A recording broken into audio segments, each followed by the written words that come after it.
Mwaninga.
Please.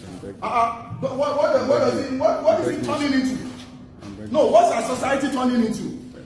I have an account that's been running. It's not an account for 1,000. It's an account for millions. No, you cannot stop him because somebody needs to hear this because I don't want my patients to die.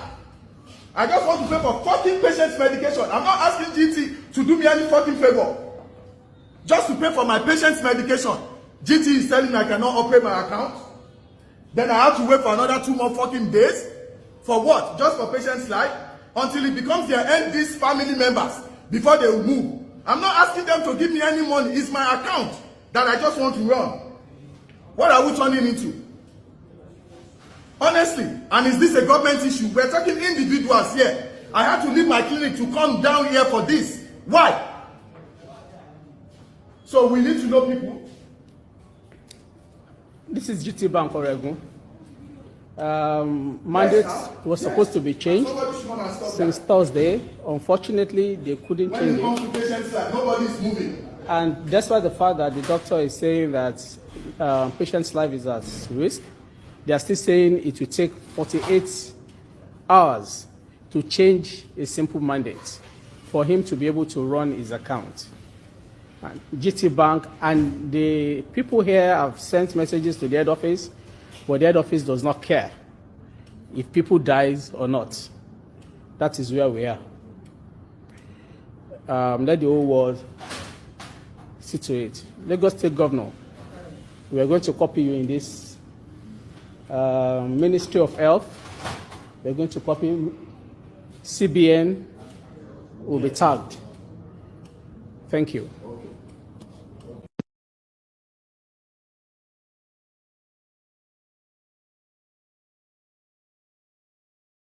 Where I don't send for you. You want carry motor go as you want ship things go as I go send money for you. Your brothers and sisters for Africa, you say they need. Before you come social media, come disgrace me. Me I can't disgrace both of us first.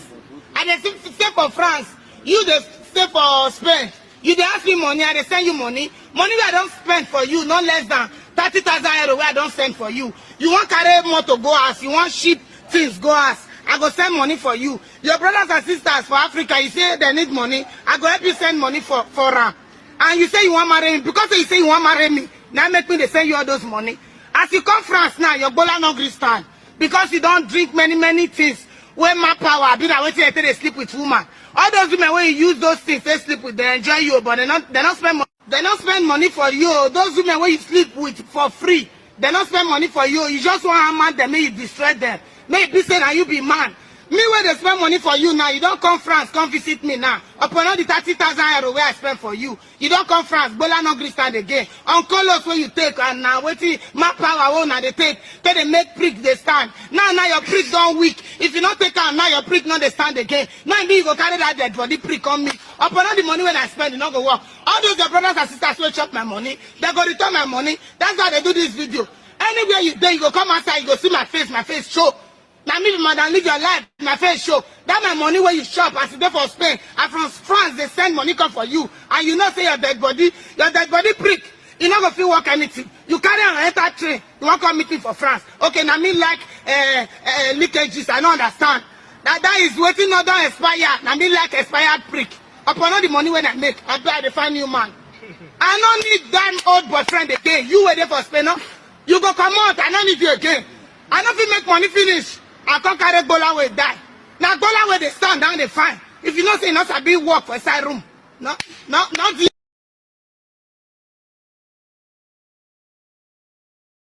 where those people came to attack those poor people. If you remember the video again, where they were pulling a child from behind his dead mother and his dead folks. You understand? So this is where it happened. Now let me tell you what's funny. Bring the camera down.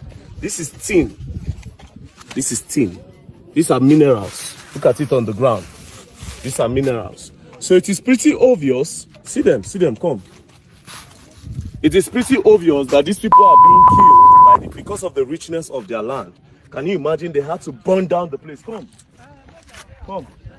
See, start from here. They had to burn down the place. See these houses. Everything burnt down. We came into this village. There's literally nobody in the village, like literally nobody. They had to run away from their own land, from the place where they were born, where their grandparents lived. Do you understand? Can you imagine minerals on the ground? See, minerals on the ground. Minerals on the ground. I mean, this land is rich. Why are they doing this? I don't know. It is obvious, but we act as if I don't know for political reasons. But please, Nigerian government, please. Now, I'll take you to where the children are. The children that are being affected. Those people that they killed, their children. I will take you to the IDP camp where they are. If you see them, then let's not even talk about the ones that are in the hospital without hand and legs. Because of insecurity in Nigeria or because of greed. What we all can enjoy in Nigeria. We have a lot of minerals in Nigeria that we all can enjoy. We are not supposed to be poor in this country. Dubai get only oil, sell Dubai day. We are rich anyhow. Look at this land, plain land. Turn this camera. Look at the land, raise it up. Look at this land, plain land, see, plain, beautiful land with raw minerals on the ground. But yet, Nigerians, we are still suffering. We are still poor because of the greed of the people that are supposed to protect us and take care of us. Because of the government. So, basically, somebody was trapped in this car. Somebody was trapped in this car and was burnt. Now, these things... Where that guy did? What is this? Which bone? Human being bone. What I'm holding now, according to this guy that was here, have you put your face? I know if you show your face, now I just show only your body. So according to this guy, say now waiting. Bones, human being bone. So this is the car. The person was. And as you can see, this is somebody. This is a human being bone. These are bones of somebody. But this is very dark man, and I'm out here in Jos, Bokos, local government here. Bokos, where the attack happened. So there was an attack on these people. Everybody that you are seeing here, they are not random people. These are like people affected by the attacks that happened on the 24th. It happened on the 24th, 25th, and on the 26th. So a lot of them didn't have the opportunity to do Christmas because of this attack. And what is funny is that I've done a little bit of investigation. I walked around. Some of them are staying here, and then some of them are staying in this town. Let me see the zinc houses. This place, and then behind. Now come back. So what's going on is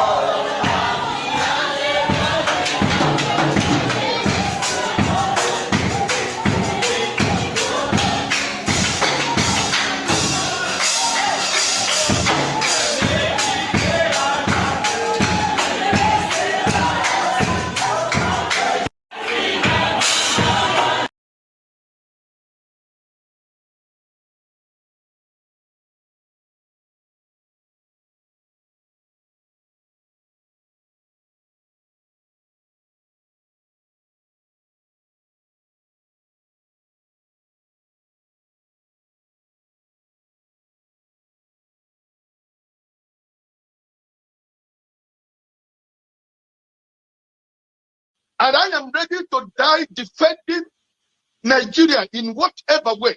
When it is God's time for us to go, it is you not took my going time to God.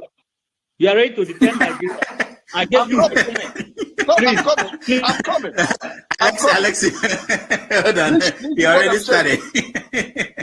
What I'm saying, defending Nigerians is this. I gave him my time and he's using it to defend Nigeria. No, sorry. Alexi. I'm sorry. There is Alexi.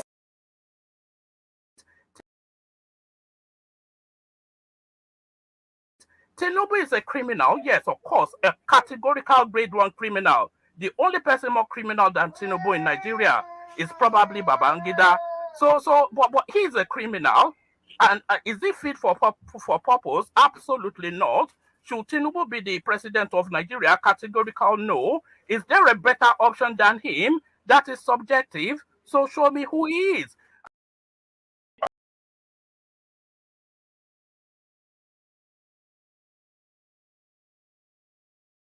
I hope that Nigeria wins.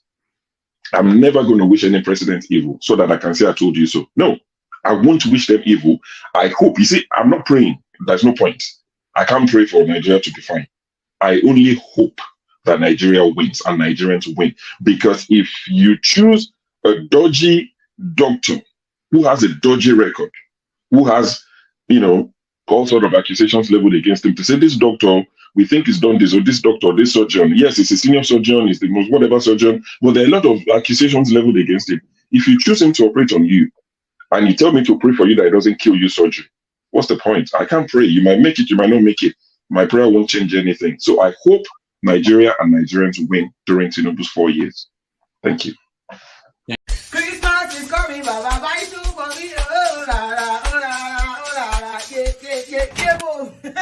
Hello, my dear, when Christmas is already coming, and I know you want to buy a few things for your parents, but because Boji jackpot, hello, my dear, even though you are not in jackpot, you're not wondering who will help mommy in Beji to, buy all this remaining tomato, beans, egg, yam, rice, noodles, and cocoa. Do not worry. I'm here to introduce to you Help Me Waka. Hey, waka, waka for me. Amen. Now, what these guys are going to do for you is they will help you to deliver anything that you want to your parents, to your husband, to your wife that you have left in Nigeria. Koda, you that are giving Baba Adejo that is doing the work of former, according to former in your college, you're marrying. That's fact. So they can help you to build your house, they help you to buy cement, block, paint, tiles, that is, and so on and so forth. They also do personalized gifts. Look at this. For example, Ray has my name on it. And it has exciting and personal items. I love class. You already know that. They won't put clock to remind me, wait, I should not be using another person's clock to run. You understand me now? So anything that you want whatsoever, they are in Nigeria, they are in Ghana, and Cameroon. Don't worry, just go to their website. I'm gonna put a link in my bio. Follow them on Instagram. Gbogbo Ishoro, Gbogbo Aile, Gbogbo Nile, Gbogbo Riro, Gbogbo Bibo, Gbogbo Kiki, Gbogbo Shisha. Any problem or any ills that you are having and you want it to be resolved, help me to waka. We help you to resolve it. You want to joke and think I will cut and I will not pack all these things. I will pack it. I will wash me eyeball to eyeball, so you can come to my house and come and take it.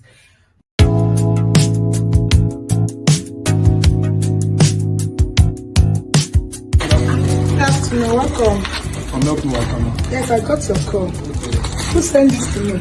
My brother from America. Wow, so excited! Aliko, hurry up! I'm so excited! Surprise! Surprise! How are you guys? I'm nice to see you. I'm live. With Help Me Waka, I came to your house from your brother in America. Wow! Are you happy? Help Me Waka, the people who do what? Run errands for you in Nigeria and in Ghana. Say Ghana. Ghana. Say Ghana. Ghana. Nigeria and Ghana. Say Help Me Waka. Say Help Me Waka. Say Help Me Waka. Help Me Waka. Help Me Waka, the people who run errands for you. In his essay, Africa's Tarnished Name, Chinua Achebe writes, our humanity is contingent on the humanity of our fellows. No person or group can be human alone. We rise above the animal together or not at all. If we learn that lesson even this late in the day, we will have taken a truly millennial step forward.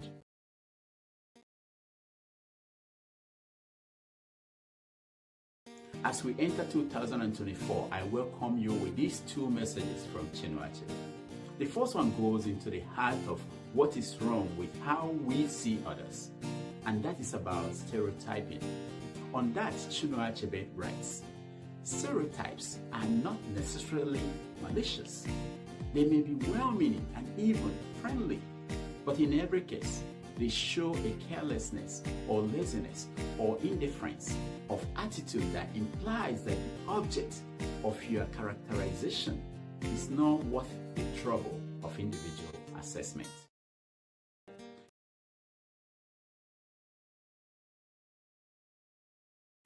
The great East African Ubuntu philosophy says it all. I am because you are. And it follows that you are because I am. That is all there is to know when all is said and done.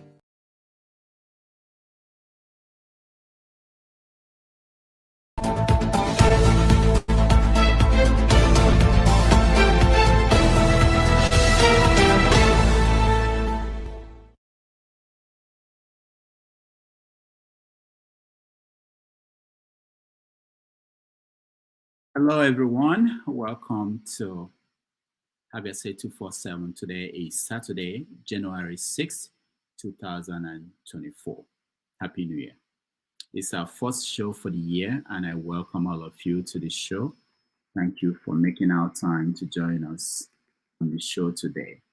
We appreciate all of you.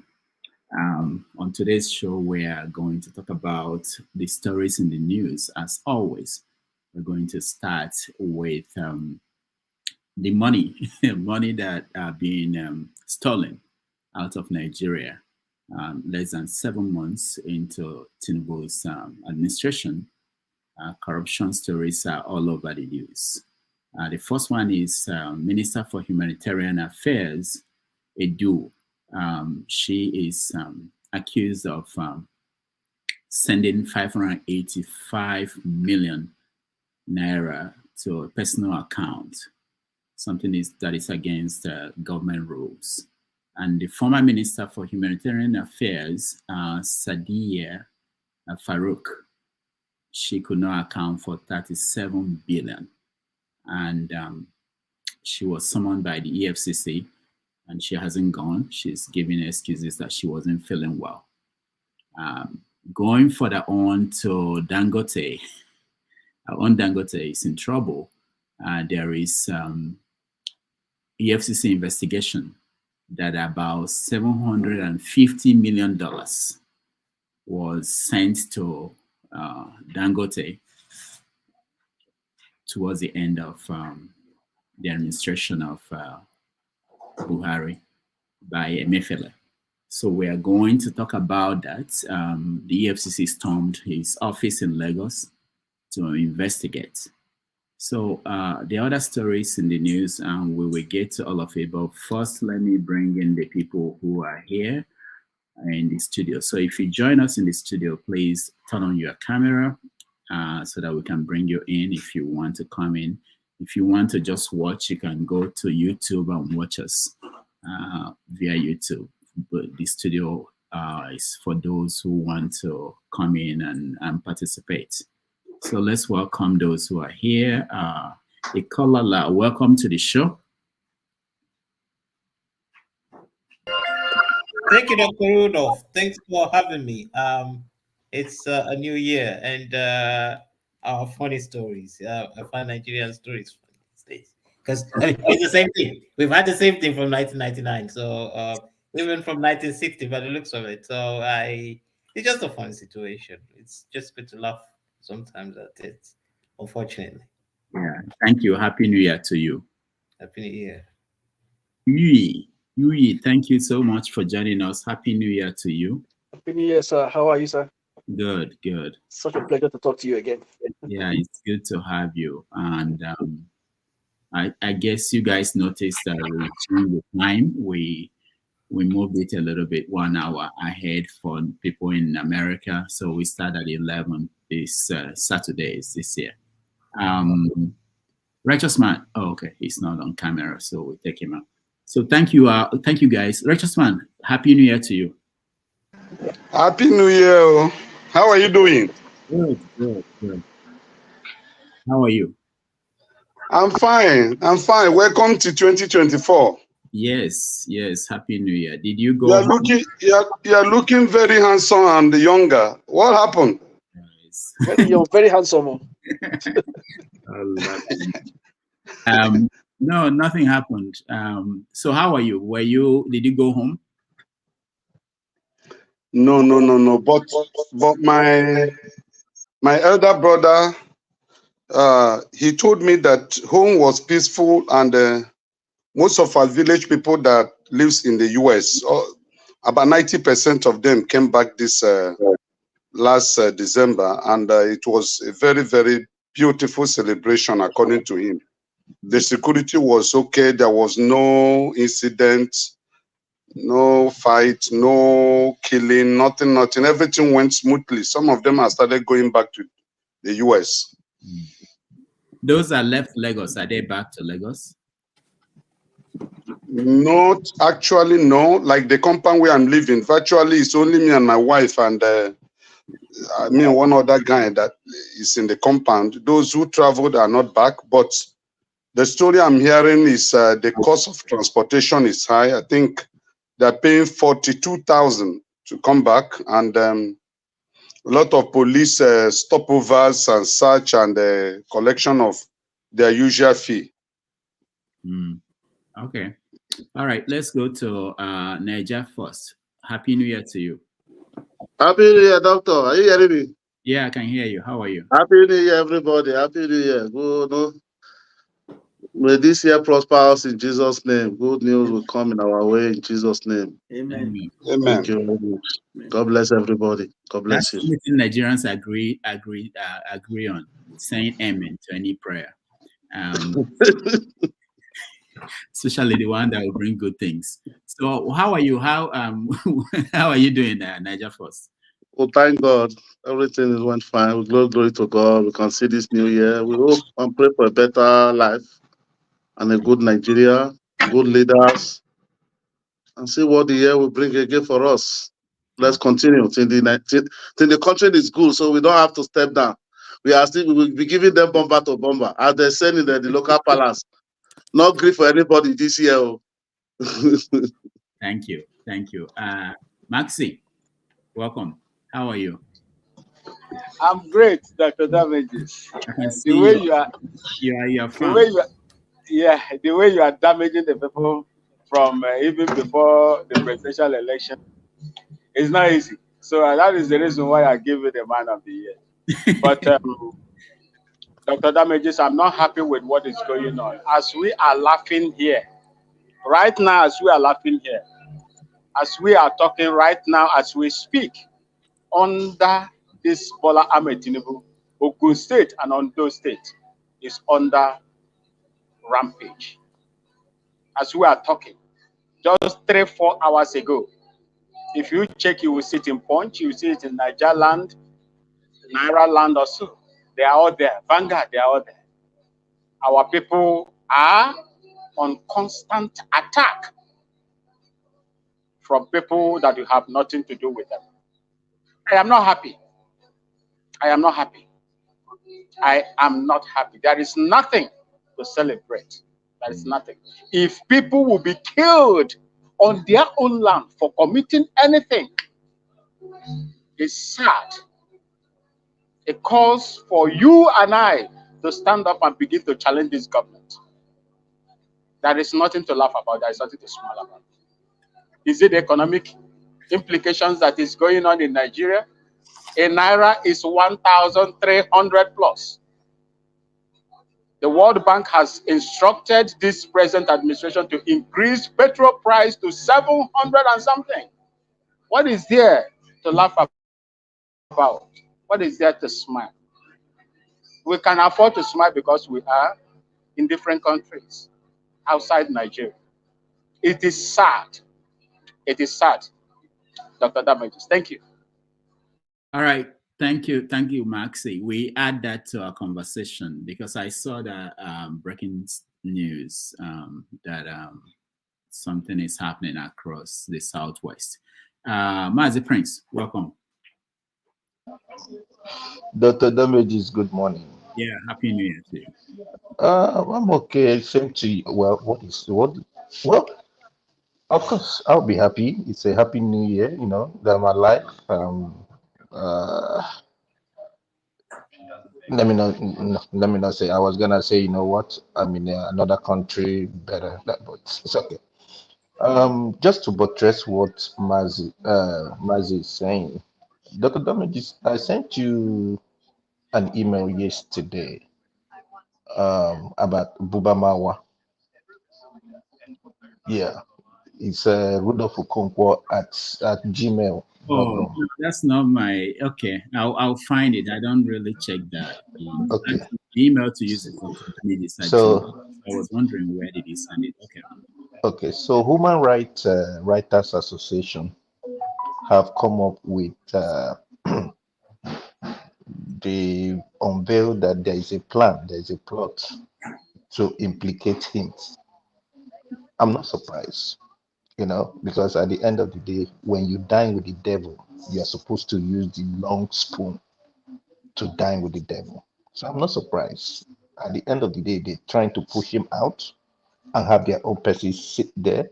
And then Nigeria is going to be a narco, you know, free for all narco country. Apart from that, also, I'm also, a few minutes ago, I was going through, you know, messages. I saw that of, Ogun State. It's not surprising. But the one that touches me most is if somebody is saying that they were gonna discount about 5 million people, give them 50% discount on their transportation, and only 163,000 was captured. Is that a pass mark? Obviously not, but they are praising themselves that that's the pass mark. They are also using 12 billion to borrow $3.3 billion. $12 billion to borrow 3.3 billion from Afrexim Bank. So where they come is what is their plan? Mazi, it's 12 billion worth of crude, not $12 billion. 12 billion worth of crude.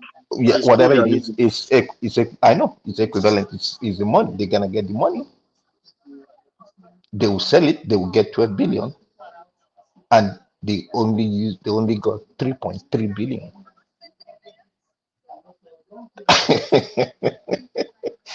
I just don't know what to say anymore. I don't know what to say anymore. These people are just running the country into oblivion. I'm sorry to say. I'm not laughing just because I want to laugh. I'm laughing because it's painful. It's really, really painful. And I weep for my country, Nigeria. Let me rest for now. All right, thank you so much. I'm trying to reach someone in Nigeria who could give us more information on what's happening in Ogun State. All right, so let's start. Let me ask you guys quickly, any story that we're missing other than the story about oil swap, I think, or the loan they are getting, which I've added to this, and then the attack going on, which we'll get more information on. Is there any story that I didn't mention that is important to you? Let me start with you, Kolola. Any major story? No, like I said, there's no major story. I don't follow Nigerian news anymore. I only read your StreamYard content. Yes. So I decided, okay, probably I should come and listen to everyone's view. It's so. I'm so sorry, Maxi, that when I started, I said I came to laugh at the issue. It's a situation whereby when you've been serious much enough to the point that your seriousness only takes it to the negativity. I mean, what can you do? What can you do? When Obasanjo came in, we thought, okay, he's going to be one of the best we would have and lead things to the positive direction. I mean, it went from there to negative, so it's very sad. So I'm just going to sit around and take my time to ask people questions on what they know, because believe me, when it comes to Nigerian news, I think everyone here knows better than I do. I stopped. You can't have a criminal at the helm and think you're going to get a better result. You're wasting your time. All right, thank you. Niger first. Yeah, I think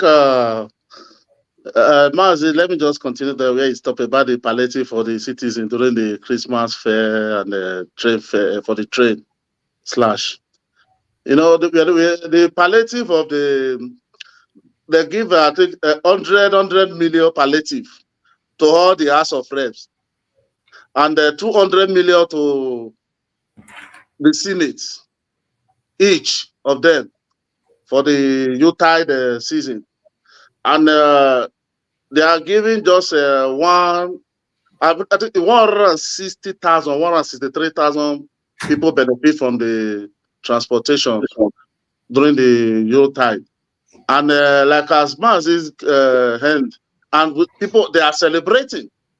If we calculate that money with the slash of the 50%, and look what they give to 360 House of Rep, 100 million each, and the Senate 109 to 200 million each, and compare it to what the city. In fact, I don't just understand these countries. Where are we going? Honestly, I don't just understand. And people will still judge this thing and will still gaslight us and will still defend it. So I don't really know the role of the citizen in that country. Look at the budget. I look there's some analysis that we are saying, analyzing that budget, that is for the elite. That budget was just to maintain the elite. Because if you look at to fight terrorism in that budget, is 200 billion. That's money that were allocated to fight terrorism. How can they use 200 million for that? Look at the percentage given to education. Look at what is given to health.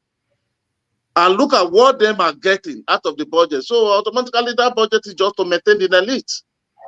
That's what the budget. Fine, the budget is small for Nigeria, for our population, but the little we still have to bring out, they still have to provide, they will still siphon it. That is the problem in Nigeria. And look at all the money, look at the ministers, like you said in your headline. Look at the ministers. Okay, maybe when we come to that place, when we come to that, but we'll continue for that. Don't let me deviate. So that is still another one. But another good news I will still get the rain, because I was reading, I think in the Post, I think it was last week, the rain in East, that is a Port Harcourt, Aba, that is the narrow gauge rain, have been completed. Port Harcourt, Aba, I think Port Harcourt to Meduguri or something like that. So I was reading that. But the rain, the narrow gauge has been completed. But what is we are waiting for the train? That is another problem there. That is one of the two things, because Nigeria, there's millions of things, but we don't have to come and blow our minds. Just to pick one or two and find one good one and find one bad one to be able to balance it. Because if you start want to talk about Nigeria, we talk all people, that we just confused. Thank you, everybody. Thank you. Thank you. Righteous man. Oh, is there any story that you feel that we should talk about that one? Just backing up what one of the gentlemen said earlier, there's consequences for our choices. When you live in a country, if you do the analysis, let's take the 4 presidential candidates, Bola Tinubu, Atiku, Peter Obi, Kwankwaso, and let's assume APC won the election, really. So let's give APC 40% of the votes, and then let's give Atiku 30. That's 70. Then let's give Peter Obi 20. That's 90. Then give Kwankwaso 10. That means 60% of Nigerians didn't vote for APC. 60%. So that 60% does not recognize APC as the president of Nigeria. That's 60% disgruntled human beings in Nigeria right now. So you already have that 60% as a deficit. Then you now add all the decisions that have been made in the past few, is it 7 or 8 months?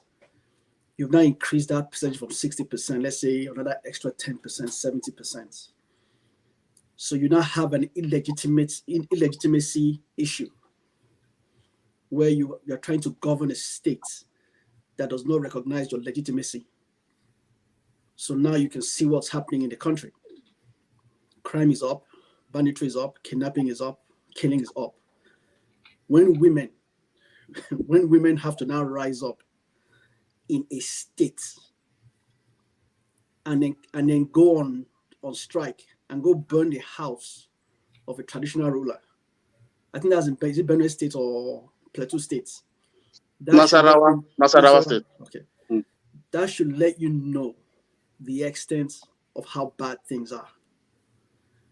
You know, when something is built on a faulty foundation, it's near impossible to stand.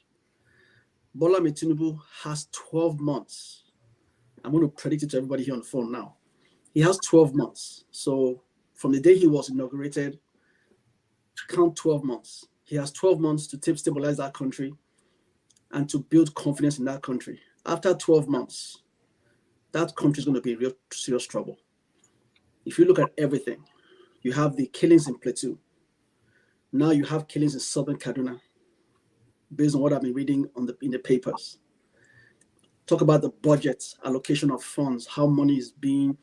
I'm even reading the paper where a minister was on Twitter, where she said, it says here, is it Edu's bid to pay millions into private bank accounts was blocked by Accountant General. No, the accountant general did not block it. The money went to the private account. But we are going to talk about that. That's not one of our topics. So these are the things that the damages. When me and you read it, and the people in Nigeria read this, it further adds to the issue of illegitimacy of the presidency. These are the things that are getting people angry. And you see videos online where you see soldiers with these bandits. So I don't know what's happening in Nigeria. It's just sad. It's just sad. I don't know what you're going to talk about. Is it about the corruption? Is it about the killing? Is it about the governance? Is it about how much money is allocated to the House of Assembly members and how much is allocated to education and transportation and other areas of the economy? They can't even get money to borrow anymore from outside. Nobody wants to borrow money to Nigeria at the moment. It's sure they are borrowing, but now you're looking at what, 20, 25% interest rates? My brother, if we start talking today, I don't think we'll stop talking for 365 days. All of us will stay on this phone and we'll wish each other Happy New Year now, and then wish each other Happy New Year again before we stop talking. That's how bad, my brother, it is. It's very bad. You know, watch out for the elections coming up. The ones in Edo State, especially Edo State. It's going to be bloody. Just watch out for it. You know, that's my own 10 cents, you know. All right, thank you. One thing I forgot to mention, which is in my description, is the issue of fake certificates from Togo and Niger and how they are reacting to that. The government is actually stopping some schools from being recognized in Nigeria. And when you think about it and compare it to what Tinubu did when his own certificate issue happened out of Nigeria. So we are going to also talk about that. Let me come to you, Maxi. Any story that you enjoy?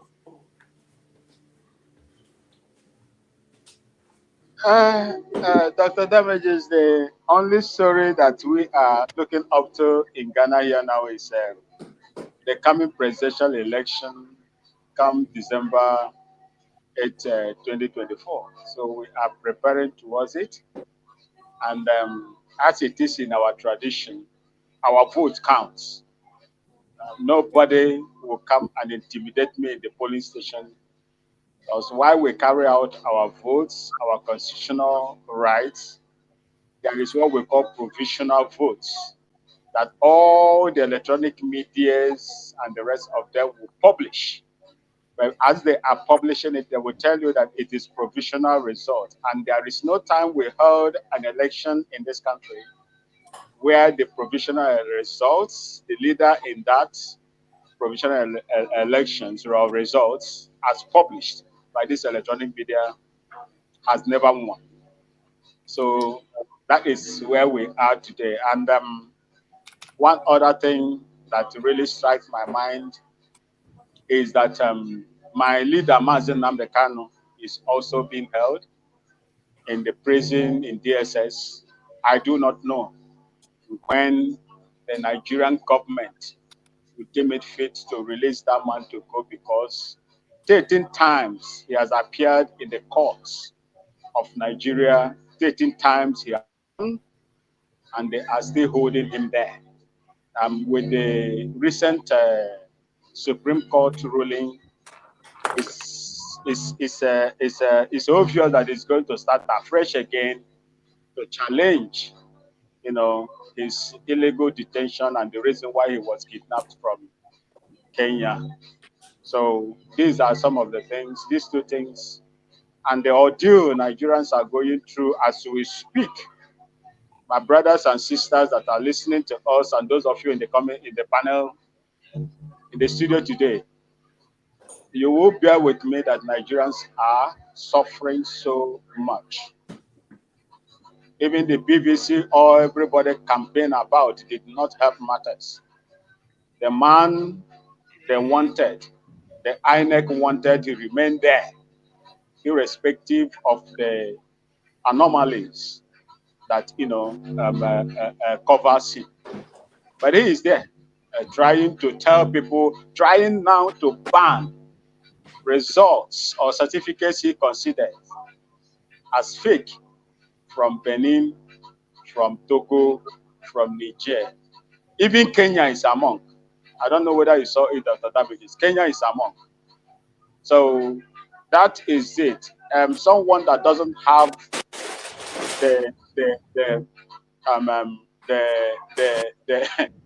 the morals will come out now to tell you people what you should do and what you should not do, which is not supposed to be.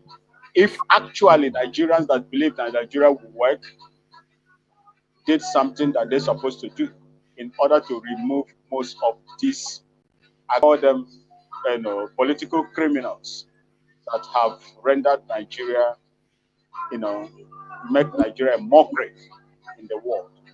Thank you. All right, thank you. One more, Righteous Man. Any story? Yeah, Dr. Damages and every panelist, I greet you especially. The issue of Nigeria is an issue that has no end. Please permit me to, continue to take my mouth as my elder brother, continues with his submission. Thank you so much. Cheers, my people. So, go ahead. Those of us in Nigeria that joins this platform, as things stands today, we may likely not be seen all the time, because the prices of everything in Nigeria now, this new year, they have virtually increased all. Both data, banking. If you are doing a transaction now, there is no money, no physical cash you can see in Lagos. We are buying money, back to the days of buying money with money again. And so there is nothing actually working, no light. There's nothing actually working, nothing, absolutely nothing. And what I plan to ask you today, Dr. Damages, in 2024, you've built, let's recognize the fact, even if you are denying it, you have built one of the best platforms on social media, across the globe. a view of about 2-point-something million, as you said last year. It's not a joke, you know. It's a reputable platform. What is the agenda of, or what is your vision going to result into in 2024? What is the agenda of your platform? Will we still congregate here, analyze issues, and allow the opinion and submission of people just to go like that? Is there any step you are taking to harness all these fantastic and wonderful submissions individuals are making to either make Nigeria a workable society or otherwise? So I'm expecting something very germane from your platform, especially you are the leader of this platform. I want to hear something from you that is going to give us, energize us, and also spur us to do harder things in order to make things work than it has worked previously in your platform. As we are talking about Nigeria, we should also talk about this platform that we all enjoy. What is our goal this year? That's number 2. Number 3, Dangote was, the office of Dangote was raided by EFCC. And I know it's just a camouflage about the foreign exchange, forex and whatever. And then the fake certificates, I had opportunity to make a contribution in one of the national radios. That was yesterday. And I put this question across to them. I said, who is going to investigate who? What about the Chicago issue? How did the Nigerian judiciary tackle the Chicago State University saga? How did it end? And so the way it ended shows that the Nigerian government lack the right to interrogate these people, because if we want to investigate it, virtually 95% of the Nigerian politicians are culprits. They are wrong people in position, because so many of them who parade professorship and degree and so on and so forth actually bought it over. They didn't write it. They are not intelligent and brilliant enough to acquire those degrees. So I said, if the investigation has to start, it has to start from the head, because whoever that is sitting there as the Nigerian president have issues with his education certificate, starting from primary school, secondary school, and then the university. There is no authentic, will I say, information about the educational career of Mr. President and so many of them. So that's the issue that is trending in Nigeria for today. I'm just hearing it from this platform that is healing Ogun State and the neighboring state, because there is no light. And to burn fuel right now to start my gen, I'm going to spend approximately 25,000 naira to fuel my gen to have light. And that fueling of my gen will not last more than 8 hours. Dr. Abati was saying it on Arise TV a few days ago, that he went and bought fuel of 50,000 naira from his place to VI and going back home. Everything evaporated, disappeared, as if, imagine 50,000 naira fuel, he could not use it for the second day, just one day. It's not even about the cost of the fuel that we are suffering here.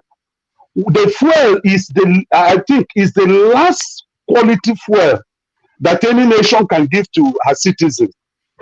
It has no, it is not the fuel of those days that you will buy 2,000 naira fuel, you will use it and it will not just evaporate and just burn off. The fuel we are having here is the most ridiculous fake you can even give to any country. And that's what we're using in Nigeria. You spend your money, you don't have value for the money you have spent. It's just, we miss Peter Obi. I said, I think Tinubu called Peter Obi to join him in the New Year broadcast. He asked Peter Obi to come on board and join him and Atiku. And Peter Obi replied him. And I love what he gave him. With Nigerians, we miss Peter Obi. Life is becoming harder. And I think those of you that are there should do something about it. Thank you. Thank you, righteous man. Mazi Prince, yeah. Okay. Before Dr. Damages, before you answer him on what he's saying about, what is your plan for the platform? Righteous man, good morning again. Righteous man, most of us are in the diaspora. You will not expect us to come to Nigeria and fight for you guys. If you listen to the news, something happened yesterday in Plateau, and it was done by women. Women did it. People sitting in Nigeria waiting for us to come and tell them what to do. I'm sorry, it's not gonna happen. But I believe something is in the works and it will happen. The way we we converge here and share ideas and talk about it, to some of us, it's helpful. But what I will not do is to buy a flight ticket and come over there to say, "Oh, I'm protesting for you guys." You guys can protest. That's not what I mean. That's not what I mean. That's not what I mean. Okay. That aside, last night in Kaduna State, 17 people were killed, 34 have been adopted, and they operated for 6 hours. Where were the military? Nowhere. Also, as we are talking, somebody said something about World Bank telling Nigeria to increase their fuel to 700. Please, we are all educated. What World Bank is saying is this: Nigeria said there is no more subsidy. That's what they said. But then they're not being transparent with what they're doing. Mazi Prince, sorry, can you hold this thought so that we can go around and start the conversation properly? There are people that we need to hear from, okay? When we start the conversation, we can go into details. Tone, welcome to you.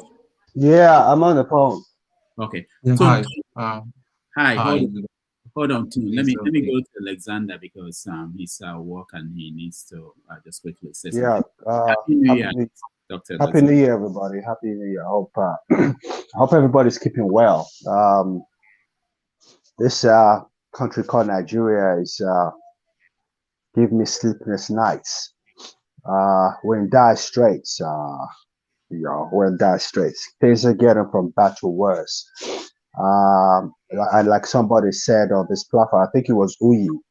Uyi is a typical Benin. I think Uyi said that if Tinubu does not get the country in order in the next 1 year, the country is totally kaput. And I totally agree with you on that, Uyi. You are right. He has 1 year to turn the fortunes of the country around. And if he keeps on going downhill, this time, September, October, we're going to be in dire straits. But I called in essentially and solely because of this Dr. Edu embezzlement. If that's found to be true, and I still have my suspicions, but if that's found to be true, then we as a people have inherent corruption about us. This is a lady that's barely the age of my child, and she's already gone into government in 3 months or less, stealing almost R1 billion. We have a problem. This is why we are where we are today. It's inherent.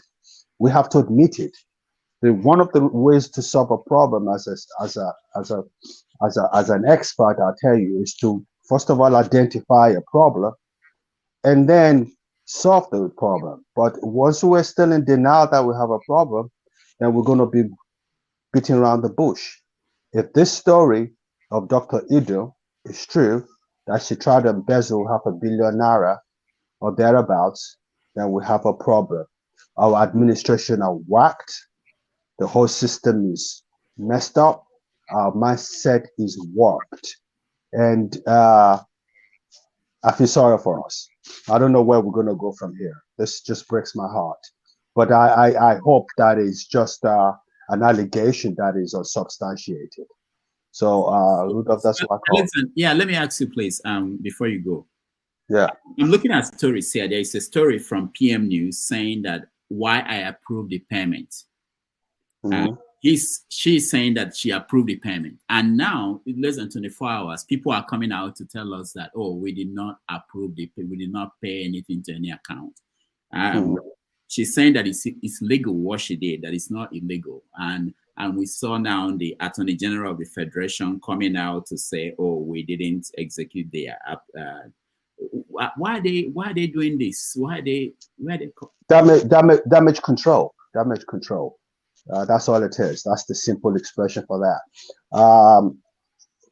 Like I said, I like to believe that is a false allegation, but if it's true, and I have no reason to doubt the authenticity but at of least that. we know that she wrote the letter where she was giving the directive that the money should be paid. There's no doubt about that. So it would be totally unethical for a minister to have government funds paid directly into her account. It doesn't make any sense. We're very educated. All of us on this platform are educated people. It's not adding up. If you pay money directly into your account, it's because solely and purposely you want to siphon some of it. That's all it is.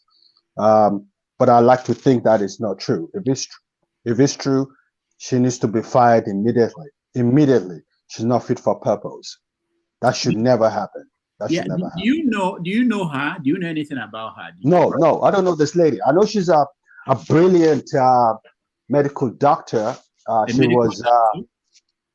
was a commissioner in Cross River State under the old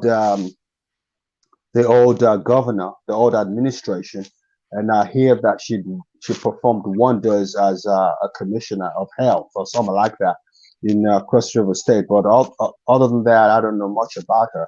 I know she was very active during the Tinubu campaign, and she was rewarded accordingly.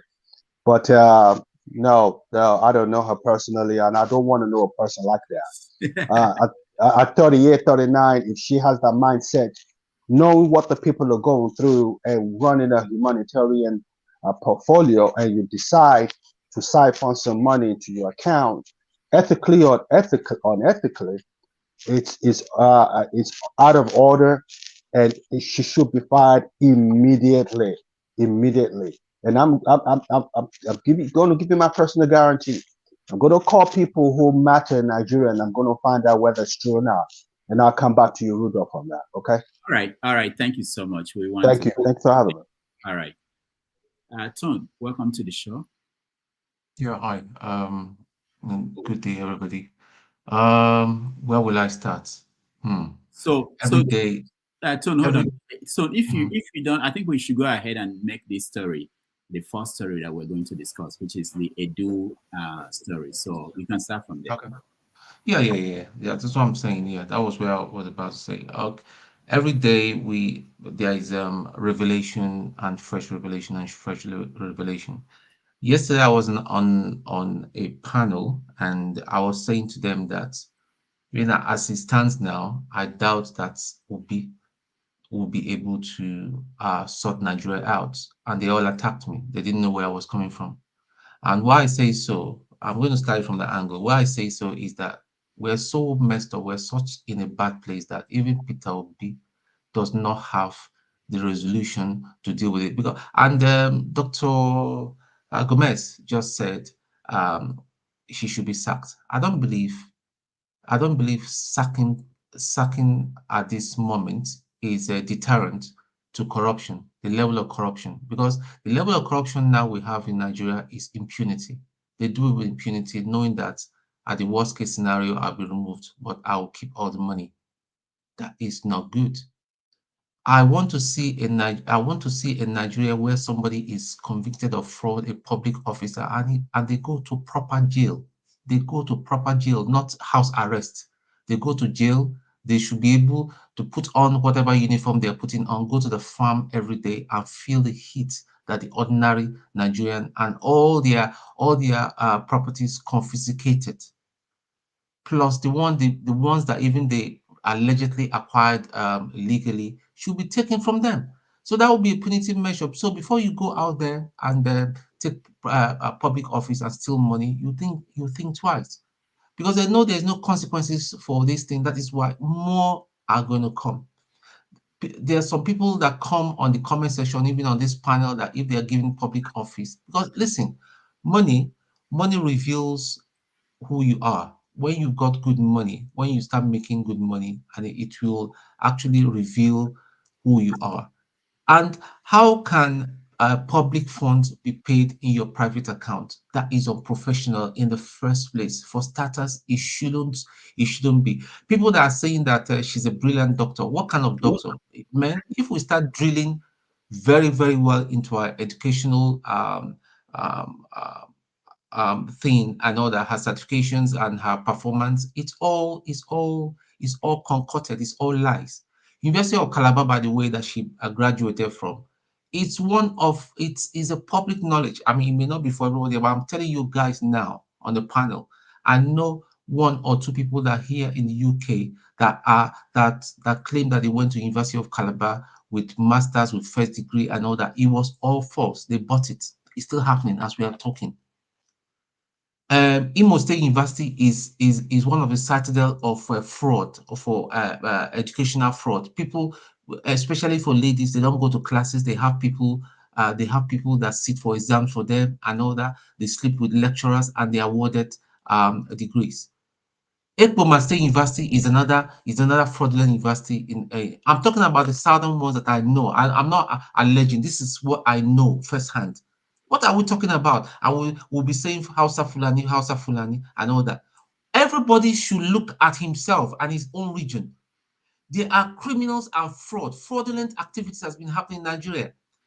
We saw those soldiers those recruits that are being recruited that said they came from their local governments or local government. They never lived in Lagos. They can't even speak Yoruba, basic Yoruba.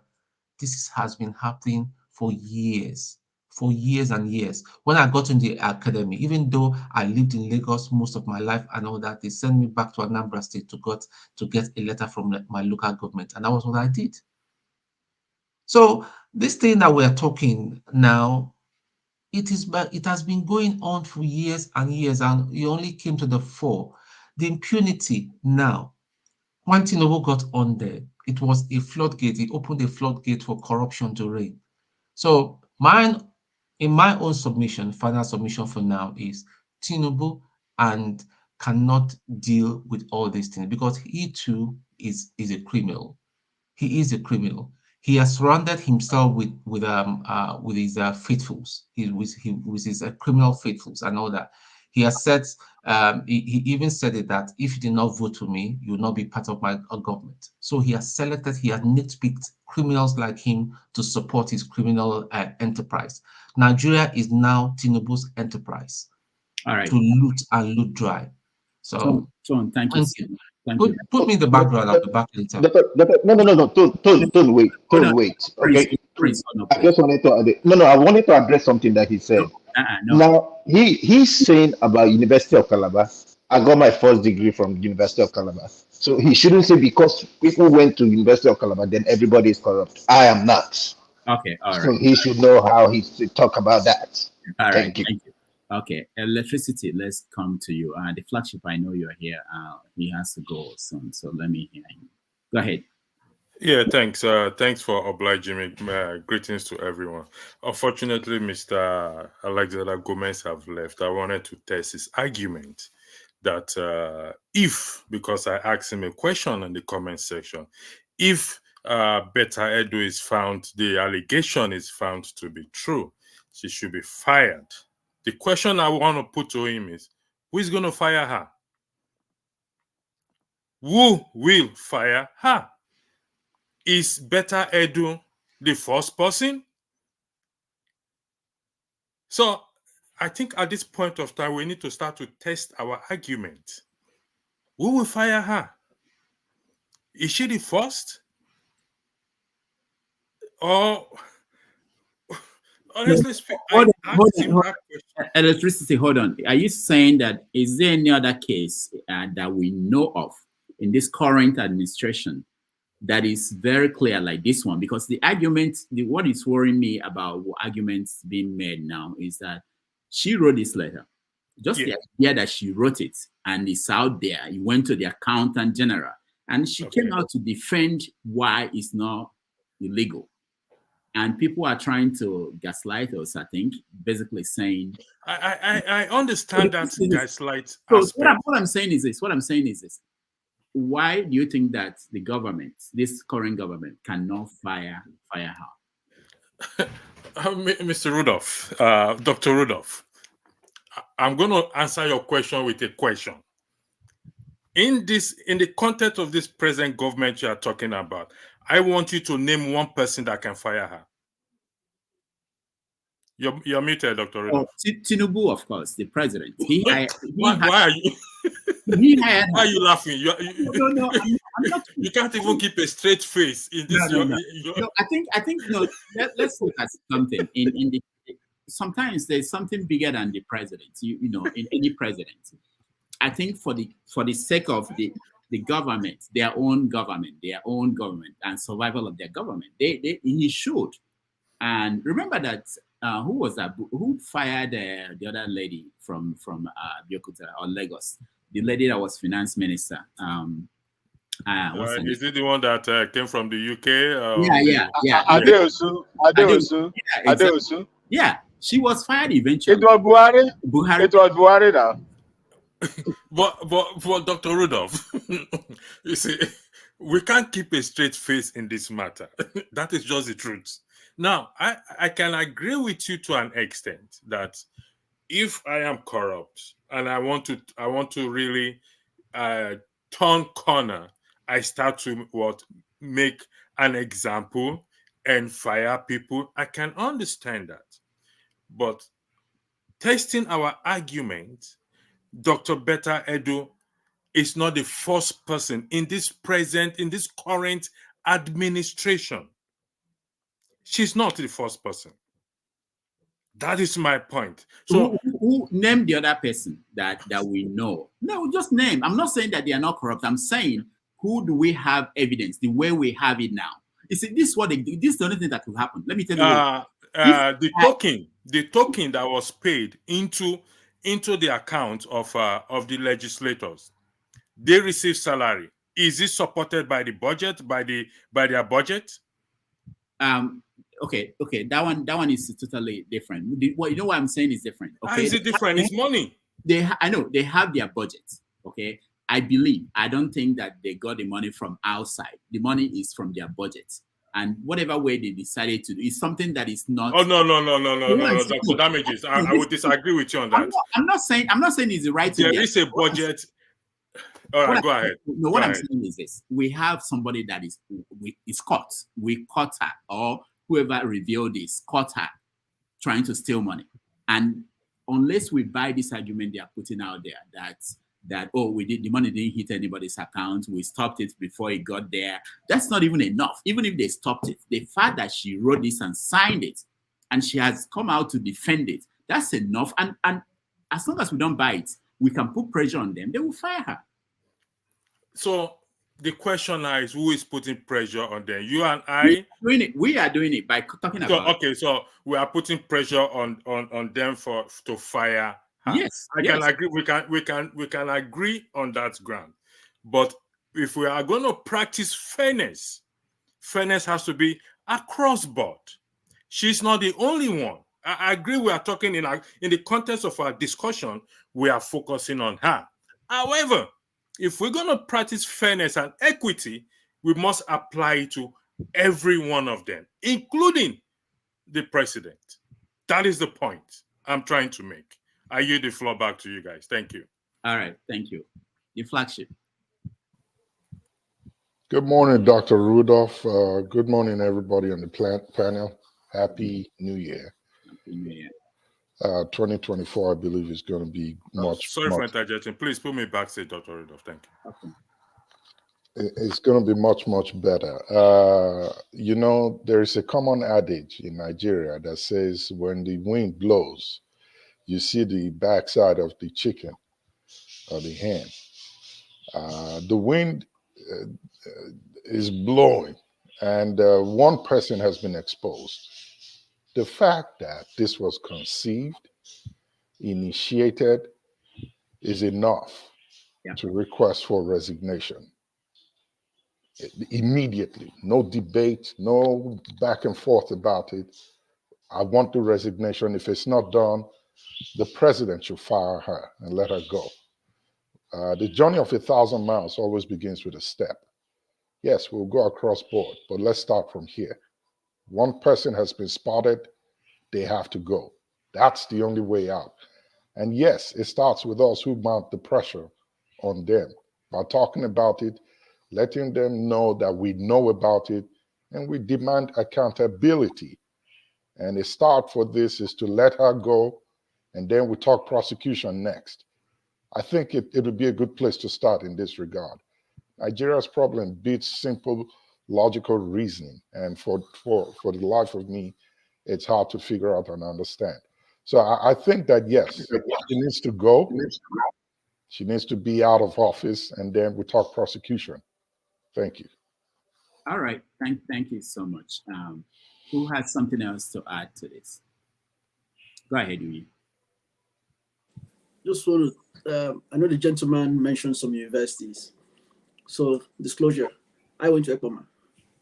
So, Ekpoma's names have changed over the years, Bensu, Etsu, and whatever it's called now, I don't know, Ambrosali and stuff. I went to Ekpoma. I got an electrical engineering degree from there. I have a master's from University of Liverpool. I'm doing my PhD. And I work for one of the largest utilities in the US, here in the state of Massachusetts. So, it's not right to paint everybody in one broad, highlight bullet, one broad brush. Sometimes there are bad eggs in Unilag, LASU, ABU. It's everywhere. So let's just be careful about that. On the issue of the fake certificates, what I'm going to say is, I'll be surprised. Okay, Bakassi cracked a joke on Night of 1,000 Laughs some years ago. He said this guy from Shell, a big guy from Shell, parked his car in Warri roundabouts, sat with his friends, was drinking pepper soup and drinking beer. One SS1 girl was coming with her friends. He said, see that guy there? Now my boyfriend. So the girl's like, come on, shut up. How can you SS1 girl? They did that big man. He said, my boyfriend. I said, I watch now. So the girl crossed the road and slapped the man on his bald head. Johnny, have fun now. I'll not see you again. Everybody was shocked. Now, what does that mean? The guy has done something with that girl that has lost his respect in front of the girl. That's why the girl has the girls to cross the road and slap him on his bald head. And that's life. The lady you're talking about that stole money, you're calling her a criminal. Well, what about the president? What about the Senate president? What about the governors? What about the House of Assembly? Right? You have the lady of humanitarian affairs under Buhari that stole billions, and they said, come and answer to the EFCC. She didn't respond. Let that be Mazi Kalu, or let that be Flagship or me. 5 minutes, we're already at EFCC office in Abuja facing the consequences. So I agree with Flagship.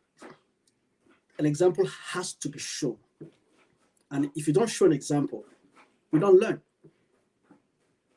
We don't learn. When Lawrence Anini was terrorizing the two states, Babangida asked the IG of police, where is Anini? Simple question, where is he? Go and get me Anini. How many days from that time, or how many weeks from that time did they used to catch Anini, Mondo Sembo, and Yamu? How many days? After that, did anybody hear any peep in Edo State again in terms of criminality? But if I catch a criminal in Benin, because that criminal is from my village, he will escape. Nigeria is, I don't know how to put it. It's a country looking for an example that doesn't define tribe, doesn't define religion, doesn't support corruption, has a backbone to speak the truth, and has the courage to lead. We don't have it. We don't have it. The judiciary is gone. The legislative is useless. The executive is questionable. The state governors are a joke. The traditional rulers are not respected.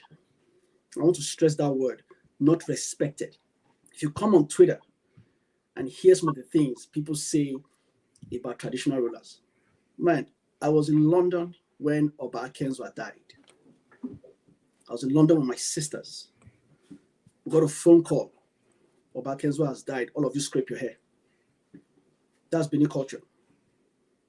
Nobody coughed on. We all went to the barbing salon in London, and we were all skin cut, bald-headed, to the last drop, every single one of us in your house. We're more than 20, both boys and girls. Who would tell me to go and barb my hair? So when morals are lost in a society, there's consequences. Wike can do what he's doing in Rivers State today because morals is gone. When things are being done and are all right, and we all come out and say this is wrong, like the lady you're talking about, if we have an outcry today, we put pressure on the government, she's gone. The lady that you said Buhari fired, Buhari did not fire her. There was pressure on the internet, in the society, in the media, Arise TV, Ruben Abati. There was pressure on the government to get that lady out. Without pressure, if you don't pressure the government, they're not going to sit down there and do nothing. And that's just what I feel. Thank you. All right. Thank you, Uyi. Thank you. Let's go to Ikola. Going to support electricity on his view. I think he's not just saying don't fire someone, but the point is this: they say when the head is rotting, when the head is dead, the body is rotting. You fire, it's like in a home where there is suffering, and then somebody rises and says, "Look, this suffering must stop," and then you kill that person. You haven't killed the suffering. Someone is going to rise again and say, "Look, this suffering must stop." And if you kill the second person, be very sure another person is going to rise again and tell you, "This suffering must stop." So what you see is a result of a rotting head. Yes, okay, you're talking about someone in Buhari's time. You haven't even talked about people in Jonathan's time. You haven't even talked about people in so you fire her. She's gone. You just made a room for someone else to come and say, "Oh, what a lovely place to be. I need a house in Australia. How much does it cost?" You know, it's a joke.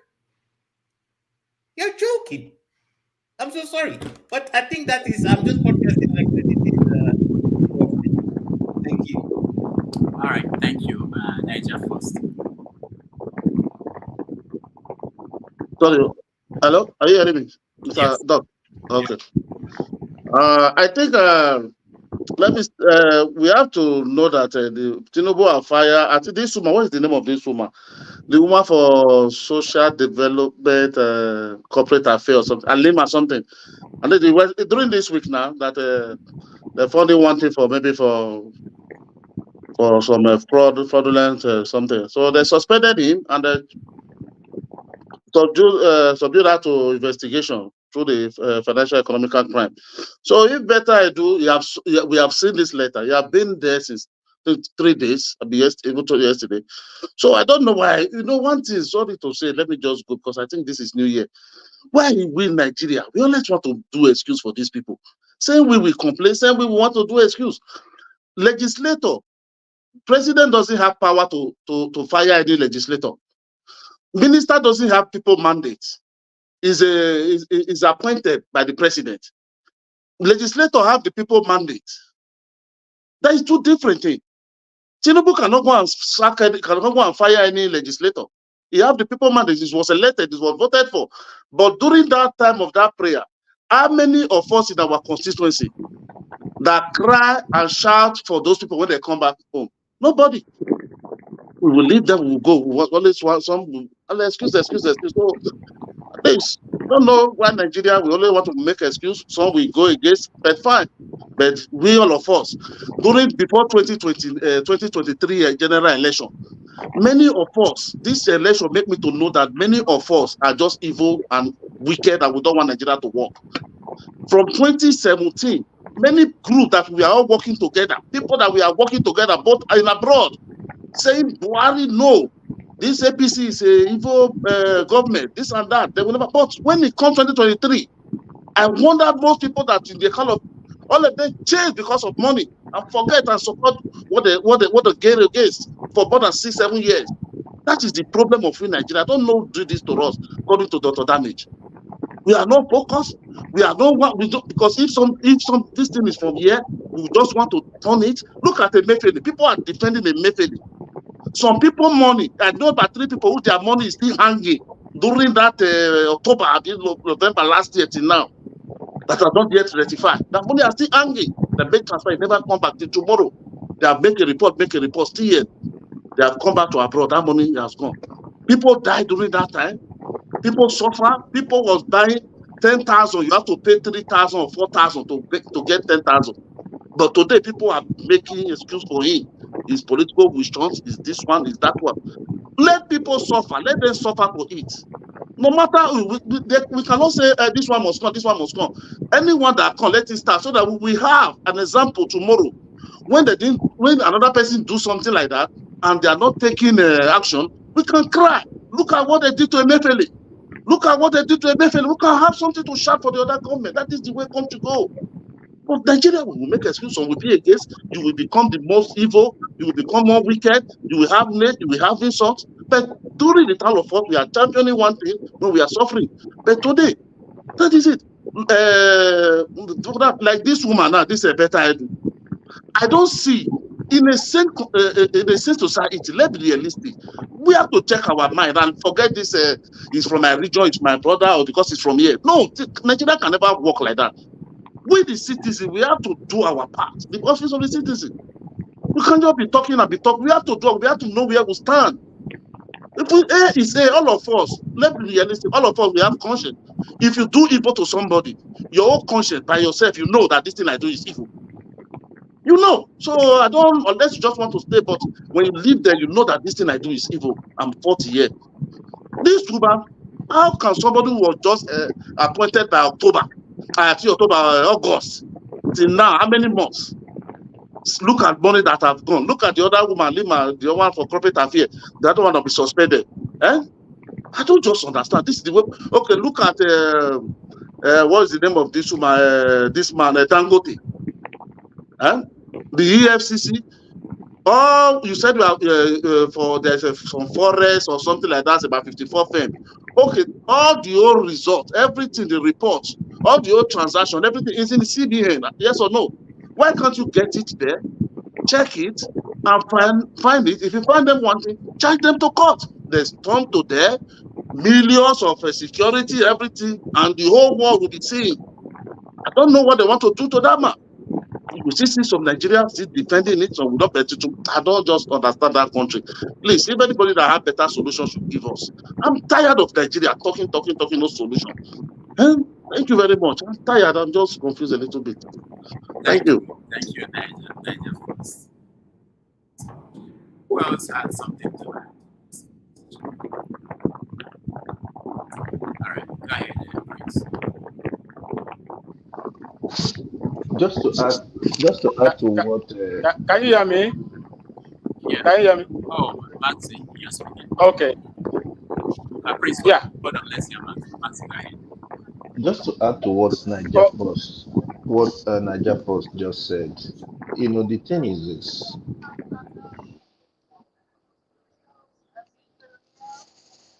If they are to carry out an investigation, let them carry it out thoroughly. And then, before they even go for the person and present the person to us. My own thing is this. Nobody is defending anybody, but it's just the way that they go about things. About 2 minutes ago, I was just seeing on channels, the police have brought about 5 people and said 5 guys and said they are the these lovers. And in front of the whole world, the police are disgracing themselves. The people they brought are saying they are not what the police is saying they are. And police, don't we have a policy whereby it said you are to remain silent because anything you say could be used against you in the law courts? Is the police now the jury? Are they now the judges? It's terrible. That's what makes me mad. If you investigate somebody, don't tell us anything. Take the person to court. Let us see what you did. If the person is tried and the person is guilty, then that's it. A Emefiele that we're talking about, do you know, Niger Force, my brother, they don't even want Emefiele to talk because if that man opens his mouth, most of them will go down.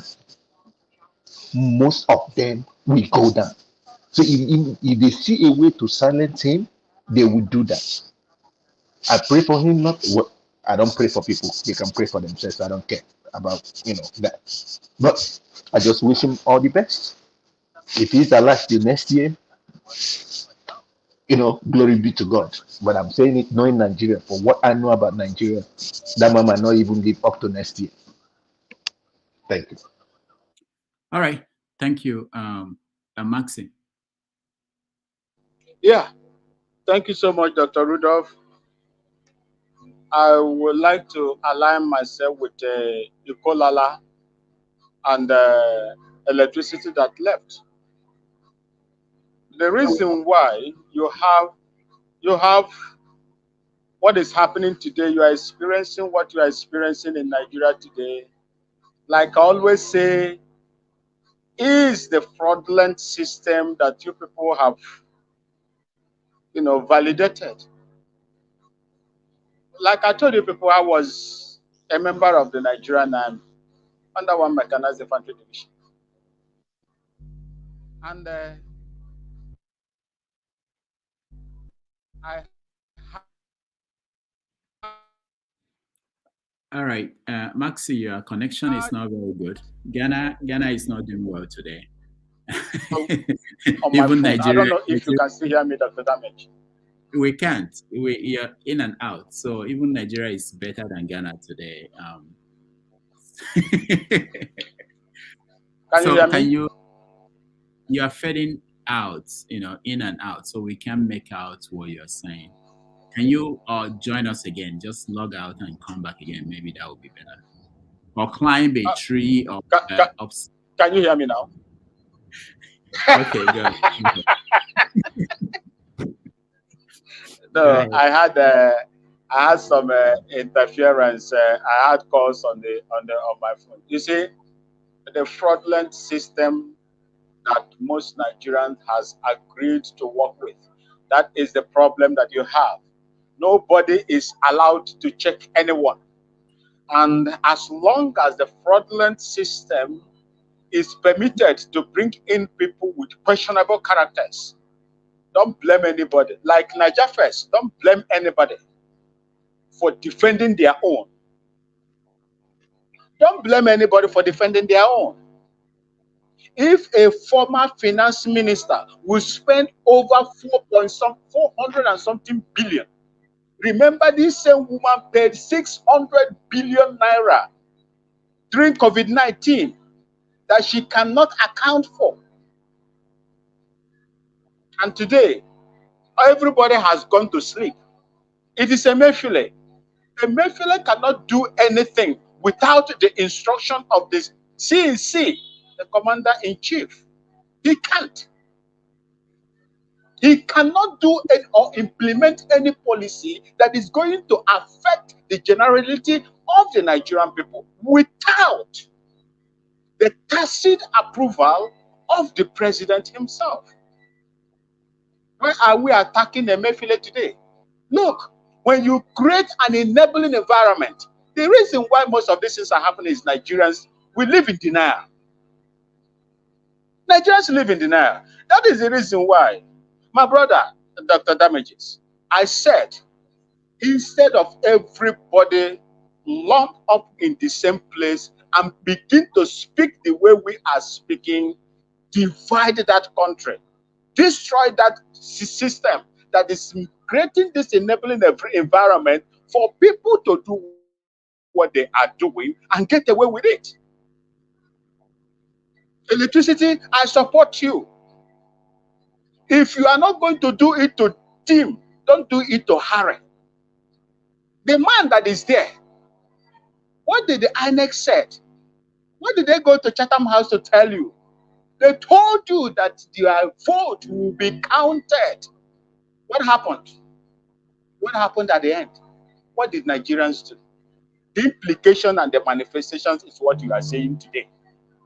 If you are a man that is bending down, looking at another person's nyash, like Fela said, another man is behind you, looking at your nyash. What morals do you have to fire a person when the system that brought you is also corrupt? If you really want to have a sane country and a sane system, like all of us are benefiting, I count Ghana as one of them. Please destroy that foundation. It is fraudulent. Remember, like I said before, the 1999 Constitution is the bane of problem, is the bane of problem of Nigeria. That is the document and the foundation that made Nigeria what it is today, that give powers to criminals to come out because they have money and they have support to do whatever that they are doing to these people, to Nigerian people. That is my own problem because my people are affected with what is going on. Thank you so much. And please permit me, Dr. Damages, I have to go backstage so that I'll be able to take care of my people they are calling. So I need to go and attend to them. Electricity, thank you so much, my brother. All right. I love you all. Thank you. All right, Electricity, go ahead. Dr. Damage, I know you are the moderator. Allow me to test your argument that we are here to put pressure so that she should be fired. I'm testing your argument. It is alleged, or don't let me say alleged, it is claimed by Peter Obi and Obedience that their mandate was stolen by Tinubu. What pressure was put on Tinubu by Peter Obi and the Obedient for him to leave that seat? What pressure was put on the judges for them not to, in quote and unquote, the mandate be given to Bola Ahmed Tinubu? In law, they say he who comes to equity must come with a clean hand. Now, that does not necessarily mean that your hands are 100% clean. But for the balance of truth, we weigh it. So what pressure? I'm testing your argument. What pressure did we put in respect to the stolen mandate? My concern here is Peter Obi. He said we should follow peace. We should be peaceful. What pressure did we put? I yield the floor back to you. No, that's just, we discussed this. I'm not afraid. I have a very easy answer for that, but I don't want us to go away from. All right, okay, all right, respected. But hold on. Also, you know what? I wanted to say that interview we talked about, maybe we should have it. But this is a question that should actually go to Peter B's people, and I'm actually inviting Kenneth to Concours. I'm trying to negotiate to get him here, so that we can talk to him, because I don't speak for Peter of these people. Okay, go ahead, Ikolola. Thank you again for giving me a chance to speak. I have a question for Uyi. He made a statement which actually got me. I don't know if it is out of facts or out of a hunch. You know, he said the man would not last more than 12 months if the state of the nation does not change. So, Uyi, I don't want to know what your facts or reasons are. You know, we can also observe it. But is it out of a hunch or out of evidence-based rumbling of, or actions going on somewhere? You just say, if you get what I'm saying. I don't want to know the details, but is it out of actions happening somewhere that you know about, or out of hunch, like, okay, I'm an observer? No, what I said was that I didn't say he won't last 12 months. I said he has 12 months to stabilize the country, or the country is done. I see. Because what I'm trying to say to you is this, right? Look at all the indices of a nation. Look at all the indices, right?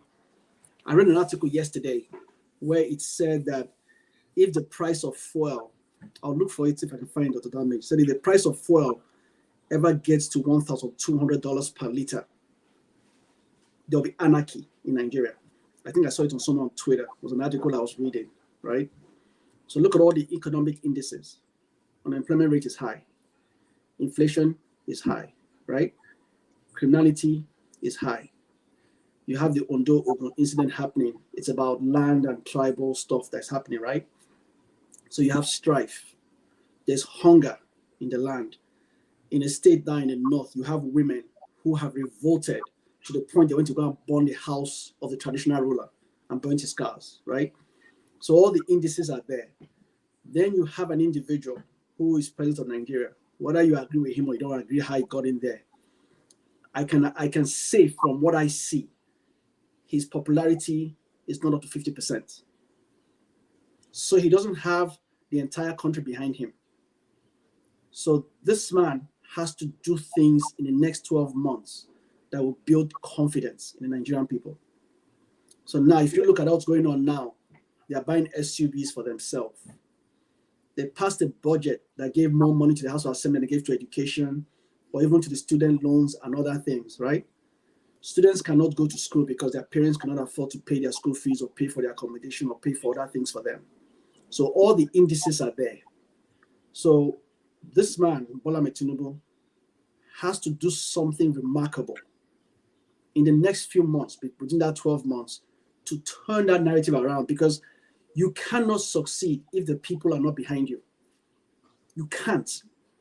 You can't succeed.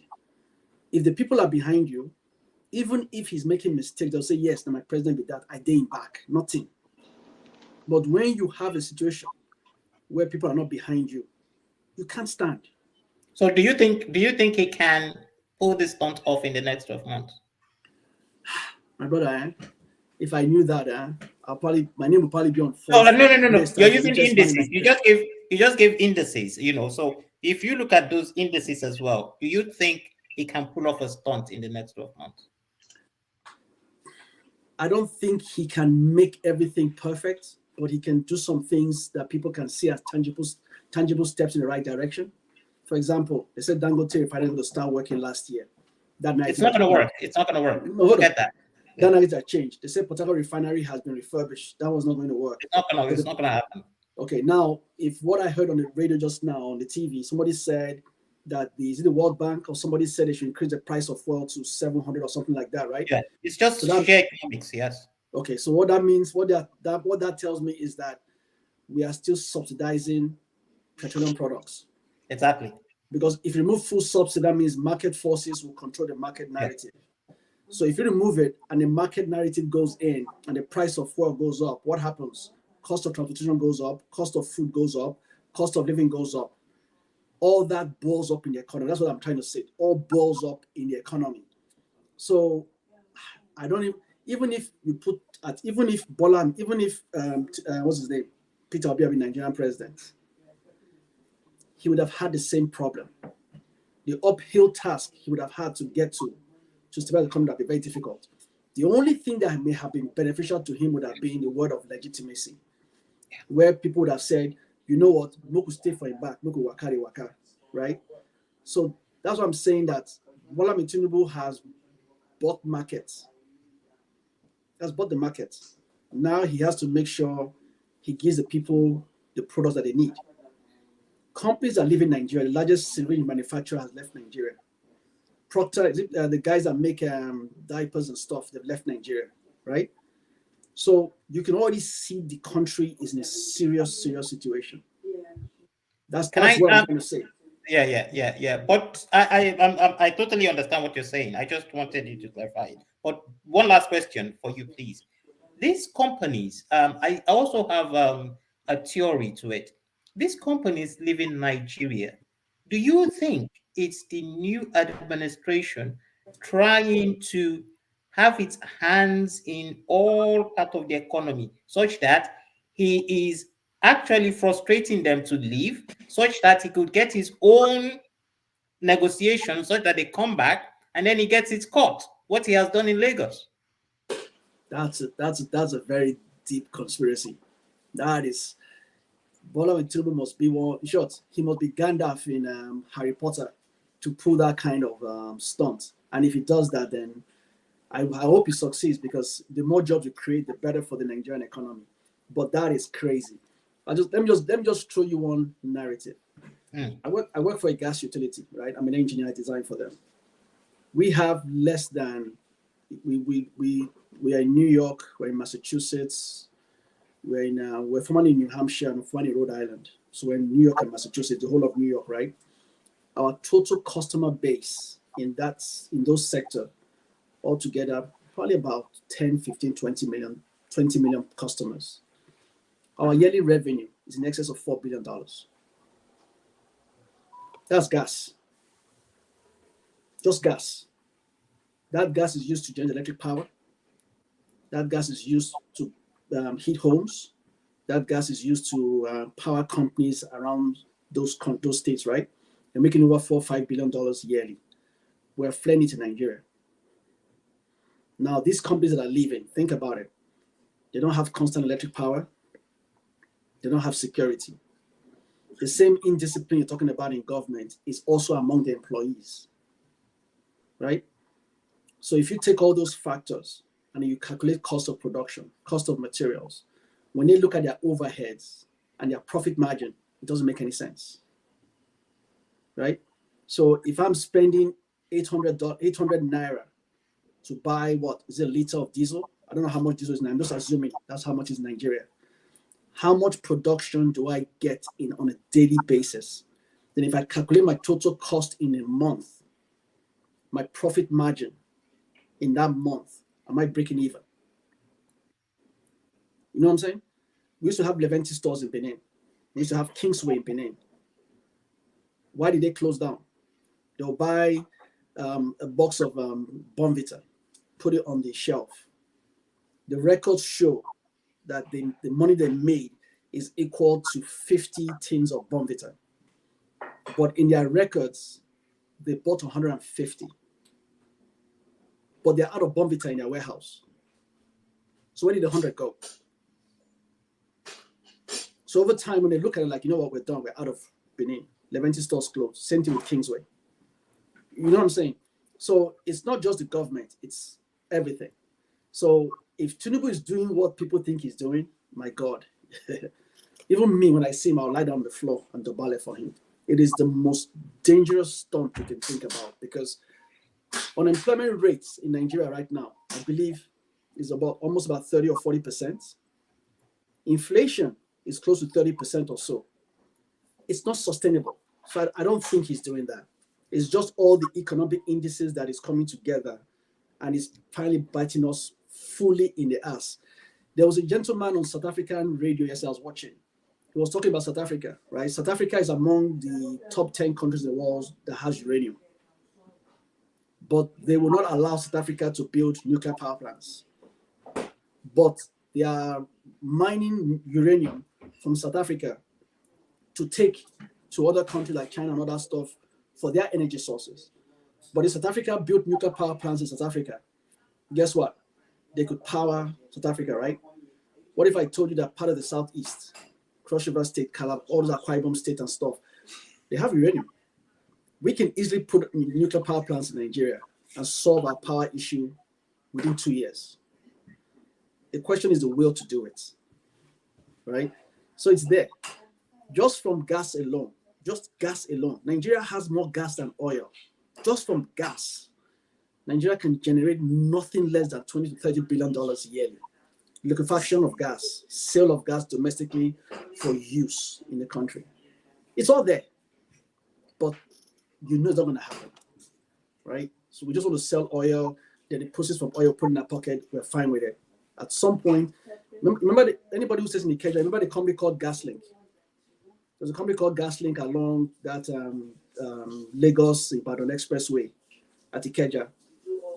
They ran a pipeline from the Abiola Estate picking station, and they supplied gas to all those Guinness and stuff in Ikeja, and they converted their generators from diesel to gas.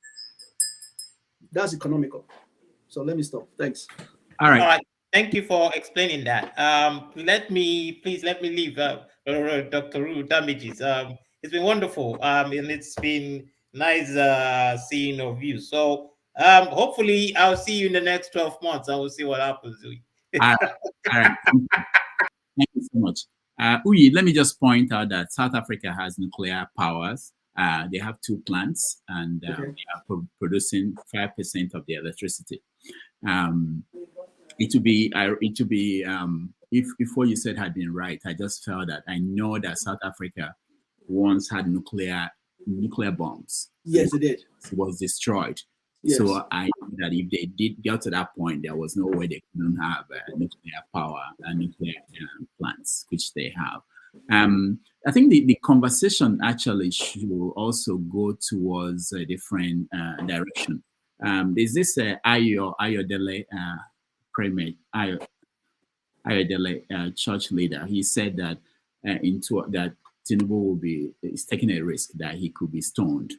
And that's part of our conversation for today. I think what he's saying, connecting it to what you are saying about the next 12 months, if nothing is done to change the situation, and they are aware of this, because if you listen to the narrative, very important narrative. Yeah, if you listen to this minister for solid minerals, Dele Alake, he said it that Tinubu essentially is aware that people are suffering. They are aware of it. They can't pretend they don't know.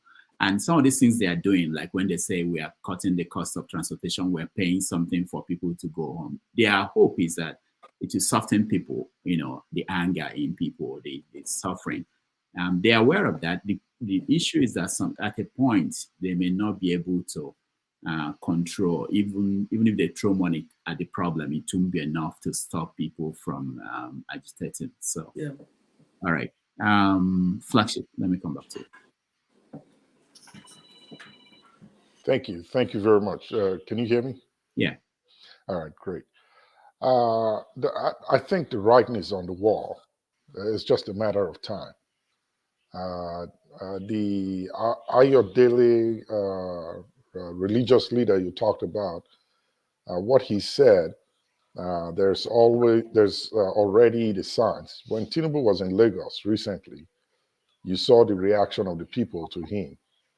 You compared that to the first time he came after he got inaugurated. Right now, the people are not as pleased as they were before. They're getting to the point where they are asking questions now. And if he's not providing the answers for them, the next step will be a revolt. And believe me, it's going to come from within his own camp. That's why I think that, or rather, I believe that as soon as his base starts, you jolt it, people will start beginning to look for alternatives. And that will leave him with little or nobody to stand and hold his fort for him. So the signs are there. Go ahead. He's going to get the pushback. It's just a matter of time. And I know we're not there yet, but I think it would be right to mention this when you talk about stoning.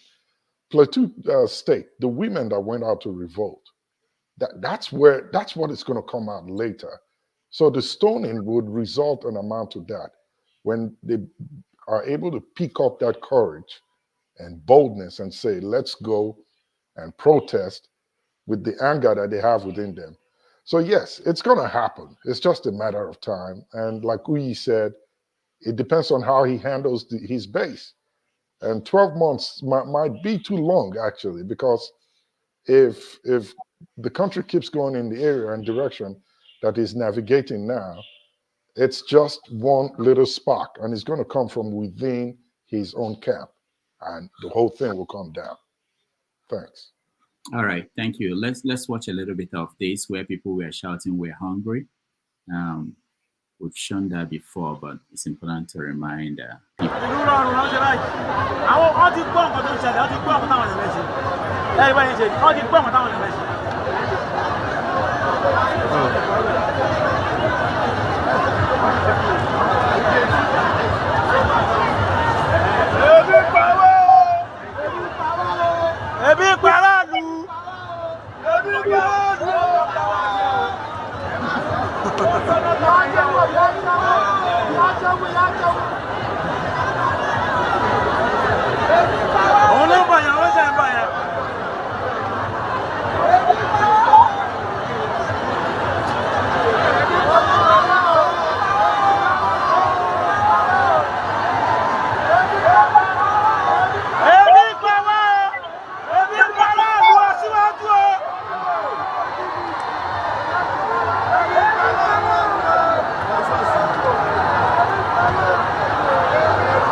Now, just look at the amount of waste. What is the need to have this amount of vehicle and people following him to go? I understood that he was going to the mosque or something. Why must that happen in a country? I mean, I know that in America it's exactly the same thing, but when you think about the size of our economy and the size of the American economy, we shouldn't be copying things like this. And you know, even people who support him, someone like Reno Mockery, they are beginning to question the costs of the size of the government that he's running, and the fact that he's not willing to make personal sacrifices, while he's been basically asking Nigerians to make sacrifice. So that's something to think about. And there is this video which I can verify from a lawmaker saying that they received. Let me play the video. To celebrate the Christmas with our people. I want to appreciate President Bola Ahmed Tinubu for deeming it fit to give all the members of the House of Representatives palliative grains. So here you have 2 trailers of rice. You can see 1 trailer on the right, 1 on the left. So I prepared this for my constituent here in Isako Federal Constituency. So I want us to celebrate the Christmas in a very joyous mood. Thank you so much. There's a trailer here. These are 2 trailers here. This way. I'm not doing one of those states. Here is another one. This one is not up to. This is about 400 bags that we have here. There's 2 trailers of rice here. This is 400 bags. Can you see the rest? Then not doing one of those trailer here. I have about how many bags of rice? About 900. One at because of the space. All in all, we have 4 trailer load of rice. That's 600. That is 6 times 4. That is 1,000. 6 times 4, 2,400 bags of rice, which we have branded in my name for my federal constituency. So after this video came out, some lawmakers came out to say, oh, that they didn't get this. So what do you think is happening? Is it that the government is it propaganda? Who is lying? Why is it that nothing is straight with this government? What's local government called? I forgot what he said. Esako. Yeah, somewhere. Yeah. What's the next governorship election happening in Nigeria? Those states. Okay, there you are. Just leave it at that. So you see that if you listen to his comment, you heard what he said. It is branded. He said branded in my name. Branded in his name. It didn't come from the but he's saying that it came from Tinubu. No, it did not. No, he said it that Tinubu gave it to everyone. Yeah, he said it. He said it. I agree. He said it. But I'm saying people around with it that their lawmakers got this, but they are not willing to give their own people. Well, I can make a phone call to my friends in Delta State, where I'm from, to check. But I can bet you that they did not get it either. This is from him personally. He's only using it as a photo ops for Bola Tinubu. But he's also putting other people in trouble, because if he's saying that we got it, all of us got this, and that's the myopicness of their reasoning coming. You know, it's like penny wise, pound foolish. You're doing this thinking that you're helping the president and may get one or two favors from him, but you do not know what it's going to trigger from the other camps. That's why I say that with Betta, it's a good deal that she's prosecuted. She's fired and laid off. What that is going to do is stir up the base. If she goes through it, another person goes through it, a third person goes through it, it starts to shake. Now you imagine the number of legislators who will call this guy and say, why did you do this? Don't you know the kind of image you're going to create and how this makes us look in our constituencies? When did the president give you this that we did not get it? Now, if the members of those constituencies that didn't get it can muscle up the courage and go to their legislators and say, these people in Esako got it. Where is our own? And they push on it. This is how it starts.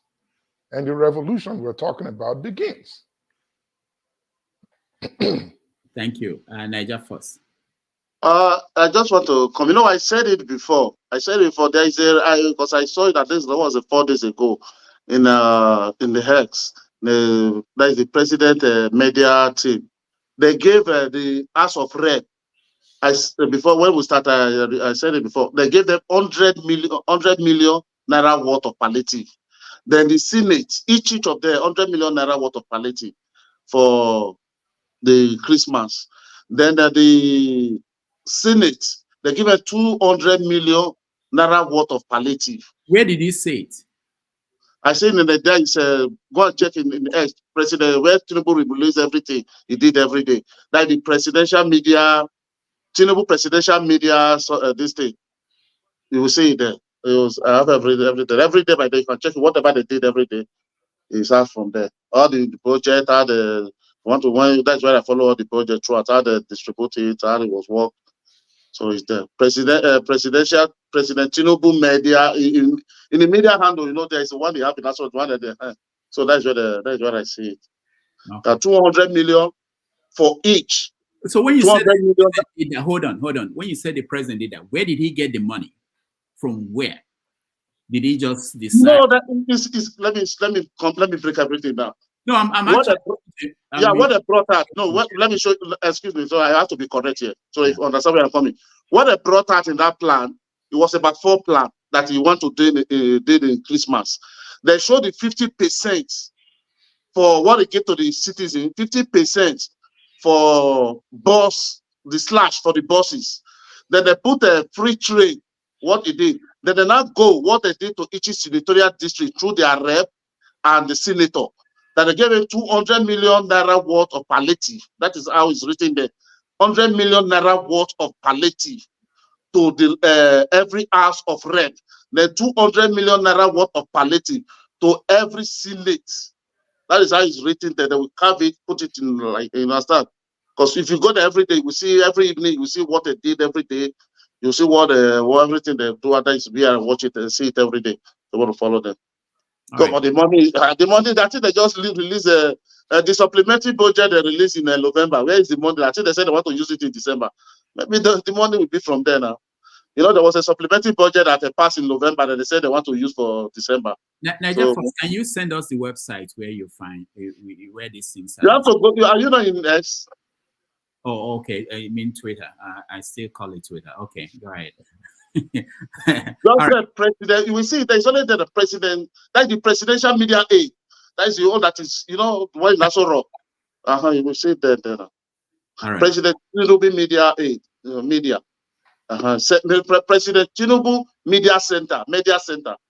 So we'll find it there. Okay. We're actually going to. If you have email, I can send it to you. You can. Yeah, send it to drdamages@gmail.com. Okay, I have to log that because I'm using my phone. I will send it to you and come back, okay? Okay. drdamages@gmail.com, yeah? Yeah. Okay. All right. So, Mazi Prince. Oh, okay, you're there. Okay, first and foremost, if I weigh in on the Ayodele kind of a thing, for me, it's not surprising. Okay, I'm not gonna call him fake. However, I don't know what to make out of all these prophets and apostles and pastors. Believe you me, to me, where I am, I just don't believe any of them. They all crooks. You know, the thing that gets to me most is, you know, how we are on this platform and we're talking. You have certain people on the, you know, comment section who I refer to deplorables, faceless entities. They will come there and say, "Oh, what are you saying? This person is not saying this." I've challenged one of them. Let's see your face. Let's see your profile. Come and talk. You are welcome to the platform. Let us see you come and debate. But they wouldn't do that. All they do is that they go from platform to platform just to say things that are just don't make no sense to me. I don't know how much they've been paid, but it's a shame that people of their caliber goes about being paid to come and disseminate falsehoods and counter people. Coming to the palliative of a thing, the one in Isako is even little. You guys didn't even hear about the one that happened in River State. The governor gave his own, and what's his name? Wike gave his own I think it's 2,000 bags each local government. And you begin to imagine, what is these people up to? What are they up to? They think they want to impoverish people and just use this food in order to buy the people's conscience? Is that what it means? Is that how to govern a country? It's so sad that these things are happening. And we talk about it. I know there's nothing much we can do than to talk about it. But at the end of the day, it breaks my heart to see these kind of things happen to citizens in Nigeria. I think I was in a program yesterday, and the guy, I think it's Akinjide something. What was his name? He was on VOP 90.3 yesterday, and he said, formally, he said that each of these politicians have constituents, and what happens is that most of them, whenever they go, there are people who come to their houses to get food. That Nigeria will be better the day people will stop going to will refuse their food. It's so sad. It's so sad. I think, Akinjide Bakare. Yeah, barrister Akinjide Bakare. All right. Yeah. Thank you, Mazi Prince. I'm looking at the media center, and we're trying to reach anybody from the media team to come on the show. What I'm seeing is President Bola Tinubu's palliatives so far.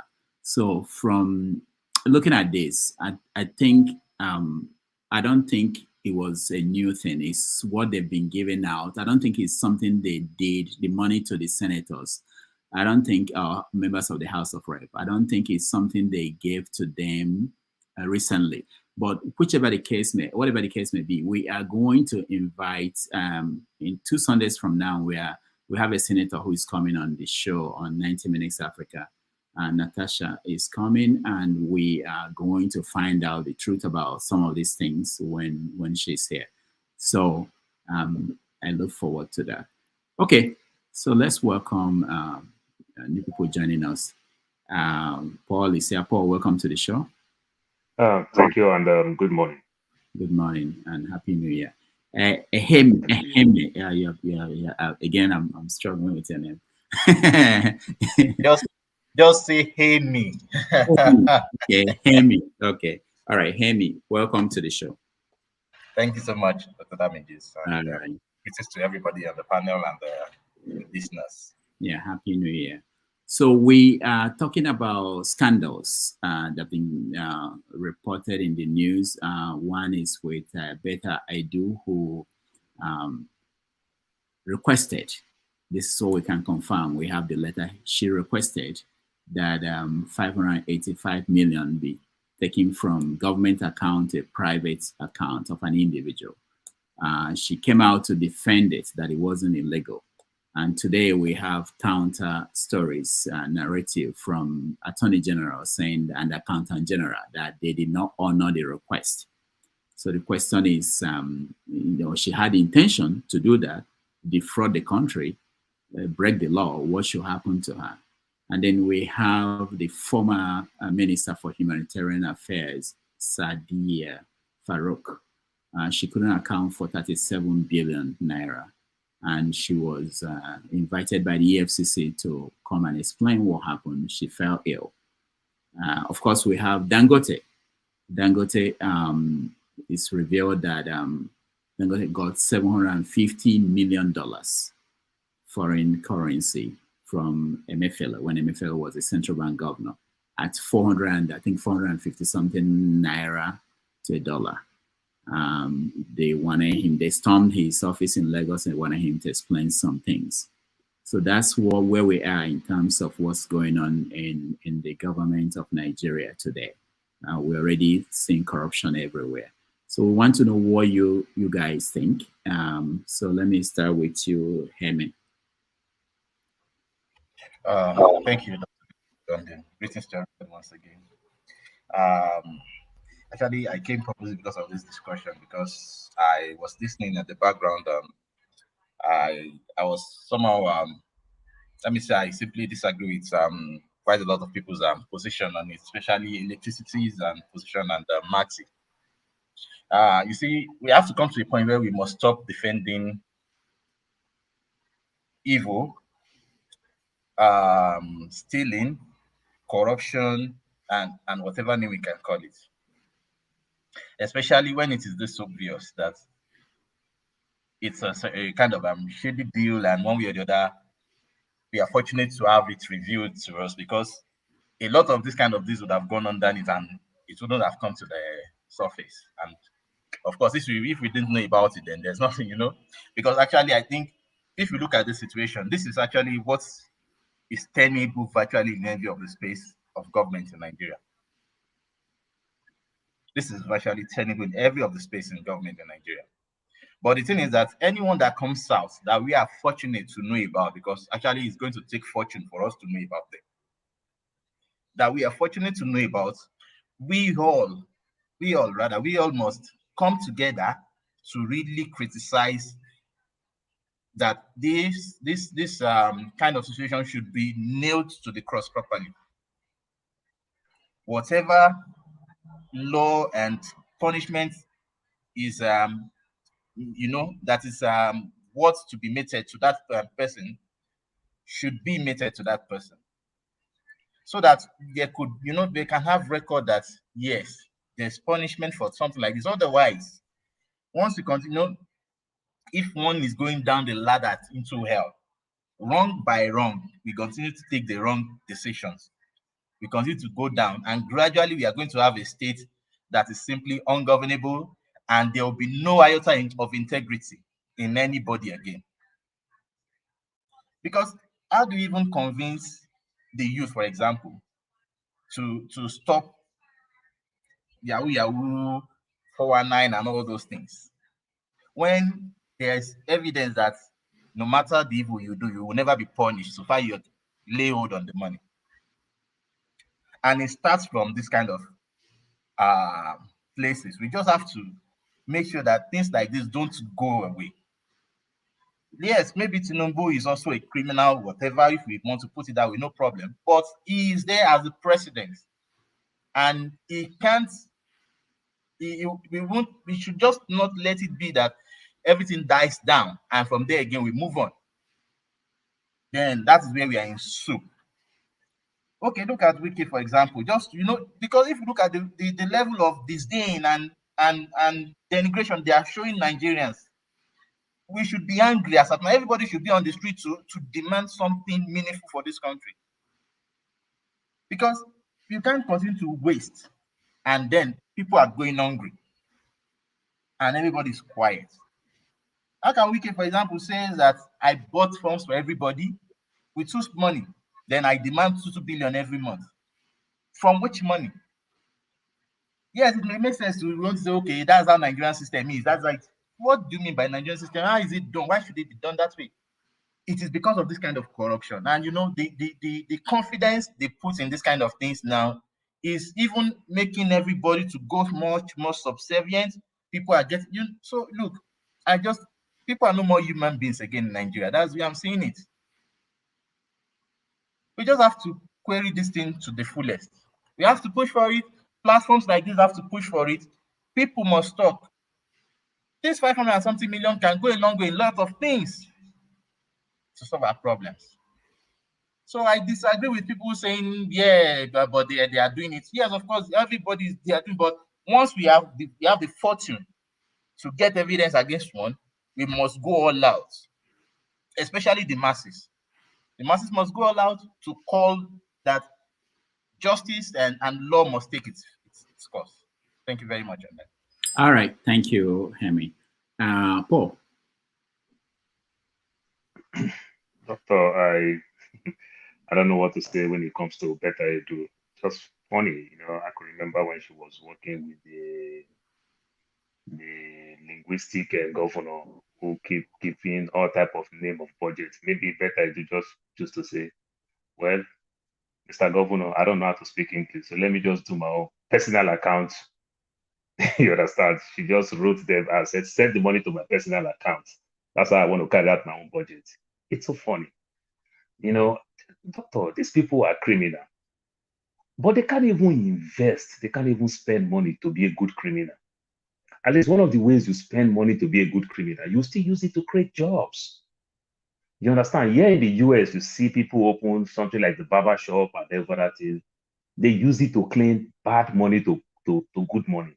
You understand? Oh, yeah, this barbering salon make a lot of money. That's how they turn bad money to good money. But in doing that, you are still creating job, in as much as it's not good. But this one, they're so powerful because they don't nobody question their order. She just do it clearly to our face because nothing will happen. Transfer the money to my account. Then if I want to cut a slack for her, the new reigning thing that our siblings back home used to, many of us that lives in the West today say, bros, I won't go to school for Canada. I need statements so that you send money for them to their account. I need statements. Maybe Betta I do want to give some of his family or his constituency statements. So if they put all those money, so that I'll use it as statements for people who want to go to school in Canada and the US. I can't get it. This does not supposed to be a scandal. This don't supposed to make a news for so long. This is something that immediately come out. The presidency is supposed to take action immediately because she's an appointment. They appoint her. You understand? It's not like somebody who they elected that you are looking for to impeach, to do this, to do that. An appointee, and the president couldn't do anything. It's just like my namesake in the Bible, when Paul said, I saw myself doing the things that I don't want to do. It's not supposed to make news. The president is supposed to fire her immediately. You understand? And even fire her and even ask for more questioning. They're supposed to do forensic account audit in that ministry immediately to see if so many things must have been going wrong. But that is Nigeria where we come from. Nothing happened. But we really want to blame this woman.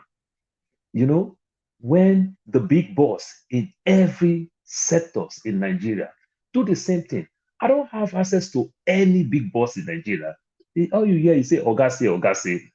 Nobody can question the boss. You understand? If the people who work with her can look her in her face and question her, I don't think she can do that. But when everybody who works around you happen to be an eye service person, these are the type of things that is bound to happen. So, Doctor, I I get tired when you hear all these things. We talk about the humanitarian services, you talk about the money that is missing. Why won't money miss? We have what is called Section 8 here in America, what people call, the UK people will call, my brain is frozen a little bit. Cancel flag. Yeah, the council stuff. Doctor, even though if you have a Section 8 here in America, in every 6 months or thereabout, they still want to check your status again, whether you started making money so that you lose some benefits. You pay more. If you are getting all these food stamps, whatever, cash assistance from the city, the government, they want to audit you time to time to see if your status change, you lose some of your benefits. My daughter is going to college right now. You understand? We are doing our FAFSA. They see how much I make to know if I'm to get, if my daughter is to get benefits. There is system in place. There is system in place. They put system in place. There is a reason why. I tell people don't even understand that the politicians, the people who work in corporate organizations here in the West also love to steal. But because of they put system in place, it just makes it hard. Like I keep saying, if they put a G-Wagon and a Golf, and I know if I enter that G-Wagon, that car will lock me inside the car. I will steal G-Wagon. But I know that I'll go free. If I steal a Golf, I'll keep stealing the Golf. Till I will amass a lot of money to now develop my own technology to know how to steal G-Wagon. This is where Nigeria is going. You understand? We make small thieves become big criminals. You understand? Because we celebrate them, we do everything. Growing up as a young boy, the people who know how to play soccer are losers who know how to play football. To some extent, they are so stubborn, their parents beat them, and everything. They hide till they make that name for themselves. Then the parents will rally around them. It is the people who are brilliant that the community celebrates. If you are brilliant, you are the people that is brilliant that the youngest want to run after. The boys want to run after. I get no buko. That boy no buko. Today, doctor, what do we celebrate in Nigeria? The thing that run our economy today in Nigeria, it is simply Yahoo Yahoo. Something that they said back in the day, some 10, 15 years back. No girl want to follow Yahoo. Na ritually so. No girl, they fear Yahoo Yahoo. And they run the economy. All these cars that we send to Nigeria, these are the people that bought these cars. The economy is crumbled. You know, where did we get it all wrong like this? Because we celebrate mediocre. We don't celebrate technocrats. You know, it's so bad. These people will go to church. The pastors know, the imam know, everybody knows all these things. We celebrate this thing. You understand? They give it all type of name. It's called workshop. It's called this and it's called that. Where do we get it all wrong? Where we don't, our so-called traditional rulers are never that thing. They don't have any respect no longer. You understand? I can put the king off my own place. I can put the king in my payroll. Yes, they start doing stupid things. Look at the senator from the Delta North or whatever. You understand? Ned Woko. Arrest nearly all his kingmen. Do all type of things. He's making news. He became a senator with all those negative scandals. He became a senator. That is the type of people we've become. And I don't know how we can get out of this, but we just need one leader like Lee Kuan Yew. We still need a leader that is positive, like Trump will say, let me be a dictator for one day. I'm telling you, we need a dictator for one day in Nigeria. I don't know. It sounds so stupid in the modern day world where we read books. But doctor, if a Jonathan come again, he will fail like Goodluck Jonathan failed. If another Jonathan was confused, he became a drunkard in the White in Aso Rock. You understand? When he heard all the problem, just drink himself fast. I don't tire. The wife was shouting. You know, I'm telling you. That's my take, doctor, for now. All right. Thank you. Righteous man. Dr. Rudolph. Yeah. Yeah. My battery went flat and there was no light. The little fuel I have here, I'm just reserving it for the night because the heat is much. You know, that was why I went off. It's not as if I deliberately decided to leave the platform. My battery was flat. So I have to go inside my car. I'm just there now using my card to charge the phone so that I can join the platform.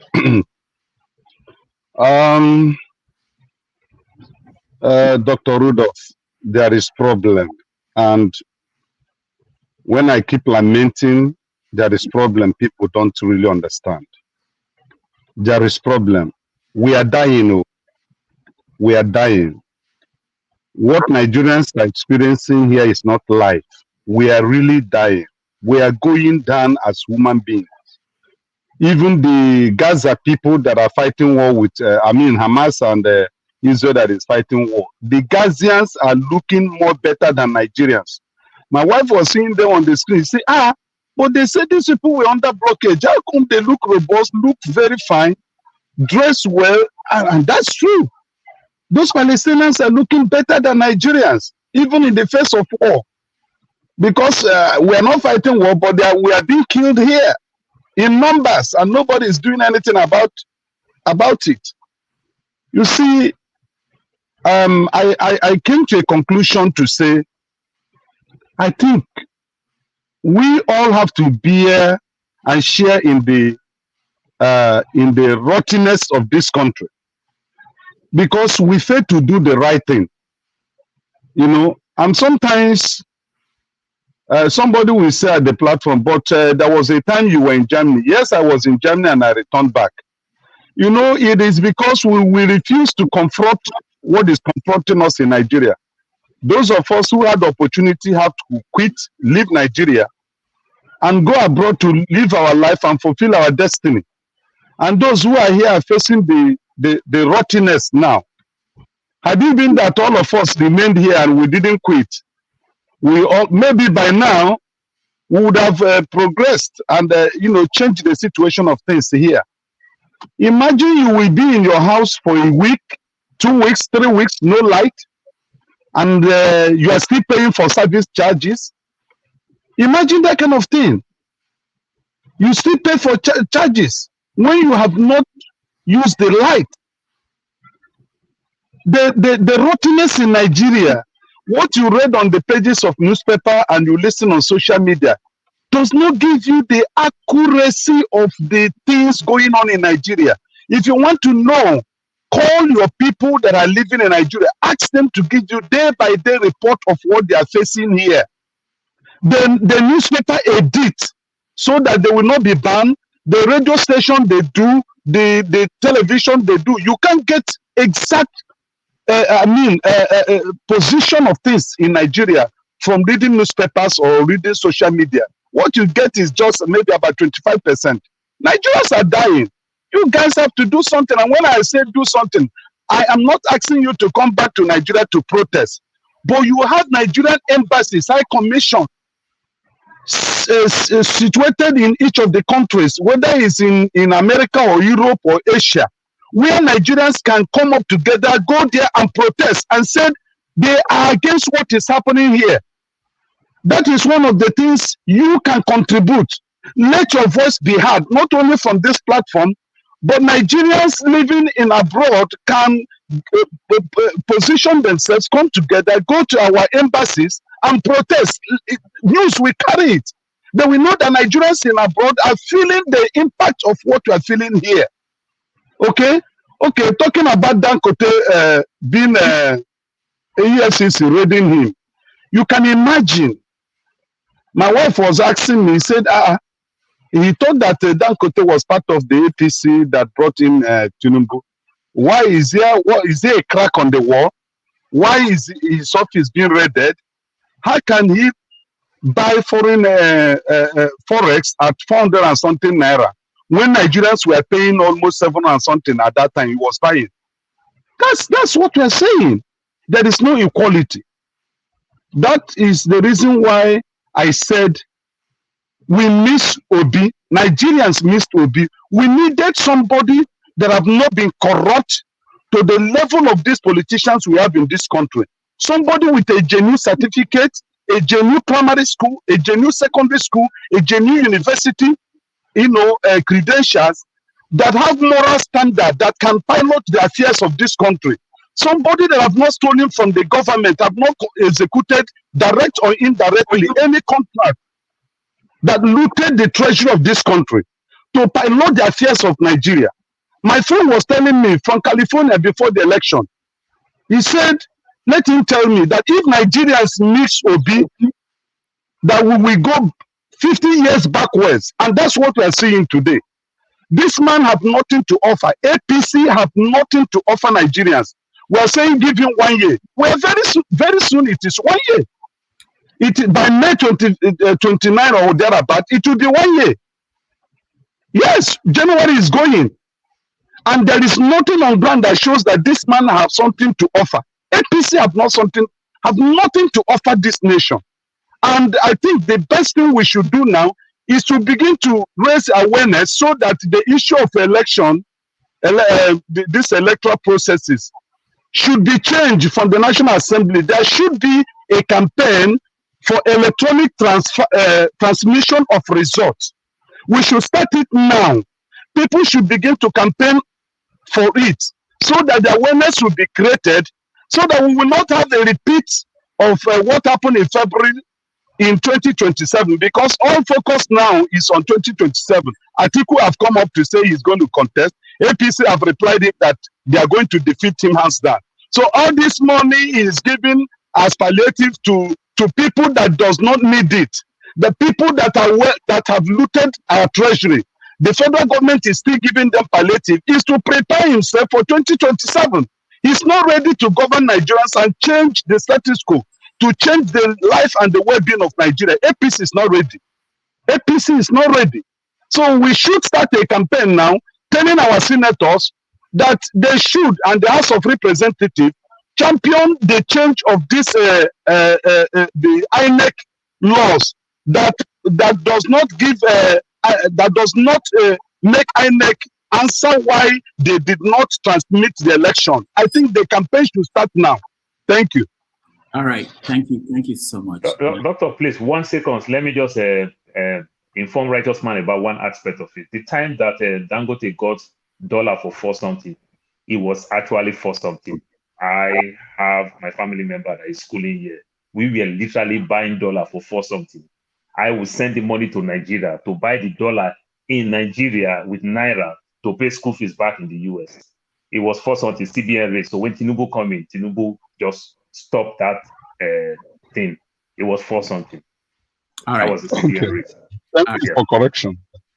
All right, so on tomorrow's 90 Minutes Africa, we have Adiola coming on to talk about how she almost died. She had a health scare. So if you can join us tomorrow, our new time is 11:30 a.m. New York, 5:30 p.m. Nigerian time. That's tomorrow. And next Sunday, we have Senator Natasha Akpoti. She's joining us, and we'll be able to talk to her about what's actually going on in the Senate with all this money that we hear about, whether she's getting them. So that will be interesting. Forefathers, welcome to the show. Yeah, thank you for having me, Rudolph. Yeah, that Adiola, she's growing on me. She's really, I saw this story when she put it on our channel. That was grueling.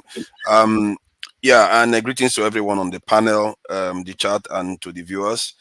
Yeah, I think it's about this corruption issue of an appointee of the current government. I think everybody has said what needs to be said now. They need to hang our quarter and dispatched as soon as possible. The question is, why are they not acting quickly enough? It's very obvious now. If somebody commits an offense, you have to execute and get them prosecuted and remove from office. Remove her from office, then prosecuted.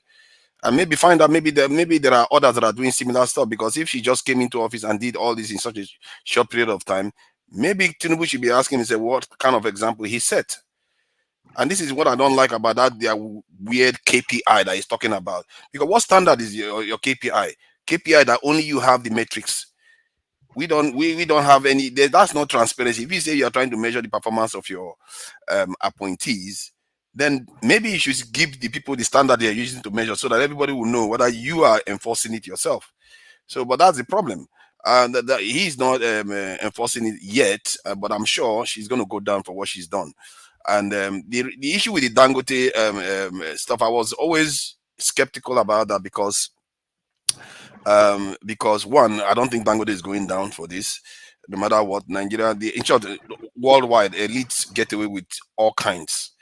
And in terms of the foreign exchange, I was also curious to hear that he got almost $1 billion at some exchange rate, and people just jump to conclusion that, oh, that's corruption. It's not necessarily corruption. You don't know, because I think Paul just went on and said that it's 400 something naira, because at that time the official rate was quite low. If it happened now, that, or just before Emefiele left office, that's corruption.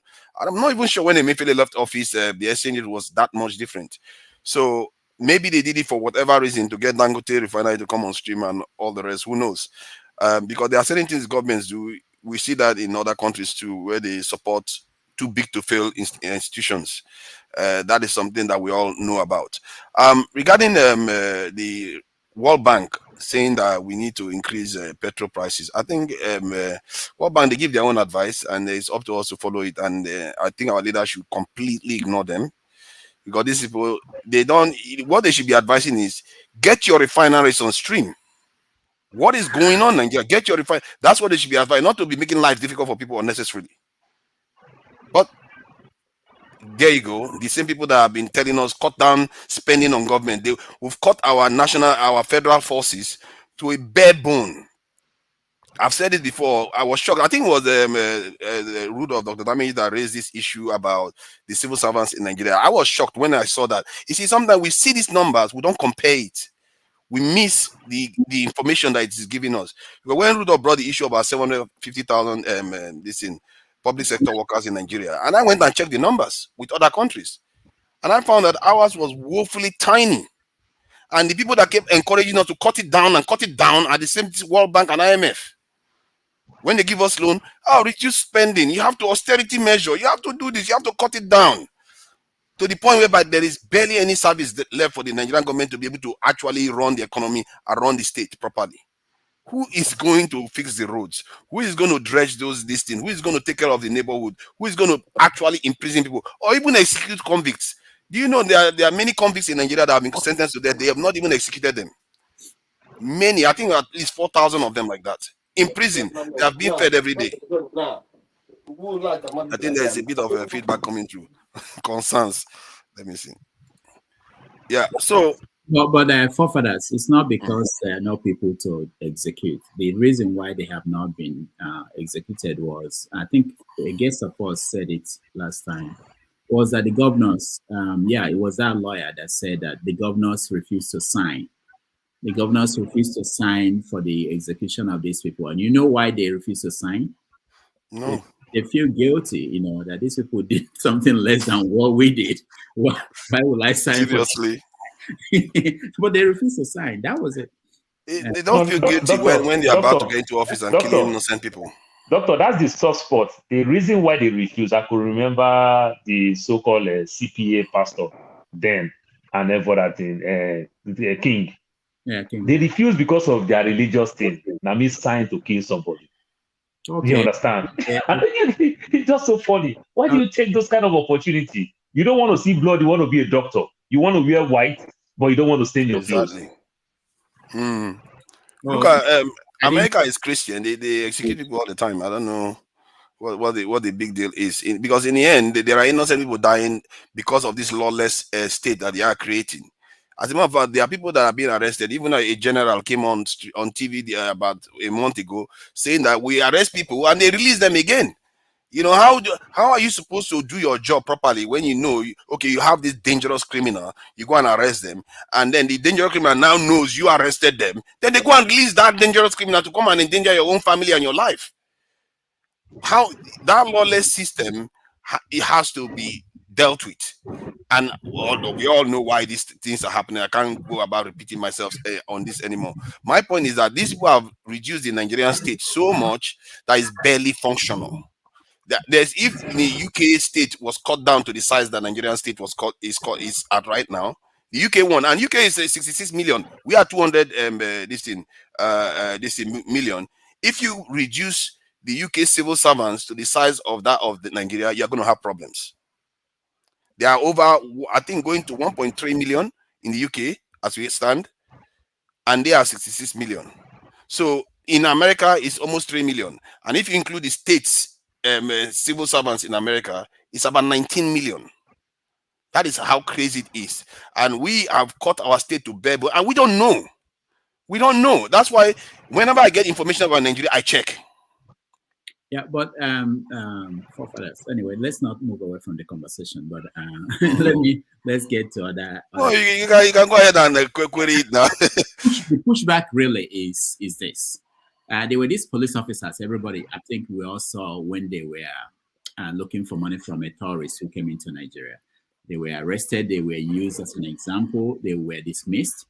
And I was happy that they granted an interview. Their excuse for what they did was that they were not being paid. They've not been paid. They were not being paid. Even if they were paid, what do they get paid? 50,000 naira a month. 50,000 naira a month. That's not enough for them to survive. Okay, so one of the things we found out, it's like when the government said one of the palliatives they gave, I read now, was that they gave 35,000 to civil servants, federal civil servants. That's the federal one. The government cannot pay the workers enough for them to live a decent life that will stop them from stealing money from people. If the police stop collecting money from the public on the streets today, they won't be able to pay for their kids to go to school. They won't be able to feed their family. It's impossible. I agree with you. It's a very dicey. It's not just about increasing the numbers. It's about, are you able to pay them? Are you able to sustain that? Okay, but let's not go there. It will take us far away from the conversation. We can come back one day. Okay. But let's go back to, I want to hear from Coco, KJ, and we round up, because I want to talk about the church in Nigeria. There's something that is troubling that is out there. Coco, go ahead.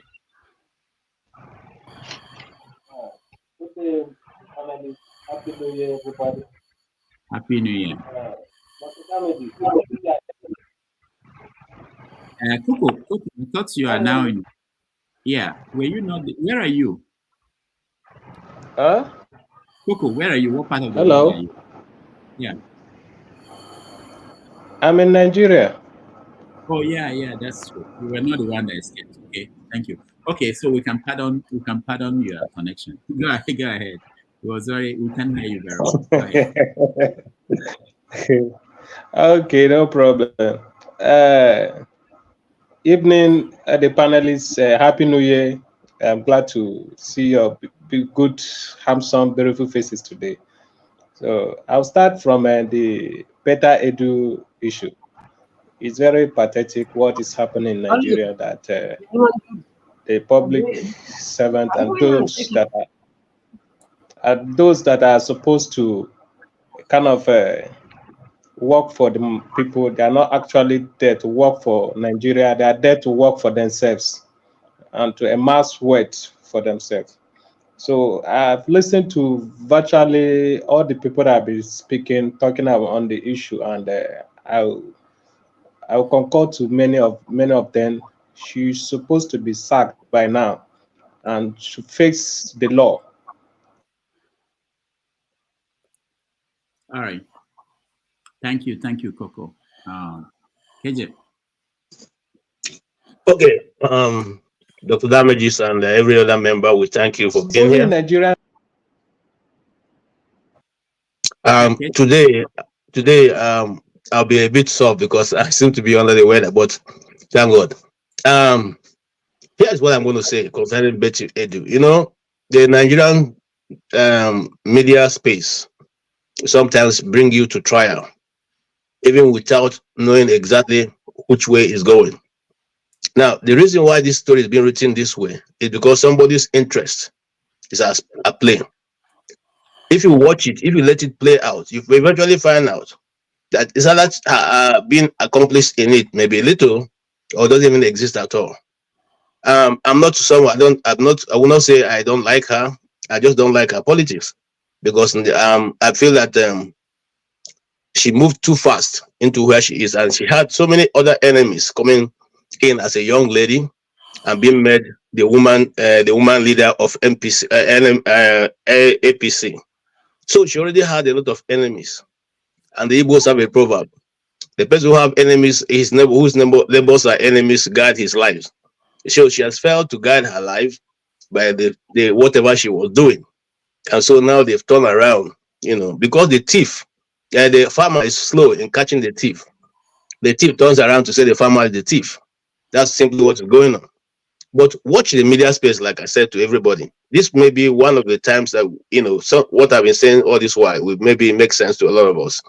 When they bring you to this space, they want to judge you in the media space, condemn you, and remove you even before you get an opportunity to have your day in court. They find you guilty. They declare you guilty. They say it is possible. Nobody could have done except you. You did it. That is, we have seen it over and over and over. And Betty Edu's case is not going to be different. So if you ask me, I would say let's be patient. For whether you are for or against her, let's be patient and watch it play out. Okay? That will be my intervention for now. Thank you, sir. No, don't go. I don't understand what you said. Are you saying that this letter we are looking at, that she didn't write it? Okay. Rudolph, in the Nigerian space, a lot of things go down. I'm telling you the truth. Fine. But Honorable Minister. That's what I'm saying. Anybody, remember that Yar'Adua's signatures were forged in many ways. Remember, and even the last one we just saw, Yar'Adua's letter signature was forged. So what I'm saying, I'm not saying she's guilty. I'm not saying she's not guilty. I'm just saying let us observe the media space, let it play out all. Because I have seen this thing many times. You remember the case of Taishola Ring, okay? His signature was forged. The same thing. He couldn't defend it. KJ, all right. No, KJ, you have to help us because you know the media. Okay. Space. Hold on. All right. Media space, and you are saying that this story broke. This letter came out. She came out and said, "I did not do anything illegal by transferring this money to."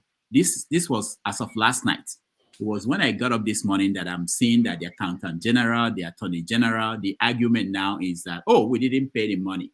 We didn't, no money went into anybody's account. That's the new argument. I'm not aware. I'm not aware of this. Your morning. This your morning. I'm not aware. Like I said, I've been a bit under the weather. All right. The last I heard about it was when it was just playing out in the media space. Okay, I will pardon you for that. Thank you, KJ. Let's go to Thank you, sir. Chim.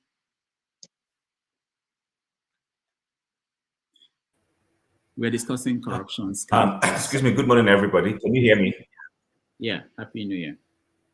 Can you hear me? Yeah, we can hear you. Okay.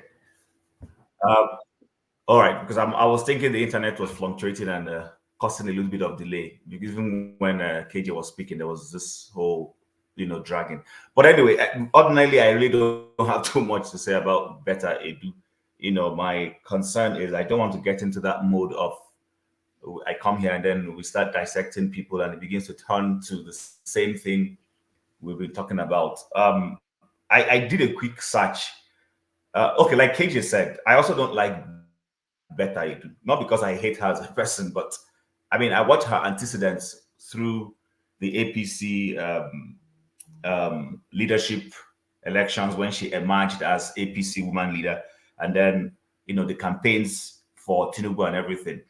All of these people, you see, the thing with our media, when I bash them, is that our media does not help society. When people get thrown out into society, they are new faces. Everywhere else, the media goes to do a search on them. If you don't already have information, if this someone someone just appears on the scene, you go do a search. Who is this person? Where is this person coming from? What's their antecedents? Where have they been? What have they been doing? That way, Nigerians are informed that, okay, look at the caliber of person who is being propped, thrown up to be whatever, minister or whatever. I'm not against, she's a 37-year-old woman, which is supposed to be a plus for us, especially in a country where we've consistently have had octogenarians being minister, president, people being recycled. We've complained that, oh, people are being recycled.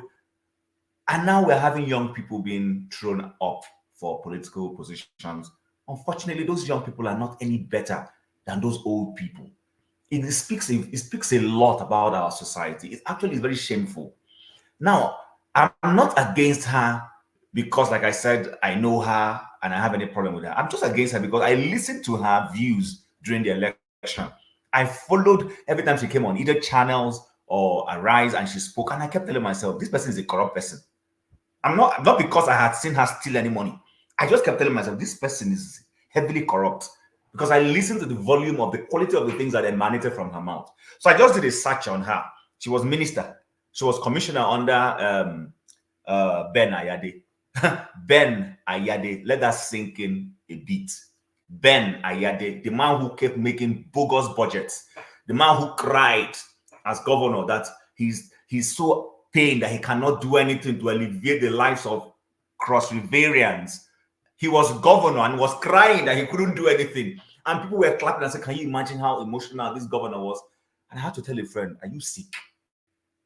This man was elected to take care of Cross Riverians, to take care of the economy, to fix the economy, to pull people out of poverty. And then he was seeing poverty in his face and he was crying and being melodramatic about it and everything. That's the person Betta Edu served under.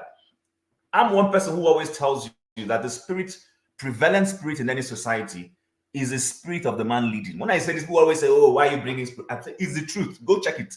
It doesn't matter if it's America or whatever. Once a man is in office, his major tendencies become like literally the norm, the way everybody begins to operate. Go check it. So right now, we have a corrupt man with certificate that is forged. I know we've gone past that. Now it's time for governance. But you know the truth about it, we can't run away from it. Everything around this person is going to be exactly what his personality personifies. So personally, I don't have any conspiracies. Like I was having a private chat with you, Rudolph, and we're discussing this behind the scene. This person, this is my own bias. My bias is this. Why Betta Edu's matter is coming out right now? It's not because he didn't write that letter. It's not because this new, what is it called, analogy they are bringing that, oh, no money was paid. That's not why. This matter is coming to the forefront because there were people in the civil service she did not carry along. If she had carried those people along very well, this thing would have sailed smoothly. There would be no problem. Everybody will know what their courts are. I'm even going to expand the dragnet and say perhaps even people in the presidency, in the first lady's office, probably all know about all these things. But guess what? She's going to be the fall guy. If she doesn't play her cards well, they'll all deny her. But if she plays her cards well, they'll look for a way and wriggle around it and protect her. Because she has done a good work for Tinubu during the election. She didn't carry along certain civil servants, people of high level in the civil service who sign. Remember, these people, no minister can steal money without a PAMSEC or a director. It's not possible. You can't do it. In fact, if you're going to be exposed, it's the minister and PAMSEC. They may feed their little dogs down the line. I mean, these are classified documents that are kept within certain frames. So when it starts leaking, that should tell you that somebody is pissed off and has decided that I'll teach you a lesson. We will let you know we're the ones who are here. And so that's why we're beginning to see it. But let's go beyond that. When are our so-called ruiners, as Dele Farotimi will call them, say we shouldn't call them leaders. The best we can call them is, dictators or whatever we want to call them. When are they going to learn? You promised to fix. You came into a government that is saying it has inherited a lot of problems, and you are carrying on the management of state affairs even worse than the people you replaced. I don't seem to understand it. Shouldn't you be proving to us that he really means business? I think I've said it several times. There are times when everybody, says you're no good, people look down on you. You tell yourself, I'm going to prove everybody wrong. I remember as a kid, sometimes we want to write the exam. They say I'm Olodo. I'm going to go and pass that exam just to prove everybody wrong. I don't see that with our political office holders. They literally seem to confirm what we already suspect about them. And truly, honestly, I don't know. So, but I'll leave that. Like I said, Betta Ayode's matter is a family matter. They know what they are doing. They are playing their games. They will look for a way, like you rightly come up this morning to tell us, they are already looking for a lacuna for her to, overcome it. But coming to Dangote, quickly, Nigerians should not get carried away with the antiques of our elites. What other way do you think a Tinubu will want to prove that he's serious, if not to go for something he feels, even the big fish that you think is being prosecuted knows it's all a game plan? Because guess what? Who gave Tinubu Dangote land to build his refinery? It's Tinubu's family. When I mean Tinubu, his political family. He's the governor of Lagos State. He didn't just go there and collect land. So they are all into all these things. So all this thing they are doing is to create some form of, it might sound conspiratory. Yes, I agree. I'll be the first to admit it. But these guys are on a game. Nigerians have become a pawn in the hands of these guys. They just play Ludo with us, and then we clap, we come here every day and we dissect all those issues. Why they continue to do the things they want to do behind the scene. That is Nigeria for you. It is not a country where serious political conversations are going on how to develop the nation. What is the next plan? Someone said in another forum where I was listening, when nations, India has problems, America has problems, but in the midst of all those problems, serious governance is going on. India has gone to the moon. India is talking about how to pull other people out of poverty. They have elections coming up soon. Whether Modi wins or another person comes in, these things are going on. It happens everywhere. But in our own case, our leaders seem to be focused on their pockets, on how to sort themselves out, how to steal the next money. They've gone to loan money. All of us know that Nigeria is loaning money where they are going to pay back with oil. Some crazy deals are being signed. We all know this. You understand? I mean, if you're following what is going on in the last few weeks, you will notice that the government is going to borrow money. It doesn't have good plans to pay, and it's signing something that looks like the what's that deal that recently that they just quashed in the UK? Something very almost close to the same thing. We're about repeating it again. Someone help me? That deal, that IPD, whatever. What was it? PID. Oh. Yeah, something like that. I know. We are almost signing something similar to it is being done under this government already. Do you guys know that? They are loaning money somewhere. They don't have very concrete plans to pay that money and using oil for payback for it. And these are people who are serious. Somebody who's not going to sit down and begin. He has not cut down on cost of governance. He's not asking himself, where are the places I can cut things, at least to start work before I can talk about going to borrow. First of all, before investors take you serious, they want to see what you're doing. You want to get married, and you're going to ask people to loan you money to marry. No, even though people are going to help you do it because we know that yes, people will give you goodwill. But people want to see what you've done. You've paid for your horse, you've bought your clothes, you've paid for all of this before you start asking people to give you. In our own case, we just going out to go and ask people to give us money. And you think investors will throw their money at you? I mean, let me rest my case now for here. I think I don't want to go on this year having to discuss these characters because it's just not Rudolph, if you just give me one second. Hold on. It looks like we are reading this. This guy just went for more than just about 10 minutes. Nobody stopped him at all. I didn't go 5 minutes without getting interrupted. It's ridiculous.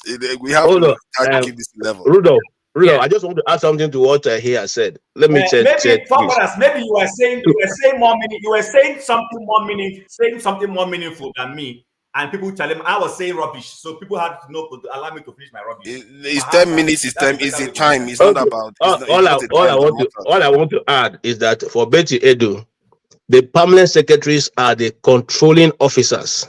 They cannot, and she cannot sign anything out without those people and the finance officers being involved.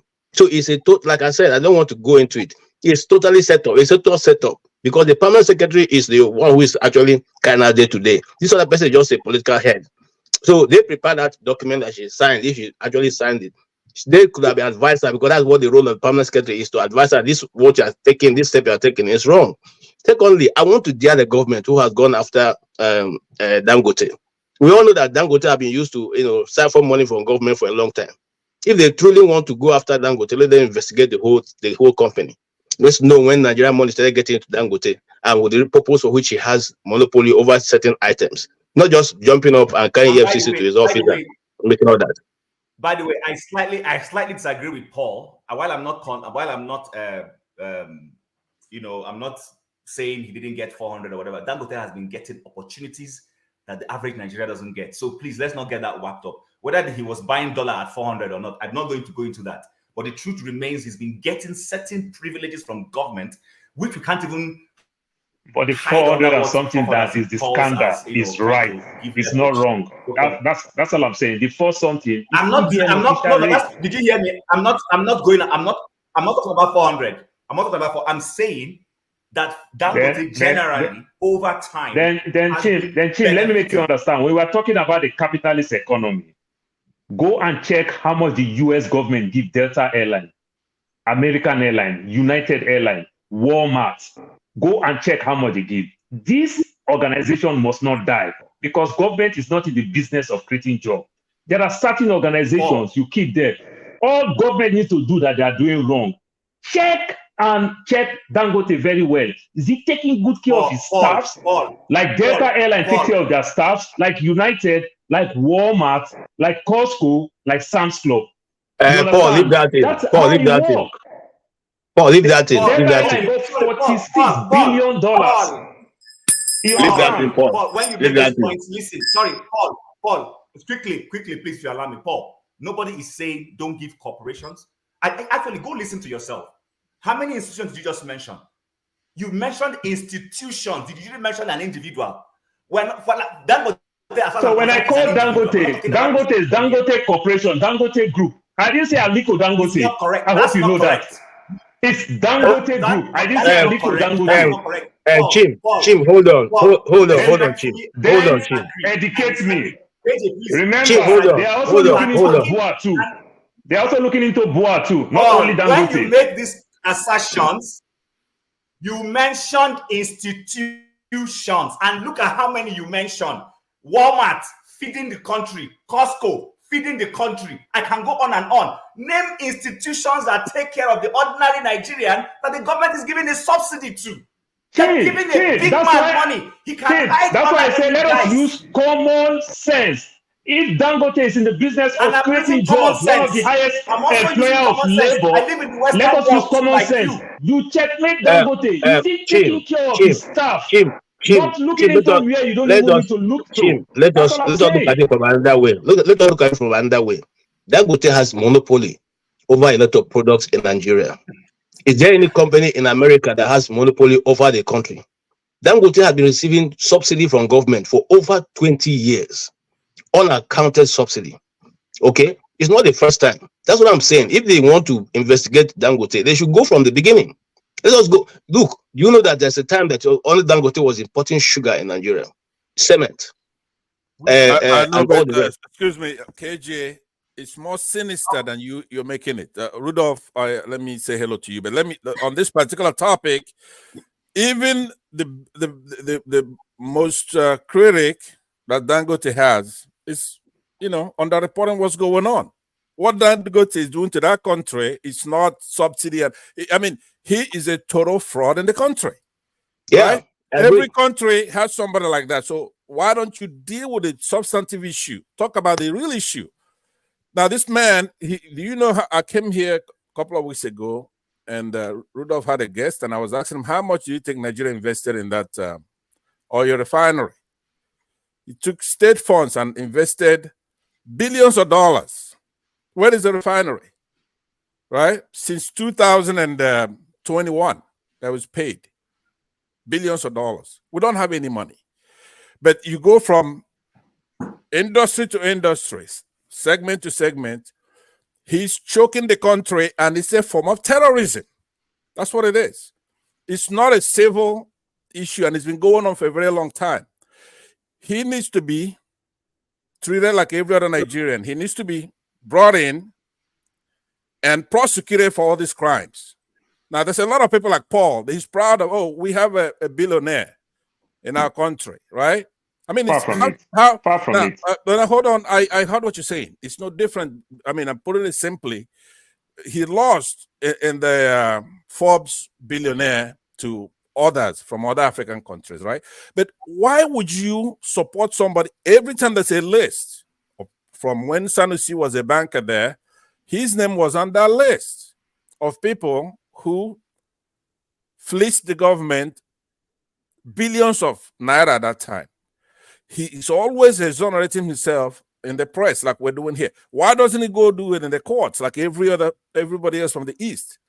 MFLA is an independent agency. He has the right to make policy. He could make a bad policy, right? But he's independent from the presidency, as independent from the legislature. But what I'm saying is that even those who are trying to bring him into account, you are making it less sinister than it is. What we have is an Islamic terrorism in our country. And one way that it manifests itself, right? Yeah, under forefathers before, why I came in here is actually talk to you about. Just bring your fact point by point. I would love to learn from you. Hold on.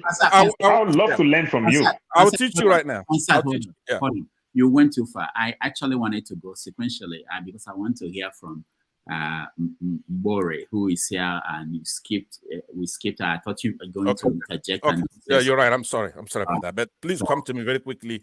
I want to talk to Paul and forefathers. That's why I'm here. Thank you. All right. Let's hear from Bore. Welcome and Happy New Year. Oh, my beautiful, beautiful people! Do you hear me? Yes, we do. Loud and clear. Oh my gorgeous and surmountable people, I'm proud of you. Ooh, I am really. You know, I feel minimal, skewers, but hey, that's why I'm your sister. But thank you guys. You wouldn't believe it. But it is real. We are in a new year. So I'll say what I don't usually say. I don't go with happy this, happy that. Just have you whatever you want to have. I'll say it. Happy New Year. Thank you. Thank you. Happy New Year to you too. Yeah. Same to you. Thank you, Rodolphe, alias Dr. Konkwo, alias Dr. Damagis. Encomium, support encomium, okay? Thank you. You are worth more than whatever encomium that comes to you. So is every one of you here. Thank you. I was listening to what you did on the night of the New Year, that New Year's Eve, or a little bit before that. I was listening to that for the past 9 hours. This is California, from 3 a.m. until 10 a.m. this morning. And what you guys were discussing is like a continuation in Nigeria forever. Because you hear this one say, well, the army, they are not doing what they should do. And the other one says, yeah, the government, they are not doing what they should do. And I'm like, I know we all know the genesis of our, of our, whoever is in the helm of affairs of Nigerian government. And there are, you can call them the army, you can call them the government, or you can call them Boko Haram. When you say Boko Haram, that represents all that. So army can't stop government can't stop army, because they are all the same people. Now, when that is the case, this one has happened about the Edu lady having been caught. And somebody said, let it be investigated. I said, whoa, some investigation in that mess. Some investigation in that mess. To be very frank with you, what really stands for me is that you may not know. Ngazia, hello. You may not know. Good evening. This is my university, and it really is. Because I grew up doing everything I can to survive. Everything I can, other than pursuing anybody's husband around here, which, hey, assuming that was, I saw that to do to be able to eat. I don't care. I wouldn't have minded. But it got me to knowing, tearing everything I can up to be able to cram everything and, throw them out on a paper so that I become a nurse. Hey, they don't pay. Go to America. And I found a way to come into America. Here I am. So when and now that I'm listening to you guys, it's a big, Igbo will say mahadum. It's a big mahadum for me. And when Igbo says mahadum, that is interpreted as university. Now, there are a whole lot of you that are not here because of how big this platform is. But I thank you for teaching me every second of the day. I heard Chim say that he used to go for his football or some type of ball. He doesn't go anymore. I said, oh, I thought I was the only addict. Thank you, guys. Now, I have a little, I didn't join in time because my computer know-how, my IT know-how is very, very minimal. And trust me, I have registered on Wednesday to, okay? So by the time you catch me again, I'm coding, okay? Thank you. Now, I'm learning there. I'm learning here. And I can't stop saying thank you. But until what is holding us? Nigeria, can we be one? Can we be one for over 60 years? For if there some that will start counting from the 40s.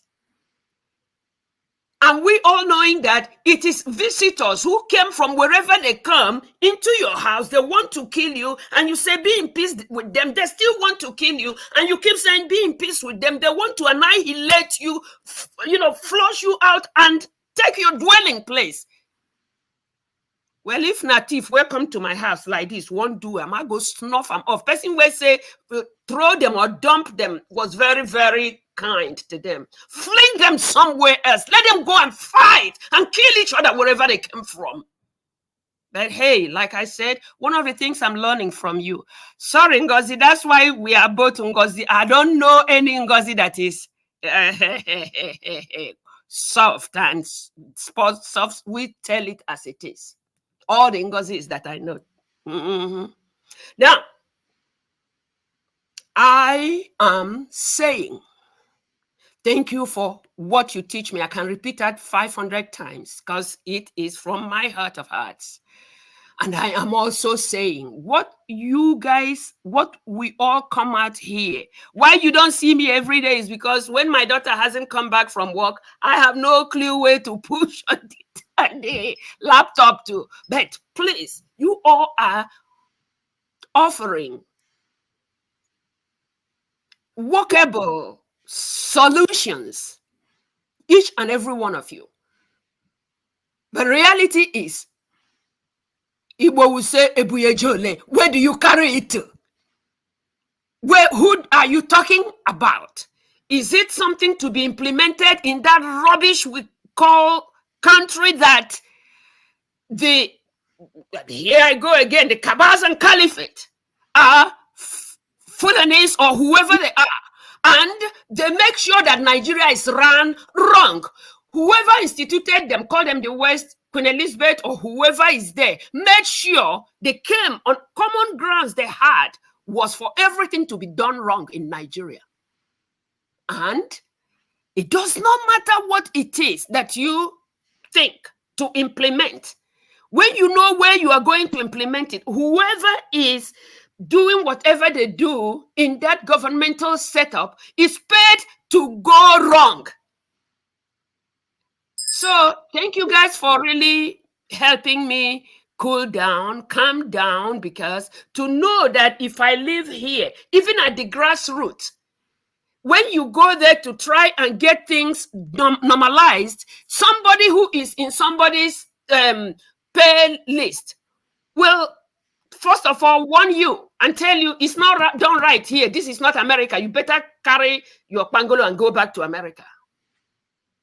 We really do have a problem. Thank you, guys. I'm sorry I may have taken longer than I should have. Thank you. Thank you. Thank you so much.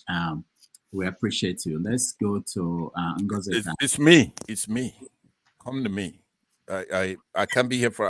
I cannot be here forever. Please let me, Ngozika. This time around, let me ask for your. I wanted. Hold on, please. Hold on. I'm not taking words from you. I just wanted to ask for something. Since Mbore is here, Mbore, okay. Now, Dr. Damages, we wanted to talk about the World Bank thing, and you said wait.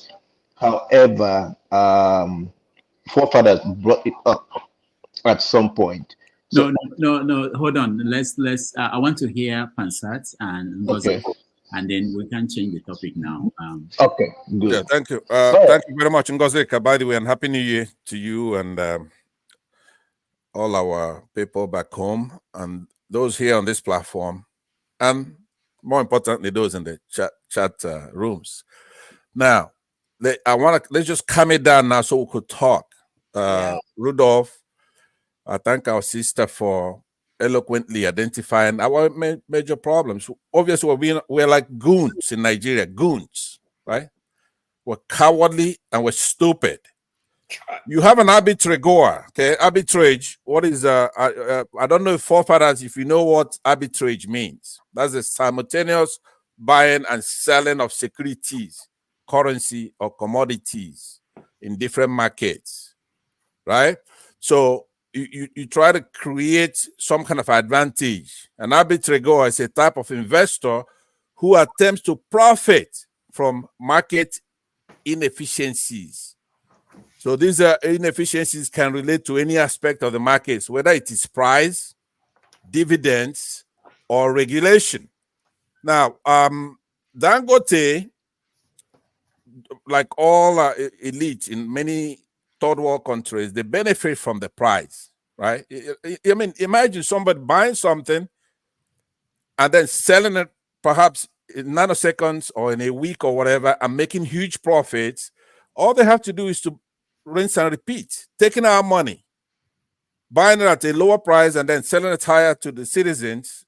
And his forefathers have been doing this to Nigerians for a very long time, but he's taking it to a commercial level. We have no chance whatsoever with something like that. But the more important arbitragoer that he is the kind that benefits from even regulation. Regulations are made for him.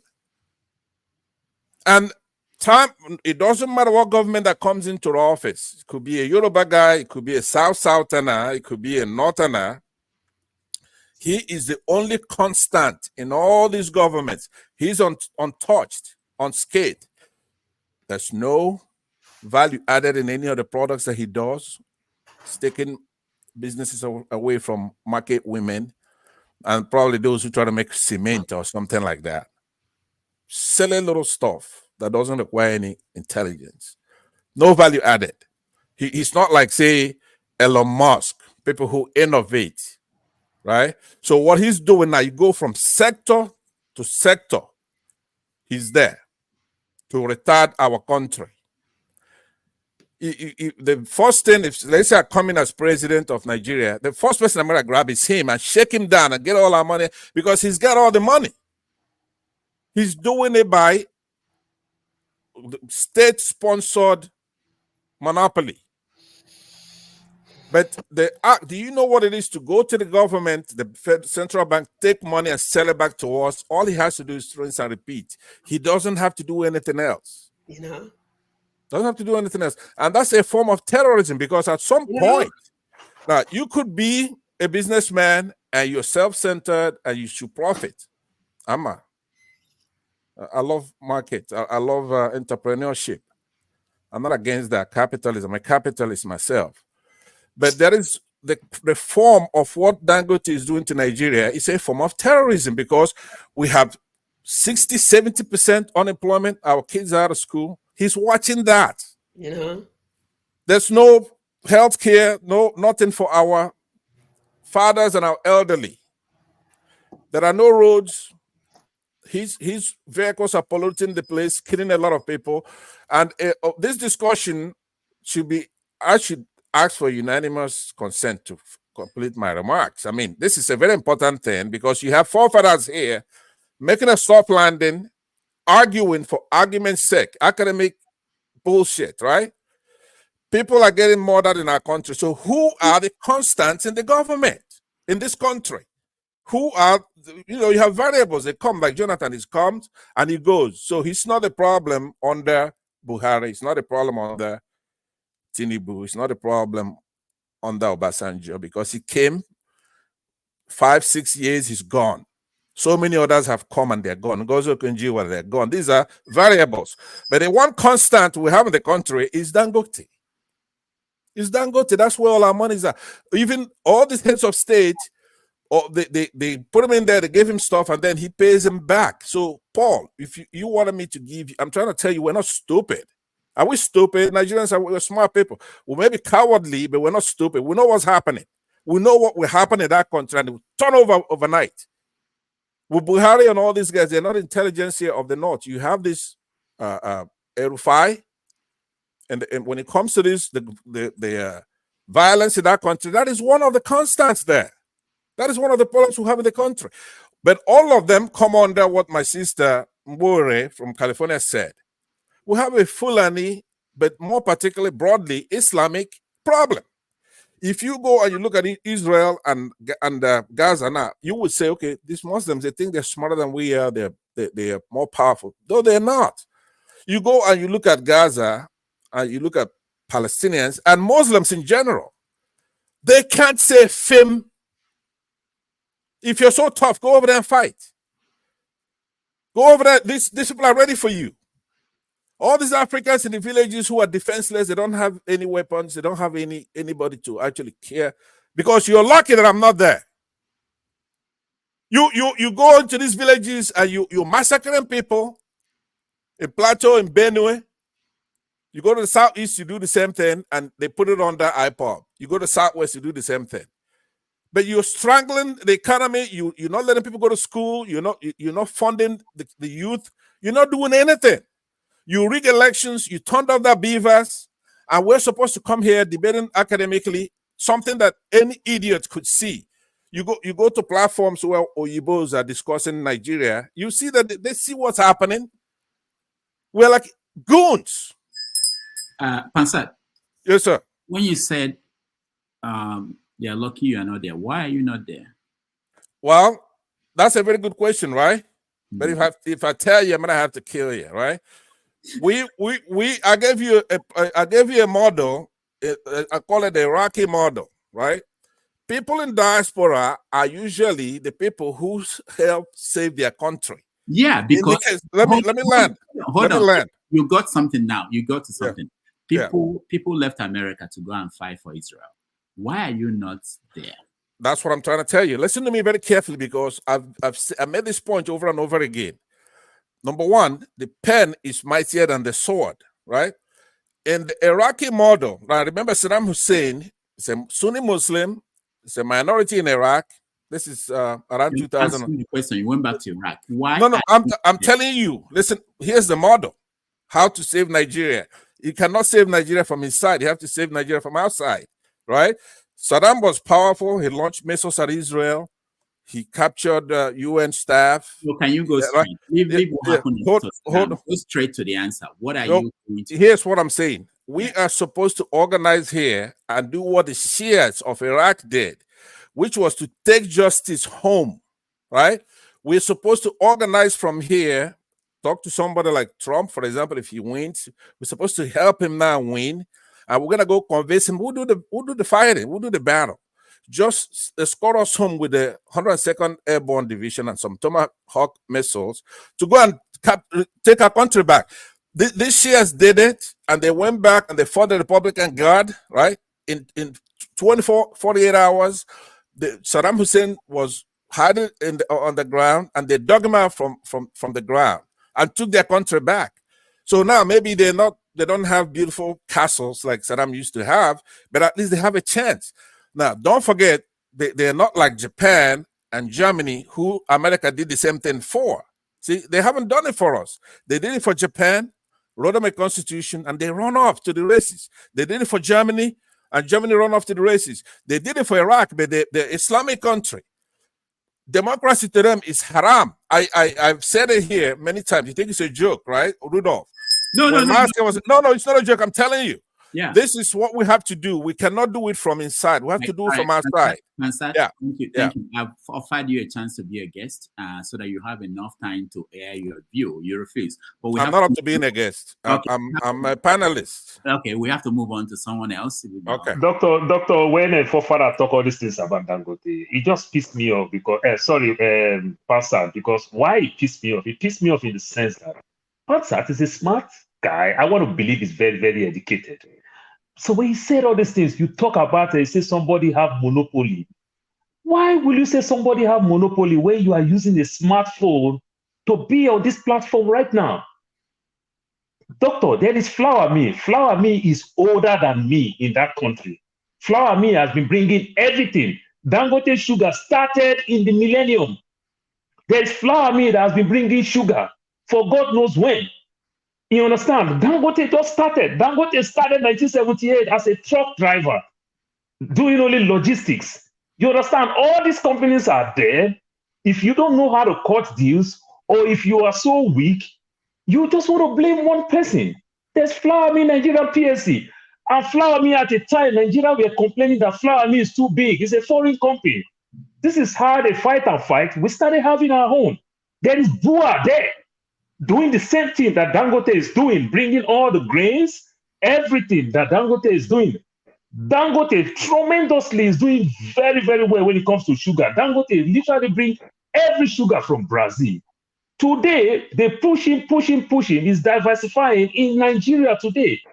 All I'm telling you, Dangote business model is very, very good. When it comes to employment, Nigeria has a ministry called Federal Ministry of Labor, Employment, and Productivity. You understand? How do you checkmate these guys in terms of how did he take care of his staffs? How do you checkmate this guy in the other aspect in terms of his equipment that is putting on the roads? These are things that makes us hate Dangote. They go free with all those bad trucks on the road. The way they park on the road constitutes menace. But Dangote business model, I think is okay. So we just have all these ministries that are starters to checkmate all these things. They are not doing their work. If you don't know, as powerful as Flour Mill is, that is how Dangote come. That is how standard Flour Mill, also in Nigerian companies there. If you don't know, go and check all these things. They're all there. I don't understand anywhere where anybody tell me that Dangote have immunity for sugar. Among all these companies that I call, Dangote is even the least. Dangote just started sugar. I don't know whether the Coke you drink in the 70s and in the 60s when Dangote is not there. Where are the companies? So people should just be saying. I hope Fofana is happy now that Paul has jumped in and is talking long. He doesn't have a problem. They just say they just say all these things. But I just it's not only you. No, it's not only you. It's everybody that speaks more than me. It's not only you. You said it. I take it personal. I'm being honest with you because you don't take it personal. It's not about you. I was talking to But I'm telling you, I'm not a hypocrite. I'm taking then, doctor, when people talk about all these CBN forests, we are looking for forests and everything. Looking for forests sometimes it just pay the multinationals more because they have this trick of we're taking our money home.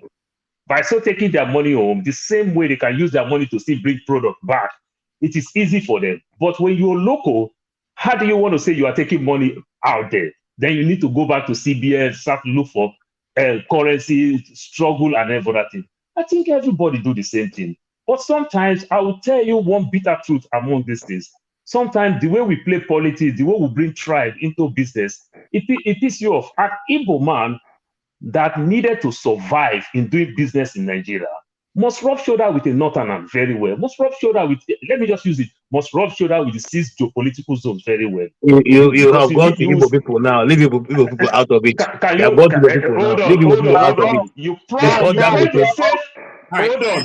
When you pride yourself, hold on, let me land. When you pride yourself as a businessman, I am using the highest when it comes to business to make my case. I don't want to use the lowest. As an Orobo man, the only business we do is sell Ogogoro. I can use it. It's 1% business in Nigeria. You understand? So when you, as an Igbo man, you want to cut this, you make friend with a Yoruba man, you make friend with an Hausa man, you make friend with an Ijaw man, you make friend with everybody. I will go back now. So now let me be negative. It is the same you that will cause that Igbo man. You don't forget your brother, they go rub shoulder with Yoruba man. This is what Dangote do. So Dangote is friend to everybody. You as an Igbo man, you need to be friend with everybody. As an Yoruba man, I need to be friend with everybody. All right. That is I totally sorry. Rudolph. Sorry. When he talks this way, you forget that this same Dangote took over Benue Cement and crashed it, and there are many other companies that he have taken and destroyed just because he want to have monopoly. So let us stop playing this kind of. And then when you bring an Igbo man in, when we keep making it that is a lie. Dangote buy Benue Cement company. No, that's the thing. I will be screaming if you don't allow me to talk. I will do that. I'm going to do that. When he's talking about Dangote, we forget. Do we have amnesia? A Dangote was in cement, or he was not even in cement. He came into cement to meet an Ibeto, and he waggled his way. Tell me the friendship you want Ibeto to go and arrange to keep his business running. Come into a business. If you're offering better services or better quality, Dangote was in cement and made flour me there. Can I finish, please? He made flour me there. Start there. Can I finish? He made flour me, and flour me is still there. Can I finish? We can go on like this day. I'll be ready for you for that. When Dangote came into that business, he used his political influence to put up another person. A business was shut down for 3 years.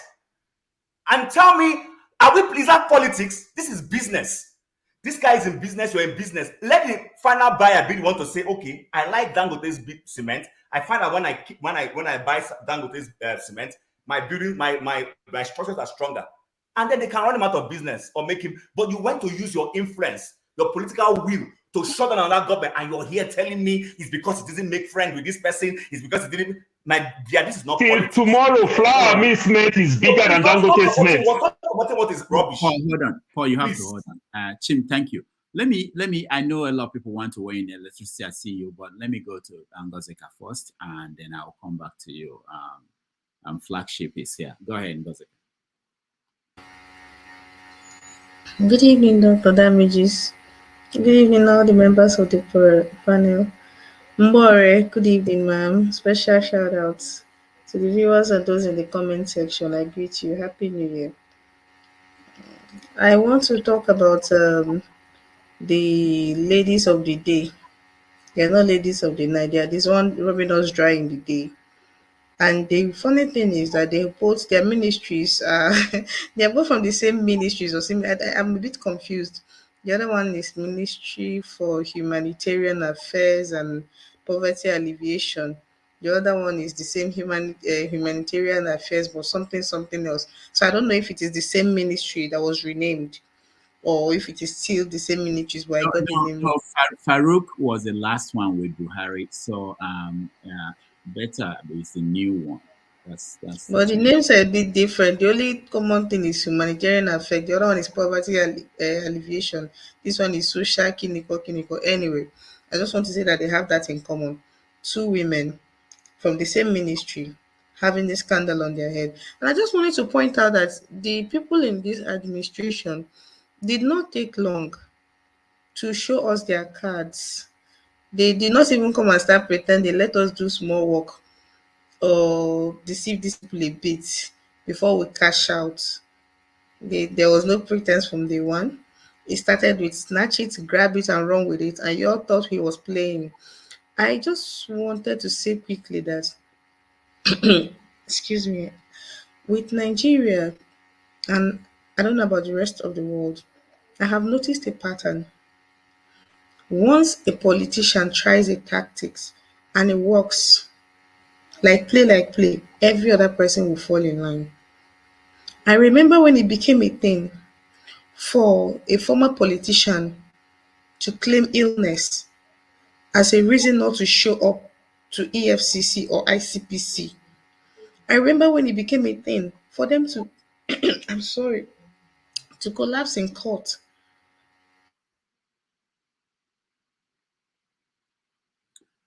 All right, so we lost Ngozeka.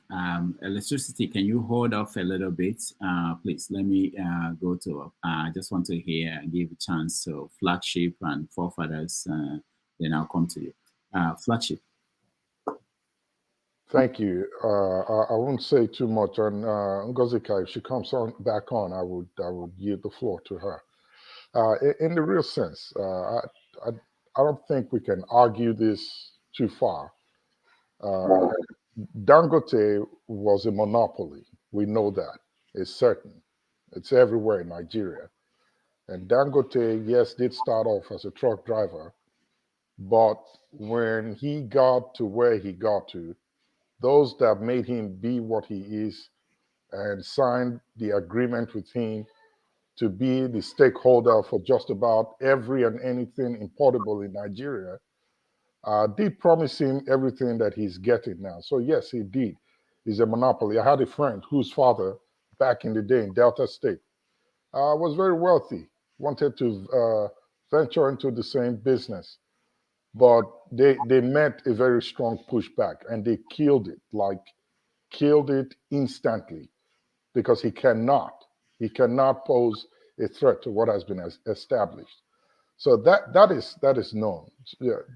The other thing I wanted to talk about is the aspect of an opposition in the sense that we speak out, we're able to say something. And I'm sure you all remember chatter on Twitter, what chatter on Twitter did in Bola Tinubu's regime last year, when they were talking about 8,000 naira or 25,000 naira per household for 6 months. And they had to go back and reconsider because the people pushed back. Joss has done the same thing. Look, my people, there is a way out of this problem. I don't think we should be throwing punches at ourselves about who's right or wrong. Everybody at this point has a workable solution. Let's figure a way out to put them together and form a strong force and go back to effective change. And lastly, let me say this with all due respect to every panelist. I'm sure we all know that there are non-Nigerians who are right here online watching what we're doing, listening to us, and who may come after the show ends to watch the video and hear about how we are going about solving our problems. Let's stop using those foul languages on ourselves. It doesn't help, you know? And that's why they go back on TV and talk about us the way they do, because rather than come together and form a strong force, we're calling ourselves names. I won't repeat them, not to give light to them, but please, as much as we can, let's minimize it. Everybody here is educated and wise and smart, no matter what level you get to. So let's show that respect and let the world know that at least there's light coming out of somewhere, no matter how much time we spend until we get it together. Thank you. All right. Thank you so much, forefathers. So quick one, please, before you move on. Please, I've heard it repeated twice that Dangote started as a truck driver. I don't know which truck driver, or do you guys mean he started the trucking business? Is that what you mean? Logistic, not truck driver, logistic. Okay, but you said logistic. Truck driver. That's what you said. Trucking, logistics. The uncle. Oh, no, I know. What I'm just trying to correct is that he started logistics. It's not a truck driver, logistic business. Okay. 1978. All right. Okay. All right. Okay. So, forefathers. Yeah. Thank you. Jim, for no reason would I ever target you. By and large, we tend to agree anyway. So why would I target you? I was basically calling out the time some people are allotted while others are not. Like me, I'm not allotted enough time. You know, I like time. So, I was also trying to get bandits too today. Don't worry yourself. So okay. So regarding the Dangote issue, I think it's not entirely fair to be going after Dangote the way people are doing. Because there are a lot of people that don't even offer remotely close to any value compared to what Dangote offers people. When somebody's offering value to an extent, selling cement, all kinds of different goods to the country, he's not just going there to just circling money and just raking money. There are a lot of people that don't do anything. They just do foreign exchange and just use that to exploit the currency. They don't offer any value whatsoever. Some of them steal the value that Nigerians have. So he makes the effort to do all this hard work. He tried to build a refinery in River State. He failed, and he tried to buy one. He failed, and then he moved to Lagos. Right, and the whole Nigerians are waiting for his refinery to come on stream now. because it might actually help out. For better or for worse, this is what you get in capitalist system, except you're asking for us to go to socialist or communist system. If you want to, you can argue that. If you have a capitalist system, you have oligarchs, you have this in cabals, you have this in cloud oligarchs, as they call them in the West right now, that control the economies. The search engine you use, isn't only Google that controls it. Facebook that we are on, YouTube, how many YouTubes do you have out there? It's only one company that runs it. And Tesla is occupying its own space now, taking over so many other areas. You have, that's the natural nature of capitalism, and it's actually dangerous to capitalism because when people get that powerful, they can threaten the system. If you are arguing from that point of view that they are Dangote threatening the system, fine, but don't say it doesn't offer value. The YouTube that we are in now, that YouTube is making money from it, is because it's offering value. It's allowing us to talk to each other from remote locations.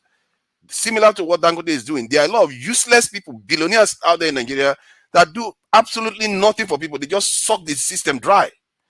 And the worst of it all, they don't even invest in the economy. They send it overseas. Dangote's money is in Nigeria. So we have to truly consider some of this we are doing is employing people. He's doing a lot of things on the ground. If Dangote falls, who else is big enough to employ as many people as he's employing? We have to recognize that, okay, fine, he has issues. Big businesses always have issues. If you go to any big business ledgers, you're probably going to arrest somebody. In Google, all of them, they are all doing shady things. They don't pay tax in the West. Not to mention in the West that we like to hold up as an example of transparency. They barely pay tax. So this is what we are. That's why I'm saying we should cut Dangote's slack. I don't like some of the things our elites are doing. I'm sure if you check his books, you probably throw him in prison too. But he is offering some value, and if you go after the one that is offering value, then what else is remaining? There's nothing else there. You are encouraging the ones that they would say the other ones that are busy stealing money without offering anything. They'll say, you see, look at what he's doing and look at what they are punishing him for. If you go to innocent cars now, you are going to find something that he didn't do right. Nigerian laws are meant that you break Nigerian laws left and right if you do business in Nigeria. But it depends on whether they enforce it. So if you want to criticize Dangote that he did something specifically wrong, you criticize him that he did specifically wrong, something specifically wrong. And something that I fear that some people's criticism is clouded based on whether the person is from your area or not. And that is not healthy at all. You can't go on like that. We have to try to be measured in the way we criticize stuff. Otherwise, everything will want to burn down. That's how I look at it. And we have to, that's why I'm just saying, let's be a little bit circumspect. And the way you want to criticize people is whether they are offering value. Yeah, what are they doing for you? I've seen nations where some leaders come in and they destroy the nation completely. But by the time they left, because they left something of value, the nation forgives them. That's what you have to ask yourself. Thank you. All right. Thank you. I'll give Chim 2 minutes because you're responding. I actually want to go to electricity to question Paul. Okay, I will make it very short. Forefathers, ordinarily, I don't have any problem with all you said. Ordinarily, let's cut people's slacks. And what you just mentioned on issue of irrespective of who the person's ethnicity, if the person is doing business and offering service and value to the society, fantastic for me. But nobody has answered this question. Ibeto was in business doing cement, and Dangote came into the same cement space. Was Ibeto shut down to favor Dangote or not? That's one question. You don't have to answer now. I'm sure all of us know the truth. So when we start making this, don't let us go back and forth. Make others cement company. Add others cement company. Don't use only Ibeto. You are turning it to tribal issue. There's Flower Me doing cement too. There's Benue Cement Company. There's Igu Cement Company. Why are you measuring one company? There's so many companies. Don't do that. Don't do that. Doctor, he's making it too personal, even when I'm not from the north. Yeah. He's making it too personal. Are you in my mind? Are you in my mind? You hold on. Let him. Flower Me did not die. Why are you calling one company that you blame Dangote for it? If you want us to make this an argumentation, I will wear that hat and we'll make it an argumentation. Honestly, I'm not even playing this. Let him speak. You have the chance to speak. I allowed forefathers, even when he was saying things I didn't agree, I let him make his point to the end before I can respond. So please. I just want you to put all of them together. There are other companies. You pick one, like they share one flat to do church. I don't have to respond the way you want. You make your views. I disagree with you. It's respectful. Forefathers use some orange and apple analogies that don't fit in. You see, every time we say Western elites don't pay tax. I think sometimes you think their society will allow them not pay tax. You're describing this based on what you feel or the way you look at it, which I call sometimes liberal perspective with all this pay fair share, pay fair share. Who determines fair share? If IRA or CRA or whatever tax is getting the money they have, build a corporation and say he has paid what he's supposed to pay, it's subjective for you to say person is not paying tax. Because the same argument can fall for Dangote. Listen, governments everywhere in trying to encourage economic growth will always subsidize or support initiatives that will grow the economy. It's a normal thing. From South Korea to Japan to the US to the UK, they all do it. I do not have a problem if Dangote comes up with an idea or a business model and the Nigerian government says, look, we can see that this thing is going to help our people, and they help him. They give him the leverage. I don't have a problem with it. If you're listening, I would like you to listen properly. What people are arguing against and the word monopoly has been used severally. In fact, I can't even say it as intellectually better than what Flagship put forward.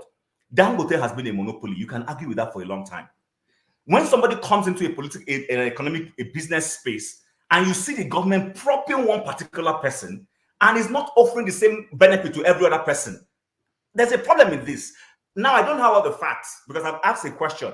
This guy, Innocent, who is doing business and is trying to raise money, because I know if I say that now, people say because he's an Igbo man, but I'm going to go there. I'm not going to be afraid about that. He is trying to manufacture vehicles, call it assembling, call it whatever it is. How much subsidy, how much help has the Nigerian state offered to say, you know what, we want you to mass produce this thing because we want our people to start having cars? Because the American government did it with the Fords of this world. They did it with the GMs of this world. How much has anybody done in that area?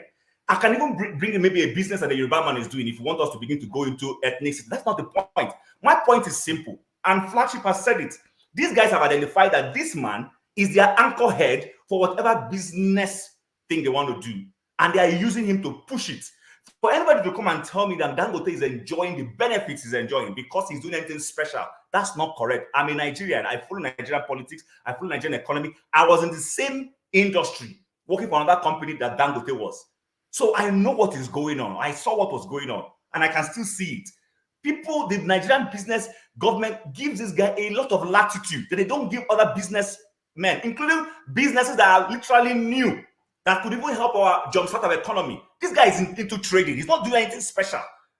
He's not doing. I don't see any innovative thing he has done. He only gets into spaces that are already existing. You can't call him an Elon Musk. You can't call him a Mark Zuckerberg. You can't call him even a Bill Gates.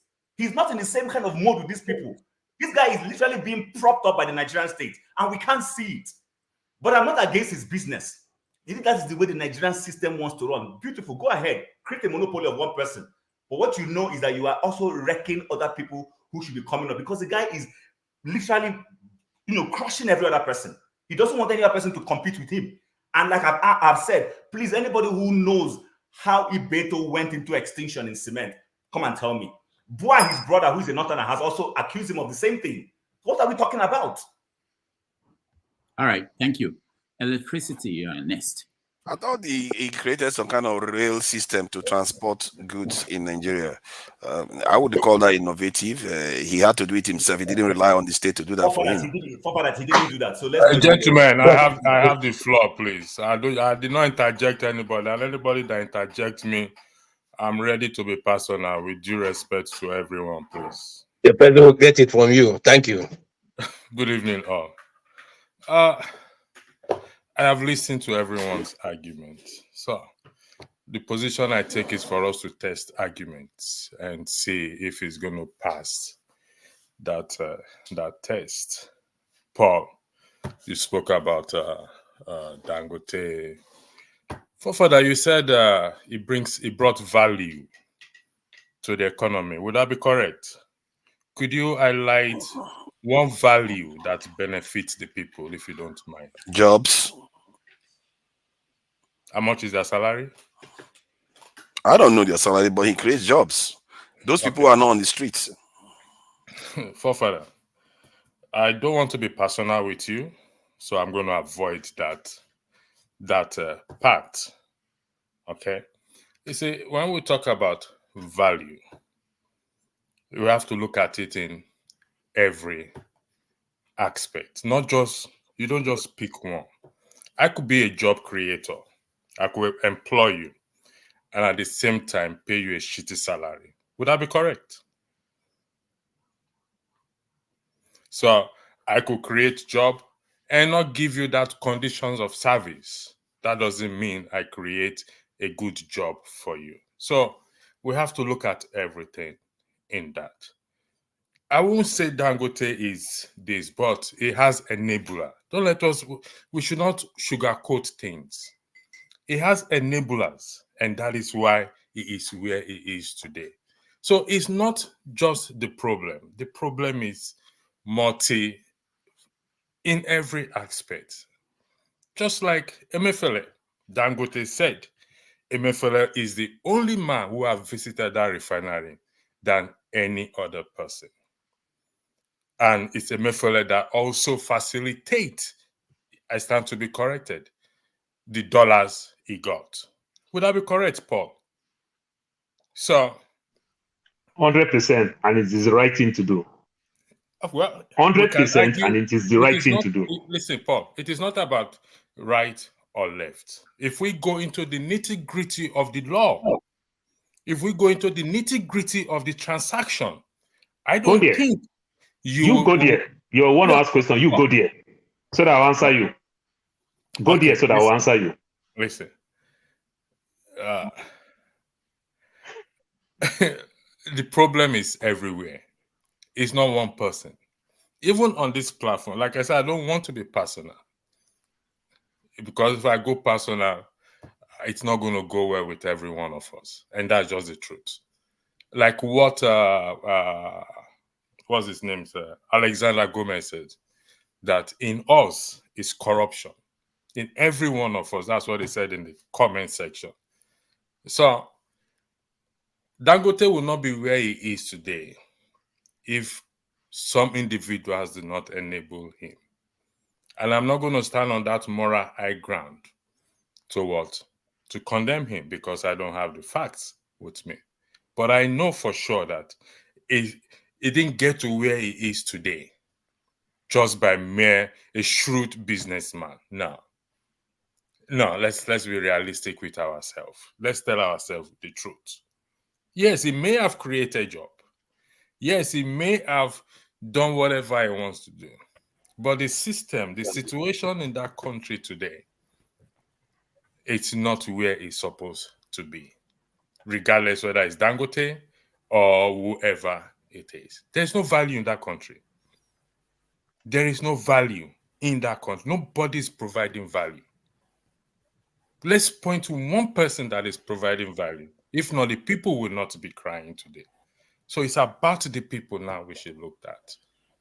And that is what we should be focusing on. Like Dr. Rudolph earlier argument. Let's push for change. Let's push that this woman be removed. Let's push for everything to be changed. Not just one thing. Everything. Where's the electricity? Even Tinubu said, electricity is the bedrock of economy, of any economy. He didn't say security like what Father has been saying all this while. He's the president, the chief commander. He didn't say that. If you listen to his speech, he said it. That's electricity is the bedrock. You can shake your head from now till that kingdom come. I don't send you a message. I don't want to be personal with you. And don't let me be. Because you sat down here, you will criticize people, but you will never reveal your name. And yet we are saying we are being transparent with one another. Let's look at ourselves before we start to stand on that moral high ground, be judging other people. It is our problem, not one person's problem. Some people enable him. So also we've enabled each other. I yield the floor, Dr. Rudolph. Thank you. All right, thank you. Paul, you want to respond 2 minutes? I want to go to Uyi and Sim. Doctor, I really love to respond for a little bit. You want to give me to respond maybe tomorrow? I don't know. So, Doctor, you see, all I see when we talk all these things, we talk the sentiment. Elon Musk, I'll start with Elon Musk because he mentioned Elon Musk a little bit. Elon Musk's father is a South African. If we want to do it in African way, which means the richest man in the world is an African. His mother is a Canadian. Elon Musk went to Canada. He started a thing in Canada, discovered that Canadian government will not give him what he wants, like a capitalist economy. That guy moved to US, immigrate like myself. Today he's doing what he's doing. Many of the benefits Elon Musk is getting it from the government. Because first of all, what you hear, government is not in the business of creating jobs. Government regulates. Elon Musk is doing it staying in California. When the government, the state of California, the tax is too much and everything, he gets another tax waiver. He's moving to Austin, Texas. Government, again, and it's creating tremendous jobs and real estate in Austin, Texas. Many people don't even know that Austin, Texas is the capital of Texas. When you call Texas, people think Houston or Dallas. Elon Musk is opening that space. It is still government. So when we talk government, all I'm saying, and I use my word carefully, I said it. I said everything Dangote is doing, is he breaking the law? The answer on this aspect that some people are criticizing it, I will say no. If I want to tell you the part that I will say Dangote is doing wrong, I will tell you, how did he take care of his workers? In terms of his logistics, this heavy equipment that you put on the road, you regulate all these things. The way police harass these Danfo drivers everywhere on the road, is that how they harass this Dangote truck? If you want to tell me those parts, I will say yes. Let us blame them for that. Then to put it straight, Dangote is the I use the word far, and I add another far, highest employer of labor, private labor in Nigeria. No company. No company. You understand? Then I'll go back to my brother again, Chin. When he said all these things about Dangote, you make mention of Dangote, that Dangote killed Ibeto. But meanwhile, there is Benue Smith. Meanwhile, there is Flour Mill. You understand? There are other companies out there. There's Standard Flour Mill. There's Flour Mill. You understand? Why did you just want to keep only one and everything? People do business. There is a reason why they tell you that no business have lasted the test of time in Nigeria up to 50 years. Doctor, there is a company called Niger Right Roof in Ikeja there, Obahakan there. That company started in 1960. That company is still standing the test of time. Monopoly is good for business. And also remember that monopoly will keep business. Then also, how do you call deals in business? The fourth largest state in America have only 16 Walmarts. Go and look at Oregon. Go and look at Montana. In my city, there are over 200 Walmarts in my city. I live in New Jersey before I moved down. You understand? When you look New Jersey, you don't see Walmart a lot. Why you don't see Walmart? Sometimes some states want to create mama and papa business, small business here and there. They frustrate the big businesses to create opportunity for the small businesses. And when you talk all these things, remember, my brother, you people that is talking Ibeto, remember, state-owned land. If the governor of the Southeast want to create and help their own small businesses, again, at the same time, if you want to talk all these things again, probably maybe they will frustrate Dangote, they will make Ibeto. Because you need land to start your companies to do your business. Things like that. How do you cut this? How do you break boundaries? This is the thing I'm saying. I am putting it back to you because if you want to turn it to personal, let's go personal. When you see your fellow Igbo man, your fellow Robo man, try to rub shoulder with another tribe, you say, oh, it's a sellout. You don't forget us. If they help Igbo man, if they go follow Yoruba man, do business. If they go follow Robo man, do business. But that is the right way to do. That is how a white man left his country to Nigeria. I don't know where your mindset comes from. Honestly, it's very whacked. When you call Benue Smith, when you call Ibeto, you call it Ibeto because you are an Igbo man. Like an Hausa man is taking an advantage of an Igbo man. That's my interpretation. Paul, that's so wrong. That's so wrong, Paul. That's so wrong. That's not what he meant. So if it is not that, then let me generalize it. That's why if it is not that, if you are not seeing it from a tribal point, then let's generalize it. Generalizing it simply means Flour Mill is there before Dangote, and Flour Mill is still there now.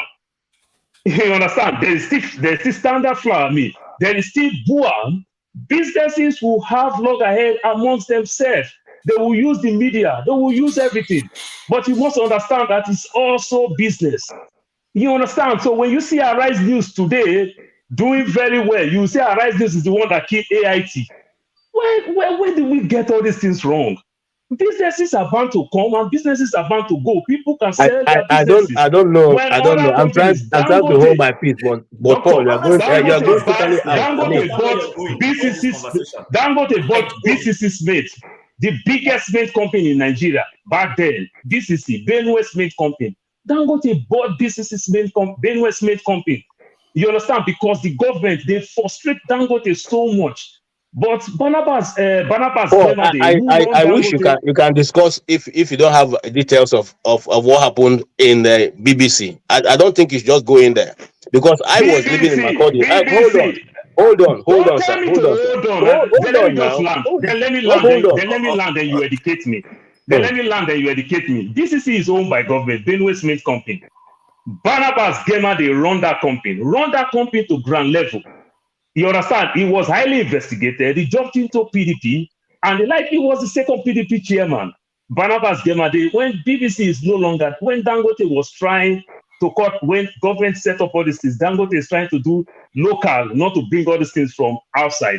Dangote tried, the Kogi government frustrating, the Benue government frustrating.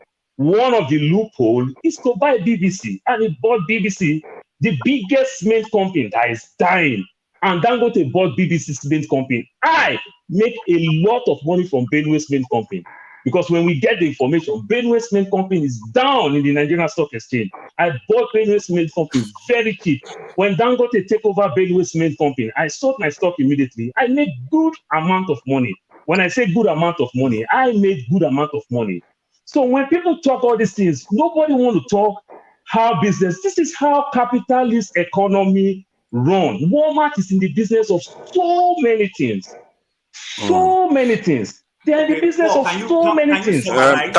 Thank you. Can we just have a subscribe break so that we can calm down a bit? Should I go ahead, Dr. Rudolph?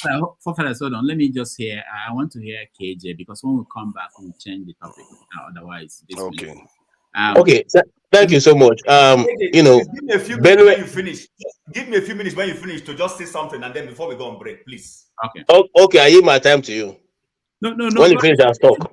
Because okay, hold on. KJ, you talk where you feel I'm doing wrong. Okay, all right. Let me go ahead. Let me go ahead and say what I want to say.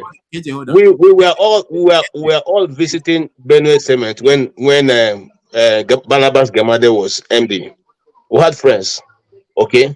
And the tea people resisted the buying of Benue Cement by Dangote, and he used, just like what I've said, he used his power of monopoly to buy over the Benue Cement. It wasn't because the tea people couldn't buy it. I think the rule is that the people who own the land should be people who are supposed to give them the first offer.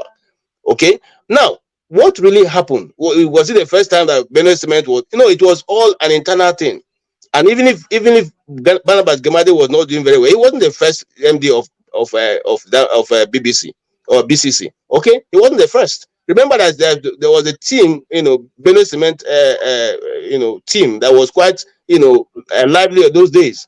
So the cement factory was doing very well. It was, in fact, the whole of Boko was booming with business because of Benue Cement factory.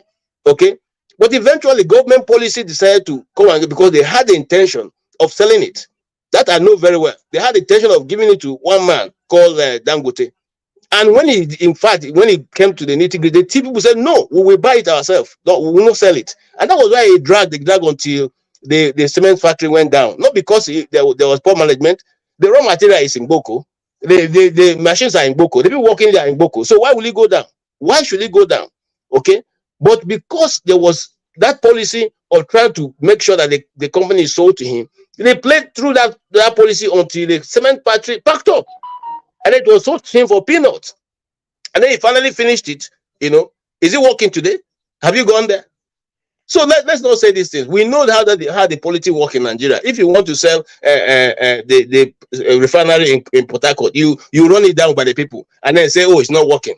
And nothing is working. And then you sell it to your cronies. and then they go there and make mines. I mean, make millions from it. Okay, the same place you say wasn't working. We know these things. It's not rocket science. So when you say that, just look. I have nothing against Dangote. Let us agree. He is using monopoly in Nigeria. That is, everybody in Nigeria knows this. And I keep my argument have always been that if you make a goat the chairman of Dangote Cement, he will be the richest goat, because you're giving them all kinds of monopoly. You're giving them all kinds of KJ, everything you describe is what happens in capitalist systems. Would that be it? We see. That's exactly what they do in the UK. They kill companies so that they will privatize them. Stop. I didn't interrupt you. Let me speak. You keep saying this thing. We're not against giving monopoly or giving a subsidy to Dangote, but if you want to give to everybody. Give to those who are in other departments. Do not, because of one man, kill other people's business and say because you want to promote that person's business. Okay? No, it doesn't work that way. How many people can walk into the central bank and get the kind of loan that he was given to him? Is it that he's the best businessman in Nigeria? Is it the best businessman in Nigeria? Let me quickly say this so that you can go on this break if you don't mind, please. Let's go on this break. They don't let us go on this break. After he talk now, I'm not going to say no. It's not even. Tim, let's go on break. Let's go. No, as soon as we're done, we are changing. Let's go. Tim.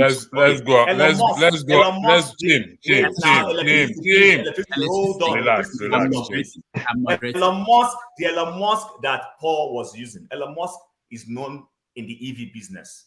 We know that he went into a niche business that not everybody was into, and the government saw into the future, and which is what these Western nations do. When you go into an area, they begin to see opportunity. They went into space-related things and everything. They give you that resources because they want to see how that place will pan out. And he made a success of it. But as soon as he made a success of producing EV cars and of course helping the American government and their space-related things, all those things, what has happened? Did the American government kill GM because of Elon Musk? Did they kill Chrysler? Did they kill any other person? But now today, EV is no longer a monopoly. He may have been the one who was a forebearer in EV, but today so why did the government kill flour mill as a foreign business? This is what I don't like about you. This is what I don't like about you. You make a point, you don't want any other person to make their point, and you need to stop. I'm raising my fingers and nobody is responding. I didn't see that, but we have to end it here after this. No business was killed. Your finger was not on camera. So please, that's what you need to understand. When you make this I hope you know Elon Musk make his money on paper. Elon Musk make his money on paper and left. What about that? So thank you, everybody. We have to go on break. When we come back, we'll continue the conversation, another conversation. Let me just play a video and we go on a little break. And I came to thank God.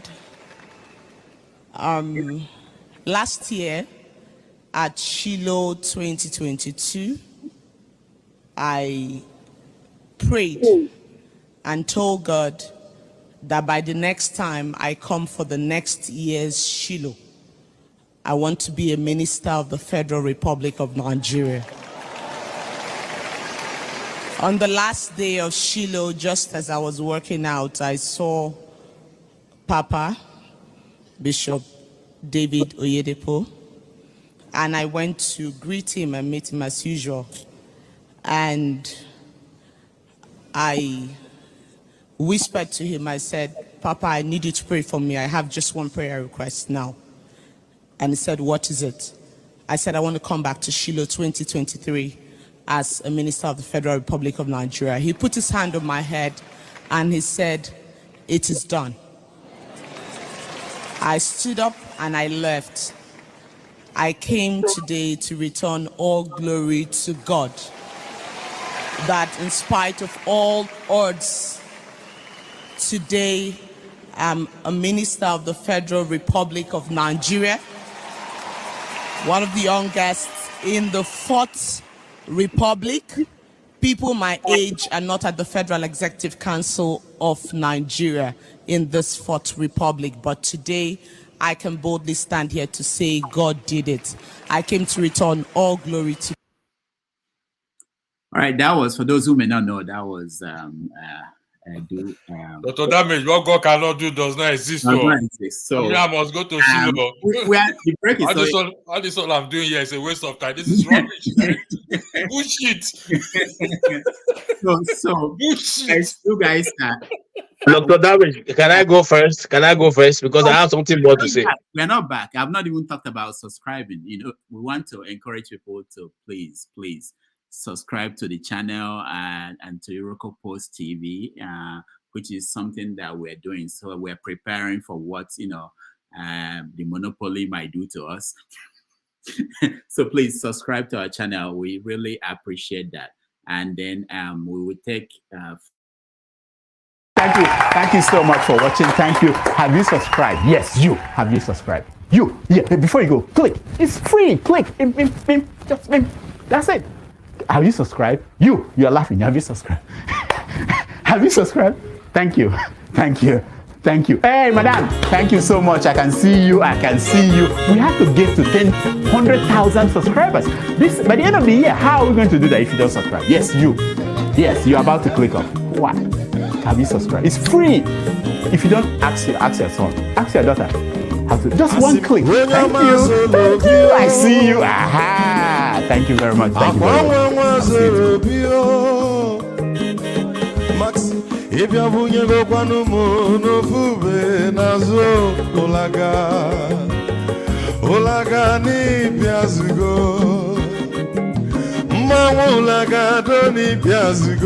Agwa wilochi biko rapuzuru kona bazia onyo mazuru biko abamba wazuru dasari ibya unyane gana mo ulaga doni biazigo mo ulaga doni biazigo Abamba wilo chila bigora buzoro ona wazi mazi weko mama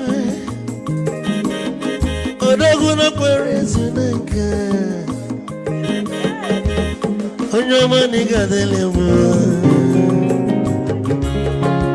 mazi ni bazi ibu go with melody.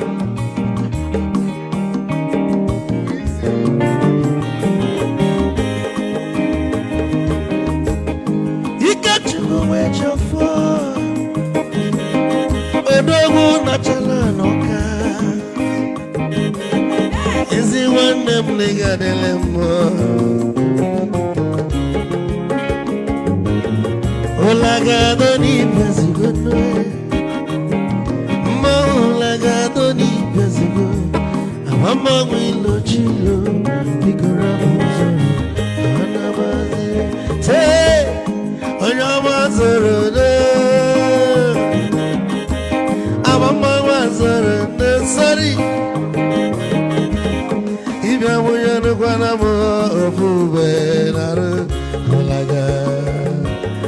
Mulaga doni piasugo, nasa boy. Mulaga doni piasugo, avamba wilo chilo, biko rapuzoro, anabazi. Ice. Odogu kenelu bikechofo. Ama kwa mnika kugogia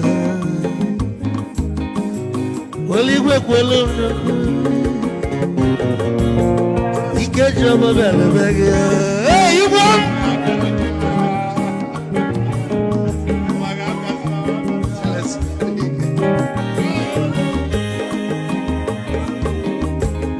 Ebu kampune kene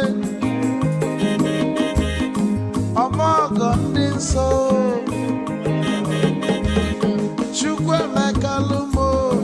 Chukwu negaji Esi nwanne mekene Ila polife nini neme webia Kago sili na nyina gibu nwanne wisdom megaji Kanye gi maiki kogo banya begwu Isili maxi obu netiri egwu a malụkwa malụ n'imego m ife ọjọọ wee sị gị nwanne m ife ọbụ na ịchọlụ na ngeme wisdom onume ekene gị gbamanwụ iyo iyo biko lapụ zoro zoro zoro zoro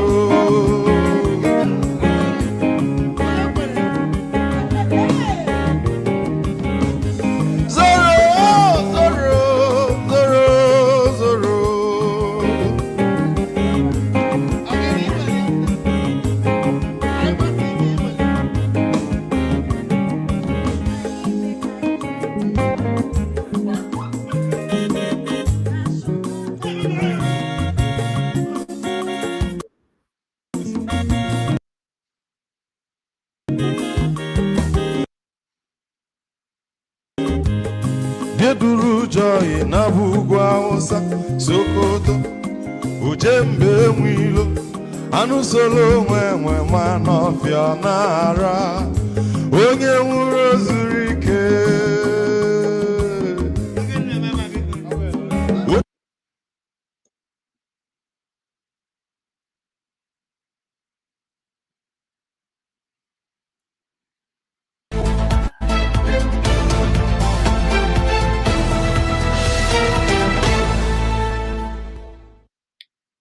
All right, welcome back, everybody. Thank you for staying. And who is highlighting all this? I don't know who's doing it. Okay. It's me. I just wanted so that people can read what they have been saying. Oh, okay. Yeah. All right, let's go ahead. Yeah, that video you played. Let's forget all this Dangote matter and all those things. No, we're done. We are moving on from that. Yeah, we're moving on again now. I thought we were taking a break. Yeah, that's what I mean. We are not talking about Dangote anymore. We are moving to something. No, okay. So I'm talking about that video you played. Is that okay? Yeah. It's about I want to go to church, and that's also connected to that. But okay. All right, that's good. Okay, that's our specialty here. Because myself and Chin will be holding broadcasts. Many broadcasts to come in respect to that, because I'm on fire right now. This is what I've always been saying. If electricity, if you don't mind, why don't you work on your light? No, that's not too good for some other persons. Paul, you are using Google and it's disturbing your eye. Is it disturbing your eye? No, remember somebody can also have autism. That light is not good for people who have autism. The whole world is watching you. You understand? That's what I'm saying. I only have one light where I am. What do you want me to do? No, the way it's shaking. Just go back or put it on once. That's how I'm saying. All right, I've turned off my camera. If Dr. Yeah, boss. Yeah, boss. Nobody. No, you can't do that. I will remove you then. Yeah. Okay, let me change position. Let somebody else go. I'm okay with you. Go ahead. No. Because Paul is saying that people have autism. So let me be. Go ahead. Electricity. Go ahead. Just as a little banter. Go ahead. You want me to remove Paul? No, you said but that's not banter now. That's not good for some people's health now. Okay, that's all I'm just saying. So now it's stable. That is good. Let somebody else go. I will go next, please. Let somebody else go. Let me change my position, please. All right. I don't want this back and forth. Dr. Damages, I did not want to talk about Dangote. I only wanted to correct certain things that Paul said about Elon Musk. About Elon Musk. No, when you guys were talking, I did not interrupt. Now you guys are interrupting me. No, wait for your turn now. This is how we start. Rudolph, I'm holding you accountable for this, honestly. Let people go sequentially and then we come to... All right, Jim, I will mark your register. Seriously. I will mark your register. Do. Go ahead and mark it. All right. There's somebody who is very mad at me. Let me go to him, Righteous Man. Let's start from Righteous Man. And Righteous Man, we are talking about the church. Let me frame the argument. You will still get angry and say the things you wanted to say. But I want to frame this argument this way. All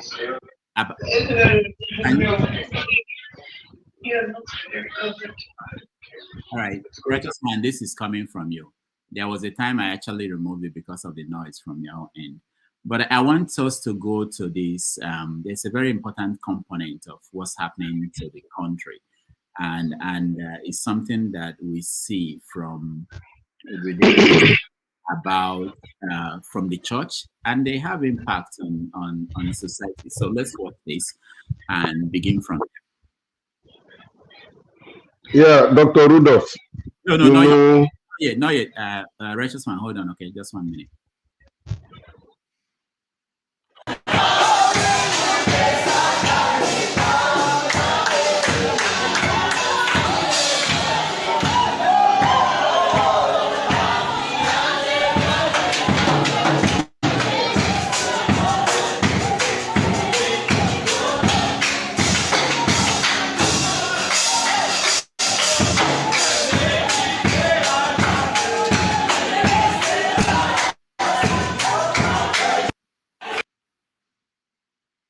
All right, that was a crossover service somewhere in Africa. When I saw this, I felt that, sometimes we come here and say, you're expecting people to do certain things in that country. I wonder, who are the people? Are they people that been reduced to this point where they could? Are they the people you are expecting to be outraged that somebody spent 32.3 billion in Akwa Ibom State to build a church? 32.3 billion Akwa Ibom State to build a church. State money.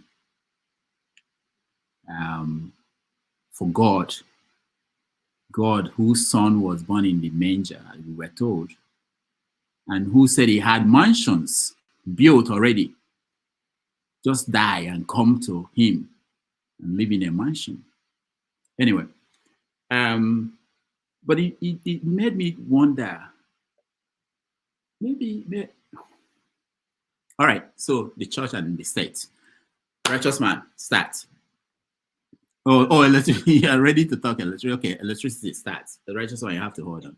I hope the lighting is better now, Paul.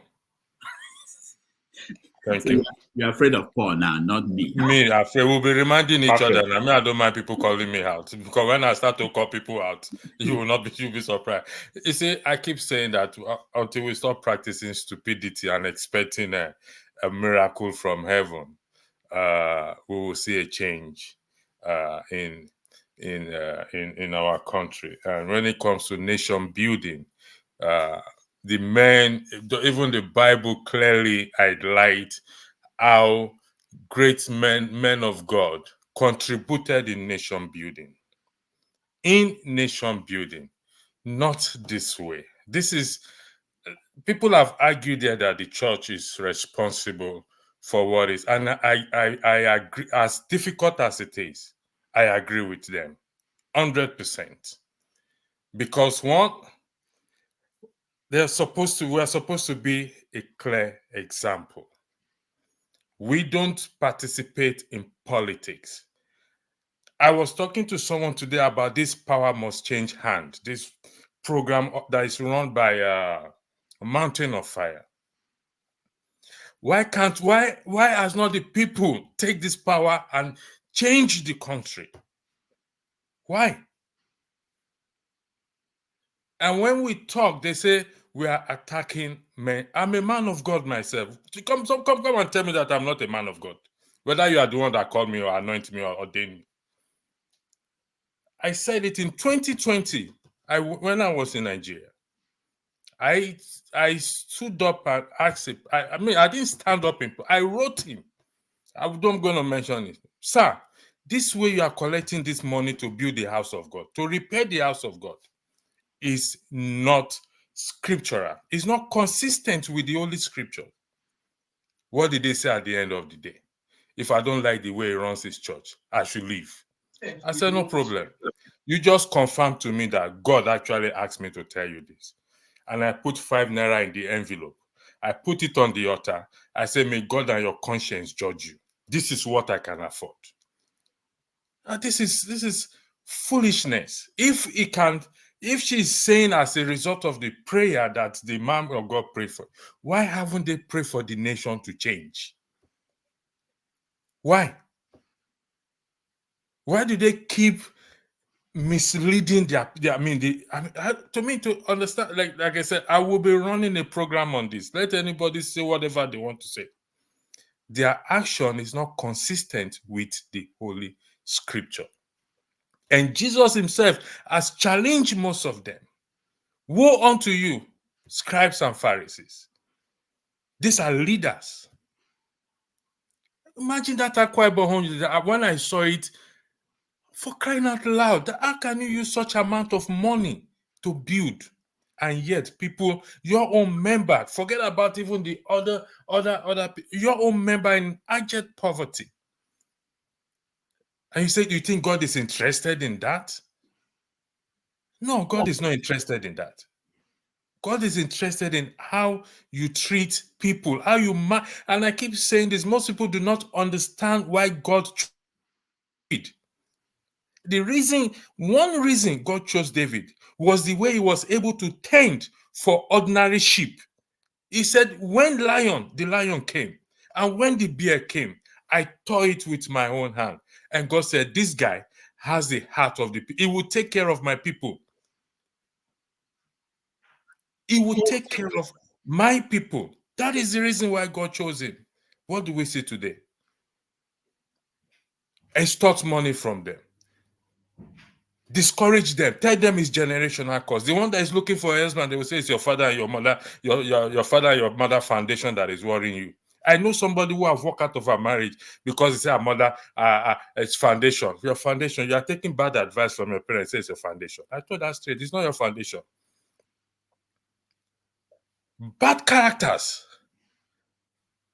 And until we address this thing, the way we address our politicians, they are not above calling out.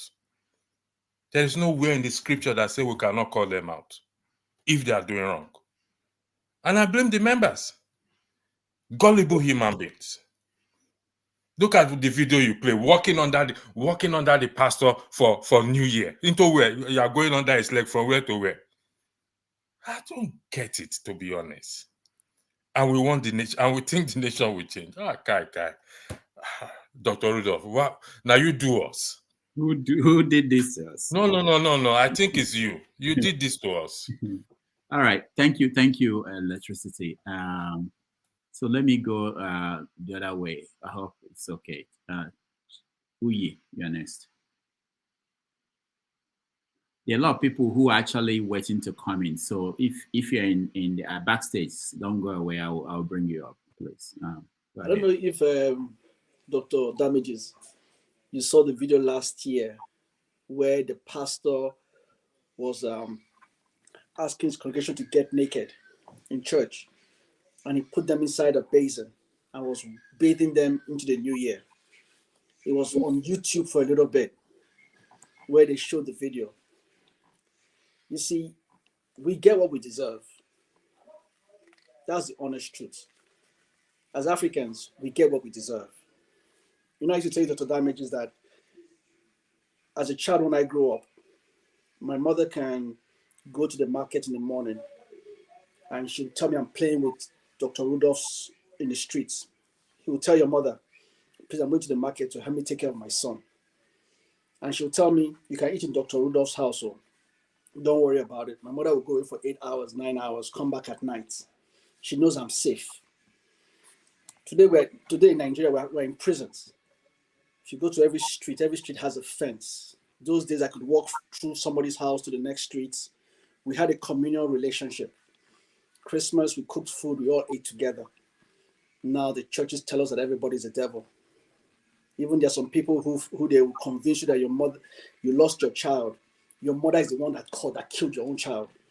And you have daughters not talking to their mothers, or fathers, sons not talking to their mothers or their fathers. They'll tell you, if you go to your father's house, something is buried in your father's house. Of course there's something buried in my father's house.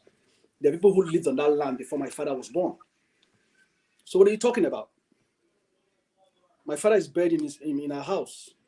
10, 20 years time, somebody else will come and buy that land. He'll dig it and find a bone. They'll say, okay, you see that bone there was the reason your daughter, that's a lie. That's my father's bones. Somebody else who bought the land 20 years from now doesn't even know whether we ever lived in that location. The society that we have today is what we deserve. Let's just be honest about it. We glorify wealth. We glorify lies. We turn pastors into GOs and all the nonsense that we turn them into. During the COVID crisis, people were hungry. People were hungry. How many churches came out to do soup kitchens to help people? You have schools today in Nigeria that belong to churches. How many of the people within the church can afford to go to the schools? So we get what we deserve. I know you talk about the Akwa Ibom State church. It's all over the internet and everything. But like once again, we get what we deserve. Do they have a standard hospital in that state? Do they have if we sit down, let's tell you, Dr. Dam, if we sit down and talk about Nigeria, all of us will stay on this topic for the next 365 days, and we'll all wish ourselves New Year on this topic. We get what we deserve. I went to Benin one time, Dr. Damages, along Ubawa Road. There's a 4-story building. 4-story building. Each floor has a different church. Each floor is a different church. I mean, I don't want to talk about pastors or churches anymore. It's gotten to a point where we're tired of it, because the foundation of where we are today is what it is. You have pastors who support, who said, somebody made a comment one time. I think it was Peter Obi that said it. He said the governors steal money, they come to church and they become, they give them front seats in the church and they become senior pastors. That's the society we're in. And as long as the church, we always talk about, as long as the church, which is our conscience, the church is our conscience, as long as that church that is our conscience is dead, then you now come to the traditional rulers who are the moral authorities of our society. That is dead. Then we now come to our political levels, people that we hope to make our lives better. Then we're getting what society is giving to us.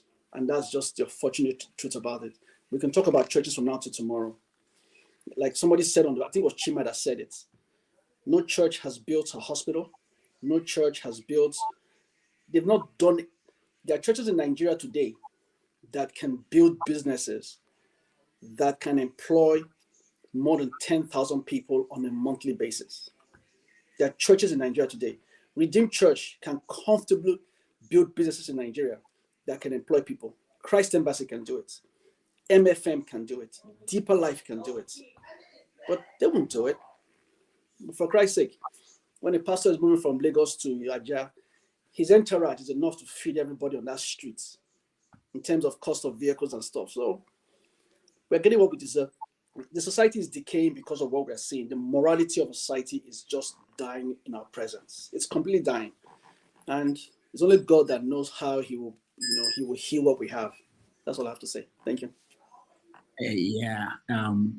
You were doing well until you said it's only God again that will do it. That was when you lost me. Because I have to have faith. That's just the point. That's how it ends. You know the funny thing with the Rudolph, right? There's a pastor, is it Jenkins or so I watch on TV sometimes, and he makes a very important statement. If you preach the word of God exactly the way it is, it can never fail you. But when people change the word of God to suit their own interpretation, that's where we get to where we are in society today. Just preach the word as it is. Step back and let the faith of God do what he's doing. Whether it's any religion you're thinking about, is the messenger that delivers the message to the hearer. And if the message that the hearer is hearing does not meet that qualification, then it depends on how that listener is able to interpret that message. That's just what I see in society. Thank you. All right. Thank you so much. Bore, next.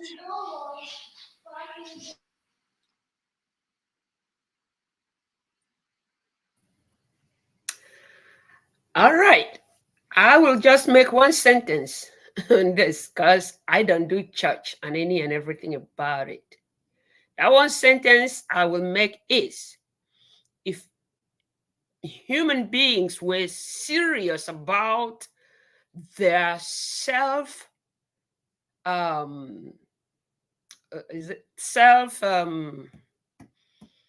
the word? Interest. Not interest. Development, achievement, seriousness towards their lives. The way they do it with that thing they call church. We all would have been somewhere before now. But for any and everything about church, I'll let you guys discuss the rest of it. So I submit. All right. Thank you. Righteous man. Dr. Rudolph, Yeah. you know, you are a leader, and we that are your followers, we are your eye, and we are to tell you when you are not doing too good. So what I wrote there is not that if I'm mad at you, but the truth be told, that few people cannot dominate the platform for almost 1 hour on one subject, and you allowed them to freely do that. And then all of us we just became onlookers. That was why I wrote that. It's not as if I'm mad at you. It's your platform, but we have to help you to make it reasonable so that people will value what you are doing. That is just why I wrote that. Please, those who are dominating the platform and believing that they cannot be removed because Rudolph is too close to them. Please, we are all human beings and we deserve respect. You cannot dwell on one topic for 1 hour. And Rudolph, just being a gentleman, he allowed you to keep flowing and keep arguing within yourselves. I mean, it's not good. That's just my submission about that. Then concerning the church built in Akwa Ibom, is it this present governor that built that church or the past governor? Because this is within 6 months. I can't imagine within 6 months a 32 billion naira church was built. Is it this present governor or the one that just left before this one? Who built that church?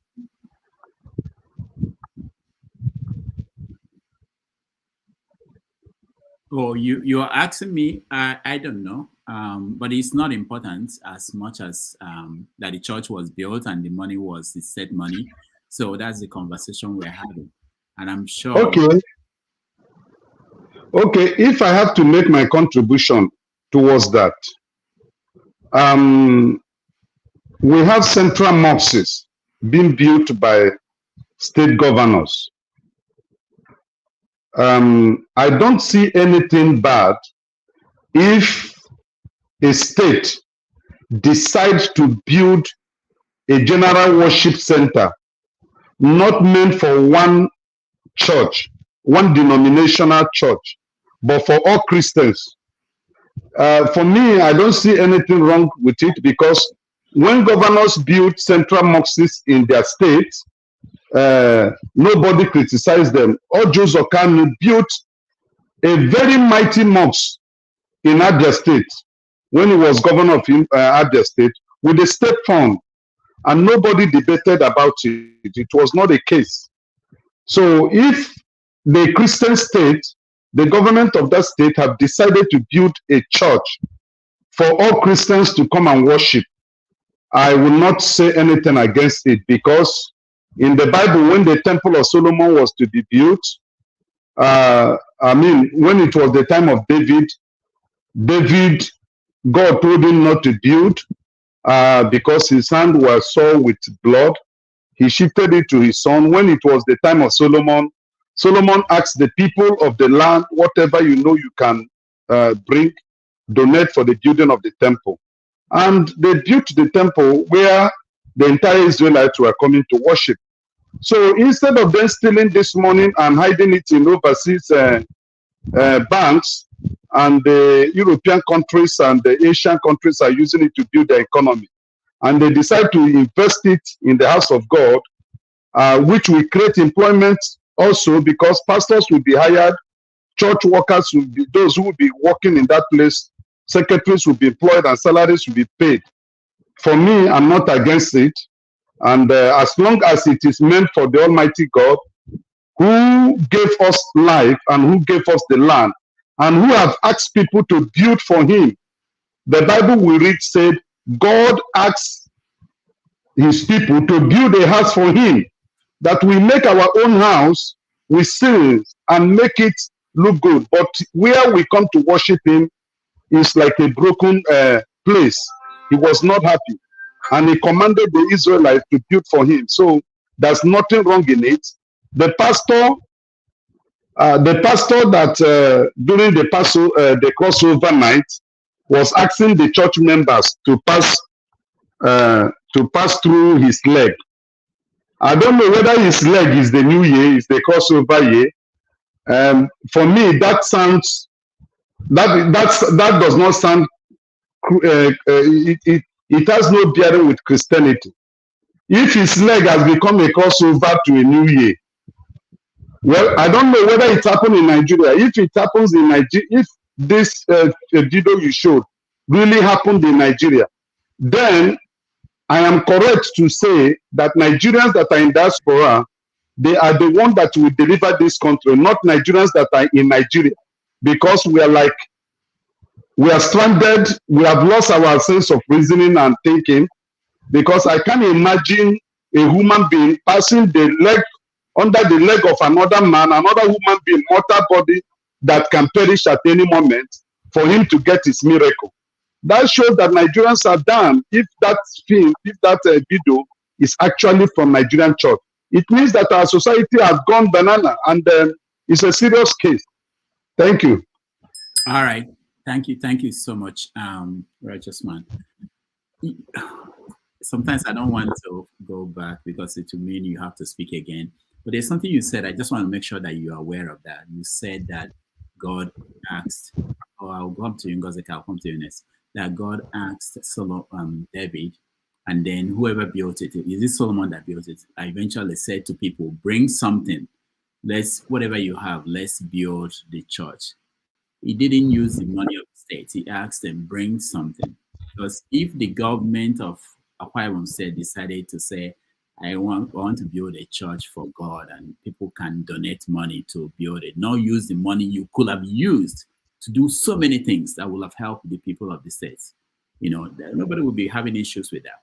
And the fact that some people built mosque, it's not a reason to justify you building a church. If it's wrong, it's wrong. And we're not going to stay here and say nobody said anything then. How do you know? Maybe people protested. I don't know when he was building a mosque. So it doesn't all make up. I know you are a Christian, you want to support your people. Dr. Rudolph, during the time of David and Solomon, the spiritual leader was the governor, the president of the state at that time. And so whatever that was used that time was a state. When you ask the people to pay their tax or bring their resources to build the house of God, those things they brought belongs to the state. They didn't have democracy we have that time. That time it was God that was appointing leadership of the nation of Israel. And so it was the state fund that was used because it came from the pocket of the people. The Akwa Ibom people, money was used to build the house of God. Righteous one. Okay, when it comes to the issue of building mosques, go across the 36 states of the Federation and central mosques, find out those who built it. Thank you, Righteous man. I don't flagship, you're next. Thank you. Can you hear me? Yeah. All right. So the church and the state. These two have always been one, but we do not seem to want to agree and believe. The number one, for lack of a better, I'll use a better word. The number one clergyman in the world is both a politician and a clergyman.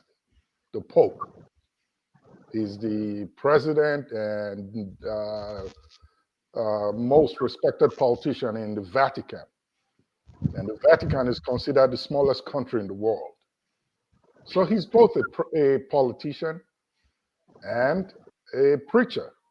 So how do you separate the church from the state? They go hand in hand. Let me come back home to our country, Nigeria. Unfortunately, the politicians and the pastors, they work hand in hand. They are partners in business, but they just have to find a way to create that illusion that will make the people believe that Both of them are for the people, but they stand on different platforms. I mean, take a look at it. When you hear that 32 billion was spent to build a church in a state that a one-time governor who went faced with poverty was weeping in front of the nation that he couldn't do anything. But here we are, 32 billion, building a church. I did a little bit of research sometime last year, and I was trying to figure out how much it would cost to build a Trauma One hospital in the US. A Trauma One, it has everything in it. It can handle the worst case in terms of any incident. If the human being is divided to two, they have trained specialists that can try to put them back together. That's Trauma One. Trauma 2, and then 3, which is the least. Trauma 1 is the most expensive. And it shocked me to find out that one politician in Nigeria has stolen enough that can build 6 trauma centers in each geopolitical zone in Nigeria, caked and equipped with every modern day equipment that the medical world has to offer. 32 billion naira. It can put a Trauma 2 or 3 hospital there in Akwa Ibom that could benefit the people. But we put it there for church, for one person and one denomination, I believe. So until the people start to wake up and ask questions, things will continue to get worse. Walking on that, in between the foot of one man into a crossover is small. Come on. The worst is yet to come. We have to sit down and look at our pastors or the clergymen in the face and ask questions. These practices were not done in the Bible days, not even in the Old Testament. And I don't want to go into details about Bible talk because that alone is one of the biggest problems why Nigeria is where it is today. The people that go to church are taught not to ask questions. If you go to your Bible study, I mean, for those of us who are Christians who are here, when was the last time you asked your pastor in a Bible study meeting a question that challenges the practices of the church and you got a good answer? It's never there. Churches these days are ran and designed as organizations. They are now tailoring their pattern of operation as businesses. Pastors go to business seminars these days to go learn how to run their churches as an organization. It's no longer a church.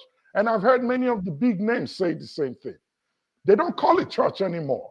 It's now an organization right in the face of the people. And nobody seems to catch it. Everybody sit there with their Bibles opened, looking up at the stage, while the man is just bamboozling them with words. And nobody can even think twice to say, this thing you are saying, how does it relate to what's in the Bible? I'll end with this. When Jesus was here on earth, as stated in the Bible, somewhere in the book of John, when Christ had a conversation with Peter, Peter was his right-hand man. Peter was there with him from the get-go of his ministry on earth for 3.5 years. Jesus asked Peter in 3 verses. The first verse, 15, I think it's John 20 or maybe 21. Please, if I don't get it right, don't slam me. He said, Peter, do you love me? Peter said, yes, master. Jesus, I love you. He said, feed my sheep. I'm almost ending. Secondly, do you love me? He said, yes. Third time he asked him, and Peter got upset. And Jesus said, feed my sheep. Today, it is the sheep that are feeding the Peters. And nobody seemed to have any issue or problem with it. I'll end there. Thanks. All right. Thank you, the flagship. You know, I want to, because I know you want to speak, and Electricity, I know you want to speak, but let me The problem with this kind of conversation is that there's I always haven't a weighed in. No, I haven't weighed in. I'm just coming with my issue. going this way. I'm going this way. Don't even try that. Don't even try it at all. Rudolph, I've been waiting to weigh in on this to go away. I told you guys earlier. So let's just let it flow so that I can make my contribution. But let me get to Ngozika, then you guys I will continue to go that way. Ngozika, go ahead. Is Ngozika a bishop? Thank you very much. I am not a bishop. Oh. My laptop battery has run down. My phone battery is about to run down too. And there's no light. So if I don't go now, the batteries will go off and I won't be able to go again. Okay. Go ahead. That is why I was so when it comes to discussions, I'm sorry about my voice. I have sore throat. When it comes to discussions about the church, especially in Nigeria, I won't say I am conflicted. I am cautious to weigh in most times because while I know the place of the church, ideally, I also have to admit that they have not lived up to their expectations, their calling, so to speak. I would not totally discard religion or the church entirely, despite their shortfallings, because no matter how you look at it, they hold a special place in the society. And it's not spiritual, it is merely psychological. They give people a sense of hope. The country is bad enough as it is. People have lost faith. Most people are hanging by a thread. So for some people, their religion, their church, their mosque, their traditional beliefs is what is keeping them going. The hope that their faith gives them that there's a better tomorrow is what is keeping them. So when I want to speak about the church or religion in Nigeria, I'm a bit cautious, knowing that for some people, that is what is keeping them going. But on the other side, I am very, very, very, very, very always disappointed with the Nigerian church, especially in the South. The only people I know or I feel that still practice a good measure of Christianity in Nigeria are the Christians up north. Yes, and I say this without making words. The Christians in the South are so lukewarm. They are going with the wind. They don't even, it is not more like a business for them. But you see those ones up north, they are the ones that will face the persecution that the Bible talks about, and the ones that will go through everything. When you meet a Christian in the north and he tells you he is a Christian, best believe it. Best believe it, because they've been tried through furnace and whatnot, and they are standing strong. I find it really ridiculous when some of these churches say they are planting seeds and they don't do it in the villages. They do it in the city centers. If you really are genuine about winning souls, which is what they claim they are doing with the branches they call with the additions to their conglomerates they call branches. If they're really serious about winning souls, they'll go to the villages. But you see they'll move from one street to the next one to open another branch, and you tell me you're winning souls. What kind of souls have you won in the city? When people in the villages don't even know the name of your churches. This is my issue with them.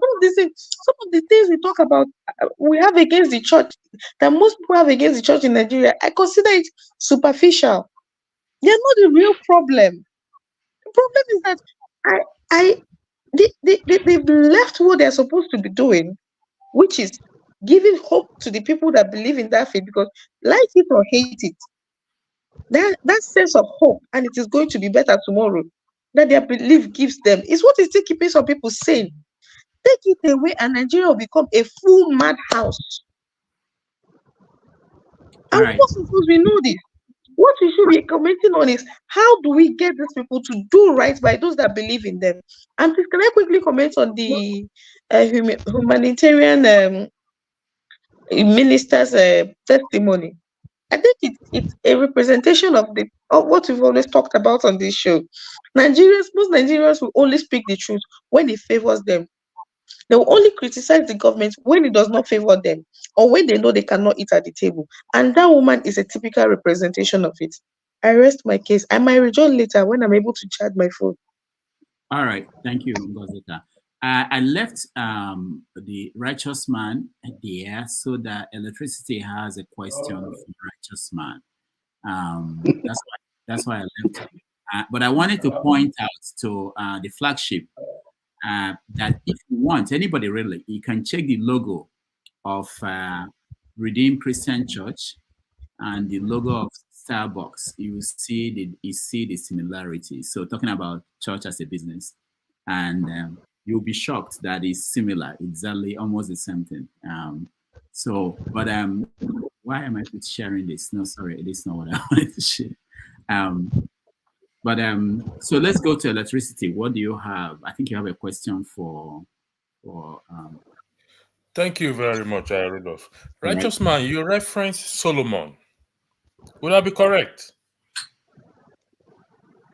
Are we in the court of law? Yes, we are in the court of law. Electricity, calm down. No. Hold on. Don't do that. Hold on. This is New Year. Just speak. Don't question me as if you're in the court of law. This is the hypocrisy. It is only lawyer that asks that question. Okay, go ahead. You reference Solomon. When Solomon dedicated the temple of God, what was his prayer? How did he pray? Is that a question? Before David died, did he make provision for Solomon to build that temple? The servant and the people under Solomon, did they suffer? When you are justifying something, righteous man, and distorting the word of hold on. If you're asking me a question, allow me to respond. Okay, respond. Okay. Number one. Righteous man, hold on. So, electricity, please, I want you to ask all your questions so that he will answer. I don't want it to be back and forth between two of you. All right. I want other people to get in. Solomon's servant is subject, and the people under him, did they suffer the way people in Nigeria, Christians, are suffering? So when we distort the word of God, like what Flagship said, feed my sheep, not the other way around.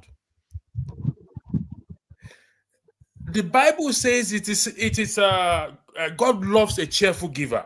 They've used this particular scripture to cajole people. Paul was not speaking to everybody. Paul was speaking to the overseers for them to go and work so that they can give to the poor. So I need you to answer my question. Who provided for Solomon to build that temple? And the Solomon's subject, were they in abject poverty as the people or those in church are in abject poverty? Because I can tell you many people in church who cannot pay their rent. All right. Please answer my question. Okay, electricity. Number one, there is no distortion of the word of God. The Bible said the poor you will always have in your midst. So God, as creator, has already made provision that poverty will exist among the people, whether they are children or whether they are called Christians or no Christians. So when they are talking of during the time of David and Solomon, that's a different dispensation, but I'm going to lecture you a little bit about that. I know you're a Sunday school teacher. You have 2 minutes. No lecture, 2 minutes, please. Let me tell you something. God commanded the building of his temple. In the book of Malachi, the book of Malachi, one of the things God was finding out was the... I didn't do that. All right, let's go to Mazi Prince. I'm not seeing myself again. Are you following me? Oh, In yeah. the book of Haggai, God also made mention of it. In the book of Habakkuk, he made mention of his house. Now listen, David made a provision. He was the one that asked the people to bring, but he couldn't build because God said he cannot build his house because his hand is sore with blood. Now he left it for his son Solomon to execute. Okay, as at that time, David was both the spiritual and traditional, or what we call today, the president of the state of Israel or the nation of Israel, as at that time. So he was playing both the leadership of a Democrat, or what we have today as democracy, and the government of God, theocracy. So what the people you are referring to as poor people in Nigeria, it is not the building of that church by the state, and the Akwa Ibomites have not come to protest against their government to have built that church. And when you said that that Jesus said, "Feed my sheep," he was not referring to physical food. He was referring to the teaching of the word of God. As the head of the apostles, Peter needed to teach the disciples feeding the sheep does not mean physical food. So don't interpret it to be physical food. All right. Thank you, righteous man. Thank you. Let's see. We are going to, you guys can continue the conversation when you have your session. I thank two of you. Let me point out this. I wish that Africans would quote their constitution the way they quote the Bible and the Quran and all those things. There was something that happened while we were talking here. James from Gambia, you guys know him. He sent me notes. He was sending me notes. Sometimes I get notes from people. And he was actually quoting the laws of Nigeria to say that what Betta did was wrong, was against particular sections of the ministry, I think it's from public service regulations, which is something that I wish all of us know. I wish all of us can confront these people running the countries that we live in and say, look, based on this constitution, this part of the constitution, you shouldn't be doing this. But, you know, we can put the Bible and the Quran, but the basic book that governs us, we don't have any clue. Mazi Prince, you're next. Finally, right? Well, let me start with this.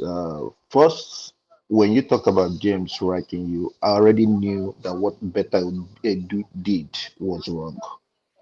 Okay, I work for the county, and in the county, you cannot use your own personal card to do something for the county. There's a procedure, there's a way they do it, and you go by that way. That's by the way. When it comes to church, let me start this way. First, righteous man is over here talking about, oh, the food is preach, not food, not physical food. You know, it's kind of like so very much surprising and absurd that in Nigeria we bring the Bible, we just preach the Bible to fit into what we want to say. So are we saying that first and foremost that Jesus saying feed my my sheep or whatever it is, that he didn't know that he would say preach to my sheep? Are we saying that that's why he said feed my sheep? That so he's using a figure of speech to or whatever it is to instruct his disciples? But that's by the way. I'm not coming for an argument over here. You see, it's so interesting that even Jesus himself said that there are three kinds of whatever types of Christianity when he talks about the Pharisees, the Sadducees, and the Sanhedrins, and all that stuff. And we also remember that Jesus went to the temple, and what did he do? in the temple. He found out that they were using it for business, and he chased all of them. He flogged all of them out of that place. So when we talk about Christianity, Christianity is not a building. It's not. It's not the way people build stadiums.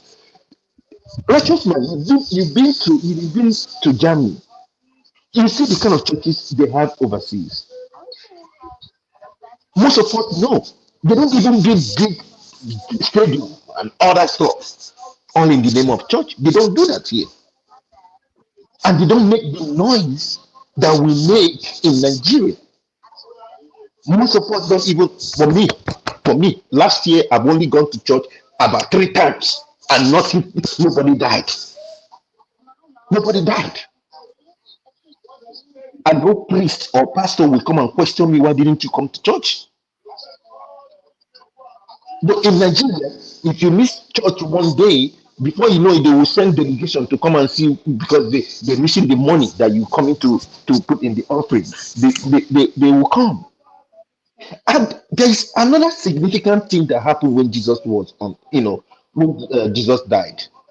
After Jesus died on the cross, what happened to the curtain in the church or in the temple? It was torn. It was torn. So people telling me that the state will use the money to build a church when they can build factories and all that stuff. And righteous man, you are here talking about Israel. The kind of religion that Israel practice is not what you guys even practice in Nigeria. It is not. But we always quick to link Nigeria with Israel. Another thing I wanted to say, quickly before I forget, for me, let me be the devil's advocate. Last year there was this woman that said she's a bishop or a pastor that was giving her to people. I would have loved to go to that church. I would have loved to go to that church. At least let her give me the new one, and it will satisfy my urge. Yeah. So All let right. me leave it at that. Thank you, Master Prince. I'm coming to everybody. If people can just speak for 2 minutes, so that we don't people don't get exhausted. There are still people who are not in here. They are waiting for chance to come in. All right, KJ, you're next. Thank you, Rudolph.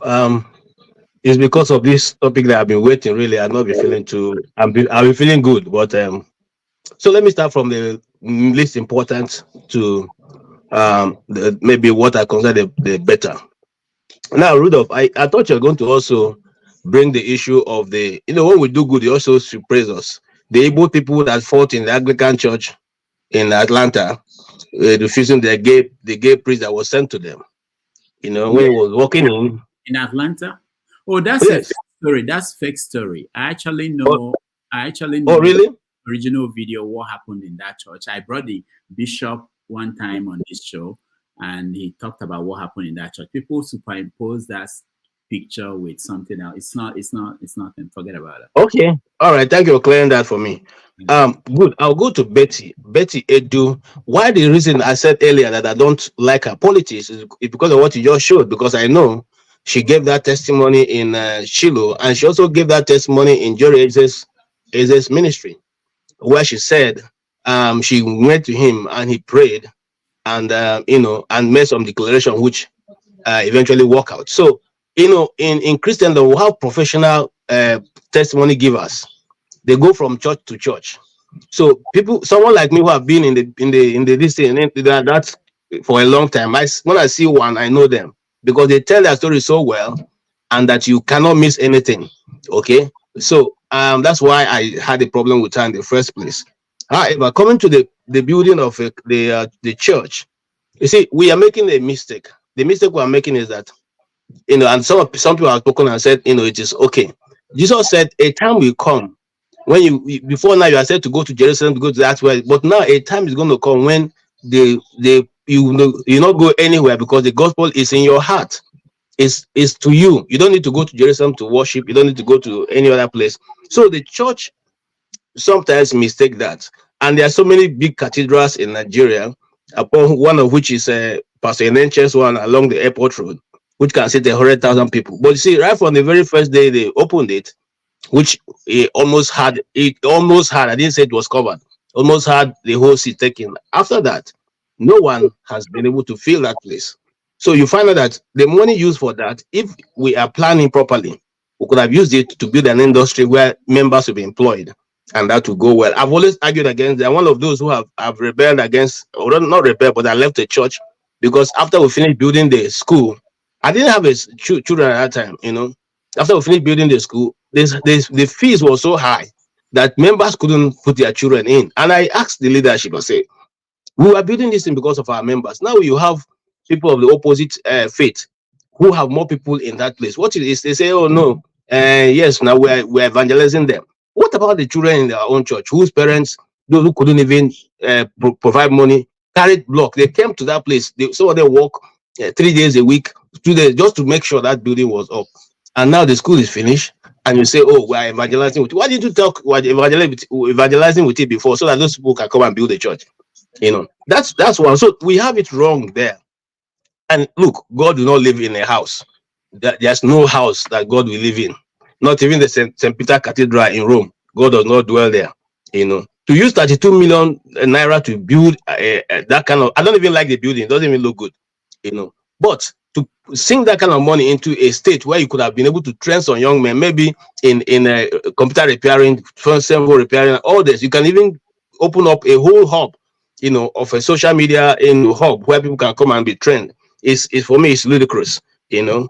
And then the Starbucks thing you talked about. Someday, please give us a chance, and I will explain to you what the Starbucks logo is. So for a church, if you have anything close to Starbucks, man, I'm really amazed. But I won't go into that now because that's not what we're here. Marine symbol, KG, I know. Marine symbol. Okay. The quality of our constitution. We know the constitution. We have been quoting our constitution. Who cares, Rudolph, if you quote the constitution? Didn't you quote the constitution when the law case was going on? Did anyone look at it? The judges told you that they're not concerned about what you are showing them. You know, it's not even you. Who are you? It's only in Nigeria that will tell you that you are learned. You're not learned to interpret the constitution because you are speaking from an ignorant position because you're not a lawyer. So it has gone on for a while, and that has sicked. Okay, and then here's where I'm going to end. You see, most people are mistaken when you see that they are men of God who are using the word of God to make money. The word of God, when the devil came to Jesus, he said, if you say you are the Son of God, turn these stones into bread. That's the first temptation. So as a man of God, each time you hold the stone, which is the word of God, you have two choices. You can either preach what is right, or you turn it into bread to fill your stomach. See, most people don't understand this scripture because I've been misinterpreted many times. But you see, the lively stone in the Bible, when you talk about lively stone, when you talk about the stone, you talk about the word of God. You have to dissect it. Now, most people will go there, just like this man. I mean, look at how short the man is. Even his leg is not even tall. Other people are, going under his leg. Of what scriptural value is that? Okay, but the people are hungry. Their inability to reason properly has been impaired. So most times when they say something, they rush into it. Am I saying there's no faith in God? There is faith. Am I saying that miracles do not happen? There is miracle. Am I saying it has stopped happening? No. I'm simply saying that when you come to church, God did not ask you to remove your brain and come in. Come with your brain. The Berean Christians went home and they looked through the scriptures to see whether what Paul was talking was true. If you come to me and I finish speaking and you go with what I've said, am I Christ? Did I die for you? Okay. It could be for my own advantage because these things are used to oppress, okay, to manipulate and to even enslave people. Because I know some people who go to pastor's house, they are there, they wash clothes, they iron them, they cut their clothes, they drive their children and wife up and down. Come on, guys. Okay. It's not done. And for anybody who have an understanding of God, will not do those things. However, those who said, Jesus preached. When he finished preaching, the disciples said to him, send the people away because we cannot be able to feed them. He said, no, I've given them the word. Now I have to feed them. Okay. So he said, make them to sit in, and he fed everybody. So when people come and say you don't have to go, church don't have to provide food. No, church provides food. And I also want to say this as my final point. Nigerian churches provide social services. You may not know the church, but I know so many. In fact, Catholic Church is one of them that provide a lot of good hospitals and schools. I went to a Catholic school, okay, Holy Ghost primary school. All right.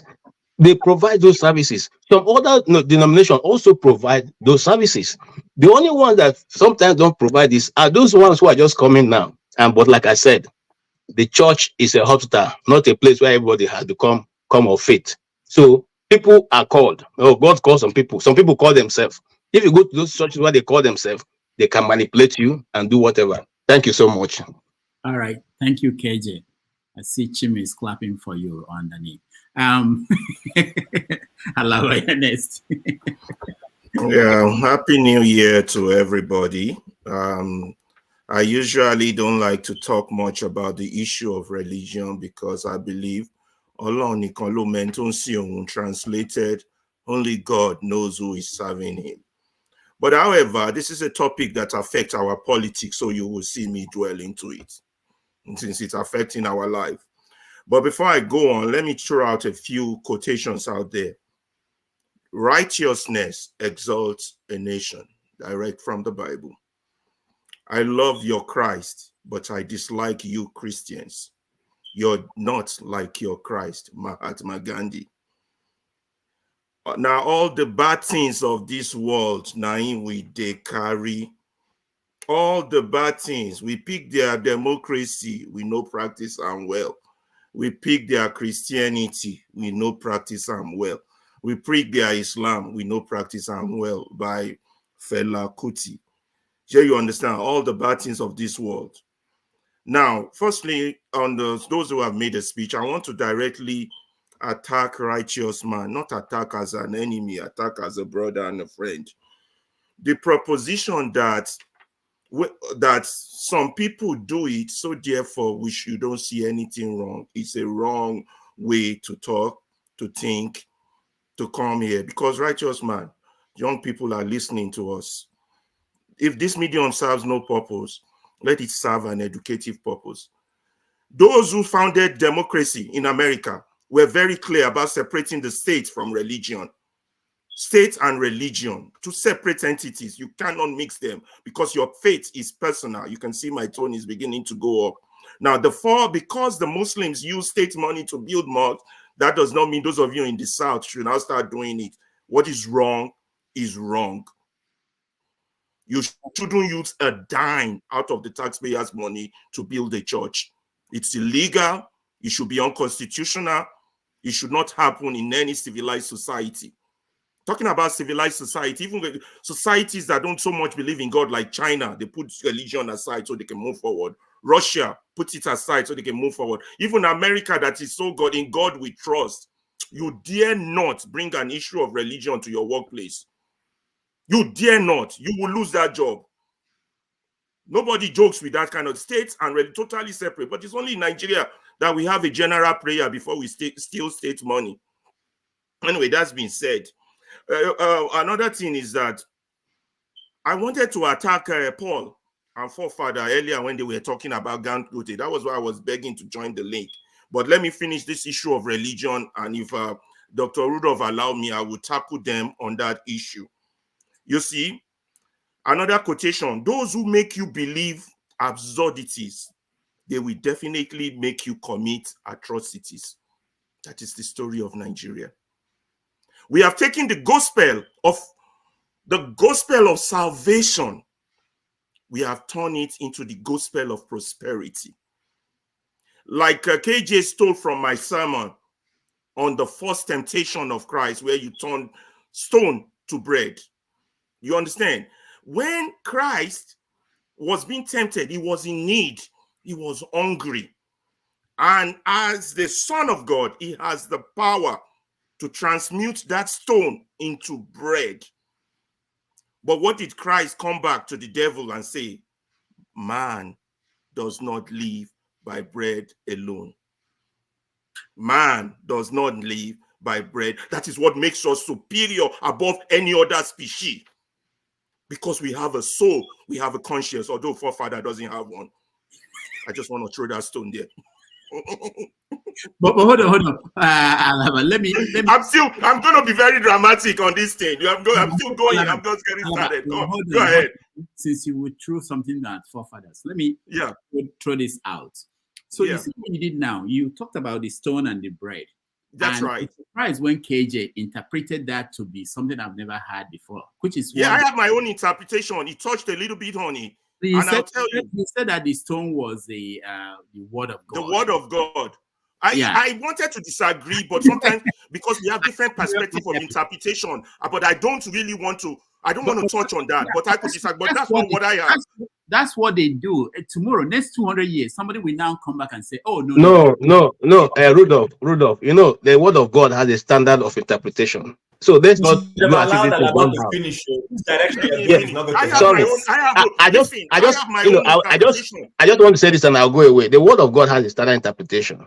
Yeah. And if you want to go through, I've forgotten the right name they call it now. If you want to go through that, you see some of these things. You go back even to the history of what is written. Anywhere you see stone, that's why the Bible says we are a living stone. Anywhere you see stone, it simply means the word of God. It is that. Okay.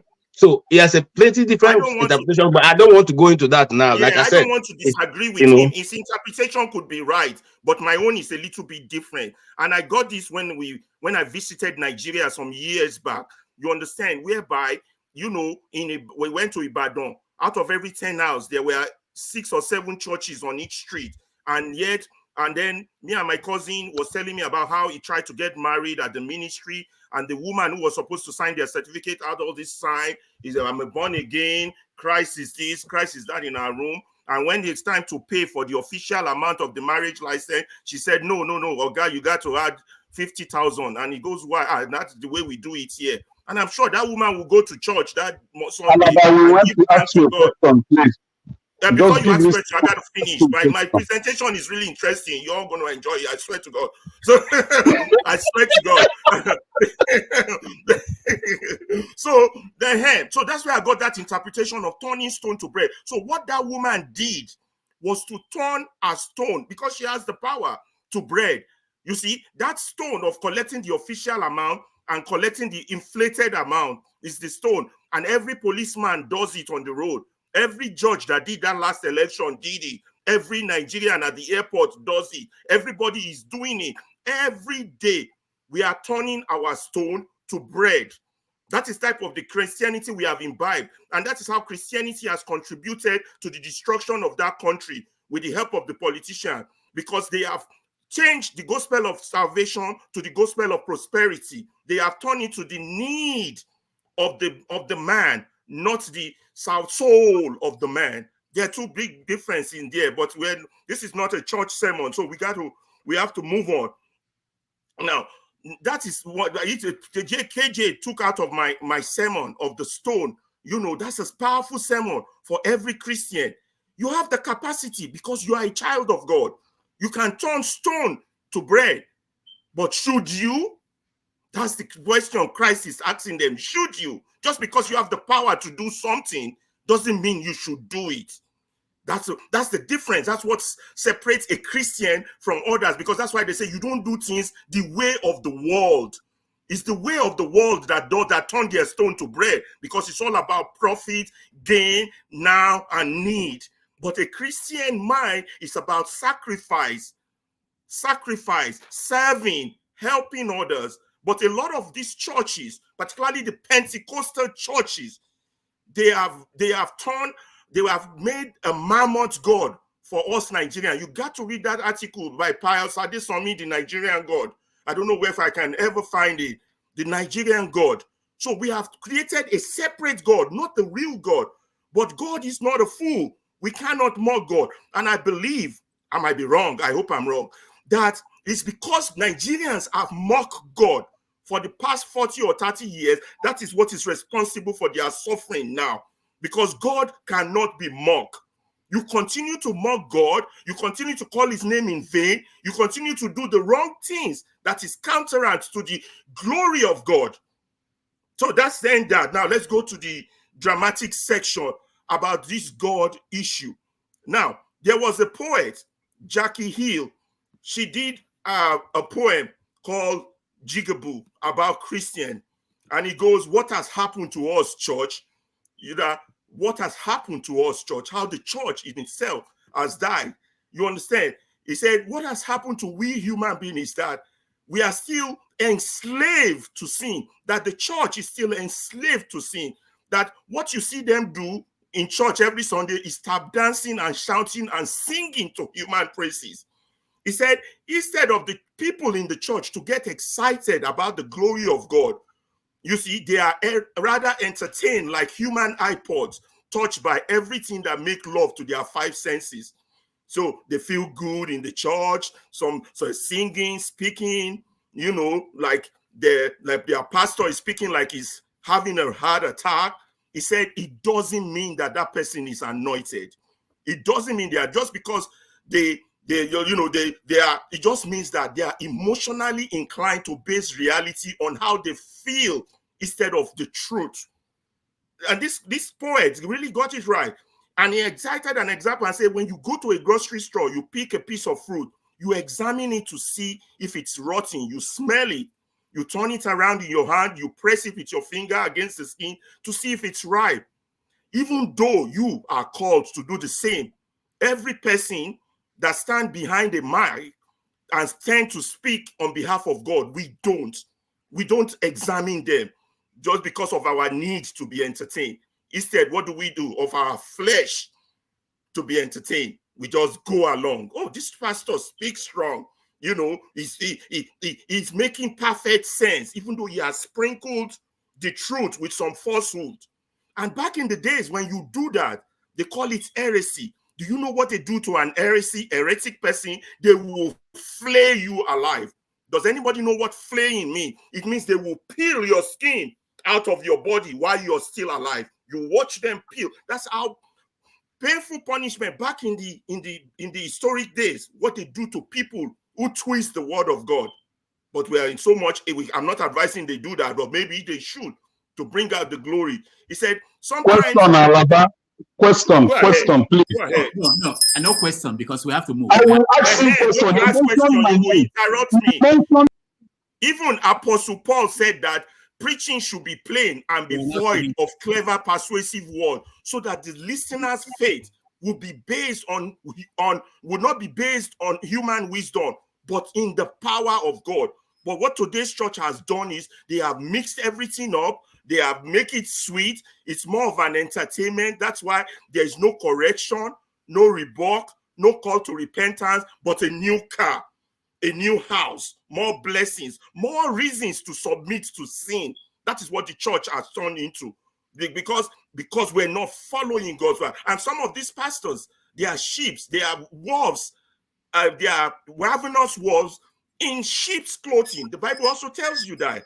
But who do you blame? You blame yourself for not using your brain to know that these people are the devil, just the same way I use my brain to attack my friend over there. You understand? You got to know what this person is saying. Is it what the Bible says or not? So that's all I got to say on that one. Now, on the subject of Paul, hold on, Father. No, we can't.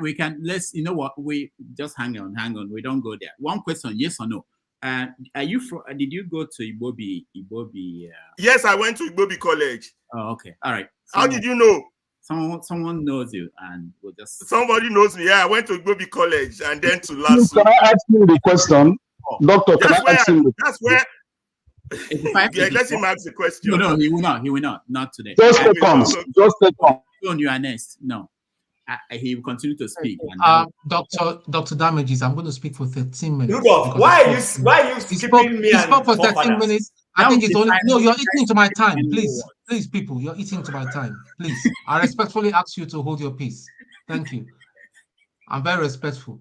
Okay, my brother spoke for 13 minutes, and I'm going to speak for 13 minutes. It's only fair now, Abi. No, be so. There are some people right. First of all, I want to address you. I never said earlier when I came in earlier in the program that ECPOMA is everybody that passed through ECPOMA has a fake degree. Okay, please listen and understand. I was saying that racket has been running from ECOMA. That's what I said. So I hope we are clear on that. We're cool. Now, let me go to, I'm just going to touch a bit with everything everybody has touched.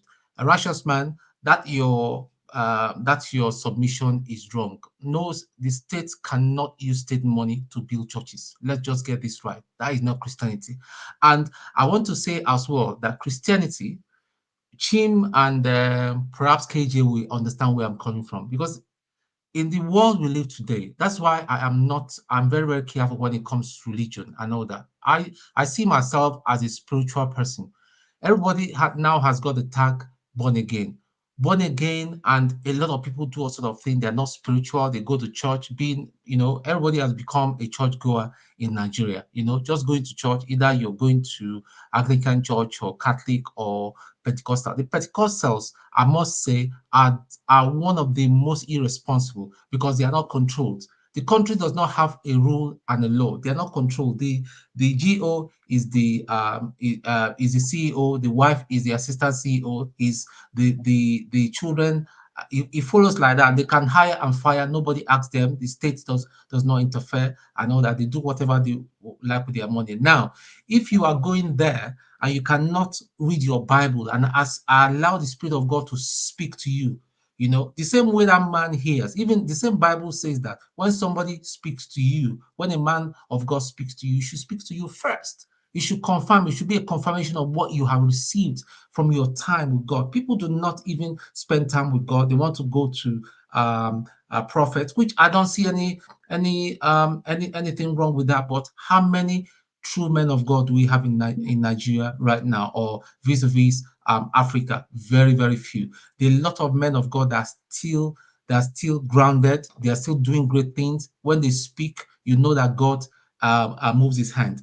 That video again, Oyi, let me correct that video where the guy was bathing somebody. Is it Flagship or Oyi that mentioned that video where the guy was shaving ladies in the church? It wasn't during the New Year. That video has been trending from 2022, and that was from Ghana.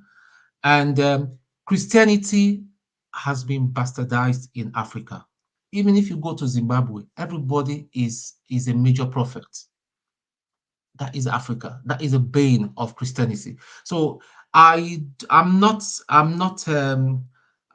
shocked that the Western world have removed Christianity from our workplaces, because you find it's only in Nigeria that someone will take his Bible. During the time that he's supposed to be doing his work, he said that they are in fasting and prayer, and he'll be reading his Bible in the office. That is not what God said. And all these things we are seeing in the Christian church now, it's not today it started. It even started the days of Christ. Remember the Pharisees, the Sadducees, and that was why at some point you will recall in the Bible where Christ went to the church with a whip and gave them water and all that. That is the Son of God giving them water, physical water, for them to chase them out. So what is happening doesn't listen. So we shouldn't. I wouldn't be in the company of those because of irresponsible people. That a lot of irresponsible people we have now in the church. I will start bashing God and say God does not exist. The Christianity is fake and all that. I will not be in that company. I fear God. And when I say fear God, reverential fear, I fear God, and I go into my word. I find out what the word of God says and all that. I do what the Bible tells me to do and all that. I pay my tithes to where I know the man of God or that organization is responsible. And when I can't find one, I give that money to charity where it will make a difference in someone's life. So let's just not get twisted about this and start bashing. I think it will be unfair for us to start bashing the church. The church is the body of Christ, people. It is not the building. It is a body of Christ. It's the ecclesia. So if you claim to be a body of Christ and you're still doing Yahweh and all that, like our lady, the youngest minister, she thinks she's very young at 38. Well, anyway, that is another matter for another day. And because Oyedepo placed his hands on you and all that, he anointed you to go and steal, is it 30 billion or about then? Wala day, like they will say. So That is it. So let me just stop now. Let me not take too much of our time, so somebody else will talk. Thank you, people. Thank you, Tom. Thank you. I appreciate that. I hope Paul will learn from you and give example and reserve time for the other person. Paul, go ahead. Well, Doctor, let me just start with this stone thing and everything. This KJ and the stone thing. I hope KJ will not come back again. And if he come back, it means he's strong. So I'll be very, very happy. You know, so talking about this stone thing, like I tell people in my own interpretation when it comes to stuffs like that, my Bible also make me to understand the sickle 12 and the sickle 5,000. So Christ has the sickle 12 disciples. Christ also preached to people. And there are people, the 5,000 people that Christ feeds with fish and bread. Those people are the people who are looking for miracle of bread and fish. And Christ fed them. You understand? They are not looking for miracle to build a house. They are not looking for miracle to get a visa like me to come to the US. They are just looking for bread and fish to eat. Christ fed them. I see so many people here talk about criticizing the Pentecostal dearly, even when we don't want to criticize the other type, the other part of it. The Catholic that have done so much, and when the Catholic did so much, as at that time that the Catholic did so much, you discover that these are the time I was growing up, seeing all the Reverend Fathers coming from the West. Then when Catholic turned where Yoruba started fighting Igbo people that, no, we want our Yoruba to be Reverend Father in Lagos because Yoruba, they don't give Yoruba Reverend Father in the East. Now, problem come. We started having all type of Catholic universities. We have 4 Catholic universities in Nigeria. They are very, very expensive. Like the others, like the Pentecostal universities and the so-called Catholic universities. They're all expensive. So on the flip side, right now, they all failed us. The glory that we give to this so-called Catholic, Baptist, Methodist was back in the days, not now. Right now, they all failed us. I can tell you that. So talking about all this miracle thing and every other thing, it's just funny. I see the young lady who went there and keep giving all the testimonies. People give testimonies, people do all type of things. I see people go to church and do everything.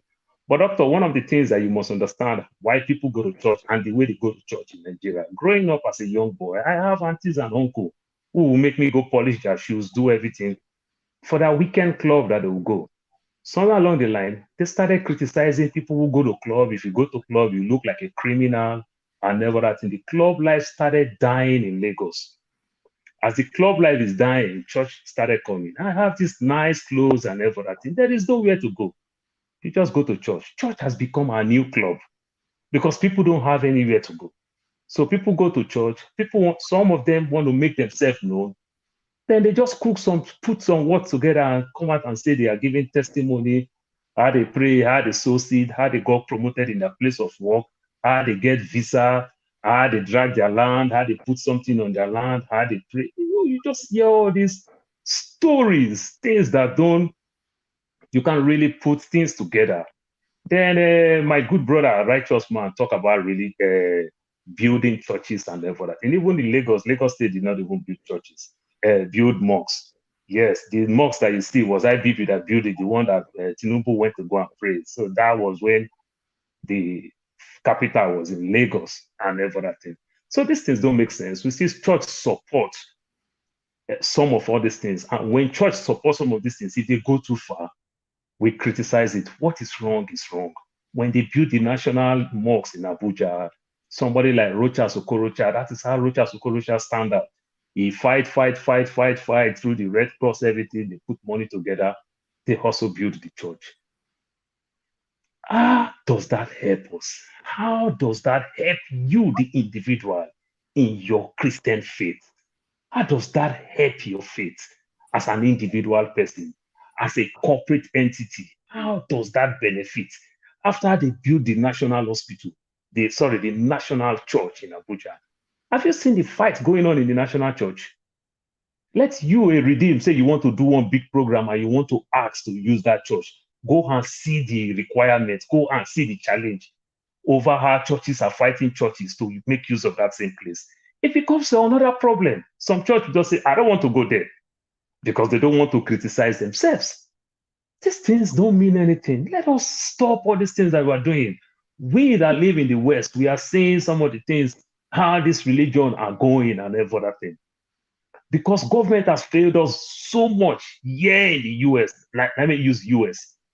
I can give money to church as a businessman just to write off my tax because I'm seeing how the church is distributing the money back to the society.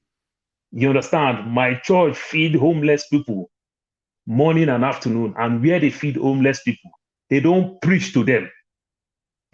They just come, eat, and go. Just to eat one food. There is place for them to take shower, and leave. You understand? So I can use it to write tax because I also felt the government is also wasteful when it comes to our resources. So let me use it to better my local community around.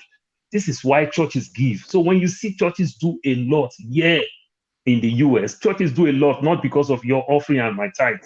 Churches do a lot because of the way the system is organized. But in Nigeria, I don't see all this type of thing. But we see everything. We see Ghana president that built church for 5 billion. You understand? Say he promised God. You see 2 presidents in Ghana come to TB Joshua Church. Look at the economy today. You that promise God and you do everything. What do you benefit from it? Look at the one in Zambia that also come to TB Joshua. How long can we continue? Is it that these churches, they don't learn? Is it that these so-called individuals that are very smart and educated, is it that they don't learn? This God thing is individual. Let us serve God. Let us love God. It's a personal thing. It's not a corporate thing that the way we want to put things together and then just oppose this and that. Oh, this church do that one. This church do that one. Church is a religion like the juju in my village. How many times my local government sponsor and develop my juju shrine in my village? You understand? How many times there's a way my local government chairman or my state will also develop those shrines in my village. It will become a tourism center that people will come from abroad to come there and they'll be generating revenue that put it in a way where everybody's scared of it. You know, it's a temple, like a church. When we start doing all those things, the churches is not helping. The mosques is not helping. None of these things is helping. These are not our problem. And doctor, lastly, before you kick me out, I will say something. Doctor, anywhere where there is no devil, God is not there. And for a very long time, devil have left Nigeria. Devil is not in Nigeria. I will tell you that because devil on his own, somebody went and talked to devil, want to give devil contract. Devil begged for the contract for a very long time. Say have his own, devil have his own record to show. And when the person tell devil that I want to give you a job in Nigeria, devil say you need to do because I will do 1, Nigeria will do 10, and lie all the old 10 say that devil work. We even cheat devil in Nigeria. I'm telling you, we cheat devil in Nigeria. So devil said don't review Nigerian work. Until devil will come back to that country, I think the country will be better because God will also come. Devil is not in Nigeria. We are the devil in Nigeria. We are our problem in Nigeria. Until we solve our problem in Nigeria, we are wasting our time. There is no devil that is doing us. We are the devil. All right. Thank you. Thank you so much for Eagles Air. Happy New Year. Yeah. Good morning. This is 3:12 a.m. from here, India. So I'm just speaking from India right away. Yeah, I'm so sorry. So thank you for making part of this program. I want to say something that we need to look into it so that we will not be mistaken some certain things. Because I've been carefully listening to every speech that is going on here. When they talk about the church, I want us to correct an impression in that place. Talking of building house of God and all rest of them. But if we look at the truths, according to the New Testament, you and I that is here is the church we are talking of. Spiritual church. All these things they are building is just a structure. It's not the main church God is looking at. God is looking at you and I. That's what Word of God said that do not know that your body is the temple of the Holy Ghost. That means we are supposed to build the right thing, supposed to be in our body, our spirit, our mind, our understanding, where we're supposed to build the right thing. That's supposed to be not the structure. All this structure, God is not interested in those structures they are putting. God is not interested in those mansions they are building. God is interested in your soul, in your spirit, in your character, in your understanding. That's where God is interested. Then another thing I want to talk of concerning this testimony of a thing, but let me start from the video that you played concerning a pastor. They are doing crossover nights, that the members are passing through the legs of the pastors. I want us to understand this. The Bible said that by their fruit we shall know them. By their fruit we shall know them. So I don't need any other interpretation to tell me the kind of pastor the person is, or what the person that is overseeing the movement of the church and all the rest of them. By their fruit we shall know them. Now, somebody make mention of Christianity. Christianity is a religion. Please, I want us to understand this thing. Christianity is not a religion. It's a life to live. Christianity is not a religion. It's a life to live. Let me come. And when you read the book of Acts of Apostles, because we want to know where this name originated. Where this name originated. You didn't hear me well. I said Christianity is not a religion. I didn't say it was a religion. Okay, I said it's thank not. you.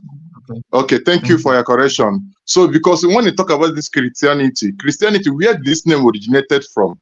First, this name was originated from Antioch, where Peters, they are doing the same thing Jesus did. So people of Antioch say, no, these people are Christ-like. Have you seen it? These people are Christ-like. But the problem that we have in these days, that people that call themselves pastors, people that call themselves GO, what they are trying to establish is a stomach infrastructure, not Christ-like. That's why they are bringing some certain attitudes that they will use fear, is to get fear into the heart of people, and people began to throw money, began to bring money that God will give them. Let me tell you, church does not give money. Church does not give money. Church is not a money-making machine. You go to church to worship God, to adore God, to reverence Him, not to go to church and make money. But because of these new pastors and new reverends and all the rest of them, they have turned church into an enterprise where they use word of God to put fear. For instance, there is a popular scripture they normally use to put fear into the heart of people. What is that scripture? Malachi chapter 3. Chapter 3 from 8, 9, 10, and 11. When they use that scripture, they say that you are cursed. Let me tell you the truth. When you look at the Bible, what Jesus did, according to 2 Colossians chapter 2, verse 14 and 15, say, having wiped out the ordinances, what is that ordinances that was contrary to us? Every causes that they attached to that Malachi concerning tithes.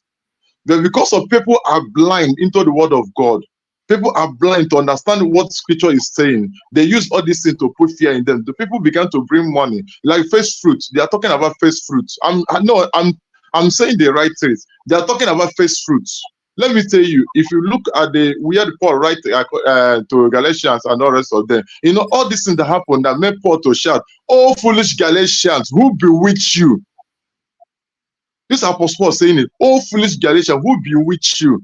Because they have left the direction and teachings that they're supposed to follow and begin to follow all these pastors that put fear in them. They begin to fear them. Now, I want us to talk about something that is very serious in the building churches and all the rest of them. Let me tell you one thing. Here in India, they respect religions, they respect Christians, they respect Muslims, they respect Hindus and all the rest of them. But you do not cross your boundaries. You do not cross your boundaries. Here in India, they use gold to build a church. I mean, to build a Hindu temple. Here in India. But one thing they need to do, they pay tax. Government collect their own tax. They don't play with it. You give them government tax because they find that they are running what a business, an enterprise over that place. So please, the problem that we have in Nigeria is that the devil itself has used weapon of hunger, poverty, and meant people to do what? To focus in the church. And pastor began to tell them that, come, God will bless you. Come, read this money, bring this, that. Finally, please, finally, I want to talk about this school they are talking of. This thing is something that happens to me when I was in Nigeria. What happened? The church asked to contribute money and build a school. And the school have academy, secondary school, and university. Do you know that all these pastors that are pastors in all these branches, none of their children is a partaker of this school? And they asked us to contribute money for university. I called the general overseer and said, listen to me, man. If people that are pastors that work under you, their children, one of their children could not benefit from this school, then you expect me to contribute money to build a university. For what reason? I told them this is the wrong thing they're supposed to do. And the man see me as an enemy of progress, but indirectly, I'm saying the truth. So if church want to build something, let it be a helping hand to the member of the church that will benefit from it. If you read the book of Acts chapter 2, verse 42 and 43, it makes something sense. It said that all of them, they are breaking bread and equal, run to house, helping each other. They share according to the needs of each other. So church is supposed to be a helping hand to grow people spiritually and physically, not a place of sorting money from them. Thank you so much. All right, thank you. I really appreciate that you stayed up 3 a.m. to be able to contribute from India. I know you've been in and out, but thank you. Just to remind our viewers again, tomorrow we have Ayodele coming on the show. She will actually join us at 1 p.m. US time, but we're going to start at 11:30. So what I'm proposing is that we start having conversation, anything connected to probably this topic tomorrow until she joins us at 1. So I will appeal to people to quickly, the rest of the people that we're coming to, not to drag this for too long. We probably will start with this again tomorrow until she comes. So we could use that time before she comes on the show to talk about this more.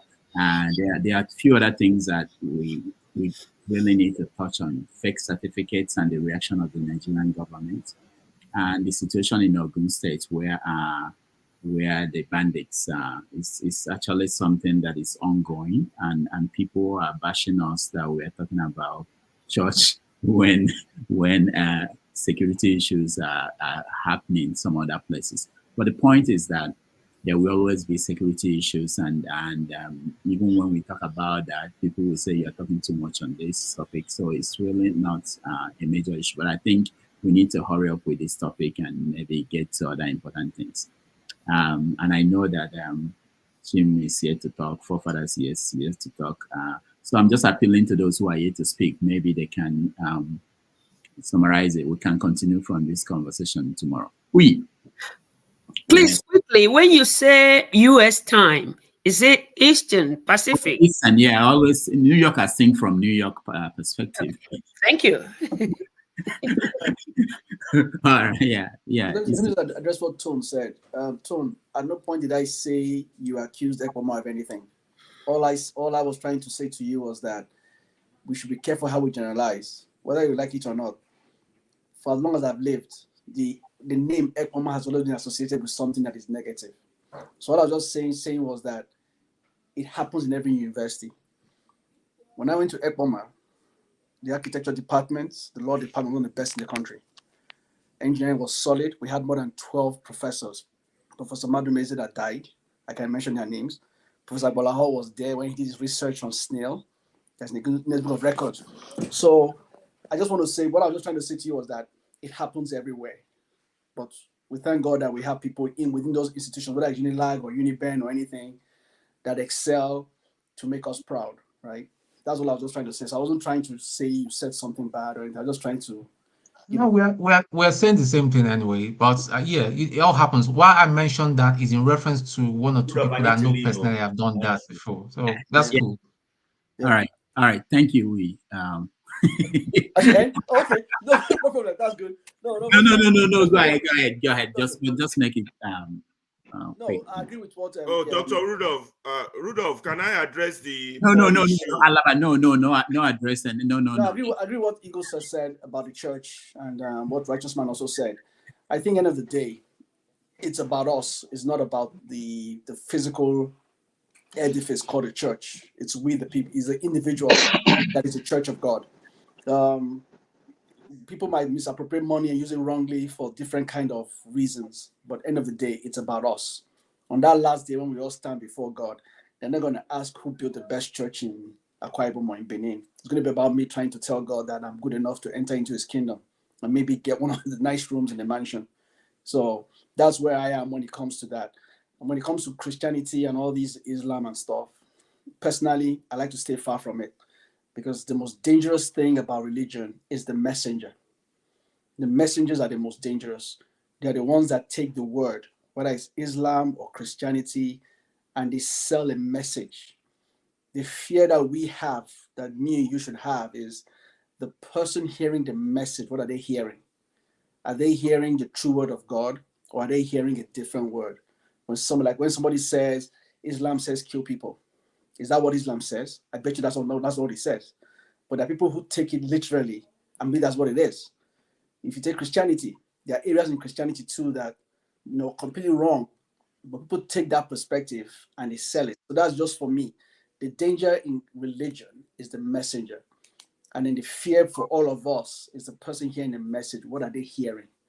The important thing for whatever I hear, I just pray to God that on that last day, I make it into heaven. That's what I care about. And I pray, Dr. Damages, we can all do a panel like this in heaven and be cracking jokes about what's happening on earth at that point in time. So that's my point of view. Thank you. All right, thank you so much. See, I like you for that. This brief commentary. Let's. I'm giving Righteous Man just a chance to respond to. No. Rudolph, I actually need to go. Once it's 3 o'clock, I'm off. I have somewhere to. Righteous One, so you have to stand by. Stand by. I'll stay. You will respond to people. We can't let Chima go. Let me. I don't want. People are waiting for Chim to respond to say something. Yeah. We can't let Chim go. He has fans. Yeah. I'm not responding because of what people are saying. Is it Flagship's turn to talk or? Yeah. After him, then I'll come to you and for Well, I don't have much to say. I think all that I needed to say, I did say in the last comment that I made. The only thing I would like to add is in reference to that testimony thing that lady gave.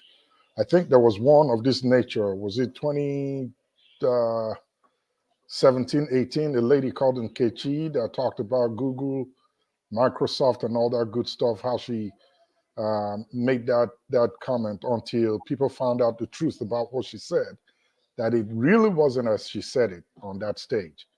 And here we are again, 2023. Someone else has come again with a very nice one to make everybody there feel like, God is selective. I bet you there are many people there that the bishop must have laid his hands on years ago who do not have that kind of testimony. In summary, these things, we need to be careful about it. We need to tell the people the truth. This lady knows that she was in line for that office, and she came and used the moment. I think that she's being unfair to the other worshipers there because she has been trooping with Tinubu 6 months prior to Shiloh, and she knows she's going to get it. So here she is telling people that it was the laying on of hands and prayers that gave her that office. And also that Jerry Eze thing she said, it contradicts each other. 1 minute you're with Oyedepo, the next minute it was Dangerous Seed at Jerry Eze's. Which one do we believe? People need to wake up, be smart, read your Bible for yourself, ask questions when you go to church. It's very important. Thank you. Thank you, the Flagship. Let me just point out just something that crossed my mind. If this money had gotten into the account of the person, if we believe them that it didn't get there, Part of that money will have gotten to the church as tithes, somebody paid. Nobody is thinking about it, you know. Part of that money will have gotten to the church as tithes, because if you get 580 something million, the first thing you think about, oh yeah, God did it. God signed the check. Anyway, Chim, your chance. Okay, thank you very much, Rudolph. First and foremost, let me. It's difficult to, bring any major difference in view in terms of what people have said. But let me just start from saying this: in the conversation about God and religion, there's always something we fail to appreciate, irrespective of where we stand. Is the fact that I believe in God. So, and hopefully many of us here, the Bible tells us that God has given us a free choice. He says, I've set before you life and death. Choose you life. God knows that. See, God could have designed us and make us like robots. I mean, my remote control at home, I switch it and I use it the way I want. But incidentally, he didn't make us that way. He created us to be free will agents, to choose to do what is good. But the thing about it is, he set a template to say, this is the right thing to do. Incidentally, human beings choose, and God does not have to force anybody. So we must always have that at the back of our mind. Now, the other thing flowing from what I've just said is the fact that my people perish for lack of knowledge. My people perish for lack of knowledge, meaning people don't read their scriptures, like Flagship has said. People don't take time to search the scriptures for themselves. People just literally want to be spoon-fed. Importantly, Nigerian Christians love to be spoon-fed. We love to go for meetings where they are praying. Somebody wants to go and bid for a contract, to go and, Papa, I'm going to say, Papa, please pray for me. Who'll sit down with his team and put together a good brief that he or she thinks will be able to sell to who or she, whichever company you're going to. You want to be, so you're telling me that your Papa will pray for you, and your bad business plan will certainly be the one that people would prefer. And the person who has taken time, looked through the company's needs, and is presenting a fantastic solution, they won't pick him. You understand? So that's another thing I want to put out there. The other thing I want to say is this: there will always be bad examples in any circumstance. There will always be bad ambassadors. There will be people who would, present the wrong picture. As a family member, I carry a name that other people have treaded on. I see my father say, don't give this family a bad name. Don't be the one that will carry that last name and people begin to wonder, is this the same family I know? That's how I believe God feels most of the time with certain of us, be they GOs, be they pastors, be they bishops, let's go and watch. I know it's a movie, it's a series, but I'm sure those of us who have watched the Bojas, you see how people were using the name of God to do all manner of wickedness. And I personally, I think when God stays where he is, for those of us, whatever you think, I believe there's a God who just sits and watches and says, see how these people are giving me a bad name. See how these people are giving me a bad name. Christ came into this world for those of us who believe he came into this world. And he showed every good example. Ferrer has talked about it. You understand? Christ could have turned stone into bread. He was hungry. Let's not try to over-spiritualize it. He was fasting, he was hungry. But it wasn't yet time for him to break his fast. And the devil came to tempt him. The whole idea was to see if I can shift this guy from the core purpose of what he was called to do. And he told him, turn stone into bread. Is it proper to use miracle? Yes, miracle. Then you waste a miracle on barely your stomach. You want to turn stone into bread and feed. He could have done that. He chose not to do it. And every day we are faced with this opportunity. When you are the minister, giving contracts, would you allow the tender process to go the proper way? Or are you going to say you will bend rules? That is what turning stones into bread will mean to me, as far as I'm concerned. Changing things, to suit your short-term. And that is what we constantly find with Nigeria. We're constantly looking for shortcuts to everything. At the beginning, I told you people that Betta Ayodele, I don't know who she is, but the first day, if she's hearing me, let her see my face clearly. The first day I saw her, I said, this woman is a crook. I'm not even hiding about it. I told somebody, this woman is a crook. This girl you are seeing is a crook. She has started proving it. She's a crook. She's a crook. But what pains me is the pedestal she was given to give that testimony. I'm shocked. I am actually literally shocked that she got there and the man, if she's being honest, allowed her to be given that platform to give that kind of devious and dubious testimony. See, Dr. Rudolph, I was in the corporate world in Nigeria for a while. there was someone who tested me. I went to buy a vehicle for my company. And in the tender process, I went to some different places and got beat, gave to my MD. I didn't know, this was my being naive. I didn't know that there were people who, when they were going to buy those vehicles, would add something on top of it. And the vendor will say, okay, I'm giving you a pro forma invoice of 2 million, but the vehicle is 1.3. The whatever is on top of it, we will share when they pay. So when I went the first day, the guy told me, what do you want me to write? I said, what do you mean? How much are the vehicles? He said, it's 2 million. I said, then write 2 million. They went round and round. After a while, I was wondering, why are these guys running around in circles? Dude, you're wasting my time. I have other places to go to. He said, are you sure? I said, please write the 2 million. So they wrote the 2 million. I went and gave it to my MD. I traveled on an official assignment when my MD went to that place to confirm if that pro forma invoice was actually the correct thing. When I came back and she said, Chim, go and buy the vehicles, I approve it. I said, okay. I went to the company, pulled the check and everything. You know what the lady, I'm telling you the true life story. I met her later on down the line. She said, what God do you serve? I said, what do you mean? What has that got to do with anything? She said, your MD and chairman came here 3 days ago to confirm the pro forma invoice you gave to them, and it was accurate. Whatever God you're serving, serve him well. Dr. Rudolph, true life story, 4 years down the line, I was in another organization. This woman came to supply cars. And in the middle of the car park, she was telling people, hey, this man is a good man. But you know what? She had gone to a church to testify after taking bribe that God had blessed her. I've always said it here. Conductor will keep the change of a passenger. And what would he say? Oluwa ti ṣe fún mi. Oluwa ti ṣe fún mi. God has done it for me. That is what Betta Edu has done. A woman who was into politics, who doesn't know that if your principal, I mean, if I'm campaigning with Peter Obi and suddenly you see Peter Obi make me his spokesman based on whatever strength he feels I have, would that be a surprise to anybody? What sort of testimony is that oh, you came, and these are people who give religion, Christianity, or whatever faith it is, bad names, especially this caliber of our elites. So for me, I think our problem is let's separate this whole trying to bash the word of God and bash Christianity and focus on the individuals. I will end with this. There was Naaman, there was Elisha, there was Gehazi. Naaman had a problem. He came to a minister to help give him solution. He told him, go and dip yourself in the water 7 times. He got a healing and came out, came to give a gift. And the minister man told him, I don't want your gift. I don't want your gift. Do we read our Bibles very well to see this? Those people who always pick to bash, go and read and see all the good examples of people who were enticed and said no. The man said no, but his servant went behind and took the gift that he wasn't supposed to take. Did you see it? So why am I always bringing this out? I'm not going to, because of some bad eggs, bad examples, then I'll say Christianity is not a good religion or that there is no God. No.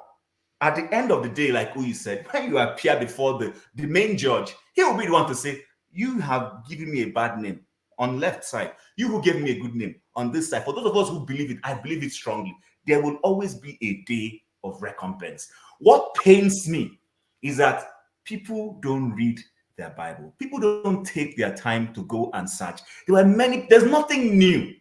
What Betta Edu is doing now, it happened in the past. It has happened even in theological era. There's nothing new. There's always people who want to sell the word of God for pittance.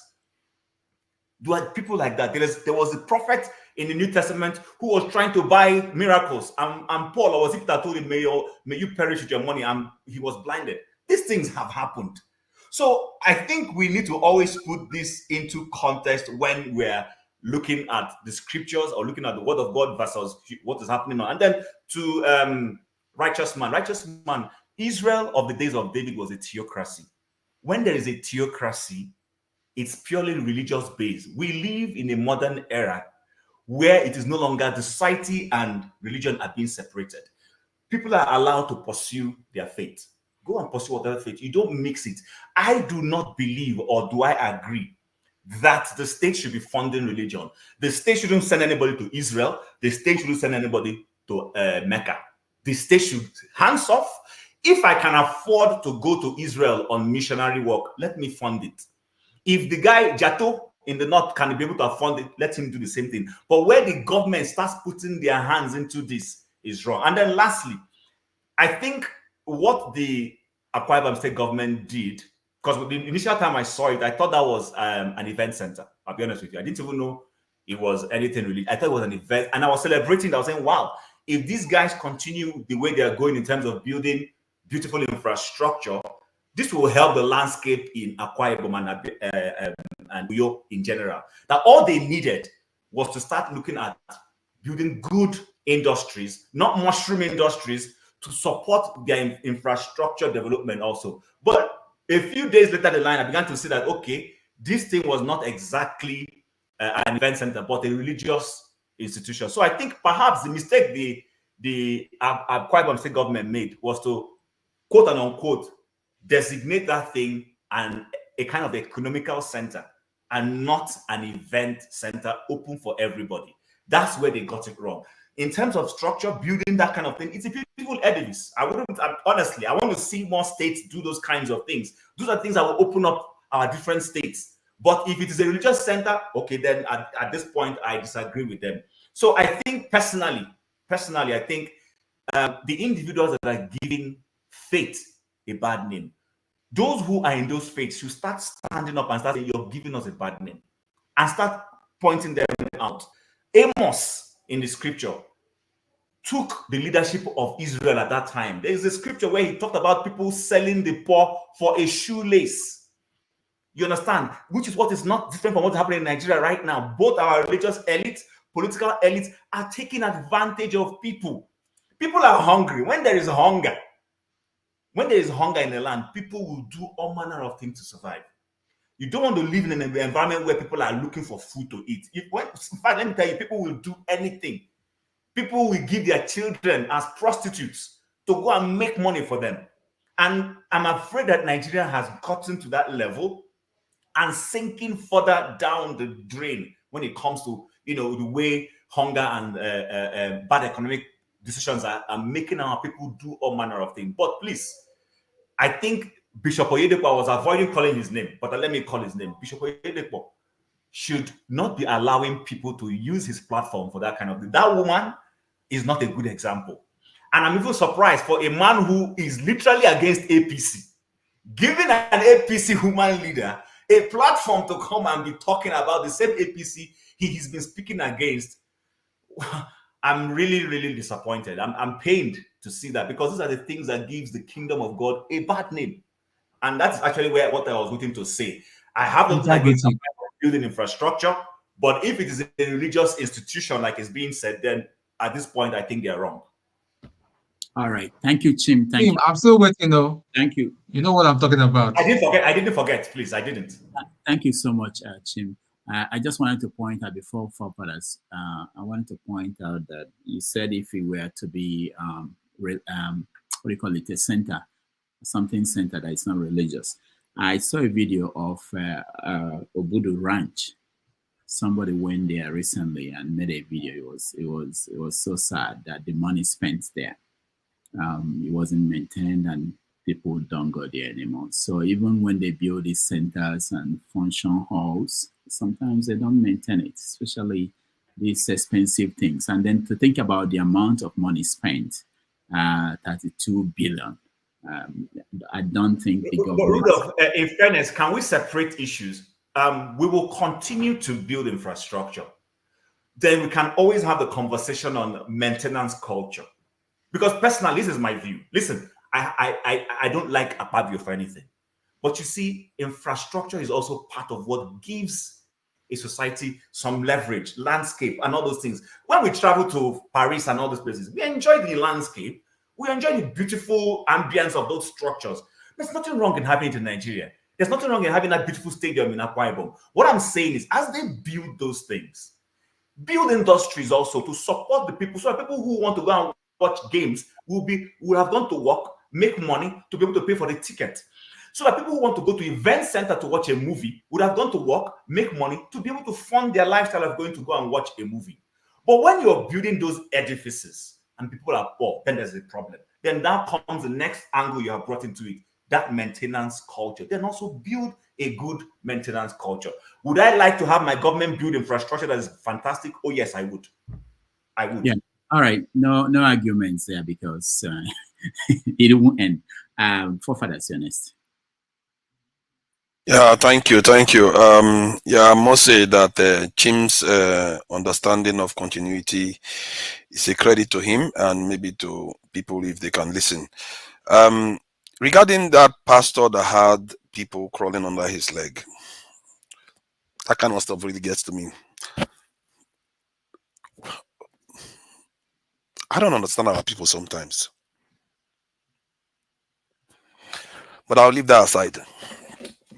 Regarding the idea of religion, anyway, some people may be getting some kind of perceived value from such things, and maybe that's why they put their money and go there every Sunday. I don't think human beings are entirely stupid. There must be a reason why they go there, and but we all know that they are not getting value, and most of the stuff they are doing is not leading them anywhere. It's a vicious cycle, and religion has been corrupted gravely. I really don't understand some of the things our people are doing to ourselves, and I've always said it. I'm really struggling with this. I'm still trying to come up with a firm definition of what I'm trying to understand about religion.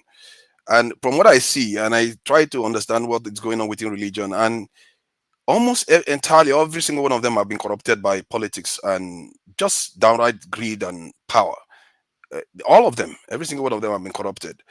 And when we talk about spirituality, I always say that human beings, we are spiritual people as we are here, just as we are physical.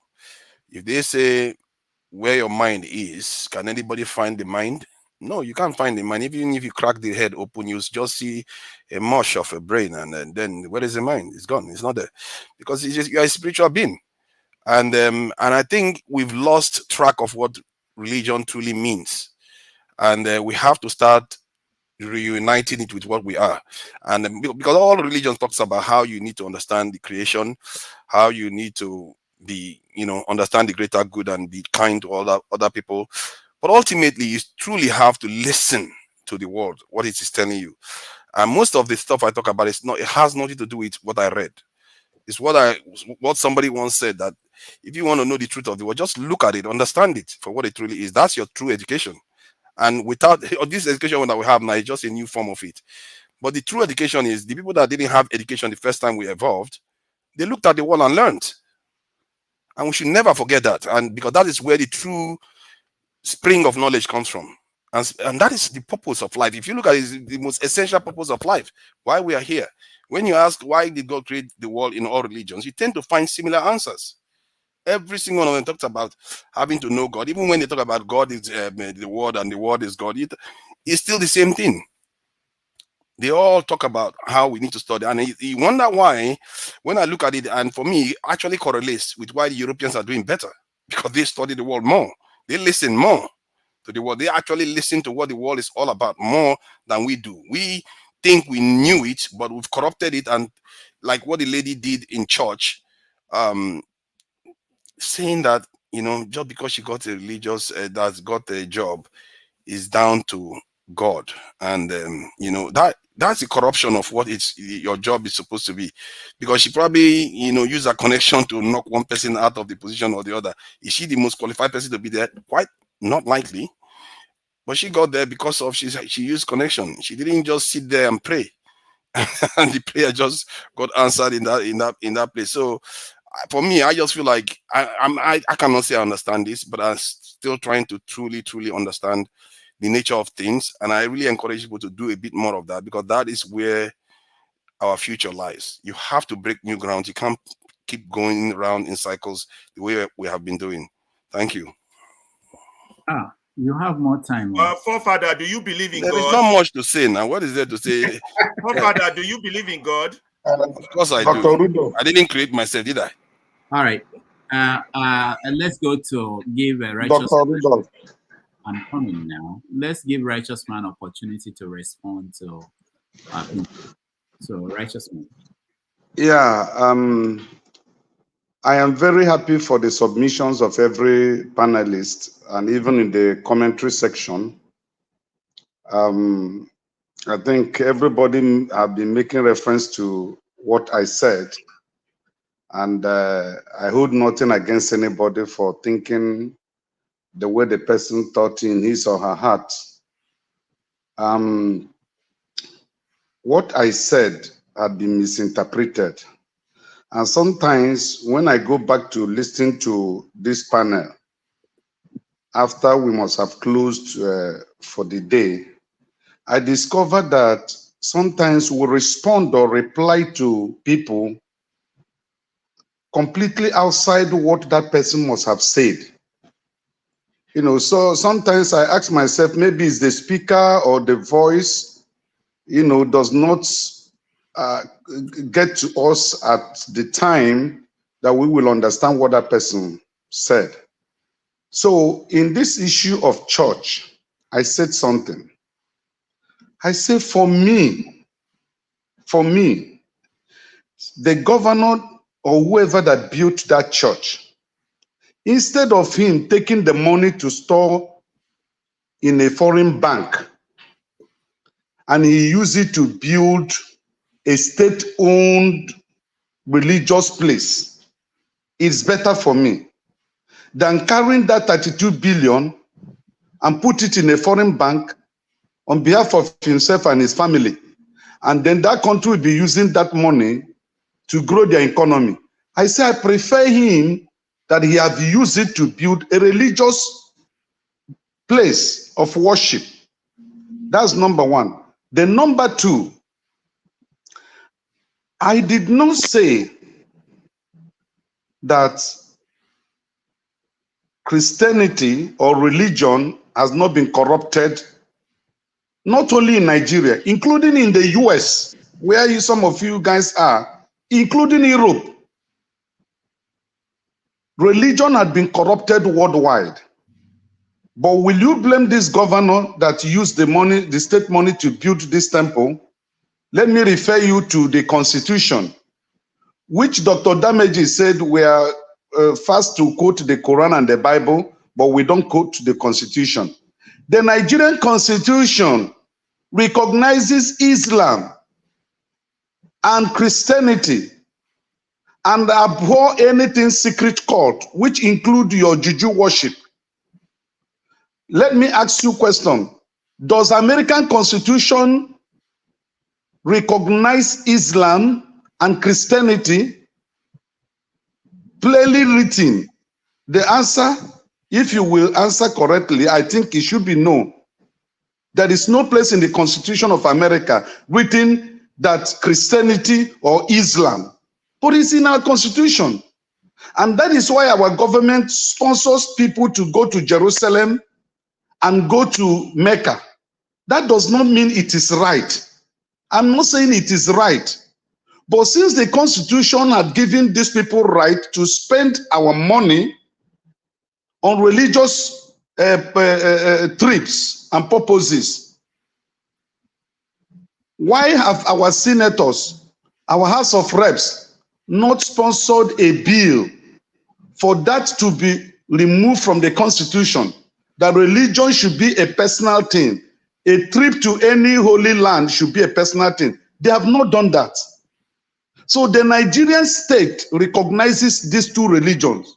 And that is why on Sunday is a public holiday for the Christians. And on Friday, most Muslims, they don't go to work.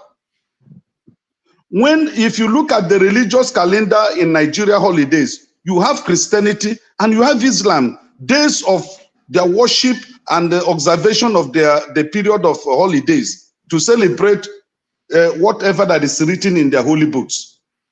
So if on this ground, if a governor have invested money to build a religious home or a religious place, instead of stealing that money and put it in American bank or British bank or Swedish bank or Italian bank, I said I am pleased that he used it to build a temple. That is my submission. And finally, Dr. Rudolph, I know you're a doctor, maybe professor. I'm not a doctor, just so you know, but I let it go. Okay, you're a professor now, right? It doesn't matter. I'm Rudolph Okonkwo. If you want. Okay, Dr. Rudolph. Okay, Dr. Damages. I have a question I want to ask. They keep insisting that he has to attach something to the name. I don't understand it. Okay, sorry. Saudi Arabia, that place they go for Mecca, was it built by the state or individual? Are you trying to compare Nigeria to Saudi Arabia? Or are you dreaming of Nigeria being like Saudi Arabia? Is that your ideal? No. I'm asking a question. We learn every day. Do they have a democracy in Saudi Arabia?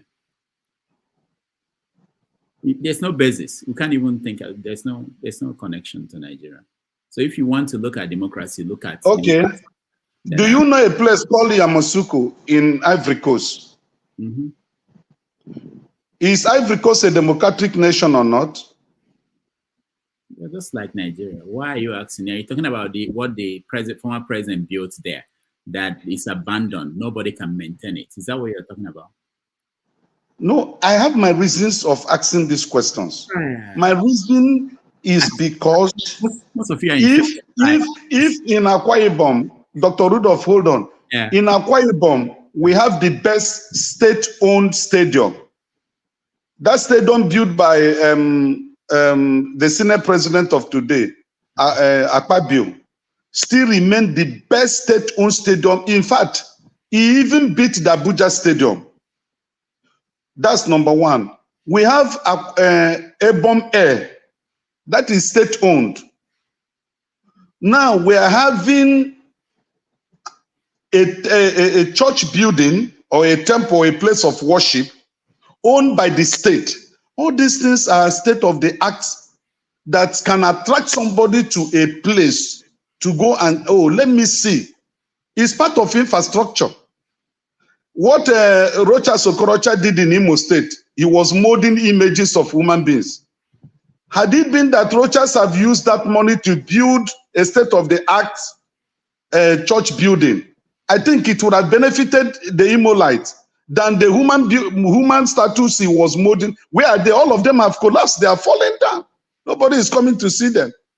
So I am not saying that it is good to use state money to build churches.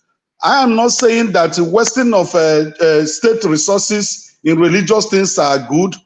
My answer is, instead of stealing the money and banking it in the Western world and they use it to develop their economy, if what ran into the heart of the governor at that material time was to build a church and he built the church, fine and good, better. That's my submission. Okay, one question before I let you go. Just, when we have this conversation, it's not really about you or anybody else. It's not about picking on anybody. I just want us to always evaluate how we think. You said that instead of taking the money abroad to do this, it sounds as if you are sure that he did not take money abroad. The fact that he built a church meant that he didn't take money abroad. Because I'm sure, just like everybody else in all the other governors, they did what they are doing. The same thing. Dr. Damages. You can't, no, hold on, let me finish. So you can't say that as a fact, because you are making it, you are trying, it sounds as if you are defending, you are trying to find a way to defend something you don't even know. That is not possible, because we know that no governor will say, I have 32 billion to steal, or should I build a church? Let me just build a church instead of taking it abroad. I don't think there's any governor in Nigeria that will do that. So the point is that it's not about you. It's about how we justify our positions and make assumptions that may not be true. All right, go ahead. Okay, Dr. Rudolph, you see, you asked a question and I'm going to respond to that question. Listen, we got to know about 32 billion naira because of that building. Let's assume that that building was not put up. Will you know that there was any 32 billion that this man would have invested somewhere? The answer is no. So whether he stole money, let me finish. No, that's why I'm stopping you. It's not no. because you can go back and calculate how much they are getting in Akwa Ibom states from the federal government. You know how much money they get every year, but you don't know what they do with the money. So don't say that is no, that we don't know that they will have that money. Akwa Ibom gets, I can tell you exactly what they get every month. It changes, but I can tell you close. You'll be shocked in a year how much Akwa Ibom state is getting. And if you think about the population of Akwa Ibom state, in fact, it will actually be better for them to share the money to the people than what they do with it every year. So don't say that we wouldn't know that they have 33 billion. They have more than that. No, what I'm Doctor, wait. Dr. Damage, if it was a northern state that invested that on a mosque, most of us here will criticize them. Please, righteous man, you've got no choice. You've got no point here, my brother. Not bashing. No. Don't listen. No, don't listen. You guys are not understanding me. And this is where the thing, I think I said, does it mean there is a break in communication? You guys are not understanding me. We can see physical infrastructure, whether it's a temple or event center, whatever you assume it to be. We are told it's a religious place. We can look at a physical infrastructure where 32 billion can be traced to. How about those who have embezzled this money and you cannot see anything that you can trace it to and say this is where this money is? That past governor that built this thing can turn around and say, okay, he spent 32 billion here. We can evaluate that building and say, okay, it's up to or it's not up to. But at least there is physical thing we can see. How about those who are stolen hundreds of billions of naira from their state coffers and we can't trace where this money were taken to? That's what I'm simply saying. Thank you, righteous man. There's one guy, a nephew of President Buhari, I think, called Sadiya Tunde. What's the last name? Sadiya. Most of the time they call him Tunde. From all the indications, he was the person that most likely stole more money under Buhari than anybody else. The fact that nothing has been done to him, it's not a justification to say that whatever Betta did, that she shouldn't be punished. You understand what I mean? So this argument, and that's why the standard is low in Nigeria. There is no, expectations are low. We don't want to look at the best practice. It doesn't matter that somebody is free. The best practice, once you start implementing it across the board, but you have to start somewhere. That's why I was challenging who was talking about, I don't remember who that was. When we have something to hold on to say that this woman signed this letter, this memo to say, I need this money, move from here. We don't have any other thing about any other person. I think it was electricity. If we have, this is what we have, we can prove this one. We can follow this to the end. It doesn't mean that we don't believe that other people are doing bad things. But if there's an answer, there's a result, there's an outcome, maybe the person that leaked this one, because somebody leaked this information, you guys don't know. You think it just came out from out of space. Somebody leaked it. If we're able to do something and get an outcome that is positive, somebody else might leak what another person is doing. But if we all say, oh, because there are other people who are stealing and we haven't done anything about it, the person that leaked it, he took a risk. Anybody that brought that information took a risk. And the other person may not do it if the outcome is not positive. So that's how I want us to think. We have to think globally, bigger, the best practice. It's not about individual. I don't care who they are, but the best practice, if we follow it always and raise expectations, we shouldn't be comparing ourselves to Saudi Arabia and all these useless countries. If we say we are practicing democracy, we are democracy, and we go towards that direction. All right, guys. There's a topic that we need to touch on because it's still ongoing. The issue. Rudolph, that's your last statement is making you to be exactly like me. Oh. No, I just felt like I have to air my view on this. It's not that I don't have opinion, of course I do, and sometimes I think we have to raise the conversation too, So, all right, guys. So there's two things: fake certificates and fake universities, and the reaction of the president and the government to do those things. Now, most people don't know what happened. A reporter pretended to be a student, was interested in going to school, and went to Benin Republic, got a certificate in weeks without going to the school, and then went in to apply to do youth service, and he was able to do youth service in Nigeria, got registered and everything. So it blew up in the face of people, and there are a lot of people who got certificates from there, and the government moved immediately and said, okay, we have to review this, we have to stop them from.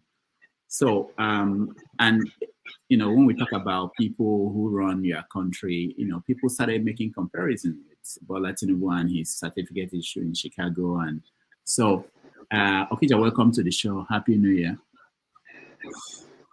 Dalo, well done. Happy New Year to you and your family. All right. So that's one conversation that we could have. And the other conversation is about what's happening in Ogun State. So the story so far, I've not had a chance to read details, is that Amotokun, they were overtaken by the bandits who are better armed. And it raises the question about defense and forefathers, this is your tough. So even when people, the state government, they were able to put together this kind of response, sometimes they're overwhelmed by these people who come, as we know, and we discussed last week, from outside the country, for the most part. And there was a video by the very dark man, I think that's what he's called. He went to Plateau State and found out there were things, on the north Ogun. Okay, I was told that it's on the north Ogun. All right, so there's this idea that most of these attacks are happening at places where there are solid minerals, that the goal is to push people out from that area and eventually take over the place. So that's an interesting thing that we need to have a conversation around that. And I think to start it off, maybe we should play this video and then we'll start that conversation. Well, okay, I'll let you speak next when we come back. Okay. In Jos, where those people came to attack those poor people, if you remember the video again, where they were pulling a child from behind his dead mother and his dead folks, you understand? So this is where it happened. Now, let me tell you what's funny. Bring the camera down. This is tin. This is tin. These are minerals. Look at it on the ground. These are minerals. So it is pretty obvious. See them, come. It is pretty obvious that these people are being killed because of the richness of their land. Can you imagine they had to burn down the place? Come. See, start from here. They had to burn down the place. See these houses? Everything burnt down. We came into this village. There's literally nobody in the village. Like literally nobody. They had to run away from their own land, from the place where they were born, where their grandparents lived. Do you understand? Can you imagine minerals on the ground? See, minerals on the ground. Minerals on the ground. I mean, this land is rich. Why are they doing this? I don't know. It is obvious, but we act as if I don't know for political reasons. But please, Nigerian government, please. Now, I'll take you to where the children are. The children that are being affected. Those people that they killed, their children. I will take you to the IDP camp where they are. If you see them, then let's not even talk about the ones that are in the hospital without hand and legs because of insecurity in Nigeria or because of greed. What we all can enjoy in Nigeria, we have a lot of minerals in Nigeria that we all can enjoy. We are not supposed to be poor in this country. Dubai get only oil, see how Dubai day. We are rich anyhow. Look at this land, plain land. Turn this camera. Look at the land, raise it up. Look at this land, plain land, see, plain, beautiful land with raw minerals on the ground. But yet, Nigerians, we are still suffering. We are still poor because of the greed of the people that are supposed to protect us and take care of us. Because of the government. So, basically, somebody was trapped in this car. Somebody was trapped in this car and was burnt.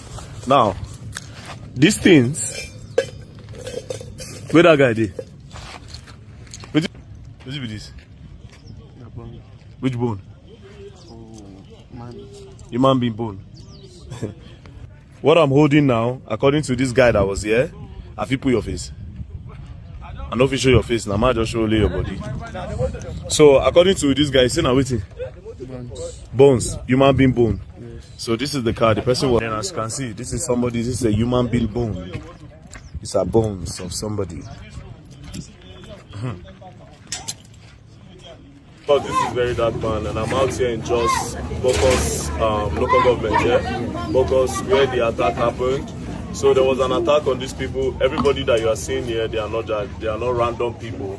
These are like people affected by the attacks that happened on the 24th. It happened on the 24th, 25th, and on the 26th.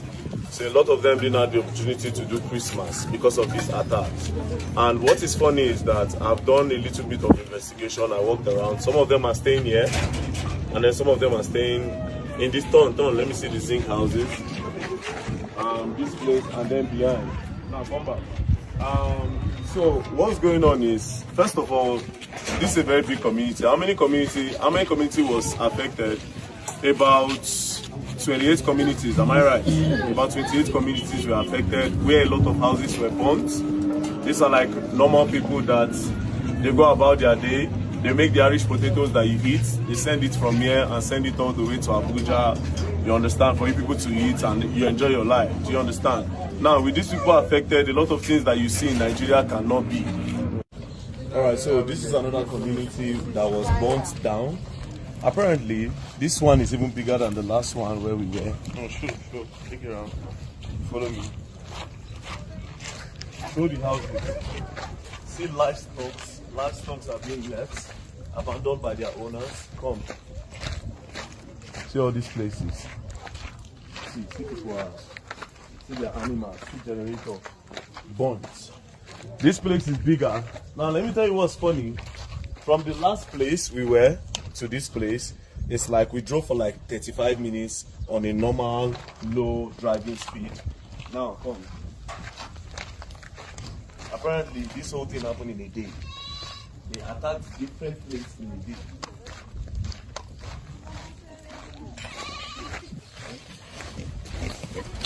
Their livestock. Tell people to care for them. Come. Sir?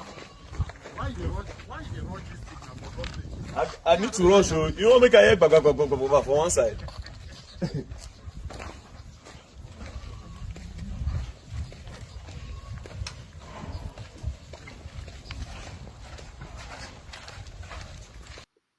All right. Thank you, everybody.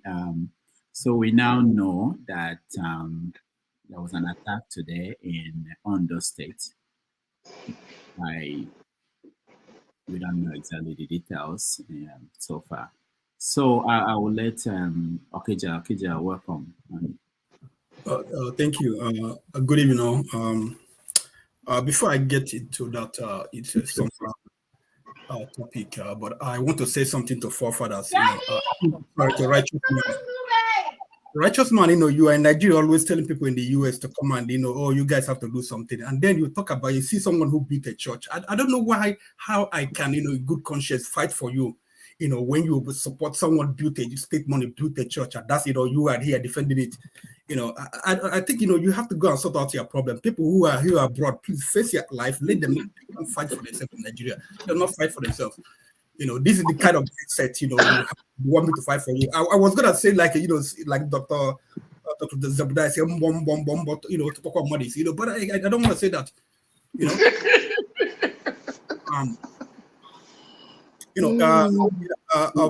Betta Edu, I think somehow I contributed to her stealing the money because that's breaking news. This is breaking news. Yeah, breaking news. Because there was, like a space. I think it was on Twitter. Some people were bashing her, and I came in also because I never liked her. Which she this all what do they call this hair women wear? This with Vaughn or whatever what they wear. She wears a whole lot of them and they're bling bling. And I was like, I was saying something, this woman, why are you dressing like a masquerade all the time, And then someone was telling me that the hair cost about $50,000.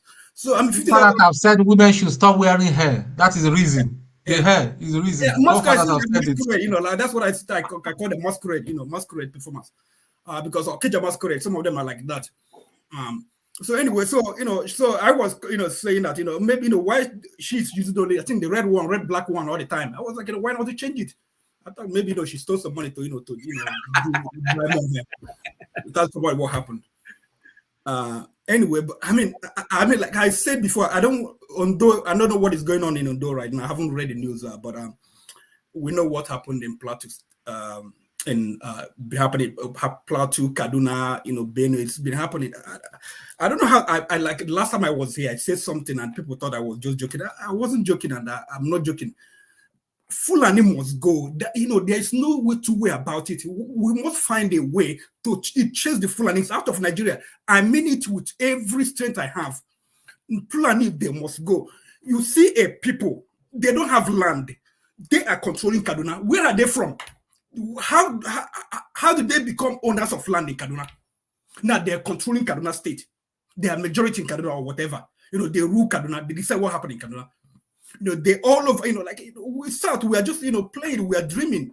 They come on, last year, was it, 2 years ago, the Ekiti church, now we are hearing on those states.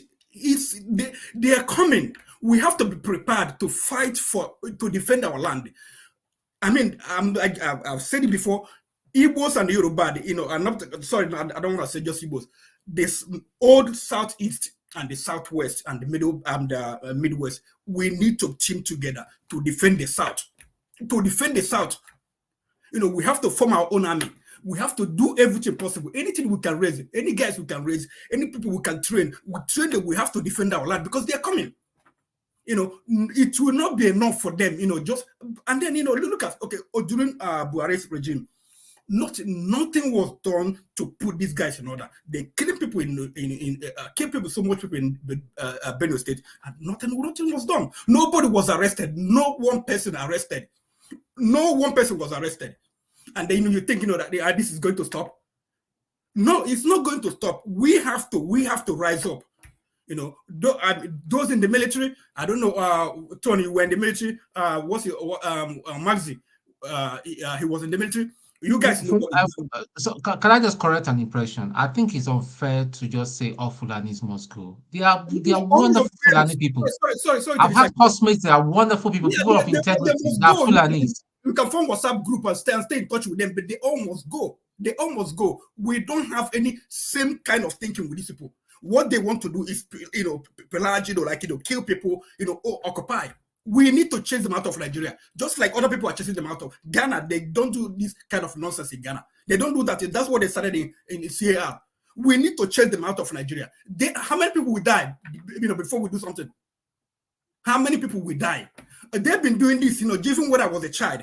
In Obaru, they come in Obaru and Anambra State. They come with their cattle, they go to Obaru. They go to these people's farm, and the animals, they scatter the farm, eat everything, and then they fight the people. My neighbor was killed, when one Sunday they came back, news brought that he died because he went to his village in Obaru, and they were eating his farm, and he fought and they killed him. So this is when I was young. So it hasn't stopped. It will never stop. We have to find a way. Now, it's no longer about cattle. It's now they want to occupy places where they have minerals. Okay, so their brothers, Stone is trying to defend them. What are they saying about it? Have you seen this Fulani man that said, oh, we don't like this. This is not Fulani. With this thing, needs to stop. All right. Okay, I have to stop you. We can't say that anything about all Igbos, all Fulani, or Yoruba in anything. We can't say that. Well, first of all, on this panel, I have to correct that. On this platform, I have to correct that. I can sing national anthem. You can say that, but I'm required to stop the person and make sure I correct that. This is not opinion of this platform that any group will be chased out of the country. First of all, it's not even practical thing to do. It's not. Nobody does something like that. It's not in this age. How do we stop them? And and you are not going to, if you are on ethnic group, people turn around and say they are going, you are not going to like it. That's what I want people to No, if we are killing people, okay, do you see Yoruba people go to Igbo land or go to Hausa land, killing people? But it's not Fulani people. It's not all Fulani people that are doing this. Then their brothers who are what are they saying? Like in Igbo land, you see people, on ground government or killing police. You see Igbos come against them, say, stop doing this. You are not doing this in our name. You don't see any Fulani saying you are not doing this in our name. So until they start speaking, maybe I can temper. I think most, let me say this. I think from my own understanding, most things in Nigeria is simply a failure of law and order. And the people you hold responsible is the people in the government. So let me give you an example. In America here, you have issues with the border in the South. The border in the South. It's not the issue of all Latinos must leave America, that we must, it's law and order. If the government is not able to control their border, then it's the fault of the government. The same thing in Nigeria. No, but Latinos or whatever, they're not coming to America to kill people. Yeah, but even if they are killing people, there are some Latinos that say, maybe some of them illegal immigrants are coming in. There are some Latinos that say, no, you can't come into the US, like that. You have to get papers. You have to get, come legally. They are saying it, but how many Fulani are saying these things? You're not doing it in our name in Nigeria. Okay, Okija, first of all, how many Fulani do you know? You can't generalize like that. If there might be some saying it that you don't know. So we have to be careful with statistical numbers. Yeah, how many Fulani do you interact with? How many Fulani stations do you listen to? How many Fulani leaders do you know? You have to contextualize your opinion. Okay. You can't say all Yorubas are not bad, all Igbos are not bad, all Fulanis are not bad. It's my time. Have you heard Igbo people saying IPOB and other people that kill Igbo people that you're not doing it in our name?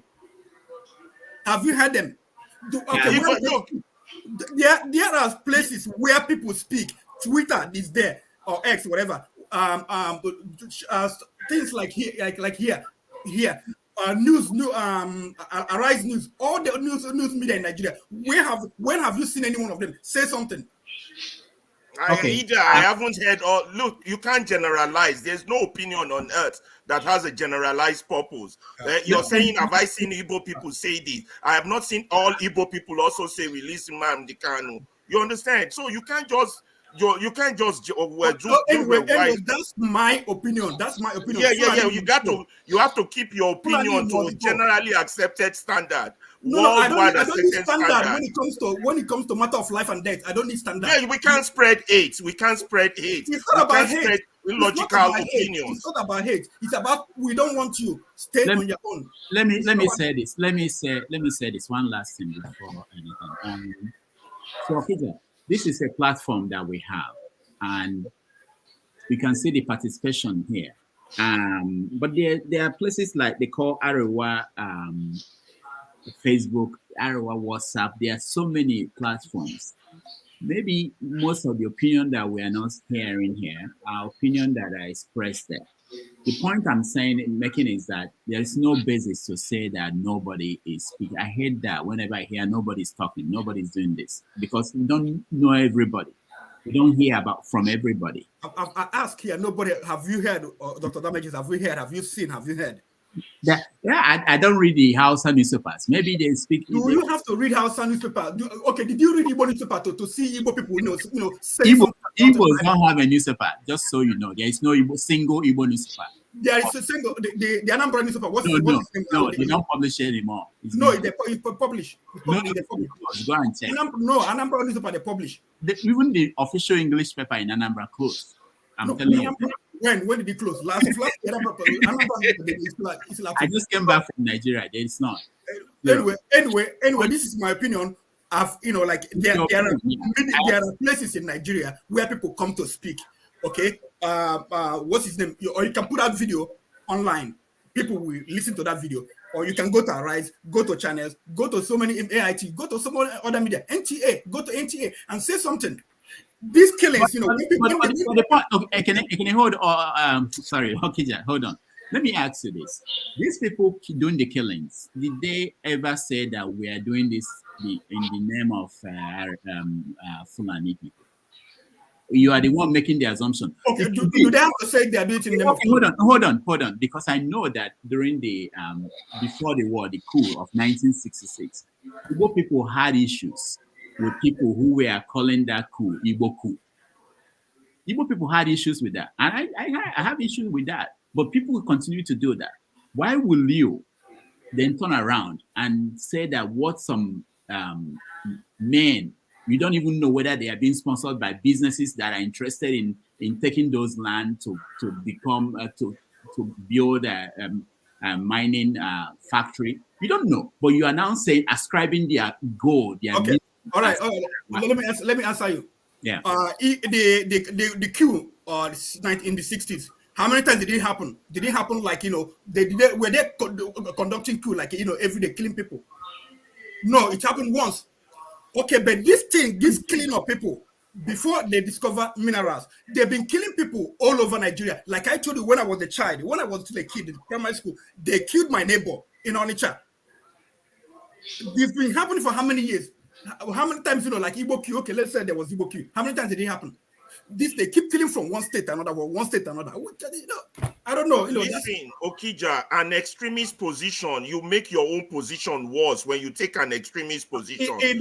We have, listen, yes, we have a Fulani problem, but it doesn't mean all Fulanis are killers. You have to be careful, because now somebody who is hearing you now will now interpret what you're saying, that all Igbos hate Fulanis, and it now becomes an Igbo problem. So if you think you're helping an Igbo cause by talking like that, you're not. You're not. You have to moderate your speech. What we have in Nigeria right now among Fulanis, we have Fulani killers and Fulani sympathizers, supporters. That there are two of them. You don't have evidence for that. Please don't spread hate. Don't spread hate. You don't have evidence for that. Moderate your speech. I agree with you, we have a Fulani problem, but I don't agree with you that all Fulanis are killers. That's where we differ. I agree we have a Fulani issue, but I don't agree that all Fulanis are killers. I mean, you're going to make people start to hate Igbos when you say the wrong thing. You have to understand the implication of your speech. Do they like Igbos now? Hold on. Some hate Igbos. Not everybody hates Igbos. Some are using it as propaganda. You have to moderate yourself. I cannot moderate myself. What I'm telling. Hold on, guys. It's what should happen in Nigeria. Fulani must go. All right. Okay. Thank you, Okija, for your viewpoint. We don't even have a Fulani problem. We have a problem with some people.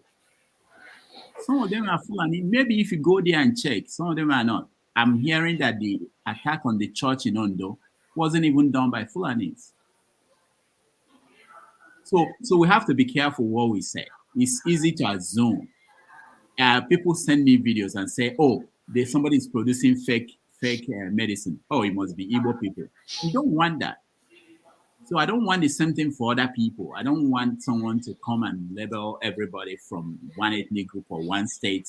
Or, you know, let me. You guys have made me to do this. I'll do this. I think.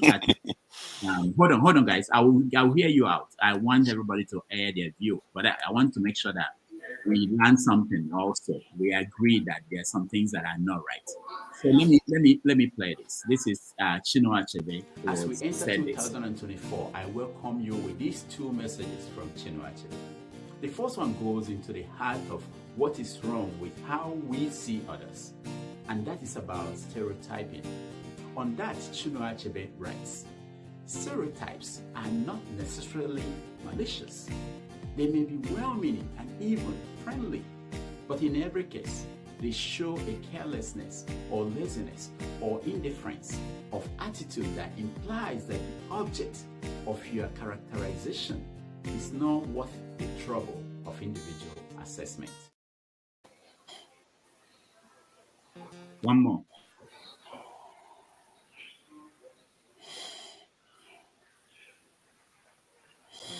In his essay, Africa's Tarnished Name, Chinua Achebe writes, "Our humanity is contingent on the humanity of our fellows. No person or group can be human alone. We rise above the animal together or not at all. If we learn that Not lesson, at all. even this lesson, If we learn that lesson, even this today, lesson today, we will have taken it truly millennial step forward. All right. So this is, I believe that so much that we either decide that we are all animals and behave like animals, or we rise above that. And that when you don't think that anybody, that people don't deserve individual assessment, that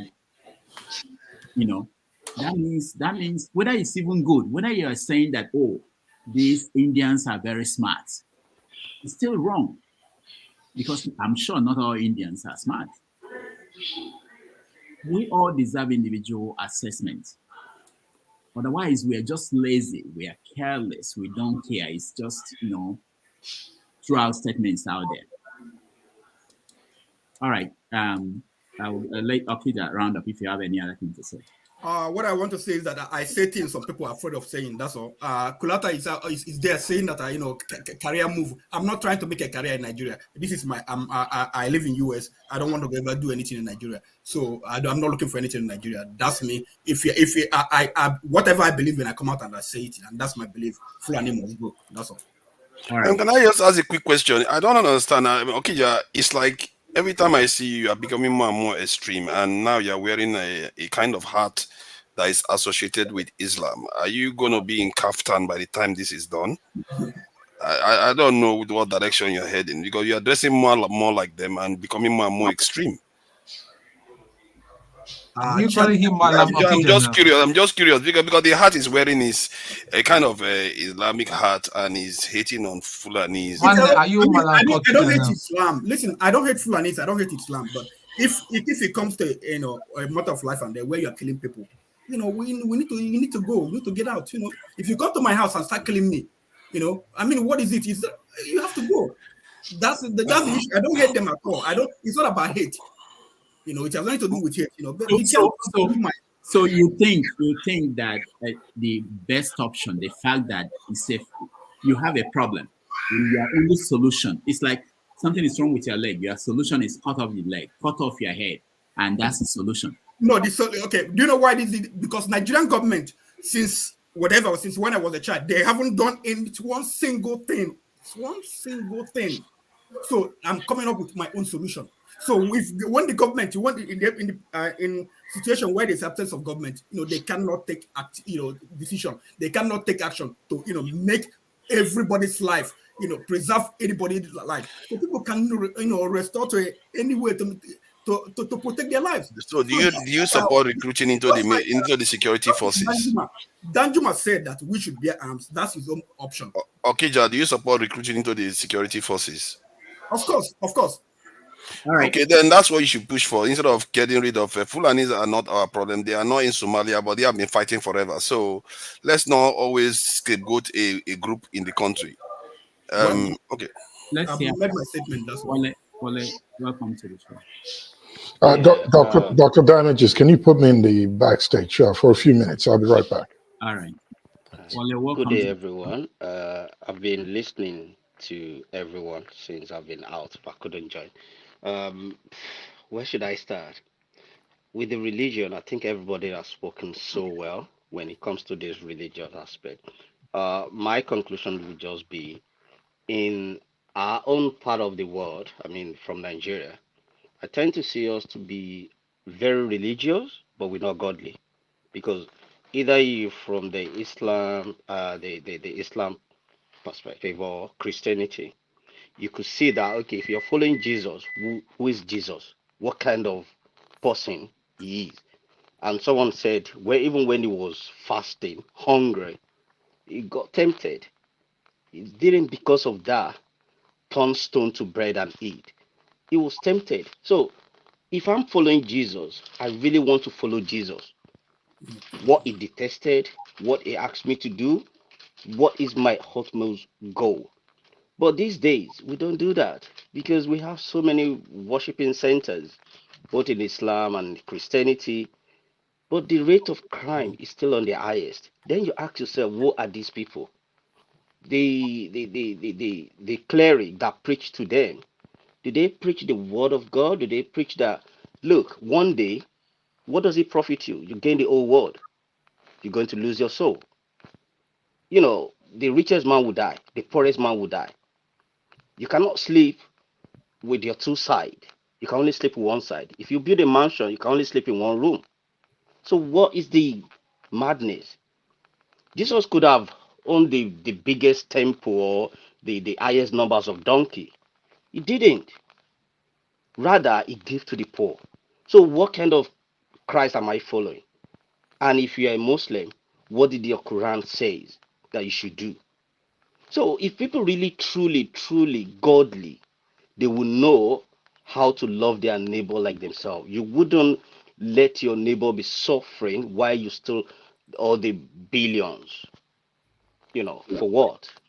So that is that on religious aspect, just like Lumido and Mr. Ferrara said, that if we have to talk about this religious matter, my people perish because they lack knowledge. You choose what you want to do. If you want to follow a pastor that want to preach prosperity, it's your choice. If you want to go as a woman, go under a man's leg to be, I don't know, it doesn't even make sense. But that is someone's daughter. That is some people's wife or daughter. I don't know what kind of miracle they are looking for. But to me personally, Job in the Bible had everything gone. Does that made him to change his belief or faith that God is not God anymore? No. So if we can read a lot of people in the Bible, do they not go through temptation? How did Jesus ask us to pray? Do people follow that? That is that on the religion. On that lady that went to church and said she prayed to God to become. That's just, I'm sorry, my language, bullshit. And it tells you what it is. Anyway, if we look at everything happening in our country, honestly, sometimes I really respect people in this platform that, you know, intellectual people. I listen to you. But sometimes it got me hungry to say that the government spokesperson, they are just doing their propaganda, their PR. They will pull up a stunt for us to talk about, to split us, to fight each other, to agonize. Whereas they just continue doing their own thing. Tomorrow we'll hear another story again. What is the solution? What can we do?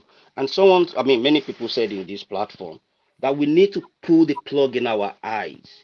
We need to ensure that these Binta Edu or whatever their names is, they are not aliens. They are from us. If you look at people in this administration or previous administration, you will find the Yoruba, Hausa, Igbo, Fulani. You will find them there. This money they are stealing, who are they spending it for? Probably you and I. And that's why previous week I asked Mr. Chin that if my uncle happened to be a judge, he embezzled money, he sent me to the best university, I qualified as a judge, then it's time for me to pass that judgment for the embezzled uncle. What should I do? And he nailed it on the head that I have two options. So that is the way we need to look at it. We need to look at ourselves in the mirror and say, am I part of this thing going on in Nigeria? If the answer is yes, we need to go back to the drawing board and say, look, if I want the country to be better, I need to do the right thing. I cannot continue to justify or defend people who stole money to build edifice that is not productive. That church, trust me, is a church member that will go there to go and steal the work clock. When people are hungry, trust me, they will do all sort of things. And what about the maintenance culture? So let's be honest with ourselves. This country that we run into, how many of us will run to Afghanistan or Ukraine, even if the bag of rice is 5,000 naira? No, let's be honest. It's because we have somewhere to run to. If we have nowhere to run to, probably we'll become a Emeka will go to cannibal in Nigeria. Afghanistan. No, Emeka will go to Afghanistan and sell rice. Just letting you know. All right. Well, thank you so much. Let's. But, I want to stay on the topic of the new topic about the killings in. Sorry. If you give me a minute, if you give me a minute just to quickly talk about the killings and everything, I understand where Mr. Okija could be coming from. If the Yoruba land, he say, if a madman kill your mother, when you see a mechanic, I mean those mechanic in those days, you will run. Maybe he has experienced, a family member that got killed by what I would call maybe a Fulani man. But saying that, like you hear from everybody, we cannot stereotype and say because one Yoruba man killed an Igbo man is a bad person. It could be a situation where things like that happen. It's just like the country where we are, we stereotype all white people to be racist. There are some that are even genuinely, they're not racist. But because one white person killed a black man, we could say, oh, all white men are racist. No. So it depends on where you're coming from. But saying that, what is the solution? I cannot say because an Igbo man did this to me in the past, that all Igbo men are evil. No. It's just my encounter with that person at that moment. And I need to ask myself as well, have I done something to wrong this Igbo man that he now wants to retaliate or revenge? And I just happen to be the victim in that situation. But in our own country, there's just a lot of things going on. We need to, if we truly think that country can be rescued, we all need to do something. We all need to tell ourselves the truth. Like if my uncle, my niece, my father, my mother are part of what is making the country not to be great, we need to speak to them. If it's my pastor that is collecting money like the electricity say, and if they can't justify it, I need to be able to speak to my pastor and say, look, what you are doing is not what Christ asks us to do. They might say that I'm an evil person. That so be it. Well, that's just my. Thank you. You said we need to tell ourselves the truth. I think the new expression this year should be, we need to agree on what is the truth. Because if you raise any issue here, most of us will not agree that this is the truth. You shall know the truth, and the truth shall set you free. We need to agree on what is the truth. It doesn't come. Rudolph, No. Hold on. I maintain my. I'm in queue. Pansat, you are third online. Just take. No, but I left space. It doesn't. Pansat, it doesn't matter. We're talking about a different topic. I have to be strict this time. Go ahead, Chim. Okay, so we're talking about the killings, play 2, I believe. No, there's a new one in Ondo today. Okay, and who do we have an information on who did it?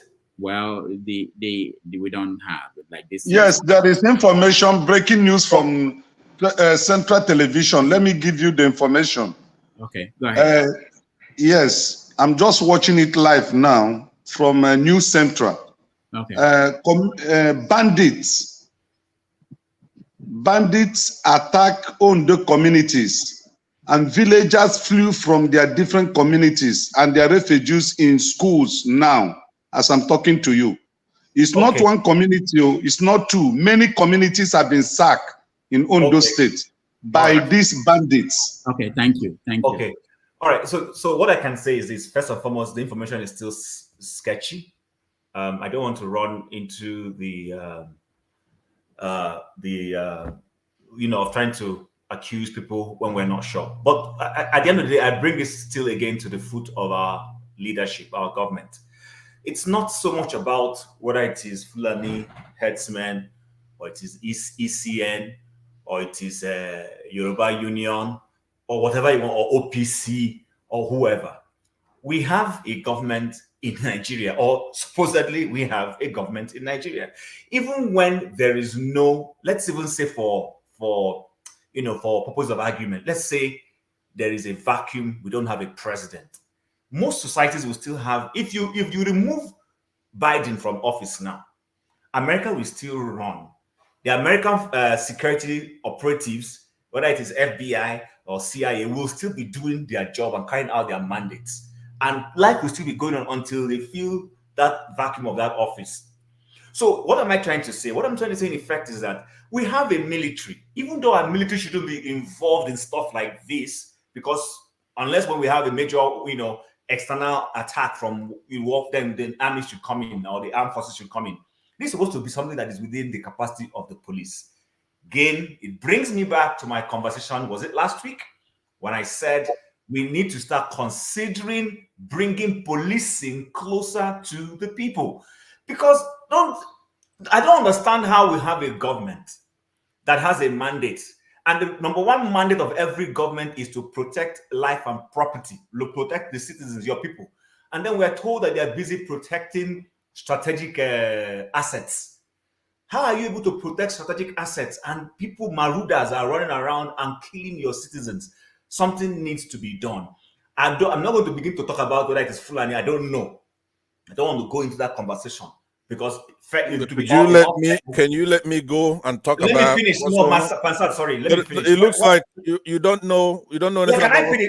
Sorry, Pansat. I'm sorry. No, hold on. Chip. No, I'm not hold on. I won't hold on. I'm sorry. I give you respect. No. I know, but listen. You have to listen. If you want us to go, we will continue to go like this. You let me finish. What I'm saying, you have to listen sometimes. Pansat, I refuse. I'm sorry. It might be a bad behavior, but I refuse. And this year, Dr. Rudolph, I will give it back to anybody like this. People are not going to be decorous. I refuse.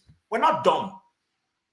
I'm not dumb. I'm making a point. Let me make my stupid point first and foremost. Then you can come in and give us your wisdom. I think it's becoming annoying. Let someone finish his views. Even if you are interjecting, jokingly, I will understand that. But you just can't come and write over. No, Chim. Okay, bye, guys. I've had enough. No. Go ahead, Chim. I thought he calmed down. I brought him back in, but obviously he's not calm yet. But people should actually allow people to finish. I don't know why it's difficult. I don't know why. Even if you want to pick holes in what I'm saying, hear me out first. That way you understand where I'm coming from, and then when you're bringing your superior views, then you have a basis for the superior views you're bringing. So all I'm trying to say is, from the perspective of government taking care of its people, that's where I'm concerned. I don't care whether it is an Igbo man doing it. I don't even care if it's my village man that is doing it. It is wrong. What we're saying is government should live up to its responsibility, up to its billing. People elected you to protect their lives, to go and defend them. And then we have people who are busy spending resources, buying SUVs, signing outrageous letters, pushing money from private accounts to individual accounts. And then the people they're supposed to be leading are suffering and being slaughtered every day. So I think the buck should go back to the government. What is the government doing? This is becoming crazy. I live in the Western world, like as many of us. Are you telling me that the American government will be watching its citizens? They will slaughter people in Dallas. Tomorrow you move over to Mississippi and slaughter people. Then you go to Delaware and slaughter, and they'll be watching and telling us, "Oh, it is." Please pardon me. I don't intend to use any. They'll tell you, "Oh, it is a Mexican." Whatever you want to call them, a cartel. They will begin to find those people. But what is showing is that the Nigerian government does not take its citizens seriously. It doesn't love its people. I haven't seen a group of government officials that have this disdain for their people. That is what it is. If you love your people, you will protect them. So I don't even know what we're discussing, but my point is the government needs to live up to its expectations. That's the point I was trying to make.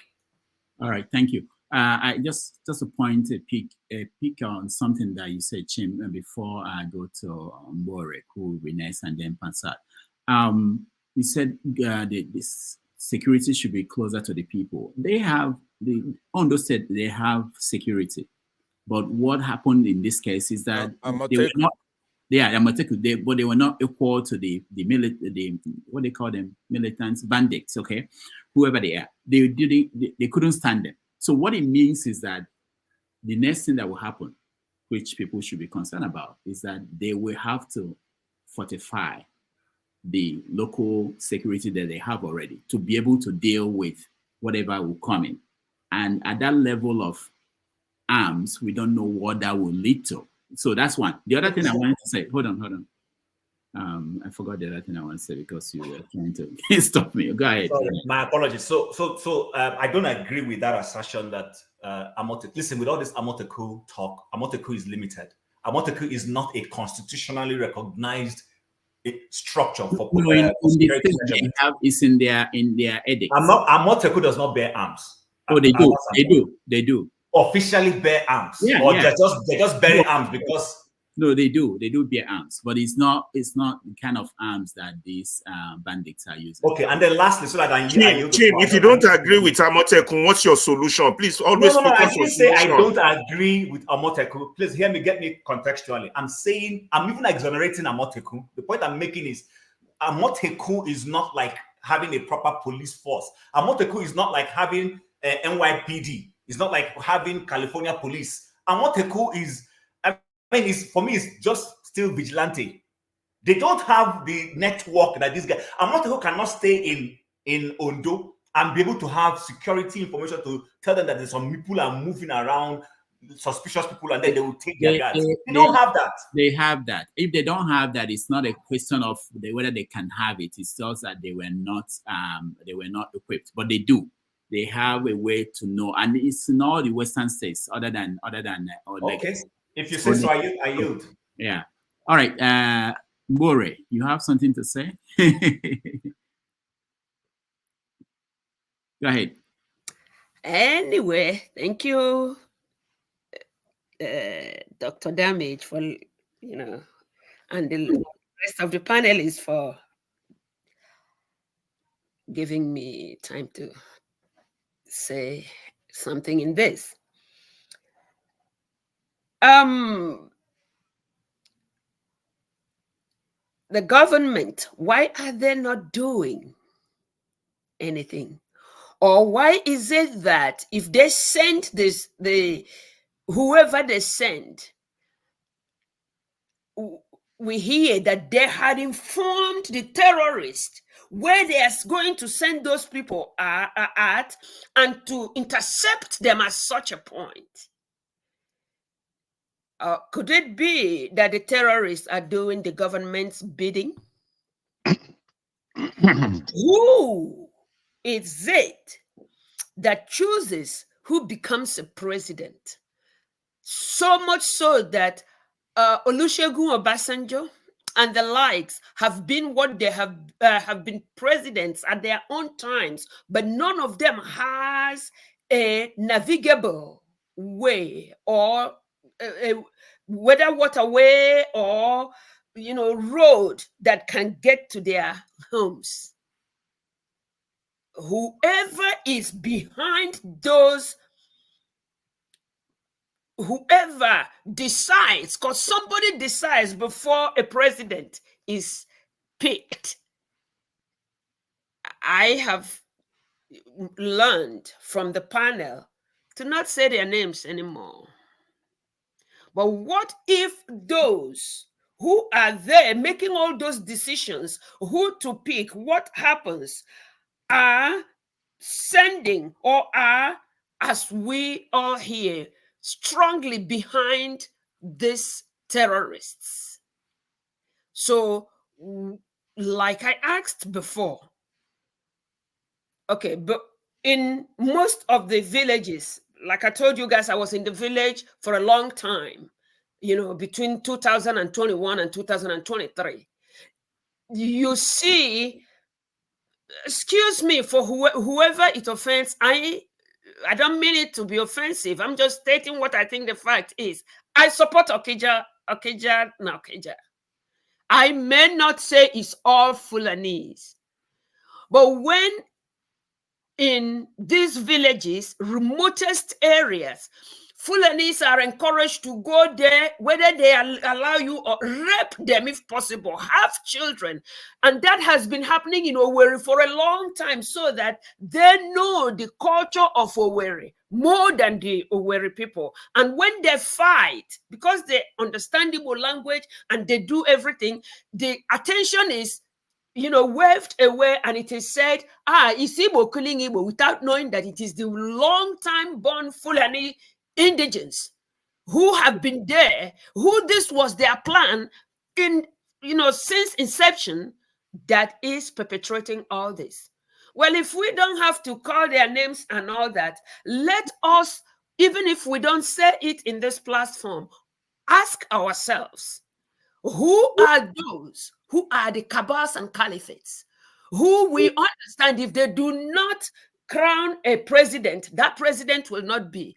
In fact, I am happy that Obi didn't go, because if Obi went there, the presence of those people will still, you can do nothing. So whoever they are decided to be at the end of it all, whether they have a good or a bad version, I don't think they are the type of people that should be with anybody. Because whether they are there peacefully or not, they have to kill and evacuate and, you know, make sure nobody remains there. Clean off, dab off everybody in that community and bring their own people to live. And the government is happy with it. So it sucks. It really does. I submit. All right, thank you so much. Let's go to Pansa. Lava, hold on, Pansa. All right, thank you very much. I am going to suspend what I'm going to do for Jim and you treating me so badly, having me go to the back when Jim didn't know what the hell he's talking about, and he said that. Now, my sister that just concluded her remarks nailed it. Nobody likes to come here to pick on any tribe. I'm a Pan-Africanist. It's the likes of me who should be battling people like Trump or Obama and Biden, and for what they've done to our continent and our country. But we cannot do that because there's no foundation. We're not doing good. So there's no need to come here debating petty little things. When Okada mentioned that Fulani terrorists are doing havoc in Nigeria, he didn't say every single one of them, like babies who are suckling in their mother's breasts. That's probably the only people you have to exclude from that group, from terrorism.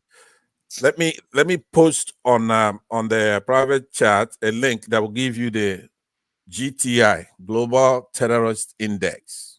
All right, that's a worldwide monitoring organization telling you. So Rudolph, I post a link, so maybe you could share with your audience, because we are the ones getting the blunt of all these terrorist attacks. If you go through that, maybe you could share on the screen and read it so that they know, since it's taboo for victims to say, hey, look, we're getting killed. This attack in Ondo is something, it's like a repeat, because not too long ago, I think it was June of 2022, they massacred over 50 people in a Catholic church over there in the Southwest. Right? 50 people in a church. So they're doing it concurrently with other states, other areas. Now, as a Southeastern, as an Igbo man, I can't come here complaining that Fulanis are... Hold on. Yeah. Did you hear when I said that, and there are news reports that supported that it wasn't done by the one at all wasn't done by Fulanis or Fulani militia? They did it. Right? They did it. You have to tell us who did it then, because no, everybody. No, actually, this is official report. I'm not. This is what they say. No. But if you're going to say what you just said, you have to. Official. Who's official? Who's your official source? You can. Who's your official source? The government. The government. They arrested. Which government? Government of which country? The thing is, Rudolph, are you going to actually leave it there that it wasn't the Fulanis, so therefore it wasn't anybody? What are you saying? No. They mentioned. They said they are Iberis. They said they are the Ubiras or Ubera or something like that. Yeah, that's what the reports. I'm telling you. This was in the papers. I'm not saying I wasn't there. Ubira, so we gotta be. They said it was the Ubiras. Okay, go ahead, Pastor. Please, what I'm saying, I was politely trying to admonish you, Ferrari, because you're one guy that I agree with politically here, right? And you heard Okada come in here and made perfectly correct statements, truthful statements, without the semantic squabble about the prepositions. Or if somebody said 100%, he didn't give you a percentage. He says the Fulanis did it. And if you look on the things, I'm posting it. Yeah, Right? actually, I'll share your what you sent to me. Share, and I could even give him a break and just start from 2018 to discuss it. But I mean, this is pedantic nonsense. We're only arguing because we're disorganized and we're weak, because we shouldn't be debating these people. We should go and get them, capture them. So that's why I'm against the talking. So hold on. Yeah. Inside. So you are trying to say the main reason why you referred me to this is to mention that I'm trying to just summarize it. That summarize what you read, because I'm not going to read all these things now. No. I know you're a journalist and you know everything about this stuff more than all of us panelists here. Obviously, you want us to have our say, and that's fine. But as you pass through all that, there's not a single paragraph there that doesn't go to the point. But you could share the link, and those who are interested in academic debate can go and look at it. Okay. All I want to show is that I'm speaking from an authority, those who are in the know. This is the GTI index. They rank there. I normally don't try to pass them out and say this is Fulani terrorists and this is ISIS. All of them are Muslim Islamic terrorists. Yeah, go ahead. Yeah. I didn't see any Fulani mention of Fulani. I'm seeing Islamic State. I'm seeing Boko Haram. I'm seeing the Hutu rebels. I don't see. But even if there is, oh no, they're there. They ranked 5th. As a matter of fact, I mean, it's right there. Maybe it's on this page. Okay. Yeah, it's right there on that page. I mean, they rank up there. But if you want another source, that it's okay. Like I said, okay. I know that it's mentioned Fulani militia, not Fulanis. And also to correct you, when Okija was speaking, he said that all Fulanis must be kicked out of Nigeria. That was what he said. And that was why. What's wrong with that? What is wrong with that? That's not what we're talking about. But what's your problem with that? There are other things people have been saying here that are a problem. If you kick them all out, look, you have to look at the anthropology of the Fulanis in Nigeria. It's a known thing. History, anthropology, where they come from. What the hell did they want in Nigeria? They came there conquering our Hausa brothers, right? They are the conquest. They are not indigenous to our country, and that's just a fact, right? But if you come, you amalgamate, you're part of us, no problem. People do it. We're here in the United States, we've done it. People go to other countries, they amalgamate, and they become productive in a society. But if you come there, that you've come on a conquest, and you are taking all our resources, undermining our country, not going to school, you hold no patents, right? No patents at all. You don't win any Nobel Prizes. There are no virtues. Mostly vices. No, hold on. Now, let me land. Now, I mean, come on. You asked me a question. It can be. By the way, let me ask you something. Okay, let's have a dialogue between you and I, because this is your show, right? I told you to be a guest. Not now. I understand. I mean, listen to me. Let's have an understanding. This is your show. Listen to me. Hear me out. Hold on, Pansat. I offered you 3 hours, 4 hours, whatever you want. Be a guest. I understand. You have a conversation with me. But you said no. You can't dominate when there are other people here. No, I'm not. You let everybody talk all day, right? And you let everybody talk. You don't want to hear from me. I'm very shocked. Well, listen, Manzat, I want to take you on that statement. All Fulanis, and we have to kick them all out. Let me ask you one question. I did not say that I agreed with it. I didn't say that. I didn't see any problem with the statement, but I didn't say it. I'm saying there are a lot more. You said Okira said it, and that I challenge Okira on it. I told Okira, me and him are on the same page. I agree we have a Fulani problem, right? But not all Fulani. You understand? And but he didn't say that. That's from Nigeria. Look, okay. Listen to me. I heard you, and I heard the dialogue between the two of you, right? Okay. And you nailed it. But what the mistake here is that you're attributing to him to what he didn't say. He did not say 100%, right? What he said all means 100%. No. That's not what it is. You have to look at the What would spirit all of, mean? When I say all Yorubas, that's 100% Yoruba. When I say No, all but Fulani, I mean 100% Fulani. no, I did not. He did not use all. He said the Fulanis now. But listen, it then went down to where all is implied. But he's not talking about suckling babies, right? It's a matter of speech, right? So when we're talking, it's the idiosyncrasy. We have to be careful Yeah. whether we don't diminish Pansa, our. I gotta- You might be on the same page on the same Calm down, message, guys. but you Yeah, hold on. diminish But I must tell message. you, Pansat. Yeah, I hold must on. tell you, Pansat. He Yeah. did use the word all.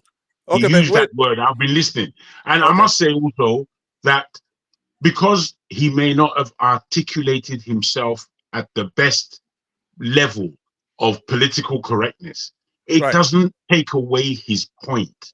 So I'll leave it there and let Pansat continue until his Let me, because let me respond to it. Let me finish. Yeah, hold on. Let me say this is what I mean, right? Somebody comes here and he says Fulanis killed 50 people, 100 people daily, and then somebody says all Fulanis in one of his statements, right? Which one am I supposed to concentrate on? What is my problem in those two statements? Is that 50 people were killed. I'm not here to start correcting everybody who used all instead of 99%. That's what I'm saying. The outrage is misplaced. From what I've heard here today, there are a lot of things that should upset me. One of them is not that Okada did not use 98 or 97% when it's talking about the Fulani doing something, right? Now, but I know Okada, we know who he is. He's not the kind of person that would generalize a whole tribe. Now, Interrupt you, but listen to this and you will laugh. When Okija said all Fulanis, he offended some people on this panel because father is a Fulani. When he wants to kick all Fulani out, he's kicking his father out. So we have to fight against that. All right. Let me. I know we're kidding, but let me just say that as much as possible, we try to make sure that we are saying things that we can. I know you are joking, but I hope our forefathers understand that you can be referring to someone's father and say that something you don't know unless you prove. So this is your political correctness. Normally, you say, "Hey, I deal with you say, boy, are you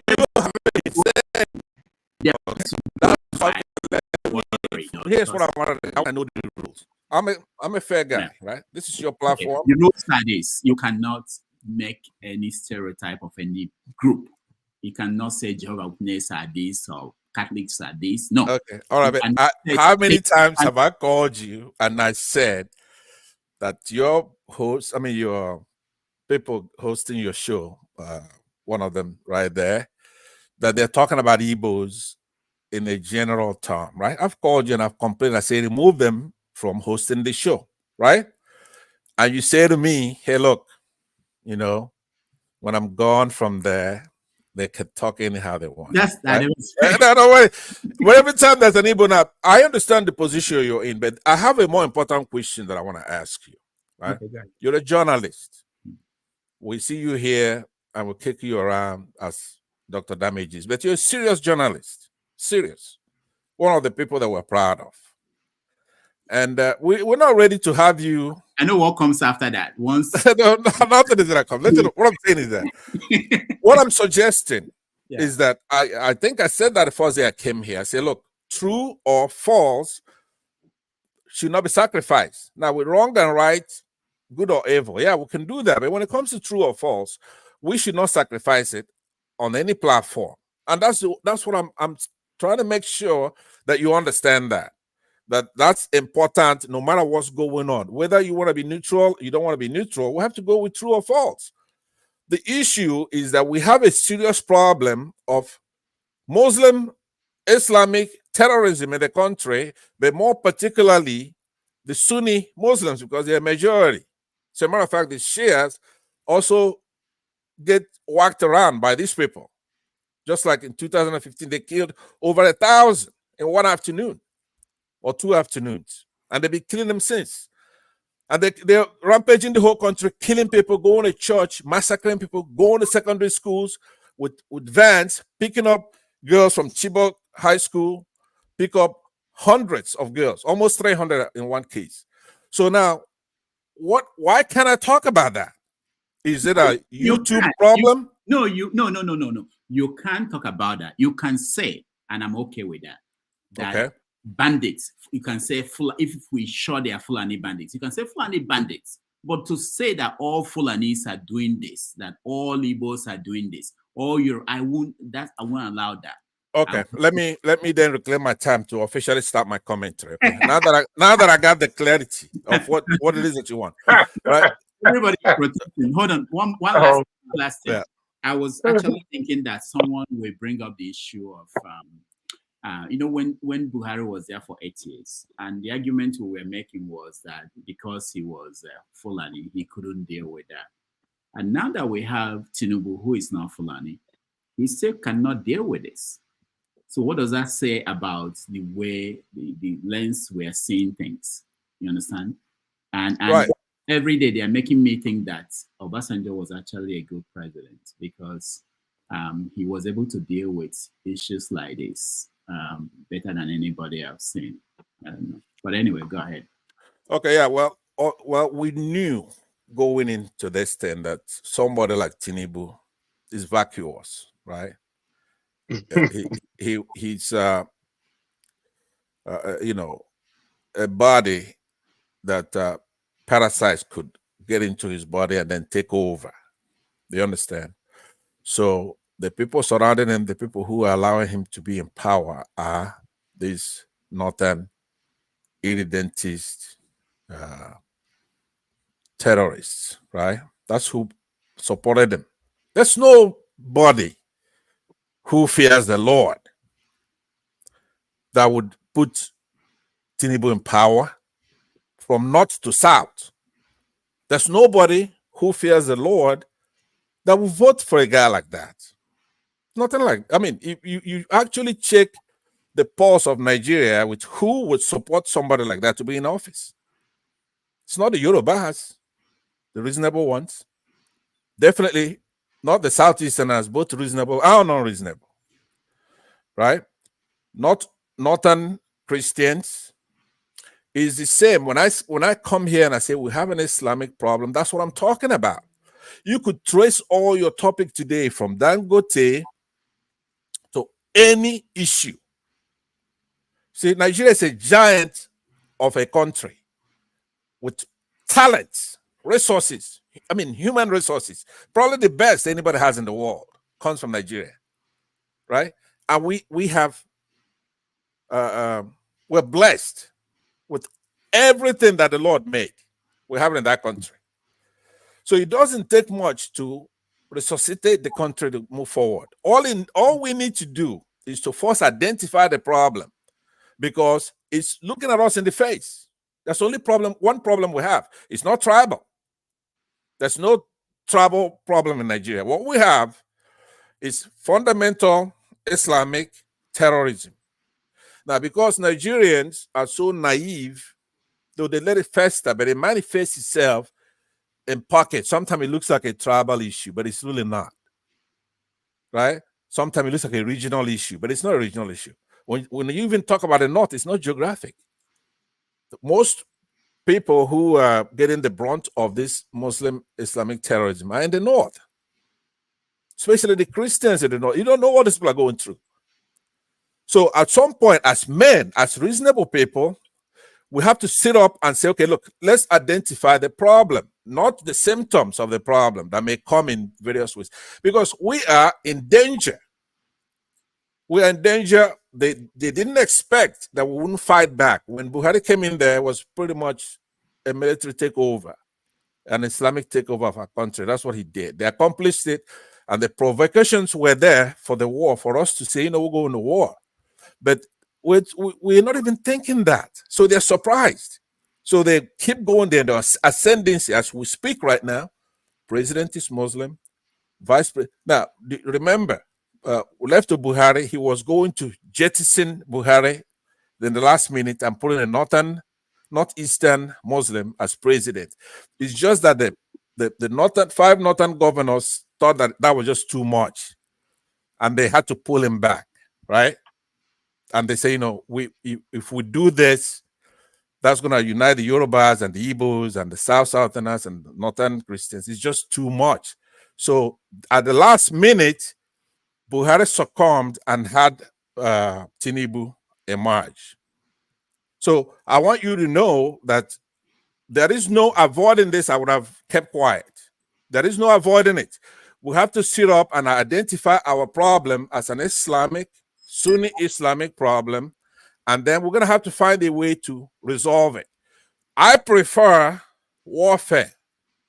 I don't want to resolve any other way. There's no other way to resolve it that is going to be fair. In essence, you couldn't come and say, you know what, let's be reasonable. Let's share this. You cannot do that. Hold on, Pansat. I will give you 2 more minutes, but let's humor you a little bit. So when you want to fight this war, how are you going to fight it? Who fights who? Where will the army be? What divisions? How is that going to be? Okay, I could just give you a little flavor on this because it's not controversial if you think about it. That Nigerian military is absolutely what it is. It's a Nigerian military. It doesn't belong to anybody. You have Westerners in there, Southerners, Southeasterners, Northeasterners, Christians, Muslims in the military. If they're going to keep killing people, first we're going to need a mutiny. We need to educate our people. All right. We need to educate. Let me land, please. Let me land. I asked you, is this a YouTube problem or is it a Nigerian government problem? It's a YouTube problem. Yeah. Okay. When you're talking about mutiny, you're talking about killing people, you're talking about okay, but don't ask me because I have to tell you the truth, right? I have the answer. I don't know if YouTube is going to let you get the answer. Yeah. Okay. So I understand. Let me round up by saying this to all our people here. Like, and people who don't know us, they don't go on TV to. No, but that's the one I'm letting them know. You don't know what's being hidden from them because if you think we're gonna sit here, right? We're just gonna come to Dr. Damage's show to worship YouTube rules while our people are getting slaughtered, then you got something else coming, Rudolph, right? Yeah, it means you don't get it because I don't give a rat's ass about YouTube when our people are getting killed scores a day, right? Think about it. The bandits, they don't have a YouTube channel where they are talking about the next place they are going to attack. So I believe if you are thinking about what, it's not here that you should be planning. It's not on this platform. It should be. I respect it. Like I said, I wanted to know what your rules are because I'm a fair guy. I'm a fair guy, but people need to hear the truth. Right? The truth is what you need to hear. If you have cancer, you go to the doctor, and YouTube say we don't want to talk about cancer. And then you're gonna have your panelists say you have a headache or whatever. That's up to you. But if you wanna cure what you've got, you have to diagnose your problem. That's the first thing. That diagnosis is very important for you to talk about prognosis. So to summarize, your solution is simple: war, and that's the way to solve it. I believe so. Yeah, all right. I believe Thank so. you. Yeah. Thank you so much. We appreciate that. You're welcome. Yeah, that's why it's have your say. Who is next? Uyi, you're next. Oh, Alaba, I'm going this way. I'm going to leave soon, Alaba. So for that, but after Uyi, I'll come to you. Then I will skip to him. Go ahead, Uyi. So I agree with what everybody has been saying about this issue. So number one, we have a Fulani problem. It's a fact. It may not be all of them, but we have a Fulani problem. And it's a mentality that they have. So how do you change that? Number two, we have a government problem. I said it before. I think during the election, I can't remember whether it was Oyedipo that said it. Somebody said it. We should all brace ourselves. We're going to have 24 years of Muslim rule in Nigeria. Period. There's nothing you can do about it. It's going to be 24 years of Muslim rule, and that's how it's going to be in Nigeria. So elections have consequences. 3, I've always asked myself this question. I don't know if anybody can answer the question. Somebody said here on the phone that we have a Nigerian armed forces. So let's play some scenarios among ourselves. Igbos are giving us problems today. Let's assume I'm giving scenarios now. Igbos are giving problems in Nigeria. We send the armed forces over to the east, and majority of the armed forces are Igbos. Would they kill Igbos? Would they actually fight to kill their people? Because remember, you mentioned Nigeria. I don't see Nigeria. I see a nation of tribes. I don't see Nigeria like you see Nigeria. I see a nation of tribes, right? We are all segmented. Would they kill Igbos? You have an armed forces that is majority North. You really think when you send them out to go fight these bandits, they really will do it? That's just me, my own question for everybody, right? We have to define what Nigeria is. As far as I'm concerned, in the 70s and 80s, there was a country called Nigeria. It existed. But after the 90s, when Babangida took over, the idea called Nigeria doesn't exist. We're a nation of tribes. That's our problem we're having in Nigeria, in my opinion, today in Nigeria. And politicians have been able to play those divides effectively for them to keep control of the Nigerian states. And whenever you or me try to take that power for them, they bring religion into it. Now, it doesn't work anymore. Christians don't care, Muslims don't care. So they can't use religion. Now they're using tribe. It's working. The last election, Lagos was told no Igbo person should vote. You watch on TV where they said Igbo should not be allowed to vote in Lagos. So we have a problem. And I think if we go to war, I keep asking this question to everybody. If we go to war today, who are we fighting? A Benin person has a wife who is Calabar. A Calabar person has a husband who is thief. A Yoruba person has a wife who's Fulani. A Benin person has a wife who's Hausa. Who are you fighting? Could I take that? Could I answer that? No, hold on, please, sir. Who are we fighting? Okay, if we are fighting the terrorists, who are the terrorists? I cannot get malaria without mosquito biting me. If I put all the mosquito nets around my house and I use ray to flit it, the moment I open the door, one mosquito is going to enter. We have a problem in Nigeria. Our tribal leaders or our tribal heads, they're all traitors. Our religious leaders, they're all traitors. Our politicians are all traitors.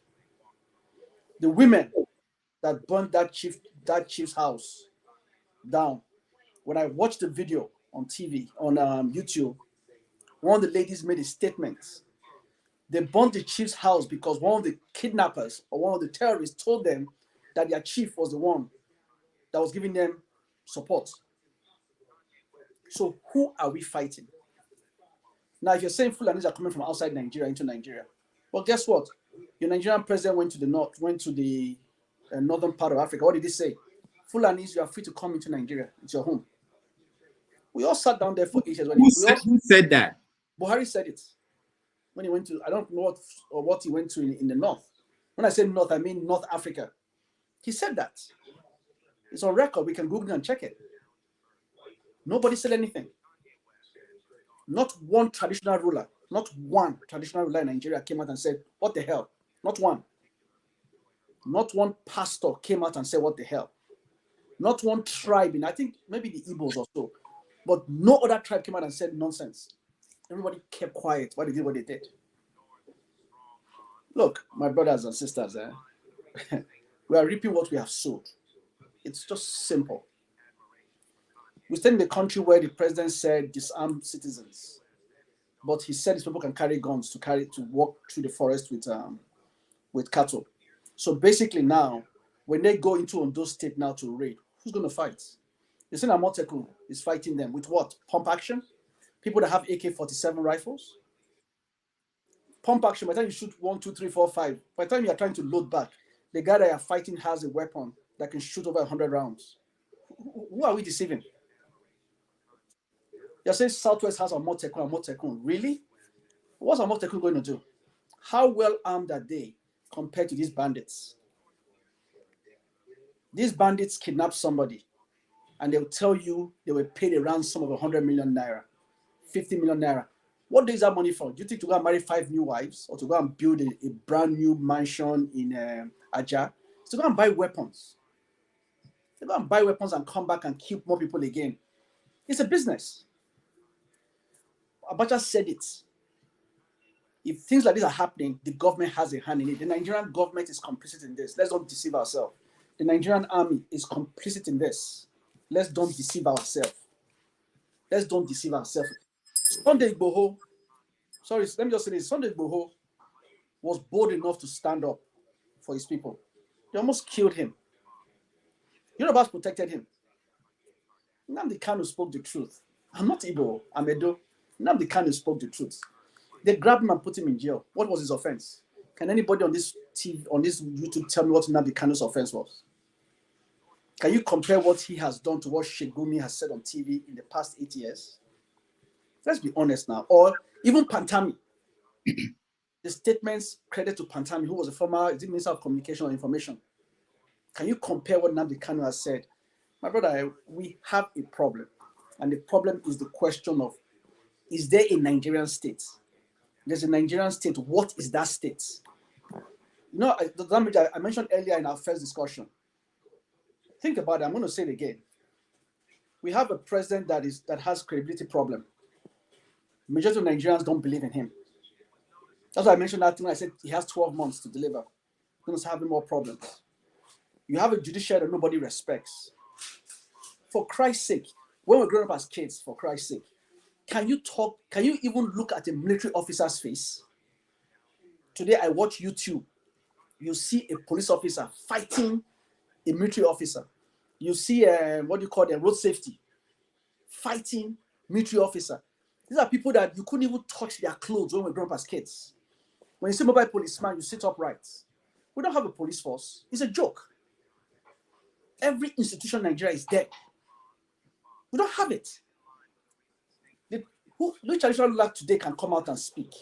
Is it the Ubong of Calabar? Obi of Onitsha? Who can come out and speak that they won't go after them? My brother, let's just be honest ourselves. It's not about war.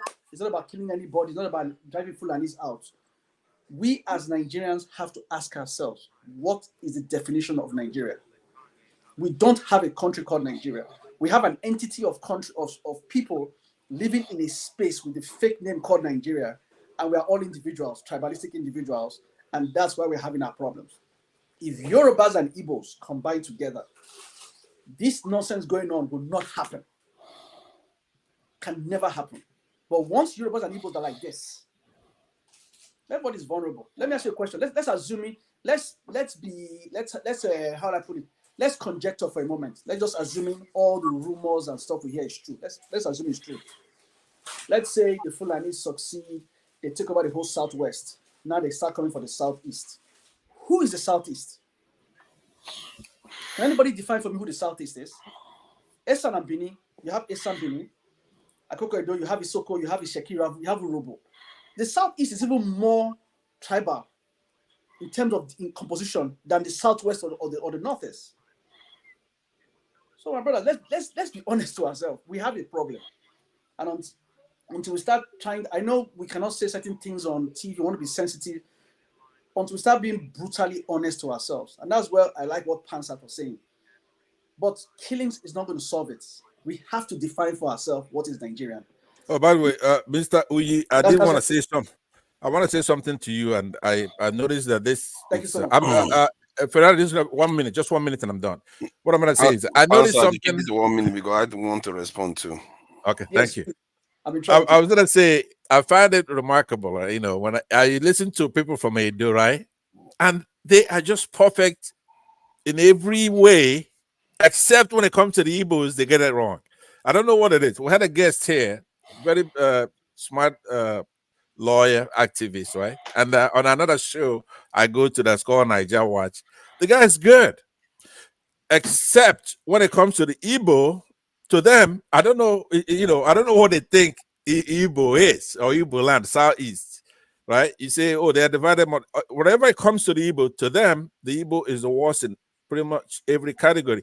But otherwise, they fight for truth, they fight for justice, like you do right now. I mean, I agree with pretty much all your premises and actually your conclusion too. But there's a premise. Whenever I'm gonna tell the Edos, you are great, but go and study the Igbos because you've got it wrong, time after time. You get it wrong, right? Igbos are not. Let me just land now. When you look at the votes, no, listen. Those people you called are not Igbos, right? You said 1 minute. I said 1 minute, but let me say the people Edo to me is divided into half. Half of them are Muslims for one thing, right? Igbos, we don't have Muslims. It's okay. Your turn is gone now. All right. Thank you. You don't want to hear it. Let me just say something to hold on. When I use the word southeast, hold on. I mean the southeastern region. Those areas were not southeastern region either. The people you mentioned. Only, okay, no problem. All right. Thank you. Okay. All right. So I just wanted to point out, Uyi, what you said about Buhari, I had to Google it. What Buhari said in Egypt was that all Africans are free to come to Nigeria. You see, sometimes I know that Buhari can talk anyhow, but there are some things I know that even Buhari will not be able to say. And I didn't. He did say it, Rudolph. You're wrong about that. No, right? I just have I read the story. From what source? Give us a source. I'll give you a source where he said that. That's what I'm saying. I know he said that. Yeah. What he said was that all Africans are free to come to Nigeria. Are visa free to come to Nigeria. Okay? No, but that's not what he said. Somebody's trying to make it look good. Whatever you read it, give me the source. We'll take it over. I'll call you. We'll talk over the phone on this. All right. I'll prove it to you. All right. So let me go to, and one other thing I want us to think about, because we have to think about this issue in different dimensions. So people thought that we have the Chief of Army Staff, Labaja, who is from the Southwest. You have the Chief of Defense Staff, Christopher Musa, who is from the mid-belt. So the question I want to also you guys to think about is this. Do you think that these people do not want to stop this from happening? Alaba, go ahead. Thank you very much, everybody. I want to start just to ask, when are you coming to me? Because I've just been here languishing. I've been backstage. I don't know when my turn is gonna come. So this is what I'm going to do. This one when I finish, I can say after Alaba, forefathers. Because I want forefathers to air his view before he starts moderating, so that hopefully he will just moderate more than. That would never happen. That yeah. And then when is it my turn, my brother? Okay. That's our New Year resolution. Now my turn. Yeah, go ahead. Well, I wanted to say that you didn't say when it's my turn. Oh, I don't know how you speak. After forefathers, your turn. Yeah. Okay. Yeah. So I agree. Uyi spoke well, man. Dr. Dame, what is my turn? I came before some of them. Your turn will be determined by forefather. Let's move on. No, Dr. Dame, I came before using Jagun. I came before Jagun. Okay, after Jagun, you. Wait, no, everybody, wait, calm down. See, this is why I go line by line, so that Doctor, why is it going that way? You came back. I got to finish my own. You can ask the question later. So why is Ferreira? Why have you jumped concerns and Jagun and the Dexter? It should be that way. Let me finish. Can I finish and then we take this over? Ferreira now. Okay, turn. It's okay. I'll correct it. Go ahead. Okay, now I would say Uyi spoke real well. In most of his submissions kind of make sense, but as we talk on this platform, I don't want us to be focused on could have, should have, will have. It doesn't help our situation. We shouldn't be too focused on restating the problem we all know. We all know the problem. We shouldn't spend excessive meaning on restating what we already know.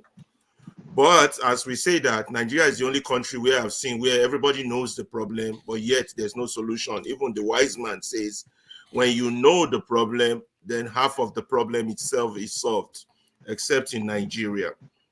Before I go further with my submission, I wanted to ask everybody if they've seen this video. Actually, I saw it on Daily's whether WhatsApp page or Instagram page or something, about the recruitment in the Nigerian army in which Dr. Gudov, you should try and get your hand on that video. I have in it. which Dele was making fun of the Lagos Abobakus who have been going around that the Igbos are taking their land.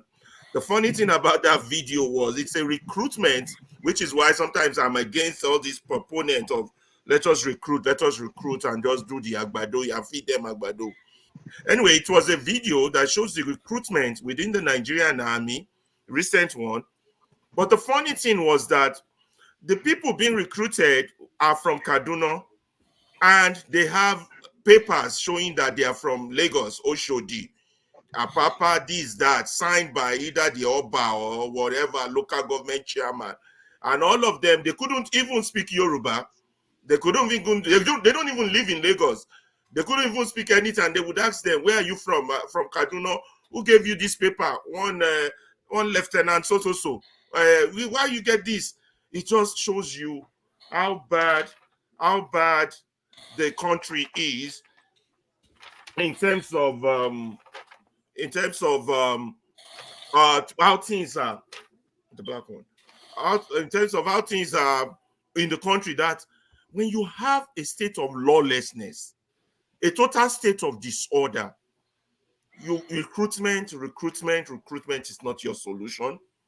Because if you recruit, you will recruit foreigners into your army, and that foreigner will destroy you. It's called the Trojan horse from within, because you have no data, you don't know who you are recruiting. You're recruiting Fulani sergeants into your army, and you say you're building an army. So it's a dangerous proposition. Even countries that have made it big militarily, before they went into recruitment, they first went into industrialization. Germany, before it became a world power and before the Second World War, was busy under Russia, building arms, industrialization, building this, building that. America, industrialization before they now go into recruitment. Production. Because you might have a 10 million army. If you still have to import your arms from China or from America, you're still as weak as anything, because you're only as good as what they sell you to fight. So you're useless. So if you don't develop your educational skill, your scientific skill, your production skill, you cannot deal with the issue of security. And you can't deal with the issue of security when corruption is the proponent of your government. So unless somebody else is lying to you.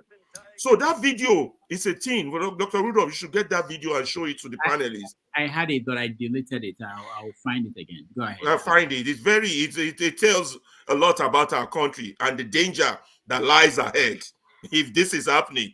The one that I've heard before was where you have to pay to join the Nigerian police force. You got to come up with 200,000, 50,000. That's another danger down the line. A police officer that you recruit by bribing or by payment, he ain't going to do no police job. So we should be thinking deep when we talk around here.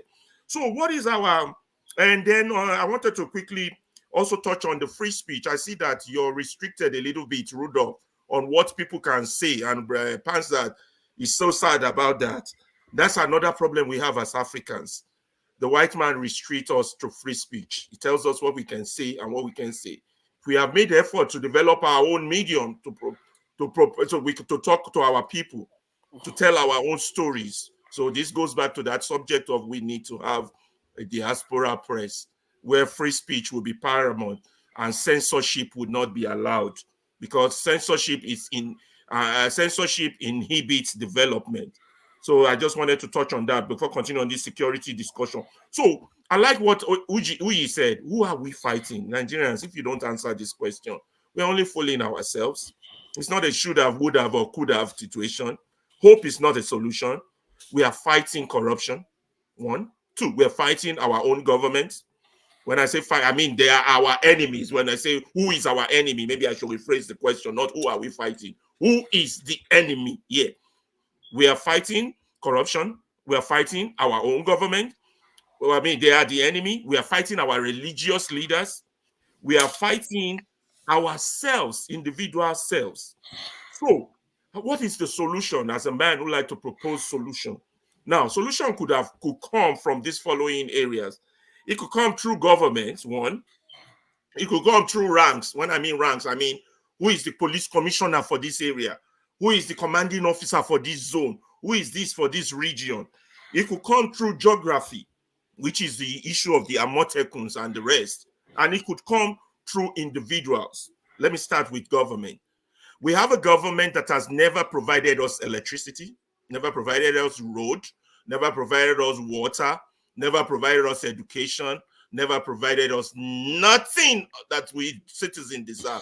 Are you going to be smart enough to expect that same government to provide you security? I will say a no. So security, your security ain't coming from not this government. I don't know. That's number one. Number two, ranks. This so-called government, as illegitimate as they have people in position who are ranks, commanding officer this, responsible for this region, police commissioner this, responsible for this area. We need to hold them accountable. Why are they not doing their job? But we need a free press to hold them accountable for that. That's been dealt with. I won't speak much on the issue of the Amotekuns, geographical solution to this problem. Let us raise the likes of the Amotekun, non-governmental army. It's dangerous to a certain degree because they could rise against the states if they get too powerful. But at this stage where the government is not doing what it's supposed to do, that might be a logical solution to look into. You know, I heard they have something in the East that was helping NWS or something. Forgive me for the wrong pronunciation of alphabet. And then the Amotekuns, they might not be as armed as they, but you need something. And the people in the plateau, the Benue, and all these people being attacked, they got to get their shit together and start forming a militia or some form of government to protect their people. You cannot be refugees in your own land. That's not acceptable. Or another last one, don't forget, these solutions are just options I'm putting on the table. Others can counteract it. Another option is the right to bear arms. We can look into it. I guess if the terrorist knows I got a gun, he would think twice before coming into my house or before coming into my farm. The right to bear arms, you know, is part of a citizenship, right? If we have a government that has failed to provide security, we have a police that is not functional, maybe the issue of the right to bear arms will grant it. That's what granted America its independence. That's what granted them their democracy, their right to bear arms. And that's why Americans will never joke about their right to bear arms. Yourself, some might say, oh, we might kill each other, so be it. But if I have a gun or I have a semi-automatic weapon and you want to come into my yard, you will think twice before you do it. So, but if you have the gun and I don't, that gives you the advantage. If the army has the gun and I don't, that gives them the advantage. If the government has the gun and I don't, that gives them. So these are my own possible laid out position. 2 points I've made from this submission. Who is your enemy? I listed them. Your government, your religious leader, Islamic insurgency, corruption, and yourself. Your very self. What is the solution? It's not going to come from the government. I'm just rephrasing. It could come from the ranks if we can find a way to hold those ranks accountable.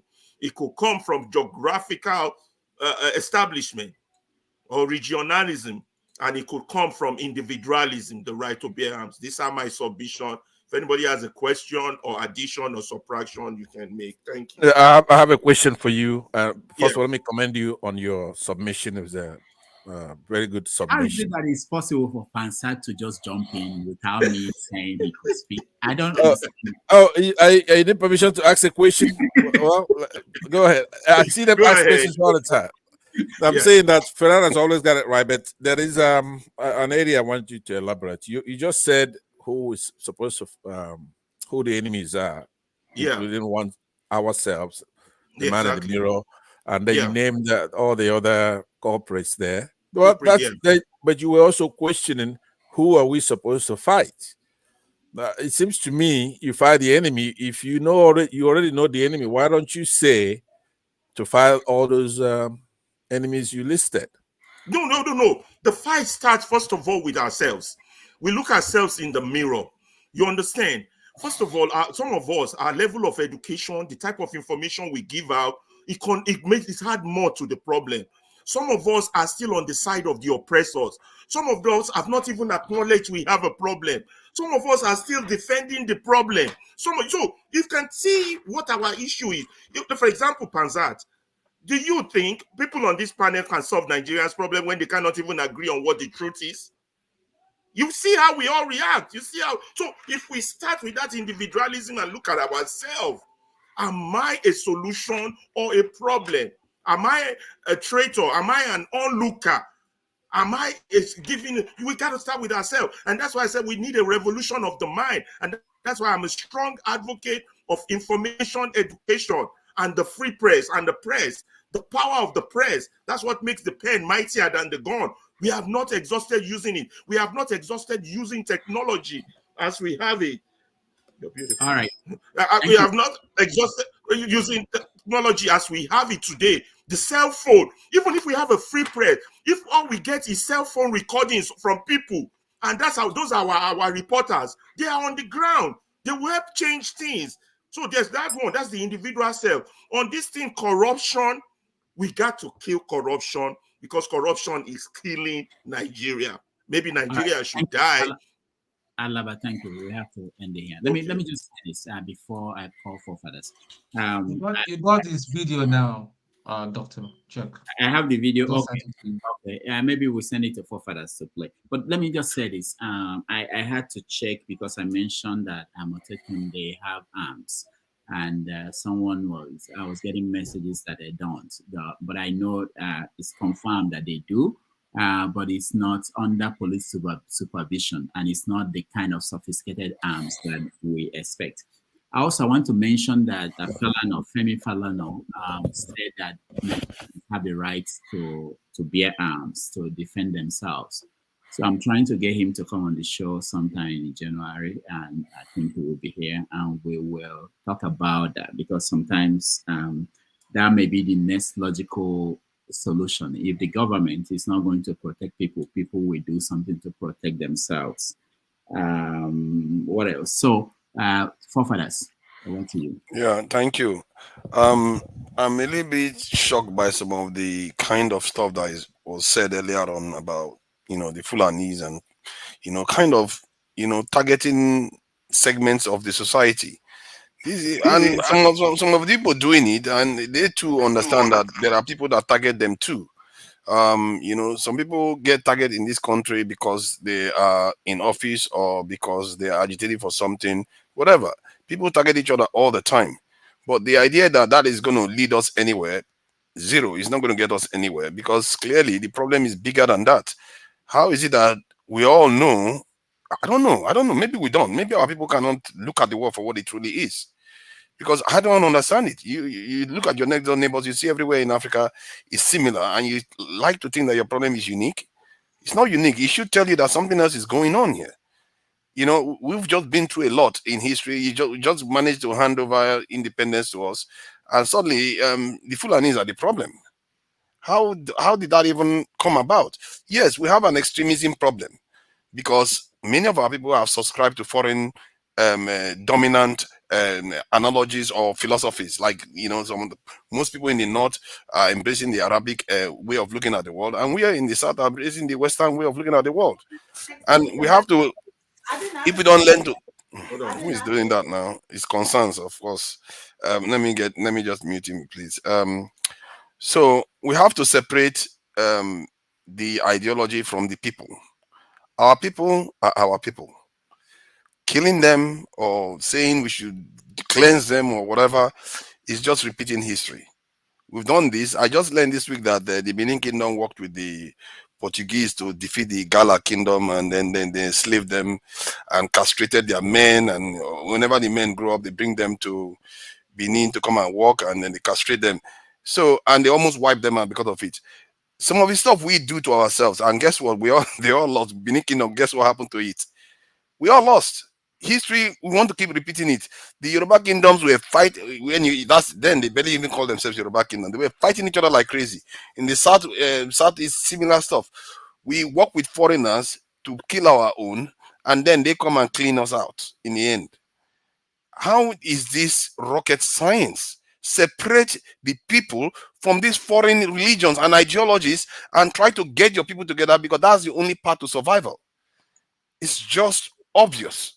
And that is what they are all doing. All the people would like to copy and all the rest. That's what they're all doing.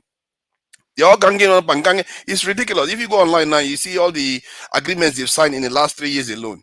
It's like you would think these people didn't have NATO. They didn't have the EU. They didn't have Schengen. They didn't have all those things already piled on top of each other. And they are still signing more and more. Because they understand that they have to keep reorganizing themselves and tightening their links to each other as much as possible to defeat the others. And that's why they have all the narrative over us. And we're here worshipping them. The Fulani issue, I've said it before. If any Nigerian thinks that it's a good idea to kill fellow Nigerians because of another man's religion, they're going to find with a rude awakening that Arabization is going to come and clean them out. If any Southerner thinks that they are going to embrace Western way of thinking and thinking that Northerners should be cleaned out, they're going to find that they too will lose. The only okay, can I ask you a question? Could you take a question on that point before you go to your next point? Because obviously you say that a lot and we know that. Here's a question for you, right? We are on this platform. No Fulanis come here. They don't come anywhere. Nowhere for you to even attempt the moral equivalence that you're doing. How many times have you seen the menace of Christians going and killing Muslims or fellow Africans? Or the Yorubas going and killing Igbos, or Igbos killing Yorubas, or any other tribe, aside from people who are already in the index. So what I'm saying to you is that aside from the moral equivalence that is pure foolishness that you're trying to present here, right? Straw man arguments, nobody's making the argument you're making. My question is to you that they have a guilty conscience. They can't show up here. That when I didn't come here a lot, when I'm unpredictable. You have Mask and his people. They at least they what do they call it? Moderate, right? Quote unquote moderate Muslims. There is no such thing in Nigeria. But let's give it to Maska. He tries. He's a good guy. At least they'll show up here. Okay. So how are you going to deal with people who are going into our villages in the remote areas, massacring our defenseless villagers, going into girls' secondary schools in the hostels, picking up hundreds of girls, right? So now you come, you create a moral equivalence. So the question is, could you not be abstractual? Don't put it in abstract. Give me the names. If you want to deal with insecurity in your country, I've said it 1,000 times. You have to increase the security posture of your country to defend your country. Our country is not defended. Our people are the least defended people on the planet. Any other race does better at defending their people. We have not created security in Nigeria. Hence, when you see all this problem, don't underestimate the fact that that is the cause of the problem. In the idea that when you go after Northerners is going to solve the problem, you're not so different from them. Because you all have the condition. That is why people attack you. Let them talk about. If anybody should talk about security and military, I will say it. I will say it until I will say you can't stop me from having my opinion. Going to be shown. These people are not from Oshodi. They've never been to Lagos. They can't even make a phrase in Yoruba, and yet they are being recruited at other rank. And you're telling me about security. Please, you're just insulting people that have been to a real war. Oh, Father, your deflection always lowers the standard of the discourse. Your deflection always that's why you are so smart. Because you are a real war, makes it correct. I want to say what local government? Where are you? Where are you from? I'm from Maite. Where are you from originally? Kaduna State. From where? Kaduna State. Kaduna State. I'm Alkali Monde by name. Okay. Yes, I'm from Kaduna State. Okay. I'm living in Kampala with my brother. With your brother? Yes. And you are coming out under what local government? Lagos Island. Local government. Yes. Do you have a family house in Lagos Island? No. Okay. What's your name? Luka David. What? Luka David. Luka? David. Where are you from? From Kaduna State. Kaduna State. What local government are you coming out from? Oshodi. Who gave you the indigenship certificate? National. What's your name? Zakaria Arab. Where are you from? Kaduna State. Lagos. Where did you get the indigenship certificate from? I'm staying with my uncle, so I wait. Your uncle, speak up, please. I'm staying with my uncle, Lieutenant Colonel Dangote. Shogba Yoruba. Shogba Yoruba. I can hear what I can. Shogba Yoruba. Shogba Yoruba. Ṣùgbọ́n Yorùbá. Gbá mi lóhùn padà ní Yorùbá. Níbo ló ń gbé? Kí lorúkọ ẹ? Ṣùgbọ́n Yorùbá. Níbo ló ń gbé? Níbo ló ń gbé? Ta ló fún ẹ ní certificate? Ta ló fún ẹ? Ta ló fún ẹ? Ta ló fún ẹ? Local government wo ló ti wá? Kò ṣọ̀fẹ́. Ẹ snap ẹ, kí lorúkọ ẹ? Kí lorúkọ ẹ? What's your name? What? Speak up, please. Where are you from? What? Kaduna. But you're coming out from what local government? Oh? Ta ló fún ẹ ní certificate? Kí lorúkọ ẹ? Níbo ló ń gbé? You don't hear Yoruba? What state are you from? I'm from Kaduna State. Ta ló fún ẹ certificate of indigenship, Lagos State. Bring it and let me see your indigenship certificate. That paper. All right. So that was the video. There are more of it out there. Yeah, if you are trying to show that there is corruption in Nigeria, shocking. The point That is not that corruption. That's a serious security issue. Serious. of course it's a serious security issue. That's what corruption when you're is. recruiting the enemy into your own army. What do you mean You enemy? don't know what you're talking about. That's a serious. There are other danger. parts of Nigeria. They are corrupt. There is a corrupt That's practice what your agenda that is happening out in the open. Stop with all this stuff. These It's people not. may not be Nigerians even. That is what They may maybe not the even lady be should have Nigerians. asked. The lady should have They are asked not whether they are even Nigerians. Nigerians. Maybe the lady should have asked that question because she didn't ask whether they are Nigerians. She's busy asking whether they are this. He's asking them based on the document they had. Yeah, they and have. Okay, this so, has been but you don't know. And I'm See, sure it's Yoruba man. Wait. This is a I'm sure it's serious Yoruba man that security collected issue. money from them, the fact, local When government, you're to recruiting the dish out Trojan those horse, the things. enemy And into yes, your army. some bigots here in the comment section will come and tell me that I should support Tinubu. Yeah. you notice that when people die, they are not this passionate. You guys scare me. You will scare me, and you've never learned any lesson. When people die, you see mothers crying at schools that their children cannot make it home. When they say they should secure them, like you all are secure here, you say no, you don't need it. You shouldn't. But when some other person recruits, you are passionate because you want to tear your own to pieces. I tell you this: if you, I pray that someone like me doesn't make it to power. If I see people like you in their office, I will show what I will do to you. Don't worry, bro. You won't make it to power. Somebody People like us me, will not hold our hands. that somebody And like watch a me, fascist Nazi that go to somebody power. like me doesn't People make like it near me, office. If they we do, won't let Rudolph, people like can you you don't have any suspend place. forefathers today See, for today? let me say Can this. Can Let you me say this. suspend Hold on. forefathers from hosting the show today? Yes, You have to Rudolph, I suspend them. second You that. won't let me talk Yeah. now. All I'm of you had telling your you, say. the show is You going to all be of you real had your bad say. You won't let me talk once now. you leave. Hold on, They guys. all Hold on, spoke guys. for 8 minutes or 10 minutes. They won't let me talk. The plan I have today is for forefathers to air his view, and then after that he will moderate. So let's let him speak. Exactly. So, and just because I'm Muslim doesn't mean I don't have my view. So you all know me, I'm not Dr. Damages. Don't make that mistake. If you don't like it, that's what I am. You should know me by now. My point is that I was making my point that how can we keep repeating the same mistake over and over again? Is there something wrong with our heads? The results are all there. The results are in. We all know we played this game before and we lost. You're just bantering, bro. Can you let me talk? What is See this now, guy why are you talking about? interrupting me? Rudolph, what is he talking about? I'm not Come on. interrupting you. You If can you keep cannot talking. understand me, that if you play this tribalistic game, tribalistic game.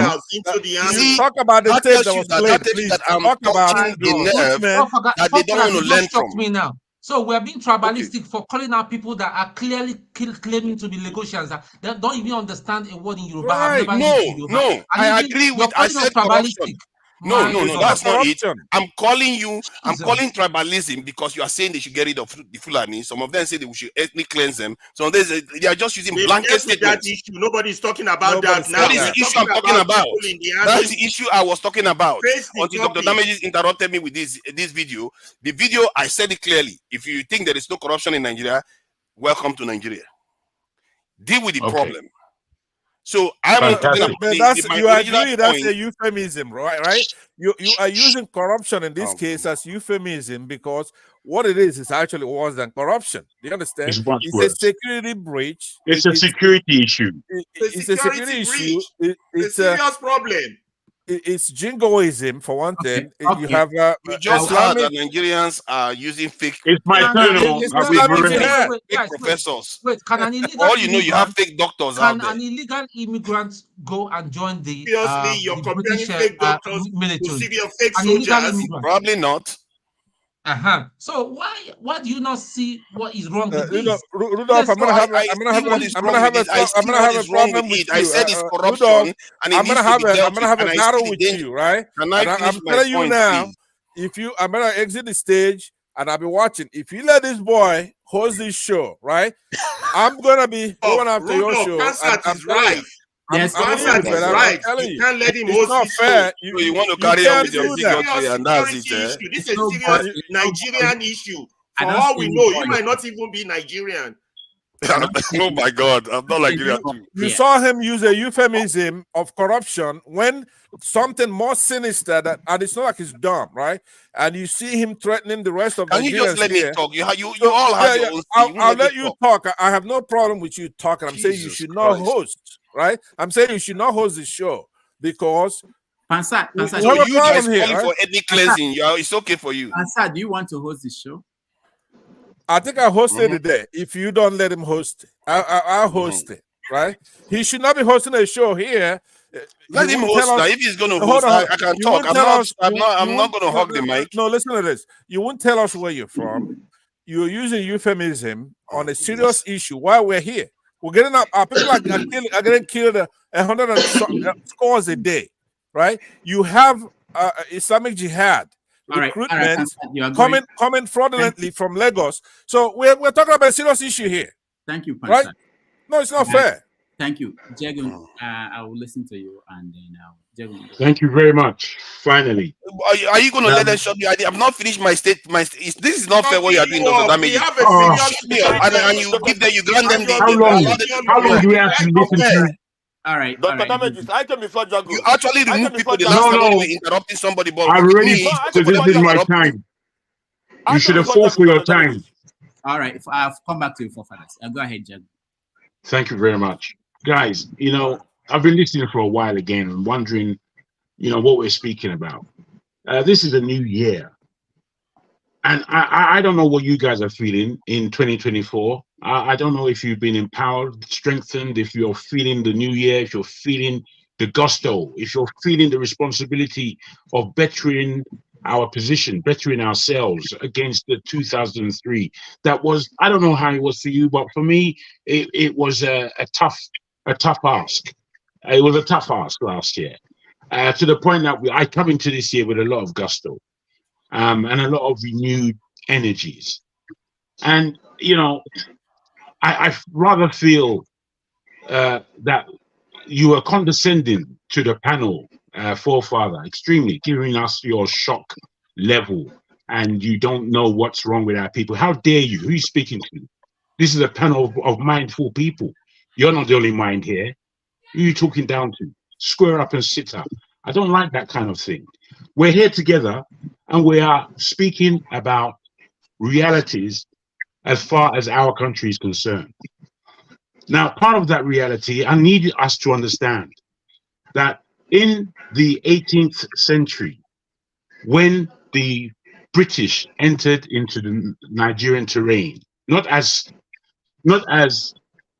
slave bearers, but as colonists, at this time, the Fulanis were rampaging in the north. At the same time, they're both invaders.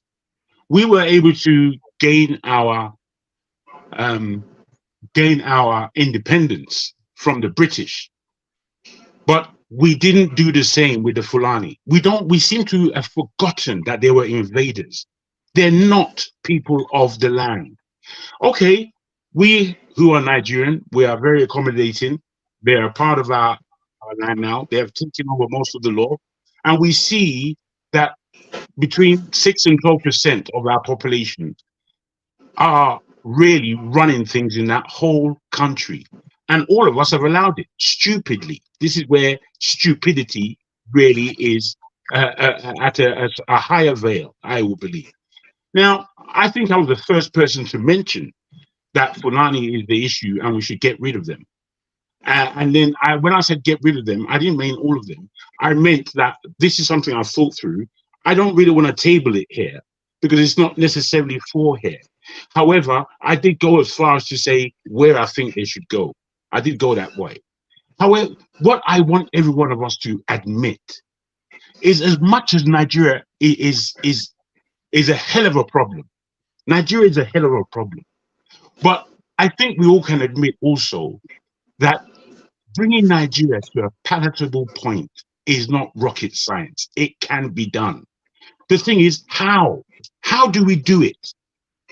How?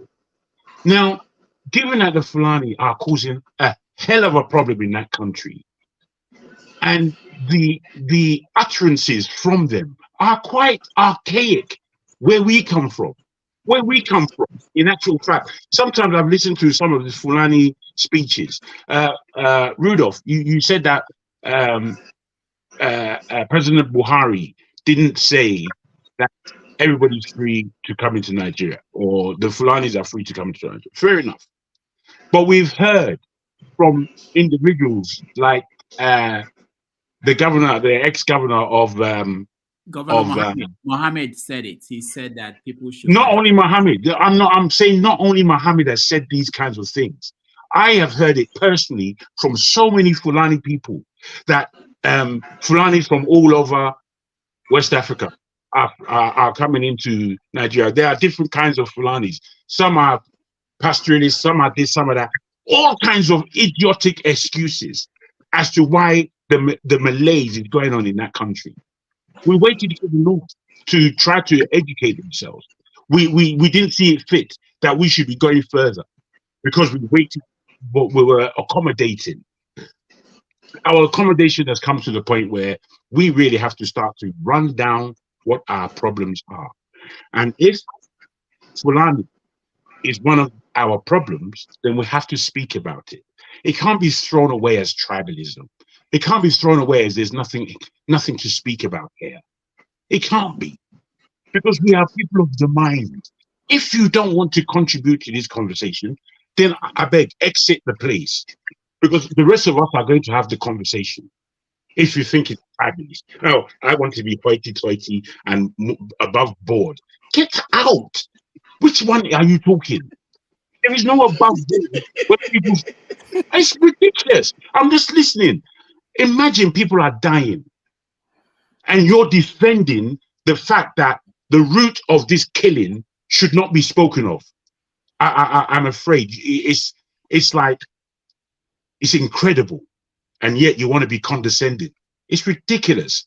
You know, I'm not offended by some of the things that this panel, our comment section come out with. I'm not offended. We're Nigerians. We've heard all kinds of rubbish.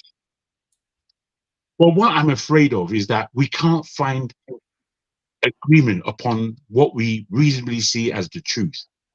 You know, what we reasonably see as the truth. If you don't see it as the truth, then at least hear other people's truth. Hear other people's points of view upon this thing, because you're asking us to hear yours. And when I'm listening to certain points of view where this issue is concerned, even though I would concede that these are conversations that need to happen on a basis where accurate speech, or close to accurate speech we possibly can get, needs to be adhered to. But at the same time, we cannot brush it under the carpet. Right now, the way I'm looking at 2012, I don't know about the rest of you, the way I'm looking at 2012, I have to be renewed as a person, because I think that we're already late as a people. Nigeria is already late in terms of where we should be, in terms of how we lost last year, you know, in the policy, in the politics of bare corruption. We saw every institution that we have to actually capitulate to corruption. And we're here talking as though Nigeria is real. Nigeria has serious problems. And part of the people who are carrying that problem, like it's like it's real, like Nigeria is not real. It's a figment of somebody else's imagination. That's what we're suffering. It's not our imagination that we see. It's not even our history. The history that I carry, as to the understanding of Nigeria that I have, is not what I'm seeing in Nigeria. But our fathers, our parents' generation, when they look at Nigeria, I don't know what kind of connection that the panel has with the generation above us. They are. Jagan, sir, If I may. Yeah, I If I wanted to may. say something just before, so you could conclude with it. By the way, powerful, very. So, Rudolph, right now, I'm asking for a sanction on forefathers. His grimace on his face when Jagan is talking about something quite passionate and very powerful, right? I'm asking you now to sanction to Niger forefathers for all his transgressions all through this ordeal of our people, right? I'm asking you now, and then Jagan conclude, because it's a powerful speech, but you cannot be a vassal, Rudolph. You can't be a vassal where we have somebody attack us from the inside, take over our body, which is this show, right? And it's marking us. We're losing people, scores of our citizens, right? So he's there, he's grimacing, he's just waiting to take over and be a host, right? Like a virus into the body. So he's Let me continue, Ross. I want you to sanction him, at least ban him for a few weeks. The host should be out of question. Thank you. Sorry, Jagan, go ahead. Thank you. Let me just finish. Interesting people who can host. It doesn't have to be him. We can't guys, come on, guys, you're eating my time. I'm sorry, Jagun. Sorry. Thank you. You see, where I'm trying to get to is that we have to look at things in a very holistic manner. People are dying on a daily basis, and nobody is to blame for it somehow. And when suggestions are made as to articulate a good swathe of our problem is coming from this ethnic minority. They are the people who are running things in Nigeria. The ownership of many of the oil the oil institutions, the oil that we have, are owned by these so-called Fulani. How did they get to own these things? How did these things come into their hands? It's nowhere near on their land. It's nowhere near them. We're not complaining about these things. We're saying, oh, la-di-da, kumbaya, everything's all right. Don't be tribalist. I'm afraid that's not the argument. It's not about being tribalist. It's about who owns this country. And the people who own this country, are they going to take it back? Because it's not in the hands of the owners. The country is not in the hands of the owners. And that's a big problem. It's a big problem if you don't know. Wake up is what I say. Thank you.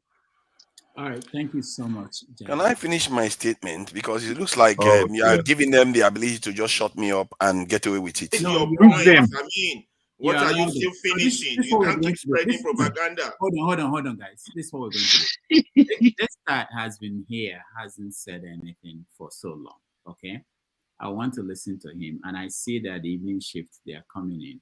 Come on, Rodolphe. I won't take it from you this year. I won't take it from you this year. How we speak. Tone has not said anything, you know. So sometimes you guys. Yeah, but why do you give them time to speak when they took my time? Give me the chance to speak. Why did you allow constant? No, you didn't. You barely did. And when they interrupted me, you didn't stop them. You allowed them to interrupt you continuously. When some other person got interrupted earlier on, you actually put some other person backstage because they were interrupting. But you allowed them to interrupt to the point whereby you handed the mic to them. That is unbelievable stuff. Okay. Well, no, I don't think that's fair. No, I don't think that's fair. I don't think that's fair. You see, I had interruptions, yet I still finished, and yet I still took less time than you were taking. You were just going into the wind, bro. To be honest. Right, so about time. So this is what we're going to do. Fair enough. Next time we say something. Tony, if you can permit me, I know you are Dexter, Chim, is that 1 minute thing, or you have to have your However minute you want to make it, I just want to make a contribution. I'm not saying you jump anybody. I will wait for everybody else who needs to speak. Okay, That's my guy. So Dexter, please. Dexter, I will come back to you for further. So finish your thought. Just think about what you're going to finish. How you want to finish. So Rudolph, please, if sorry, 1 minute, Dr. Rudolph, if your concerns is still there. Look, you're on night shift now. Why are you talking? No concerns. Hold on, no concerns has been there. Where is he? I can't find him. Is he here? I can't find him anymore. He's not there. Not too long. So when he comes, I know I saw your text. I saw your message. Okay. But look, when you leave, you start. That's when that's the time. Next time. Thank you. I will go to your show. Next time, thank you, everyone. Yeah, thank you, Dr. Damages. Quite of an interesting conversation I've been listening to today. What I would say is, I think I agree with what the last speaker said, jargon, However, I think one of the problems we have in Nigeria is we tell ourselves half truths. Half truths will get us nowhere. You don't tell one part of the truth and then you leave the other part of the truth out. Or speaking on the guys in Lagos, the military guys, I know we are all vexed about it, but if we're a country, that should not be an issue. Then if you critically analyze that thing and listen to the names of those guys there, I could see that all those guys, their names were Christian names. And let me tell you, from record, I have my friends, a friend of mine from Castina. He was supposed to go to NDA. He turned up at the gate with a cross chain at the gate. And the commander told him to get out. Where are you from? I'm from Castina. What's your village? He told him his village. He saw the chain there and told his colleague, look at this boy coming here with a chain, with a cross. Are you a Christian? And he told him to get out. He's a nurse today. That guy is a nurse today. He wanted to be in the military. So you might not blame those guys that are there. That's somebody trying to help them. So let us look at it. Let's not look at it from a tribal angle. Can't somebody be in Lagos and apply to be part of the Nigerian army? Must he speak Yoruba? Is it going to be a Yoruba army or is it a Nigerian army? I don't really buy the idea because look, for all intents and purposes, I don't mean to interrupt you, but that is fraud. When you start the basis of your security with fraud, you're going to end up with insecurity. You have to face the facts. That is fraud. Thank you. I've heard you. Thank you. What you call fraud is not fraud. Those guys are Nigerians. If they grew up in Lagos, if they've been in Lagos for 10 years, are you telling me they don't? Calm down. Let me finish making my point. Are you telling me that they don't have a right to be? Have a right from your own state. Don't go to and claim other people's state. This is how we fuck up this country. If we continue in this argument, we might as well disintegrate. We might as well destroy it. Because let me tell you what made Nigeria great before. What made Nigeria great before was that I could be in Kaduna. I could be in Kaduna. That's the way so that you don't waste your saliva. The law clearly states when you go and buy your form for the NDA, it tells you, irrespective whether you're born in Lagos or whatever, but if your state of origin, I went back to Anambra State. I don't know Anambra State. I know Lagos better than I went back to get a letter and attach my form. So these guys have fictitiously claimed they were Lagosians and from Oshodi. Probably they've never been to Oshodi. What are we talking about? I agree with you, Tone. I agree. But let me tell you what that has done. What we don't realize in Nigeria, we are digging a hole. And we're going deeper. First of all, let me land. First of all, any country that tells its own citizens that it must be providing state of origin, not because of data purposes, but for intents of discrimination. Look, Don, you come from the southeast. You are more discriminated than anybody. You're mixing the issue. If they're gonna do that, they change the law first. If it says you're from Kaduna and you go and feel you're from Lagos, that is wrong. This is what has destroyed our country. I understand your point. Don't mix up issues. This is what has destroyed this country. Sorry. Do you know what has destroyed this country? The fact that you have to put your state of origin. That's what has destroyed the country. Look, I agree that is corruption. Fine. But As long as we continue in that line, we are digging a hole. I'm moving on to the second point. On the point of what is happening in Nigeria, the Islamic stuff, and the Fulani. Unfortunately, one of the things we have on the platform is that many times, maybe many of us have not really read deep. Power does not allow a vacuum. What you call, the geographical location you call Nigeria today, before the British came, the world power, the superpower, was the Fulani Caliphate. By the time the British were leaving, they handed the country back to the Fulani Caliphate. And they have whether we like it or not, they see themselves as the owners of Nigeria. The talk of having peace in Nigeria, one, you can't have peace in Nigeria if we keep on having the breakdown. They've divided you by states. People, example, there are some people that come from, in River State, there are some people that come from, there was a guy I met somewhere. The people speaking the same language, they've used a boundary to divide them. All of a sudden, people that speak the same language start seeing their brothers across the river, across the Imo River, as different from them. Dexter, you're mixing up point. I am from Lagos State. Those boys have just denied people from my state their position in the army, and you want me to take it lightly. What are you talking about? What are you talking about?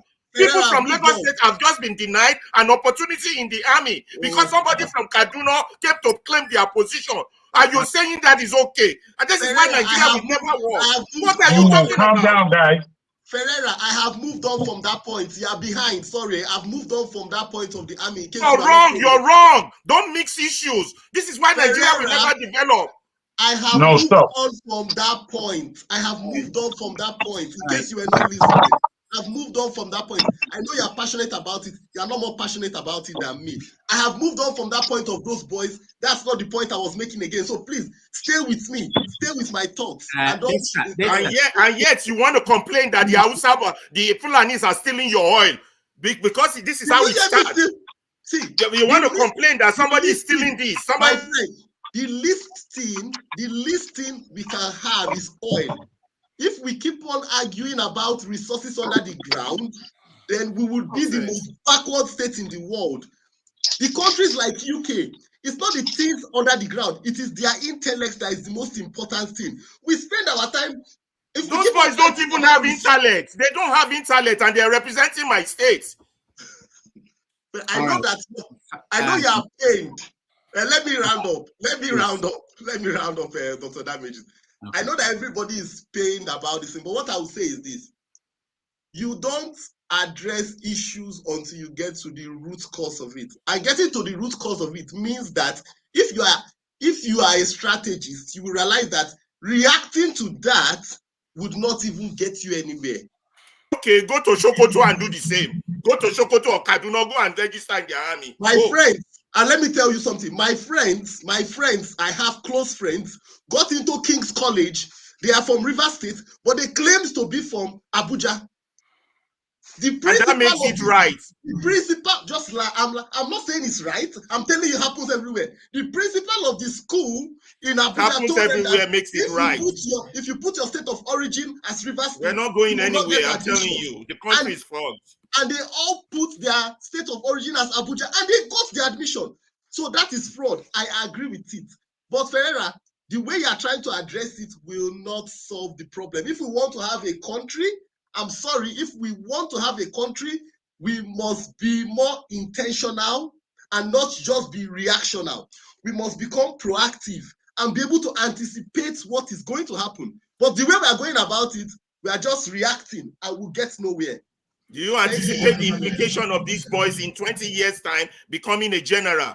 You should anticipate that. I'm not worried about those boys. I'm worried about the people around the repentance terrorists. The same way you were not worried about Buhari. That's what I'm worried about. There are repentance terrorists in the army. And you're talking about innocent boys that were living with their uncles in Abuja. How do you know they are not repentant terrorists? How do you know? Guys, so hold on, everybody. I have to I do some other things, like the guest that is coming tomorrow. I need to prep and do something. So I really have to go. If I had knew, I would have come now. Look, you said what? I say if I had knew, I wouldn't have come now. I've come later, so you still be here. No, I have to do So once you just see my face, you remember that's always what you want to ask me to do. It's not you. Normally, yeah. I'll be telling you now. I'll be telling you. I'll be watching. That's the warning. But thank you everybody, and the conversation will continue. You guys will continue the conversation. But like I said, tomorrow at 11:30, we can have a continue some of these conversations until 1 when Ayodele will join us. So please, I'm sorry for those I didn't hear their view. Like John Abba, I wanted to hear what you think about this, and Loco and Tone, and But yeah, okay. See, before you go, I want to say something, right? My own is just easy, right? Yeah. Let me just say very few. So far so good. I want to say hello to the pioneers, the have you say emeritus who have not seen. Yeah, we should actually reward those that have been around for a long time. No, for those who have not seen, I just want to make sure that they are okay. And if you are checking on them, have the likes of Ike Alamifule. Have you heard of him? Have you heard from him? Yeah, no, I heard from him. I know. Then Mr. Lexi, how is he doing? I know where he is. Yeah, and then Juden is okay. Yeah, what about Show? I hear from Juden. Show. Then Mr. Scribe, Dr. Dominic. Yeah. Where is that today? Man of Prestige. Yeah, Man of Prestige. Yeah, and one man. Queen X and Mr. James, my brother, my elder from Gambia. I know he got angry, say he left because of one man, Oh, is it? And then Victory, Victory, my guy. Then TA, okay, I think I saw TA not quite long. Then Undubisi and Ike in San Francisco, and Augustine and Father Austin and Igbo Basis. I've not seen them for like a month or two right now. Everybody's all right. I think. I hope they are okay. Touch with everybody. Yeah. All right. So, Rudolph, before you leave, let me just say this, please. I wanted to say this and contribute to the army, but I won't contribute to the army issue anymore. I think going forward, this is 2024. You're going to have to improve in the way you moderate to, because we keep hitting on forefathers. I was not in support of not allowing forefathers air his views. Let him air his views. We can disagree with his views. What I don't like that is creeping up on this group is people just jump from nowhere. And I'm not saying occasionally people can just interject. That's perfectly okay. But what I find strange and we need to curb, and that is rest squarely on your shoulders, is you can't interrupt somebody. Somebody is trying to express their views. Let them finish. It's like all of you keep saying people are watching us, or some white people are watching us. Okay, fine. So how are they going to feel when someone is airing his views? He hasn't finished, and then you just cut in and you're screaming and you're shouting and you want to pull the person down. For goodness sake, I don't think it's right. We need to stop it. If we're not stopping, a lot of people are going to stop coming around. Let people air their views. We can disagree. I disagree with forefathers 2-4. But I will let him speak and air his views. It's left for the audience and people who are watching to say, okay, this is an intelligent person. He's making nice comments or whatever. It's left for them. It's not for you who is debating him to run him down. I don't think it's right. And honestly, I'm not supporting anybody on this. We need to stop it. This is 2024. And I'm not just saying it as far because of our changing date. It's normal to say, oh, this is 2024. This is a new. No, let's actually stop it. Let people air their views, express themselves, however mundane, foolish, unintelligent it may be, that's fine, but let the person air that view. Then come up with that your superior argument, that's your superior view. That's what I think we should be doing. What if it's just genuinely boring? Now, well, if that for you, I actually don't like it that way when we just go. It's not coherent. Yeah, it doesn't matter. Yeah, whether it's boring or not, and whether you disagree with that. And that has been my position. And the only option is to keep removing people. It doesn't look good. But Rudolph, when people were screaming here, you could have silenced them. You have the button there to put people on mute. Chim, you will soon have the button too. You will see that it's difficult. And when you silence people like Alaba, I silenced himself more than 10 times. He would turn it back on. And someone like Olumide, I keep, at a point, the only option is to remove people, and I don't enjoy that. So if you don't enjoy it, so maybe when we start the program every day, remind people that they need to be respectful to other people. And I'm not saying this because I hate anybody. I just think it's not nice. Let the person finish his views. Yeah. I think if we bring the time, Dr. Rudolph. Hold on. Dr. Rudolph. Hold on. With your educational background, I have challenged you many times, sir. With due respect to you, sir, you own this platform. You should do the best that is. Okay, so righteous man, this is an example of what we're talking about. I'm trying to say something. You can wait for me to finish. I will hear you. I'm not going to run away. You are running away. No, I will hear you. So you won't let me say. All right. I've been up since 3 a.m. So I have to really go. And I have to talk to our guests coming in tomorrow. We normally talk to the guests a day before and prepare some things. So, but let me tell you guys that we are going to roll out some other changes. We have new people who will join our list of moderators. One of them is here, and he doesn't know it yet. But Chim. He doesn't know it yet. So there will be variety. But I'm just saying, and I've said this before, and I'll repeat it again. The reason why you are Jim is just happy. The reason why you have it's not a fun job. The reason why it's not paid for. The problem. The reason why you have the right to have your say is the same reason that the person you don't like has the right to have your say. If you stop that person, you will be next. Why not? People can gang up here and say, I don't like righteous man. If we said that we are going to stop Dexter because everybody said, oh, we don't like him, then righteous man might be next. And next, John Abba, and I don't like John Abba myself, So it will be like a help. Some people will just say, we don't like John Abba. I will just, of course, I don't like him anyway. So, but that's the point. So I want everybody to understand this. And I don't think, I'm really disappointed to see, anyway, let me not say that. I don't think that there's anybody who has this superior mind that will dominate all you guys. Nobody.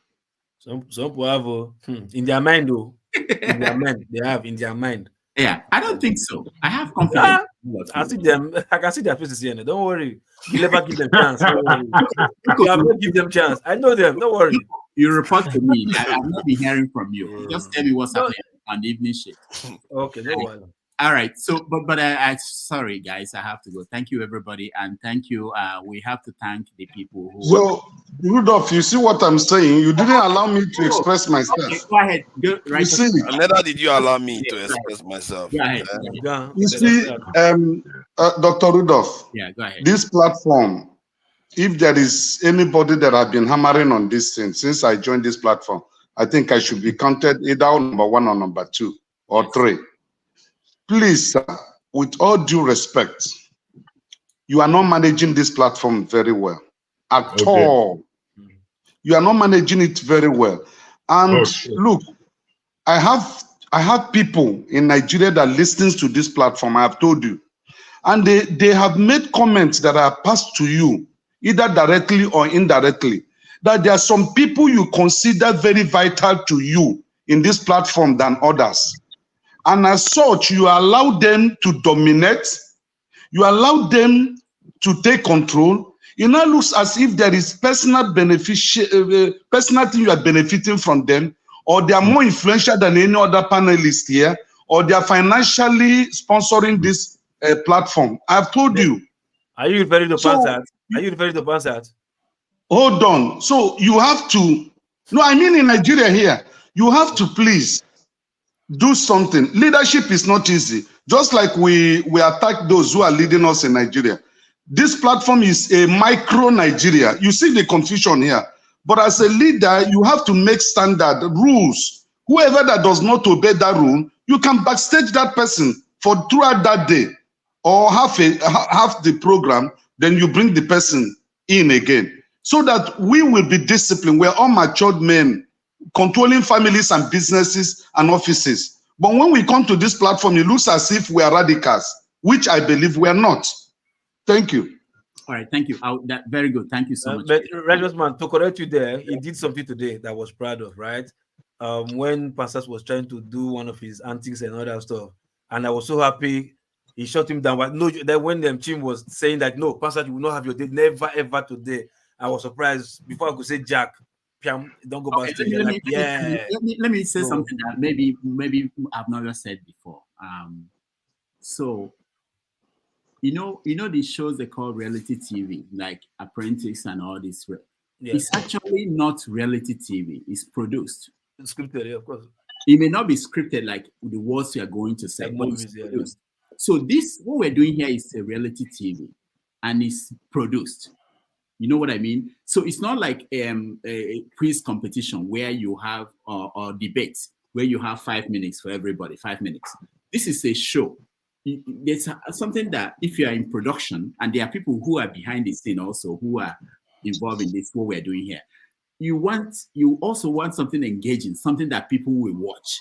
So there are rules, but again, you are producing something. So if you watch like Big Brother Niger, there are some people you see more on camera than other people. It's not because other people are not valued, but it's about the story arc. It's about so many things. There are many things involved. So you can never have this show where everybody has 2 minutes and 2 minutes, everybody and off. No, it wouldn't work. That's not TV. This is TV. I want you to, despite the fact that we are real, I didn't tell you what to say, but this is still TV. We are producing TV. We want people at home to be engaged. So don't cancel the idea that you will have 2 minutes and everybody will have 2 minutes, or that there won't be fight. It's part of it. Sometimes I enjoy it, That's boss. I know you enjoy it. I know you enjoy it. So let me. For the most important thing to know, remember this. Don't ever confuse yourself. This is TV production. This is showtime. This is show. You don't understand. If it is have your say and people are supposed to speak within a certain time, it's fine to be flexible. But if some other person calls you out and says, okay, you are being unfair, it's good to listen to them because the viewers will also see that. We can't hear that from you. You are the most unfair and scripted individual ever. This kind of language I've got all the love you want. You understand? But in terms of comparing yourself, no way, bro. You can't do it. Speak is a fact. One last thing. And speak, but don't speak rubbish or Ejo because you'll be taken away. Speak what you want, what you're happy with. In church, for those who go to church, there are some times that maybe the pastor is about to end the service. Somebody will come and say, I have a testimony, and the person is speaking in tongues, and the pastor will let the person speak. So there are many things involved in this. This is just know that this is production. It's not. We can't follow this kind of very strict pattern. So, but I appreciate everybody. And some days it might be righteous man that will be the person that we were allowed to speak. It depends on what's going on. And I've said this, and don't mind righteous man. When he will say, I'm in Nigeria, give me time to talk, and we give him time to talk. Who doesn't record that? He will record that. So anyway, but I absolutely thank you guys. Well said. I'll see you guys tomorrow. Thank you, Rudolph. You've done well. You always do well. All right. Bye-bye. My coming senator. So who wants to moderate now? Since you all are thinking all these wicked people, it's my turn now. Don't say you all. It was Kansat. It was only Kansat. It's my turn now. Yep. What was it? Go ahead. Forefather is righteous man. I want to tell you something. There is one thing I have learned from you. I've learned how to be patient from you. You're a very patient person, but you're a very dangerous man. Am I dangerous? Yeah, I studied. Listen, Forefather. I studied about the tribes in Nigeria and their antics and the way they behave and live. You have a trace of the Fulani patient. You see, if the Fulani has a project. Oh, stop guessing. Hold on. You see this taking over people's land.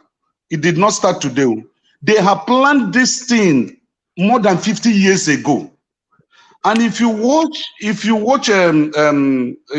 Forefathers, he will quietly watch, keep calm. Sometimes he smiles, he gesticulates with his face, shows some reactions, acceptance and rejection.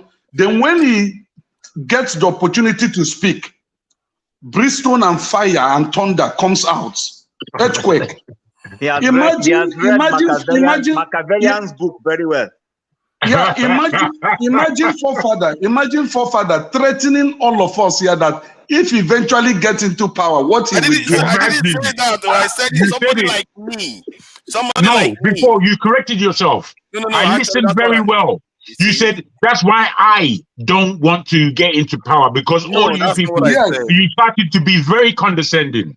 You did. You see, that's the you just ran the table back. You like to do this, Jagun. Come on, don't do this. What do I like to do again?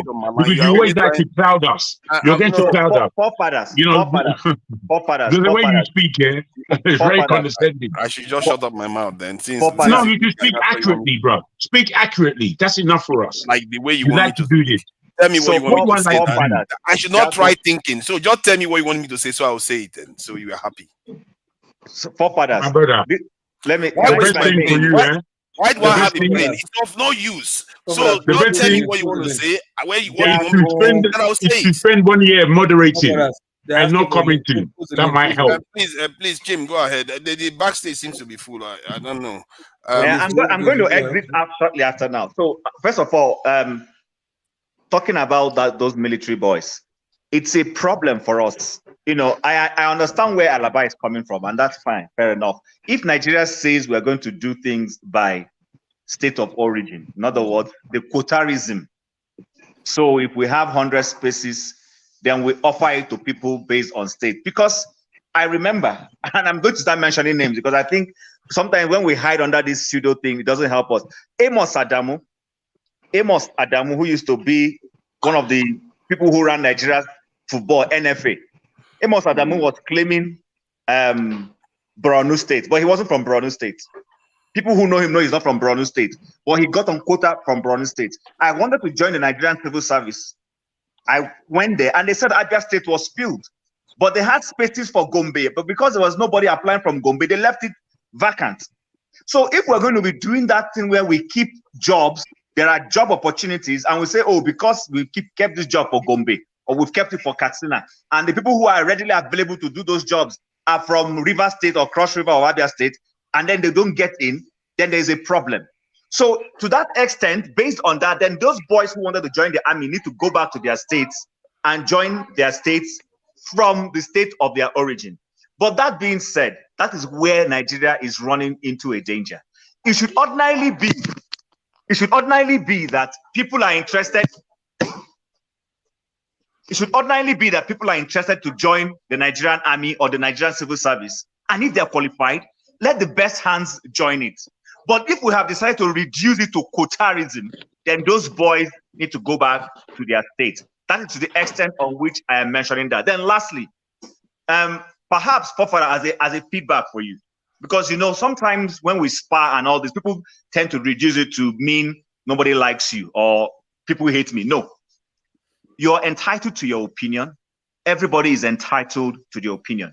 But my perception is that we should always be rational enough with ourselves when we go back and you say, what Alaba said today, did it make sense? If it makes sense, what makes you a big man, a big person, someone who is transcendent enough and is growing, is for you to come back and say, you know what, Alaba, last week I disagreed with you, but I went back and I thought through it and I saw one or two things and I think you are right. I wasn't correct. Yes, it doesn't make you a small person. It doesn't make you a little person. That shows that you're even a very rational and well-tied thinking person. But for us to come here and sit back and you hold strictly to those views, you're not. And I'm sure sometimes in our minds we go home and we know we're wrong. But just because you don't want to yield the ground, that's when people will begin to go against you. So personally, I wasn't happy when you were being attacked. I wasn't happy when you didn't finish your view. I admit you didn't finish your views, and they were blocking you from finishing those views. And which is why I told Rudolph, he needs to stop it. As much as we're trying to create a program, I understand what he's saying. It's real life. Some of those programs we're watching, they go back and edit them. This one is not edited. Everybody is expressing their views. When someone is angry, we can see it. Like when Alaba was, you know, very emotional about his views and everything, we see it. But that being said, he needs to, when people are not letting others finish their, even if it is me, mute that person. because you will make the other person lose his trend of thought, and it doesn't serve us. We're not here just to argue. We're here to proffer solutions that, if we have good heads in Nigeria listening, they could say, someone will pick, oh, I hear what Fofather is saying, I think that it makes sense. Or I hear what Alaba is saying. As much as I don't believe in the government, I still believe that some of them could hear one or two things we could say that they could steal and go and use positively if they have the humility to want to do that. That's what I want to say before I say good night. Thank you, Chim, for that. I don't know whether they will let me get my own view, because all these fascists that are here, some of them will let you talk. 2 minutes. I give you 2 minutes. 2 minutes, 2 minutes, but some people take 8 minutes, 10 minutes to talk. They are free to talk.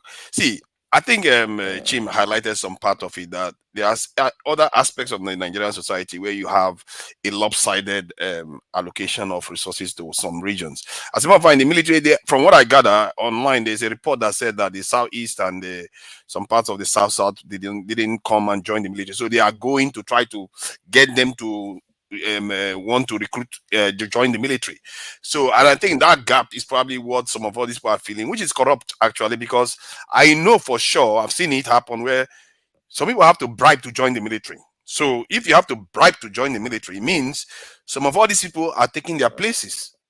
So why do some people, and this person that I know of was from the south, I wanted to bribe to join the military, and they couldn't even get in.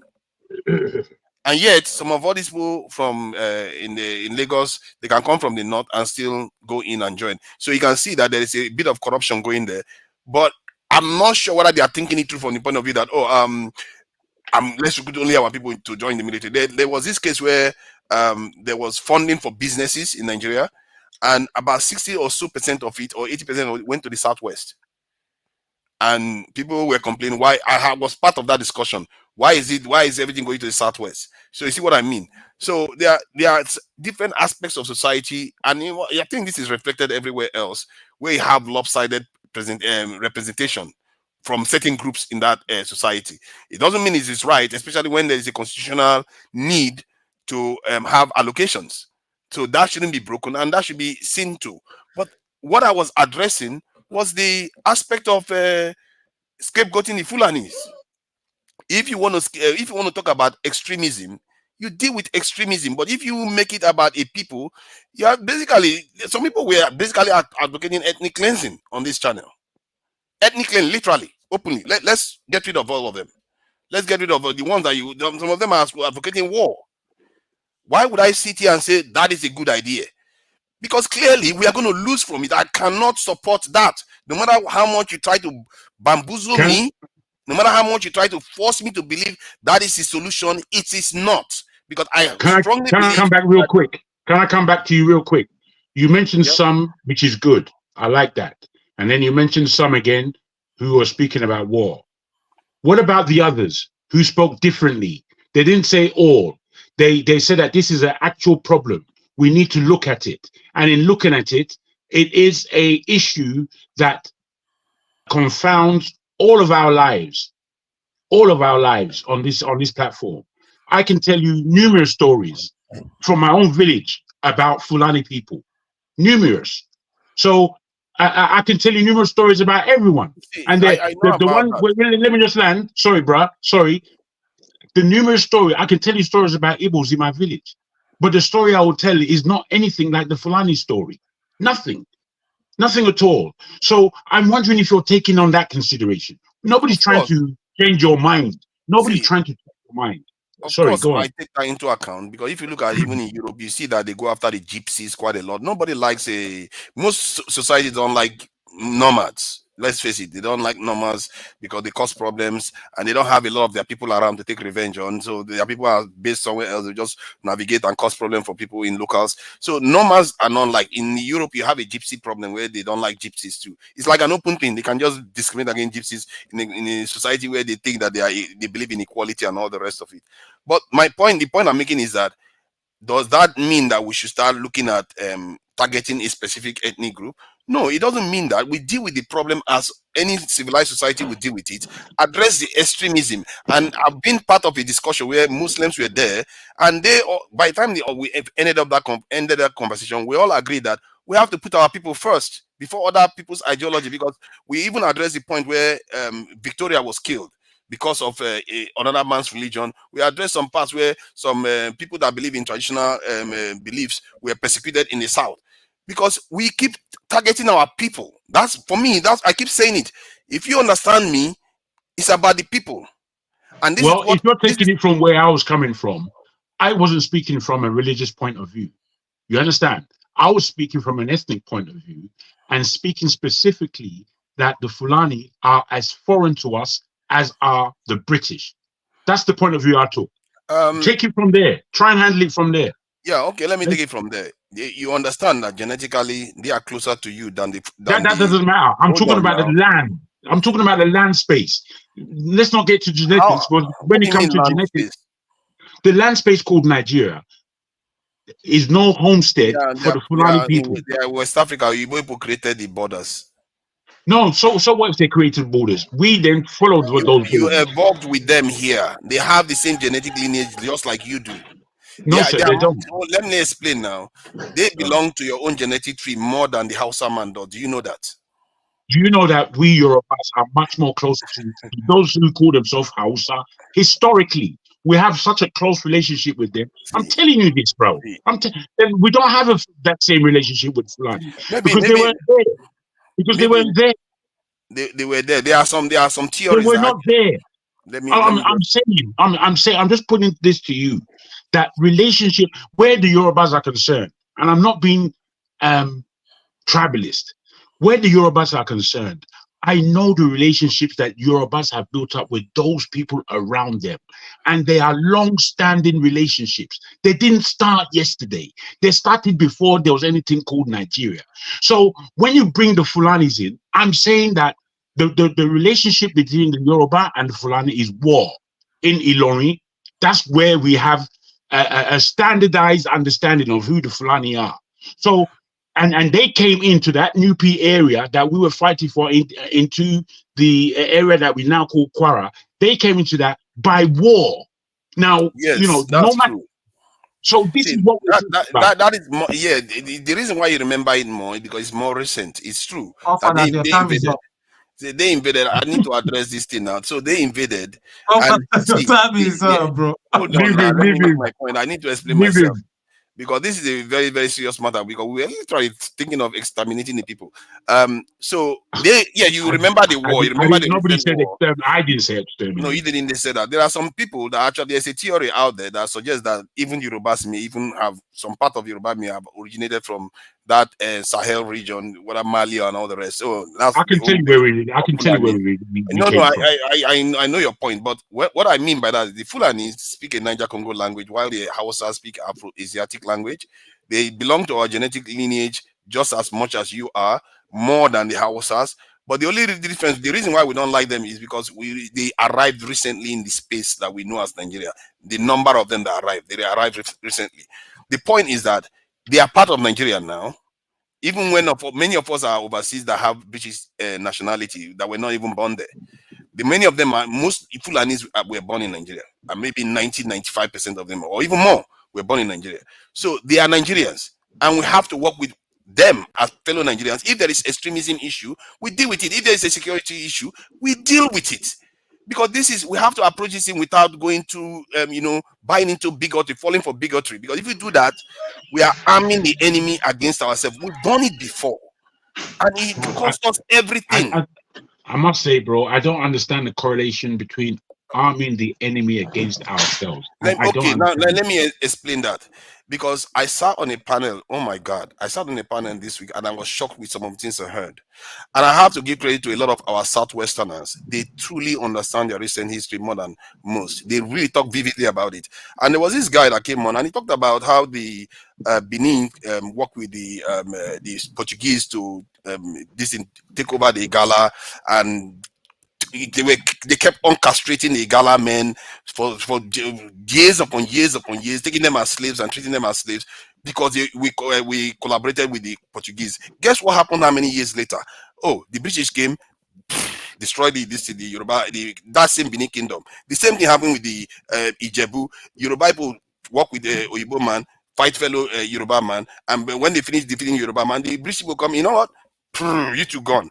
We did this over and over again with each other. Now, The other Oyibo man again came, forced all of us to live together, and then we want to start doing the same thing where we'll start fighting each other. We can't keep doing that. We will lose. The game is a bigger game now.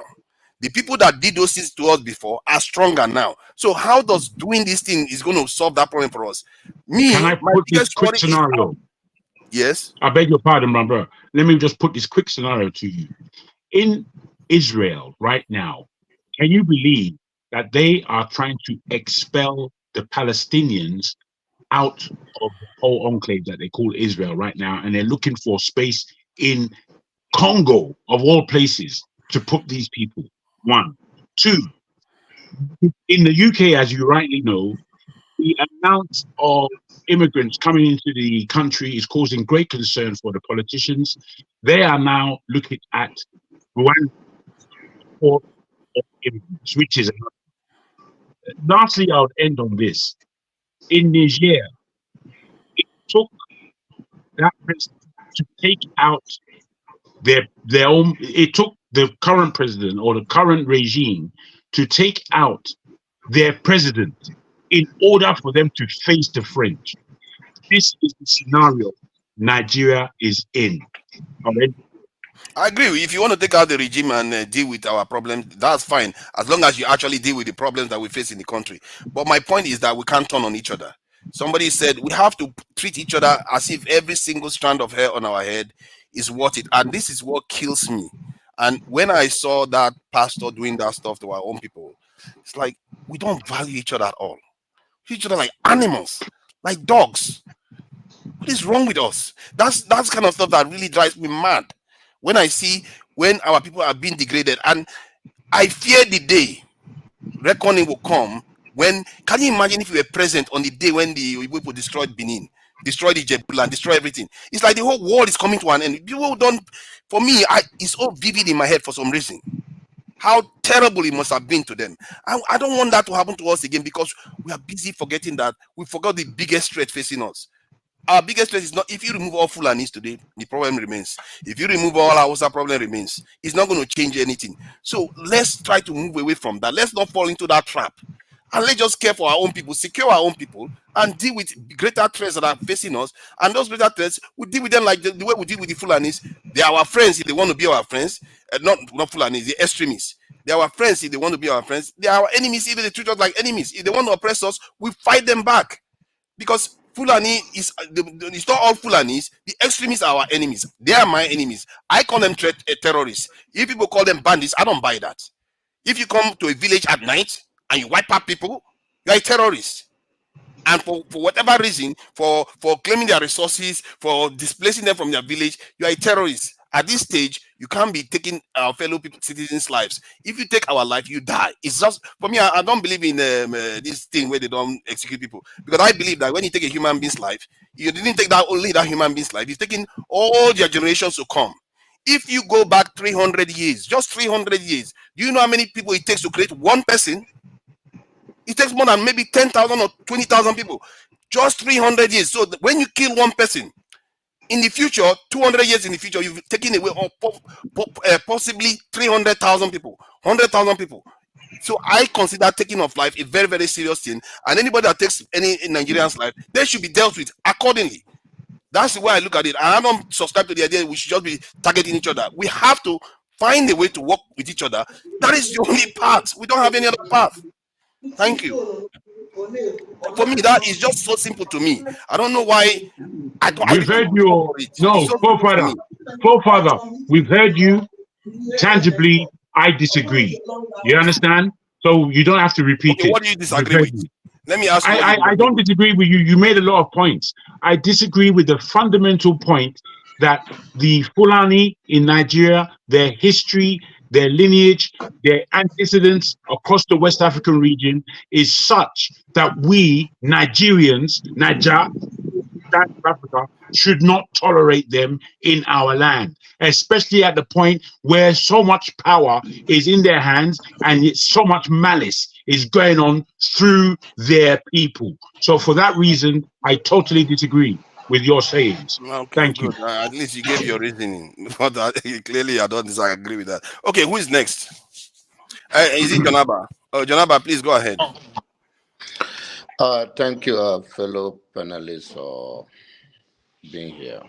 And Happy New Year to everybody. We salute you, Janaba. Thank you, brother.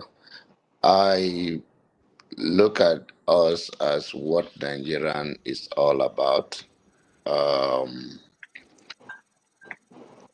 I believe that 2024 will bring a change to all of us.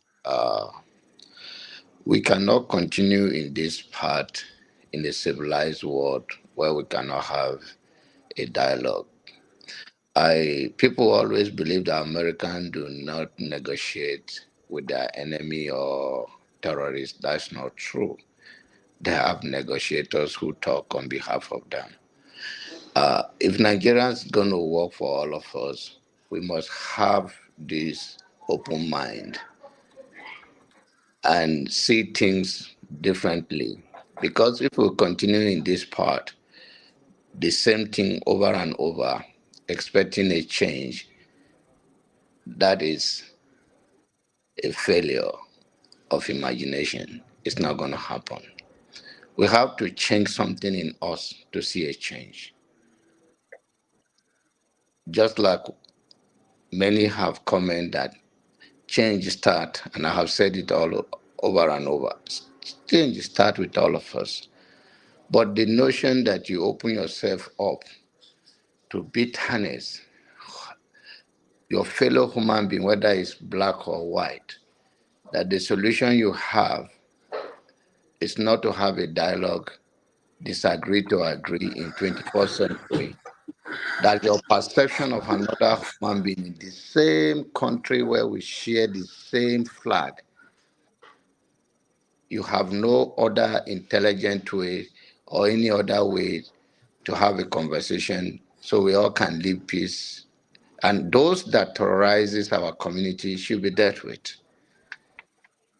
And I don't think Fulani is a larger problem of Nigeria than all of us here.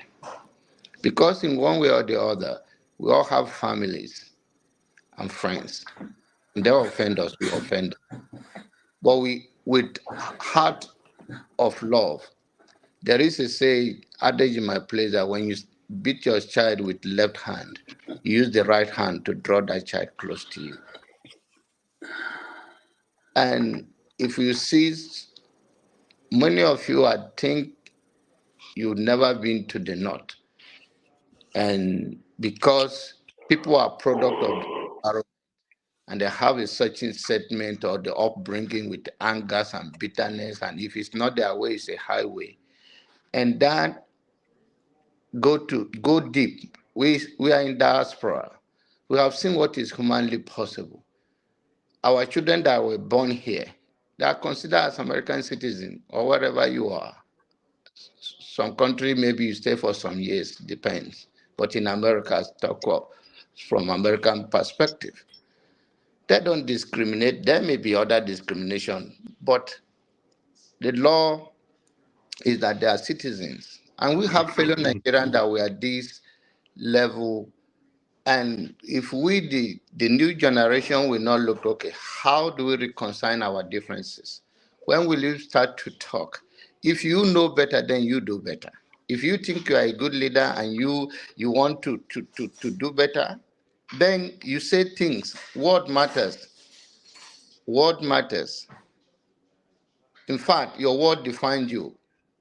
So we have to use this 21st century to talk to the new generation to love themselves, fight for their common goal, and hold those criminals in our community accountable, regardless whether they are Fulani, Igbo, Hausa, Yoruba. The only thing when you come down to the issue of all of that is so shameful. It's a failure of our system.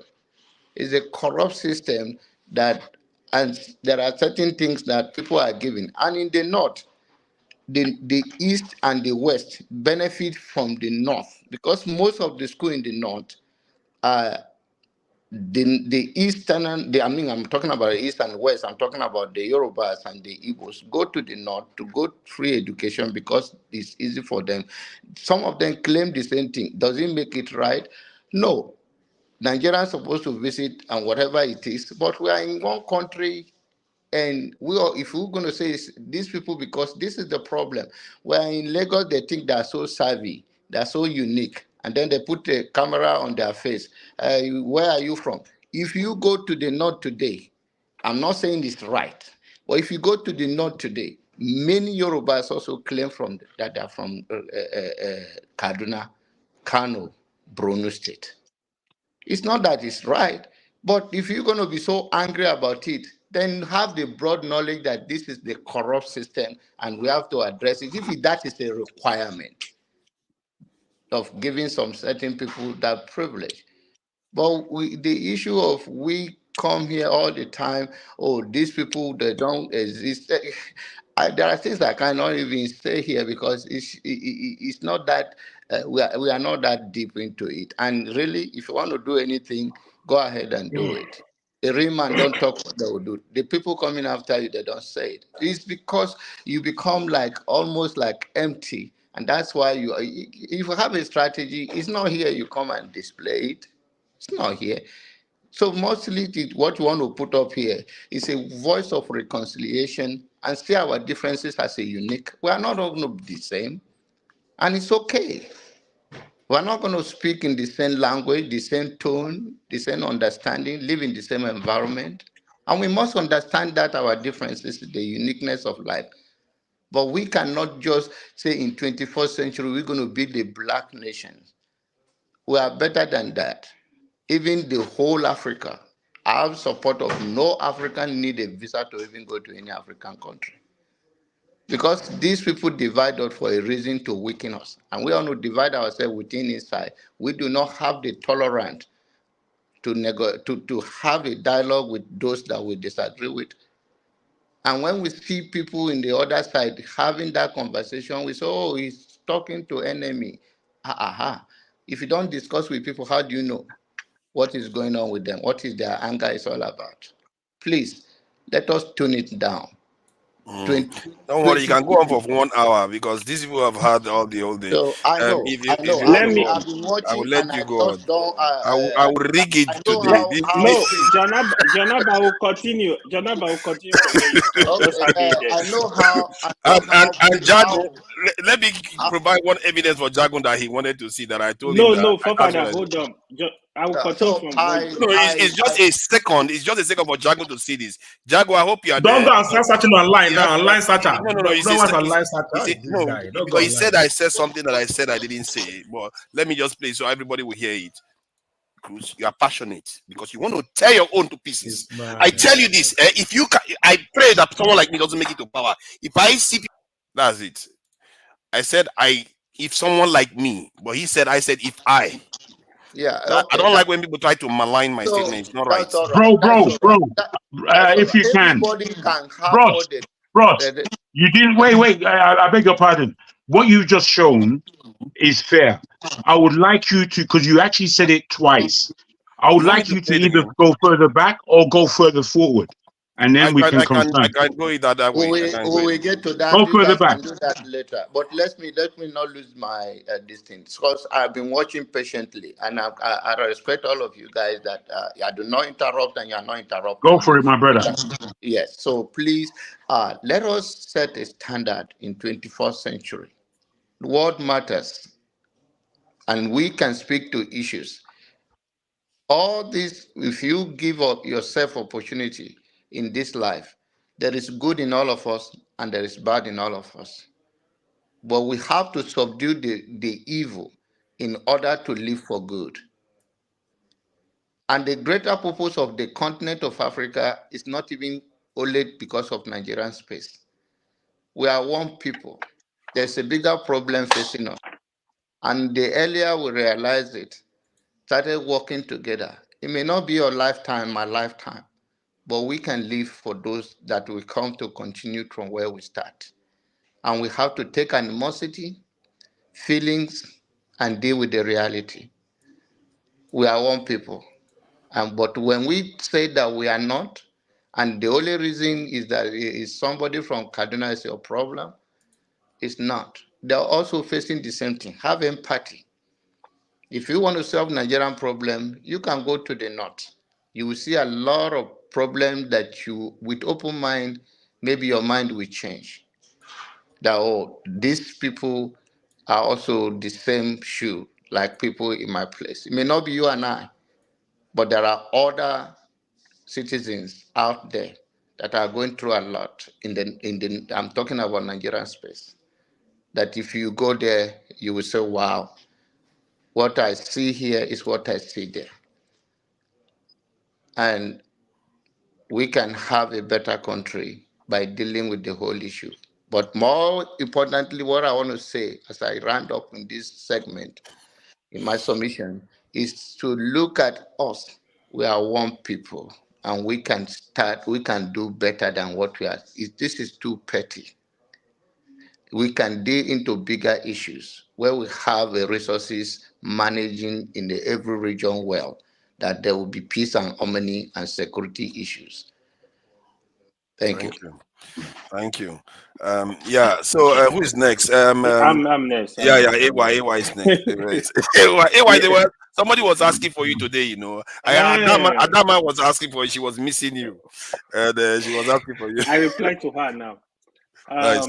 Happy New Year, everyone.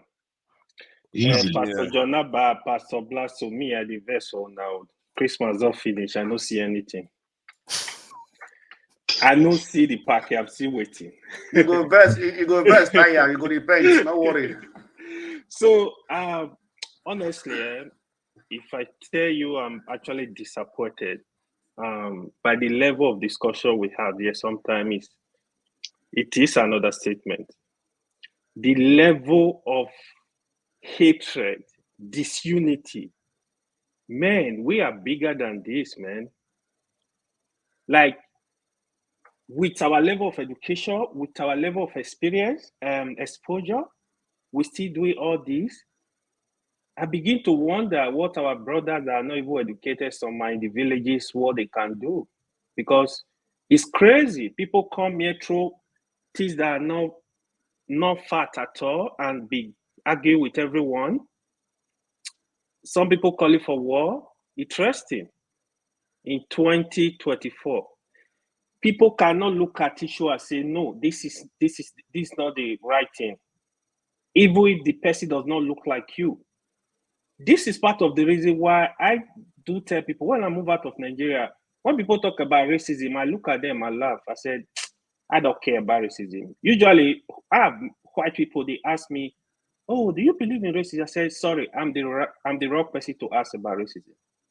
Because we are hypocrites. In somebody born in your country, you discriminate against him, but you will come to a white man land and be shouting racism. How dare you? The hate is too much. Everybody, let us look at ourselves in the mirror. It's evil coming here, discriminating against people that don't look like you, that don't speak the same language like you, that don't worship like you. That this is evil. What do you do when you're in your room, in your private room? Can I put a question to you, AY, please? No, hold on. Let me finish, please. Hold on. It's very disappointing. I see evil people I respect here. People will come here and speak hate. You are supporting them. You want to kill your fellow brother. How many years ago, over 40, 50 years ago, you guys killed yourself, killed a lot of people. We didn't learn from that. We having another plan to kill our fellow brothers. We can disagree. But this issue of spreading hate is not going to help the country. Jagu, I'm also disappointed in you not understanding what forefather is talking about. I understand. Totally. Hold on. I need to come on this. You don't understand when forefather is calling for unity in the country, calling that if we are divided, they will come and clear us out. You are not getting the point. Oh, I'm getting it. It is real. It is real. Let me tell you, I have to argue back with you. I'm sorry. What you're saying, how you began. Wait. As you called my name, I just want to put this in real quick. No, when I finish, you reply. I need you to think about something. Sorry, Jago. Sorry. Let me finish. Jagu, that point forefather keep emphasizing on, people want to slaughter him on this platform. I really don't understand why we don't get it. Every issue cannot be reduced to tribalism. Every issue. It get me really crazy. Everything they are discussing. Sometimes I'm not on this platform, I'm watching, I'm looking at. Even this afternoon, I heard Paul was arguing with some people. They say, oh, Dangote, this Fulani is this, that, they are helping him to do this. Dangote is fighting his own fellow competitor in Kano. The owner of Boa is from Kano. Go and check what Dangote is doing. Dangote is a complete capitalist. He doesn't care where you come from. Dangote will fight his whole brother. Do you know how many times they've settled Dangote and the owner of Boa? Do you know a lot of issues they had? See, we need to look at issue more than the way it's so important. Just like the issue they were discussing in Lagos now. I understand if those boys, if there is another grand plan, I will not completely align with that. But let me tell you, that thing is going on all over the country. There is no tribe that are not committing that offense. Quote me. If you want to challenge me, I will give you names. Bro, I gotta come into you. Hold on. No, I gotta come in. For 1 second now. 1 second, you go deal with this thing. Hold on. All over the country, from education, from employment, from military, this is what happened. How come we don't understand this? Maybe some of our brothers have been involved in this. How come we don't get it? This is what is going on in Nigeria. So what we should be fighting for is let's have a Nigeria where state of origin is thrown into the garbage. We don't need that. So I will just let you continue, Jagu. I'm not going to talk too much. I'm not continuing. I'm allowing you to continue. All it is, I want to put a question to you, sir. Now, whilst I take on board everything you said, and I already know from our conversations here where your mindset is as to what it is to be a Nigerian. It is slightly different from my mindset what it is to be a Nigerian. For me, what it is to be a Nigerian, for the 500 spoken languages that we have here and the various ethnicities that we have on this, is that we have a shared territory. We have a shared land, and upon this land, we know how our fathers got there. It is within our historic understanding of how the Fulani and the British came into this country. We focused on the British to get them out. We allowed the Fulani. Now I ask you, given what you know about the Fulani, and this is not about hate, you know, we use all these emotive words when we're speaking about nuance. We have to understand the nuances within what we call Nigeria as Nigeria. We can't just think forward 100 years because we're not there. That's not where we are. We are here in 2024, and we are in a Nigeria that has a myriad of problems. It's almost like I have to build the story in order for me to speak what I'm speaking, because you're not understanding me at all. If you're speaking about America is a country that's not 400 years old. It may be 300 and something years old in terms of its institutionalized countryship, if you like. Now, before they made America, they killed the natives on that land and they enslaved Africans for it to be where you are benefiting now. Today, we can say, oh, look how lovely everything is. That country, you can't compare to Nigeria, I'm afraid. I'm afraid you cannot compare it. They're not the same. We are on our land. That's where we are. And we have an issue. My question to you is, with all the problems that we have in Nigeria, and I'm not saying it will be any better with or without, but in terms of where we were going from where we began, the Fulani is not being included in the Nigerian polity. Do you think we would be further forward or not? And I'm not talking hate. Don't give me any of this irrational, emotive stuff. I'm speaking about the actual subject. Please answer me. in honesty. They are citizens of the country. The number. Wait, I'm asking AY, Joe. Please, I'm asking AY. Okay. AY is not there, so AY, you can't make you handle the question now. Unmute yourself and speak, or you don't want to speak. Let me speak. Hold on, let me speak. It's my turn. Touch it, my friend. Let me just answer the question. Don't answer the question. AY, deal with your issue. Deal with the issue. Let me just answer it. I think, from my point of view, they are citizens of Nigeria.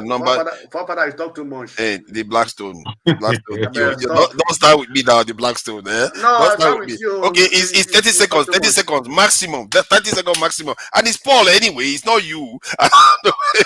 So 30 seconds. See, they are citizens of Nigeria. They number in the millions, more than some other groups. They make up 6% of the Nigerian population. You can't just say, because they have this issue in Nigeria, you should completely. No, bro, that's not what I put forward. You said what I would. That's so unfortunate. I just repeat the question again. Repeat the question again, please. It's a shame. You know, I spent a moment building up this thing because this thing is nuanced. Okay, if I got the question wrong, repeat the question again. I'm going to give you the whole paradigm. No, you don't have to. Just ask the question. I'm going to, please. I've given you the paradigm of America and how it's quite different from how we find ourselves here in Nigeria. Yes. I've also put to you that we are not that so far forward in our polity that we can express ourselves as freely as possible, yet there are serious problems that we have to deal with.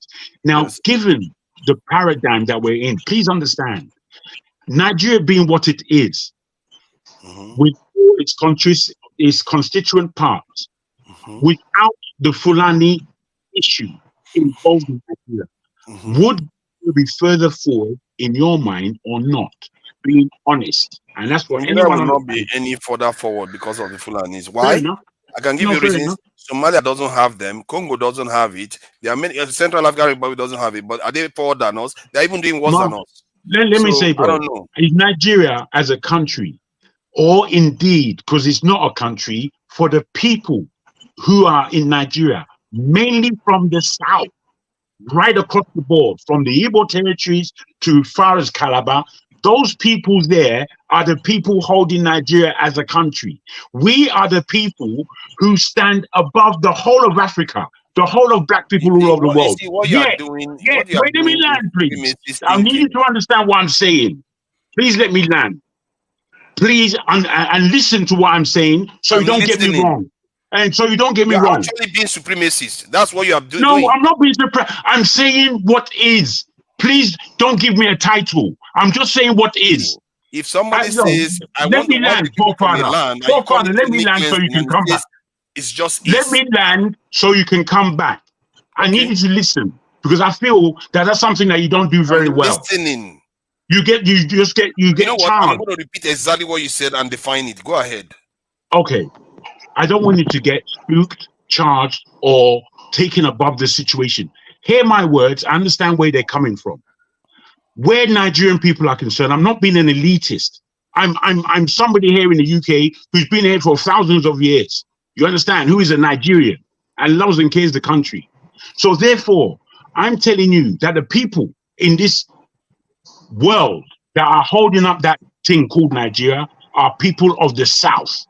We are the people who have given it its intelligence, its politics, its grime, its guilt even. It's our fault, most of the happenings, but it's all down to us. And I'm saying we as the people who constitute this country are far and above. You just have to go to any country, go to Kenya, go to South Africa, go anywhere and ask them about Nigerians. And they will tell you, Nigerians, they're thinking with a different brain entirely.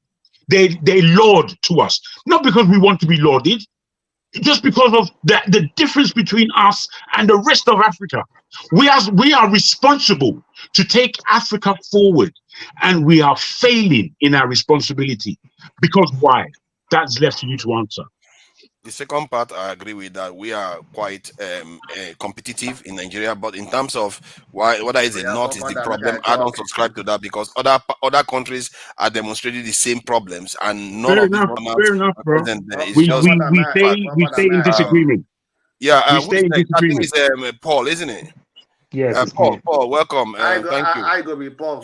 Papa, we not there yes this morning. All this Blackstone, you Don't not talk, go don't and go, don't go come and back. show us the I mosque talk. in Germany. Let Paul talk, Gary. Blackstone, you Go know and you sit can't down. use that. Should we, You know you should we you start can't use that timing to it? put Should we, people behind. should we start timing it? Should we start timing it? Stop this. No. Stop No, this. I don't supposed to do no, forefather, you're doing well. Everybody should be patient. Concerns We came have up time. previously. They didn't allow him to talk. Forefathers, let You can't concerns be Let me speak. forcing time people. so everybody can speak No, quickly. So everybody forefathers, gets please, time. let They're not talking. concerns. This is the second time that he has Or if I don't Forefathers, time let it, it's going concerns to look speak. like we are cheating.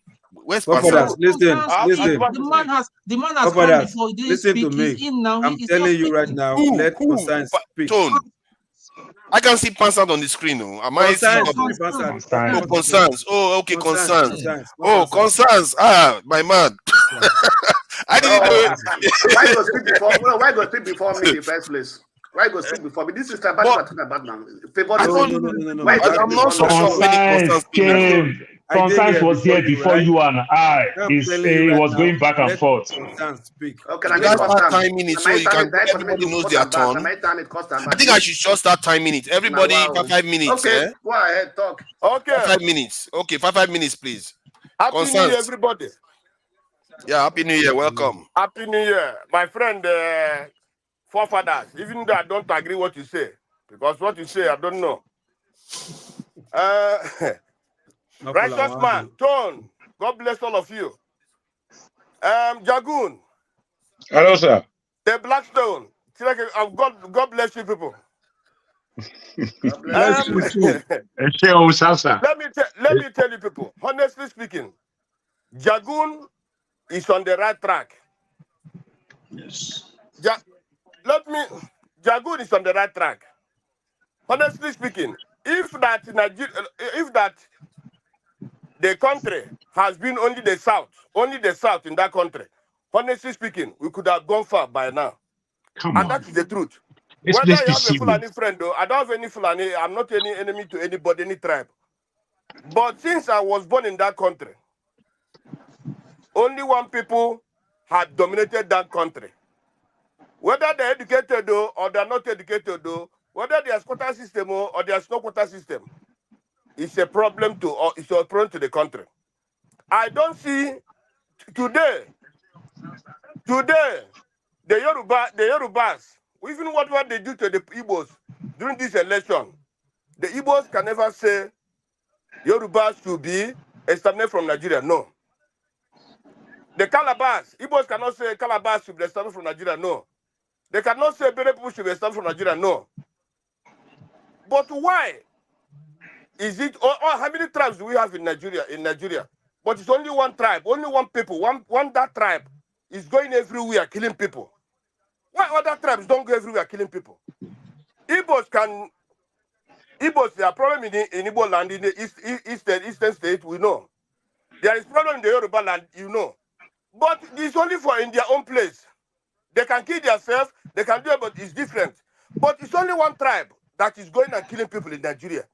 And that same tribe, nobody has called them to order. Nobody. They are above the law. You can't do anything to them. They can't go to court. Even if today they are arrested, the next minute they are called. The police, the Inspector General of Police are called or say release them. But others, when others are arrested, either they are killed in the jail or they are kept there for many years. But these people, nothing happens to them.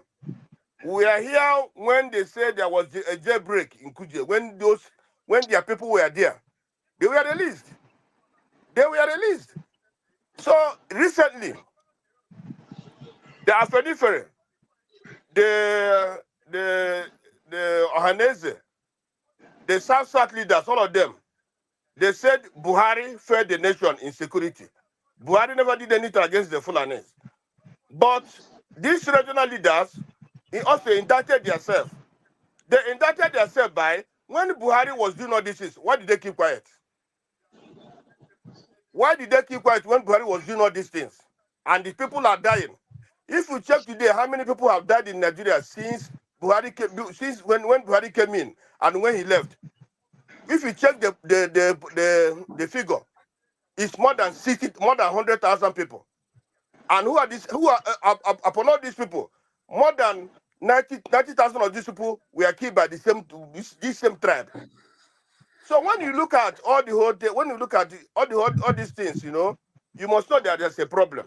Whenever a child is crying and pointing a hand, you must check very well. That place is pointing that hand. These people dominate the army. These people dominate even they are not educated, but that dominate the affairs of the affairs of the country. They choose who to be the president. They choose if somebody is chosen and they're not happy with it, they start problem. Either they start killing, either they start burning people's houses or start burning people's shops in the north. They will do something to see that something is wrong, that person is removed, or they make a coup. So if Jagun asked that question, without these people, where should we be today? My brother, we could have gone far. Let all of us remember that there was a coup. There was sometime there was a coup, which was done by Okada. What did that coup say? That coup on about 5 states or 6 states. He said these people should leave. If not that that coup failed, Nigeria could have better today. Now, other people don't like what is happening. Other people say, let us go. But some people say we cannot go. Concern, I'm sorry, your time is up. My friend, my time is up. How many minutes have I spoken? Your time is up. We have to follow the rules now. The time is up. Sorry. Okay, you can use 30 seconds to round up if you want to round up your thoughts. I know. I'm not. What I'm saying is for what I'm saying. Okay, sorry about that. Others spoke more than 40 minutes. I didn't. Only 5 minutes I've spoken. You say my time is up. How? Yeah. It's 5 minutes. It's 5 minutes. Sorry. I just want to say I thank you, Concern, for your support on my viewpoint. Thank you. Wow, Django, like I'm just as shocked as AY with your views. Let us. Well, you can be shocked. You can be shocked, but as I'm considering your myopic point of view, you must consider mine. In the south today, we just no. Concerns. Your time is up. It's all time now. 1 minute. Let me give you one minute. 30 seconds. 30 seconds to round up. Okay, let's say now. In the southern region of the Southern African region, there's no Fulanis there, and that place is more peaceful than any other region in Africa. And that place, the things are moving forward, moving good than the other place in Africa. Why is it that even in the this thing? I'm sorry, that's not accurate. No problem. I'm sorry, there are issues in the southern region. That's why they had to intervene militarily. South Africa had to intervene in Mozambique, and they are even going to the southern part of Congo and all the rest. I'm sorry, it's just that's not true. That's not true. But Islamists, they were Islamists. You see, this is an Islamist problem. Fulani are Islamists. Yeah, but that's what I'm saying. But it's not only. But there are other, like in Mali now, the Tuaregs are the ones causing problems there mostly. My friend, you can call these different names. All of they are Fulani. You can call them tourists, you can call them nonsense names. All you of have to go after the core of the problem is Islamists. The Fulani and the Tuareg are not the same, but they are extremely similar in their behaviors and in the amount of nuisance that they're causing in the Sahel. I'll put it to you like that. The Fulanis are more like you than Tuaregs. Paul, please go ahead. What does that? What does that actually mean? That doesn't mean anything. I'm a Yoruba man. Linguistically, that's what it means. My friend. You have to be because you don't want to stay yourself. Allow Paul speak now. Let's allow Paul. No. You're being unfair because you don't want. Unfair. I'm just. I tell you why. Let's allow Paul speak now. No, you're not going. You're just going to shut me up. You're going to have your say and shut me up. I'm not shutting you up. You're going to have your turn to reply. Don't worry. It's not going to be that. I'm not replying. I'm just saying this. I'm a Yoruba man. They are Fulani. They're different. So you have to allow him to respond. Okay, good. Paul, please go ahead. Okay, thank you. I think I want to say it from the place of where AY stop, and sometimes we need to look the greater good. I know when I call people wicked, I call people all type of name because I don't understand when I, growing up as a young boy, when I see them fire people from job, I feel bad. I give my boss all type of name. Not until I find myself in that situation, how I can let people go. In most cases, maybe for their own good, for them to learn when they lost their job, maybe 1 or 2, 3 times, they will understand the corporate space. You know, so sometimes it's the greater good. These people who lose their job 1, 2 times, anywhere they find themselves, they'll learn how to protect their job. They'll know that it's different from school, you know. So why am I saying this? When we look at the country talking about this Fulani thing, I just think the government failures. Because why I use the word the government failures? Let's just trickle down 1 step downward to state governors. When you come to our state governors, probably maybe 99% of all the commissioners there, the special assistant and the special advisors, most likely they're all indigenous of that state. If they are not indigenous of that state, they probably live the best part of their life in that state that they are well known for them to even give them this position. Is our state doing any better like the federal government? Is our state doing any bad like the federal government? I think they are just the same of the same. You understand? So it's not about another tribe. It's about how we do things. The problem that they're having in my local government, in my towns, and my village, it's just so similar. It may be micro compared to the one that is happening in the state and in federal government. So when we talk about all these things, Fulani, the government just fails us. Security. People don't pay deterrent for whatever they do. There is no deterrent. You understand? People just abuse things and they go scot-free. What do you expect? Don't repeat it again. It's like I go to the grocery stores, I'm coming out. Some of us that live here in the US, I've seen that in the UK. What do you see they put at the front when you are checking out? All the candies, all the things that will make you, when you take your kid down there, your kids keep telling you, I want candy, I want this, I want that. The next minute they cry. You understand? These people also understand all these things. Sometimes you don't have options, you just buy these things for these kids. You know, so these are it's a market strategy. You know, I go to the store, I buy something, here that we do all type of donation.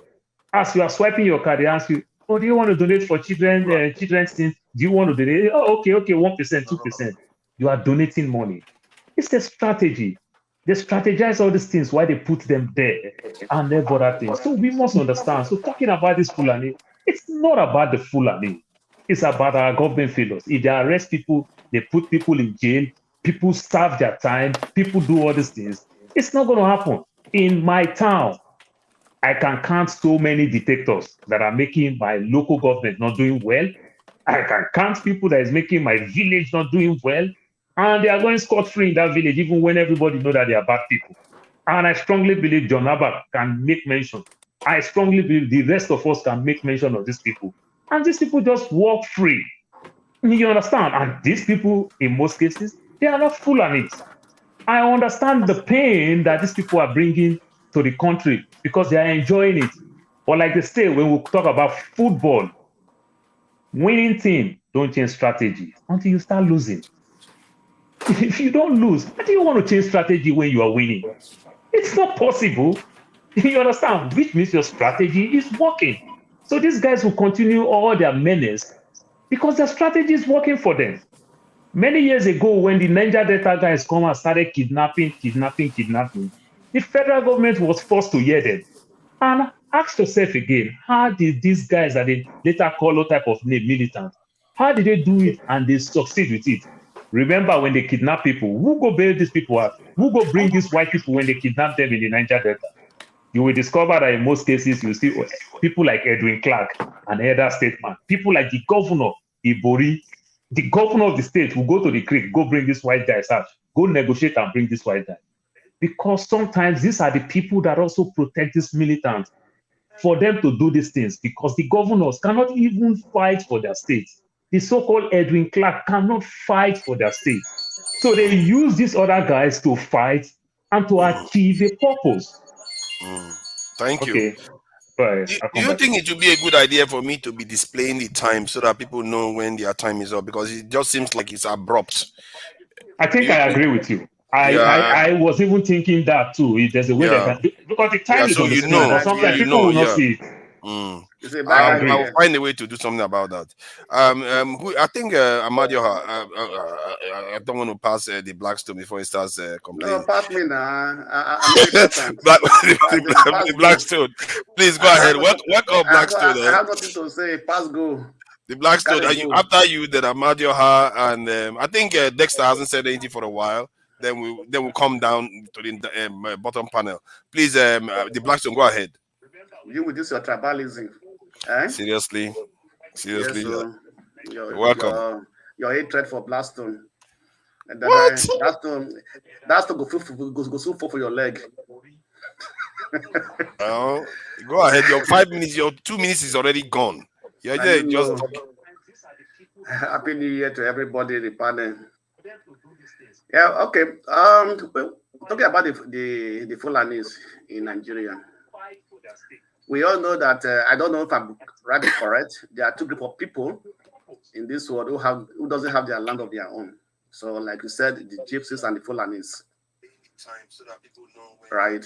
And if you go back to the history, how the Fulanis came to Nigeria, you will know that how it started from Osman Danfodio, from Sokoto and everything. And it was welcome. People received him and everything. And then from there, they begin to do their hard work. The major agenda of the Fulanis is to claim land for themselves. That's one thing. That's why they are doing what they are doing. And they are trying to claim a land for themselves and have to dominate that land and have a place for their own. Right? And they see Nigeria as a very weak country. And because of in the north, the Muslim belief, and things like that, they take it as an advantage for them to claim land and have their place of residence, right? And also Buhari came and make it more worse and make it more easier for them because he was also a Fulani fanatic and also gave them the upper hand to transverse only the name of cattle rearing herdsmen to other part of Nigeria, whereby the governors were welcoming them, give them land and so on and so forth, right? Trying to restore the so-called grazing route that was already been abandoned many years ago. And so this led all these things, right? One thing I believe that if you want to live with people in a country, you have to live. If you live peacefully with them, nobody will signal you out. Nobody will point finger at you. But when you are killing the citizens, you are using force to get what you want. It becomes a problem for the country. And that's what we are facing in Nigeria today with the Fulanis, right? If they want to settle down in Nigeria, let them settle down peacefully with everybody in Nigeria. Let it be part of the society and let there be peace. Right? They can live with people together without killing people, without trying to take people's farmland, without carrying their cattle and everything, destroying people's farm and so on and so forth. They do all those things just because they want to try to create problems. That's find an opportunity to destroy people's land, people's home, and take over those communities. And then you see what they are doing. They are targeting communities whereby that are full of natural minerals, right? Whereby they can be able to exploit and mine these minerals for their own purpose. So it is a planned agenda. It is just a random something. They know what they are doing. They know what they are going for. So let us not just push it on the ground or push it out on the carpet. Let's be frank. Let's be serious and say the Fulanis are out to grab land for themselves, and they see the Nigerian state as a weak state, and they can be able to. Why don't they do it on the other part of Africa?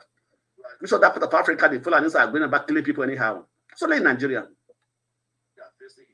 I don't know in another part of Africa. They are there.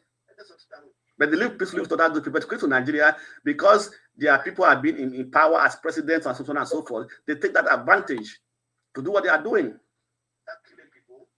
So that is never accepted by in any country of the world. You can't come to a country and begin to kill the citizens, and because you want to be recognized or want to be accepted, and then the country will not just look at it as in a very simple way as, okay, these are my people, they can kill anybody. That's not done anywhere in the world. So the Nigerian government has a lot to do, has a lot to contain these Fulani people and put them where they belong, so that these people can have peace and live happily in the country. Don't time me. You took my time before. So that's my own take. When it comes to that, the issue of the military people and so on and so forth, my question is that if you are born in any state, is that not the state of your origin? Even though you are not from, maybe if you are born in the north, right? If your parents are not even from the north and we are born in that state, where will you claim your state of origin? So that are the things you put into consideration, right? So let us all know that Nigeria is a complex society and Nigerians are complex people. And so I don't know why it's like that, but if we work together and we put our mind together, we can be able to solve a lot of problems that are before Nigeria. Thank you.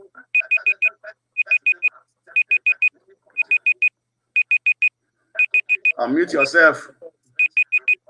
Yeah, something is making noise here. What's that making noise? I don't know what that is. That'll be your alarm.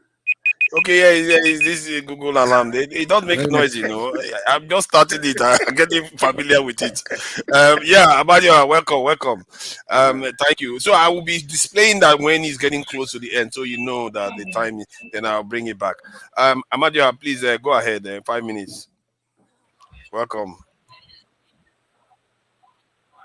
Yeah, I don't want to say much. Just for me to say some of us speak like hypocrites here, and some of us doesn't like the way we speak. Sometimes we speak out of our tongue, like we speak A in the morning, afternoon we speak B, in the evening we speak C. Let me start out the military guys in Lagos. First of all, if you call it Nigeria Police Force or Nigeria Army, I don't think that if it's Nigeria Police Force, anybody from any part of the country can join it. That's why the word is Nigeria. As me, it's Lagos Police Force. It's okay. Let's employ the Indian or Imo State Police Force or Abia State Police Force or Delta Police Force. Okay, let Delta people. But I know the name Nigeria is there. Neither army or nowhere, and it can go to any part of the country to join it because it's part of Nigeria. Except you say those people are not part of Nigeria or they are not Nigerians. They're going to debate that. But if they are from different states and they're going to join Nigeria Army, you tell them you're not from these states. They're a quota system. So we are there setting all the gun powder for? Is it for the indigenous, or we are there setting the gunpowder for? So that's my take on that. So I don't see any reason why they will profile them where they come from, where they come to join the Nigeria Army, not the Lagos Army or the Ibadan Army so that my first. My second point I think their concern is because they have state allocations for indigenes. So if somebody comes and takes that position, that's the gunpowder I say they are setting. You don't allocate a Nigeria Army or police, Nigeria Police Force. That for this federal. Anybody can join. As me is Lagos Army, Lagos Police. Who can say okay, as well as Nigeria Police is there. Anybody can join from any place. That the gunpowder Nigeria already said. The system have already set up. All right. So that's the point I'm coming from. And secondly, when we talk about Fulani or no Hausa, before now, we don't know Fulani. What we know is Hausa. Before now, before 2000, before legislative night, what we know is Hausa. We don't nothing like Fulani. We don't see Fulani killing people. We don't see Fulani people. What we know of Fulani rearing their cows and moving with their sticks, and sometimes they'll just hold bow, arrow.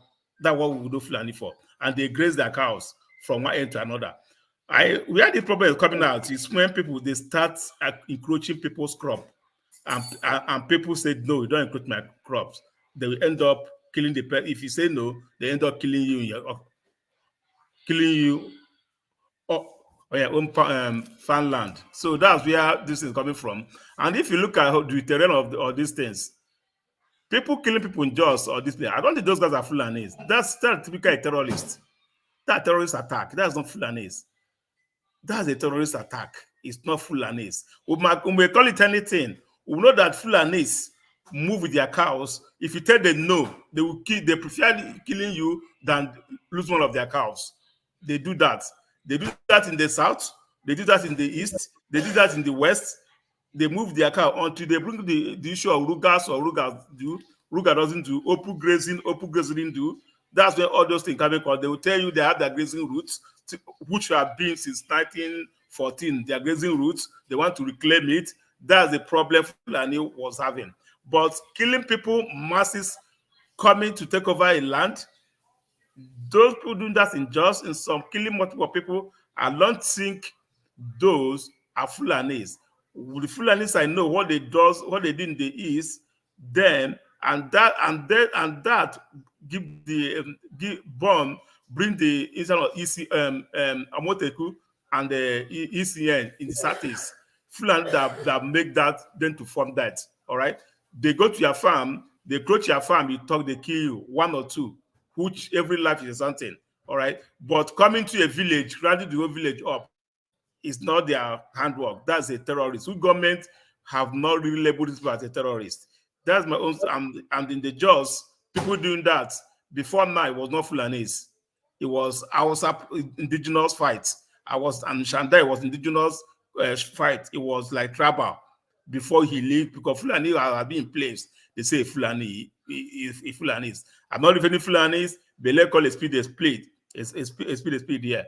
Fulanis, I'm not the one. Let's call it terrorists. If the government can label this as terrorists and find where they are, they will get them. But instead of that, everybody is saying Fulani. That's my own point here because I don't see reason why we are with this 2024. We are not even talking about the real issue. What we are talking about is the real issue that Nigeria is on gunpowder. We're not even talking about that. What we're talking about is Fulani do this, Fulani doesn't do that. Who kill or who doesn't kill? So that's my own point here. So anybody can disagree or agree with me. What I know before 2000s, killing started in Kano. Killing started in so many places, and not Fulani that started that killing. That was how it was born. People died. So many people can testify before the Free Fulani came in scene. People as they start killing, and that's not Fulanis. And the same thing continues to today. So that's my own point here. Did you see the chart? Godfather, do you see the chart? What is that? Go ahead, Amadio. Okay, Amadio, I have a question for you based on your submission.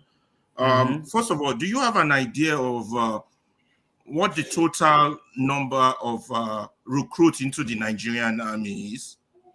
I don't know the total number. We don't need the exact number, but let's just say there are 100. Are you with me?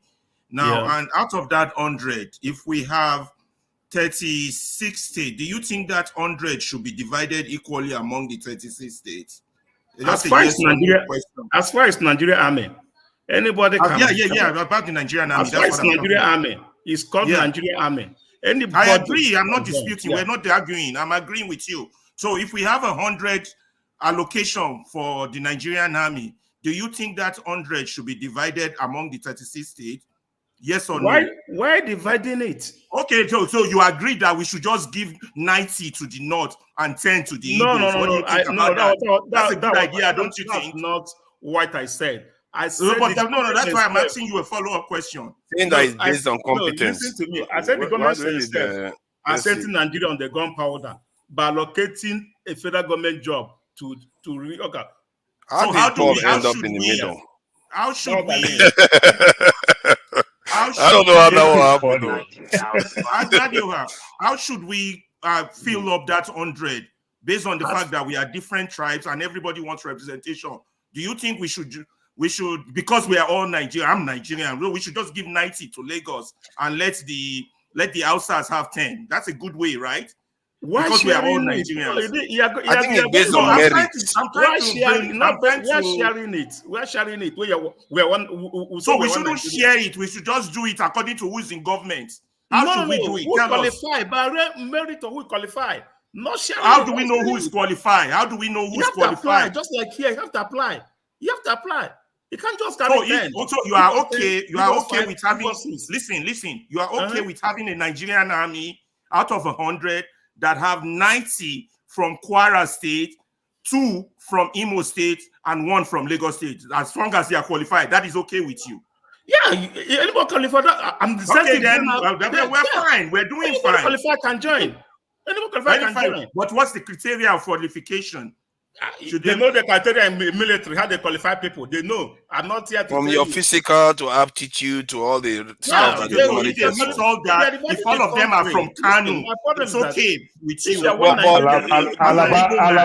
Alaba is strictly of Federal Character Commission. They pick on 774 local governments.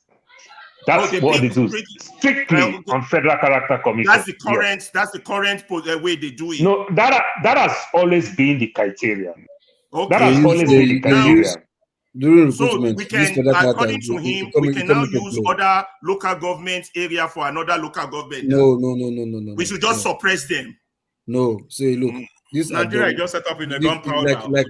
So Alaba, the problem is that promotion now makes it much harder. Like me now that come from Delta State now. Okay. We have so many tribes over there. Now I can just come out now and spill this thing that said, do you know we don't have no major in the whole of my town? And people will think, oh, that's true. But do you know the next town and from the same local government just have that position? You understand? Yeah, so these things do he's happen. Saying that as long as they are Nigerian, those people who did that in Lagos, they are justified. They're Nigerians now. They can go and claim Lagos. But in reality, Nigeria is structured to have allocations per state. So I understand your concern about why those people from a different state is getting it. But if to deal with that, it's not to demand we target Fulani. It's to say, okay, let's figure out how this is happening and deal with it. No, I'm not putting words in your mouth because that's what some other people are saying. I'm trying to clarify Amadio's submission.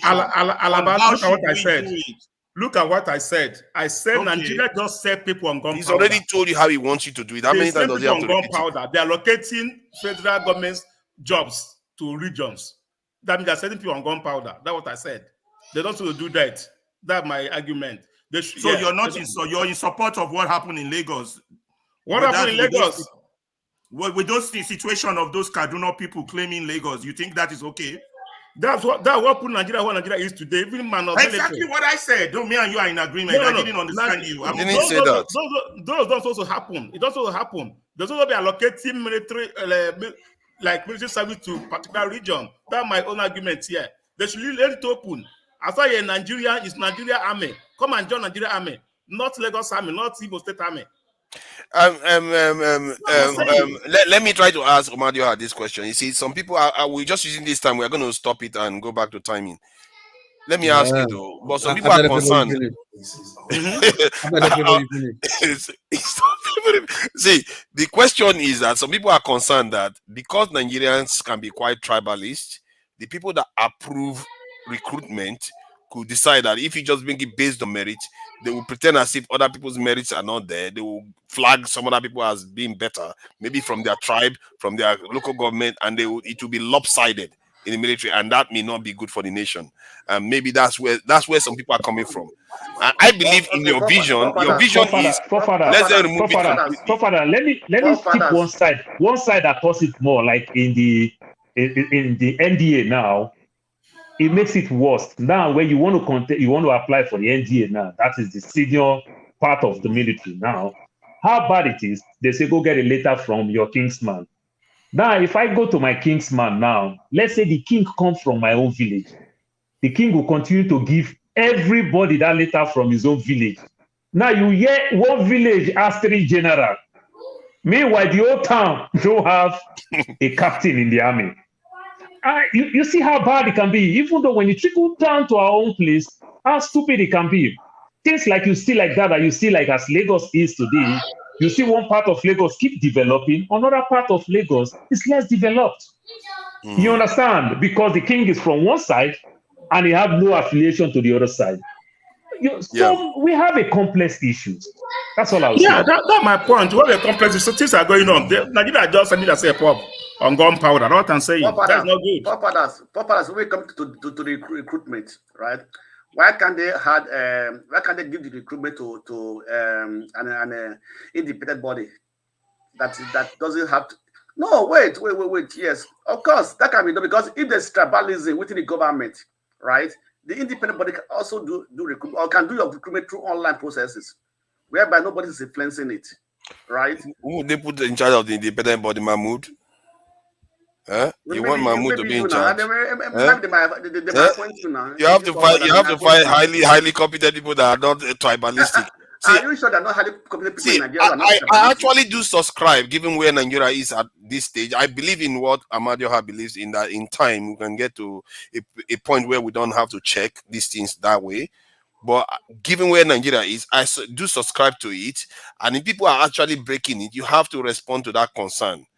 But for me, the argument was different. The argument was the fact that they are making it like, oh, Nigeria, Fulani is like, we should target Fulanis in general, not necessarily the extremists. That was where the disagreement was. Because I can understand when people are concerned that some parts of the country are ostracized from the military. Given how powerful the military is in Nigeria, some people will be concerned. Some people are actually ethno-nations, so they feel like if they are disarmed from being part of such a strong establishment or institution, it will be dangerous for them. So I can understand that concern, but I believe in what Amadioha believes in. In time, we'll get. No, you know what I believe for. You believe I believe my own.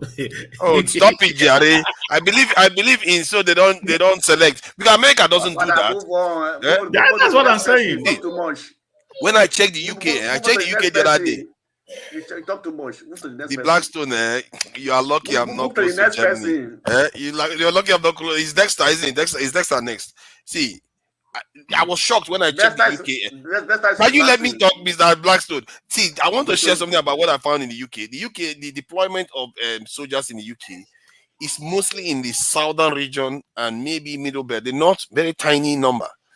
If that was Nigeria, people would be losing their mind right now. Oh, they're controlling everything and all the rest of it. But that's what you get. Father, truth be told, America does that too. Because America is structured in a different way. So we have what is called National Guard. You understand? That also protects your own state. And even though when they send you out of the country, you still vote from your own state. You do everything. You participate. So they make you enjoy that state, that region, that country. You still want to get that vibes, that enjoyment of where I come from. So that when you even go out, you want to talk about where you come from. So America does. Okay. Other than UK, they don't seem to care about that. Please, Dexter, please go ahead. Thank you for your patience. You have been really patient. I think we'll skip Dexter a few times. Thank you, Dexter. Go ahead. Yeah. Father, since you come to the show, have you said I should speak? You were speaking when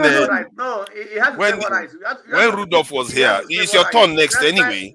Come up for them. It's coming down now. It's your turn next. Bad moderator. Bad moderator. You were talking when Rudolph was here. Dexter didn't say anything. So stop eating Dexter time. You've taken 5 minutes. I'm sure the whole thing is finished now. You've taken everything completely now. You've taken more than 30 seconds. Let me restart again. Okay. I think we should not overwhip the horse on this thing. Well, I think what's happening in Nigeria is that we have a dysfunctional system, and we are trying to fix the puzzle without even understanding the puzzle at all. Nigeria is highly dysfunctional, and unfortunately, what happens is that when people are brought to the table, everybody thinks about the bread that goes for them. There was a time in Nigeria where all these things didn't really matter, where the country was working, and all this didn't really matter. But right now, we are in a system whereby we are Babiala. That's what Nigeria is. They're all beggars. And some of us what happens in Nigeria is that as long as your pocket is filled up, you are okay with the system. I heard some people here making arguments for Dangote the other time. Well, you've benefited. But I think the argument really against Dangote is that the government should not make a monopoly for him on something that everybody can do. That's all. Government shouldn't make example. Dangote at a point in time was the sole person supplying cement for the oil and gas sector, for cementing of oil wells. In case you don't know, you make money from cement, not on building houses. You make money from cement on well completion. When you're doing well completion for wells that have been drilled, that's where you make money from cement. And that cement Dangote was providing then was not from Nigeria. It was imported because my cousin directly worked on the ship where they used to bring it. People like Haliboti, Slumberger get the cement from the ship. You imported cement. And Dangote was giving, once the government gives you that contract, you're a billionaire. If they give any of you here that contract, you become a billionaire. If he's able to influence away and get the contract, this is my point. So not say the government made what you gave him the upper hand. If he influences his way to get it, that is this negotiation. The upper hand gets because to negotiation. I beg.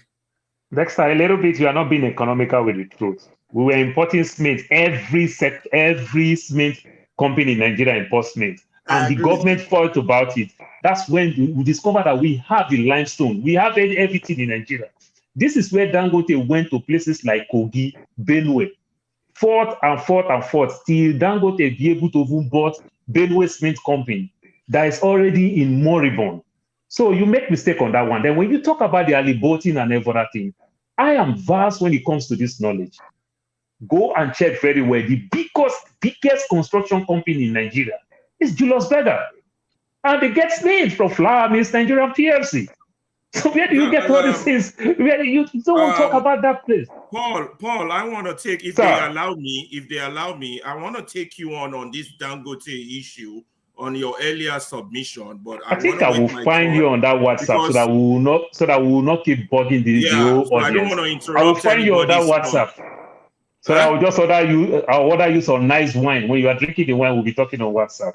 No. I need to address it because I believe there has been some misinformation that you push on Dangote's story. And I want to address it, I would like that. I don't want to jump the line with other people's your time That's is why I don't going want you to keep talking. But if they allow me, I'm not a violent man. I can see everybody. So Dexter, I talk about Flower Mills that have the contract from Julius Berger. And when you talk about all those things that you are talking about, Julius Berger has the biggest contract when it comes to those aspects. Okay, let's allow Dexter to carry on. I know you have. You see, there's something about when you have a bias or something, you don't seem to listen to the context of what I'm saying.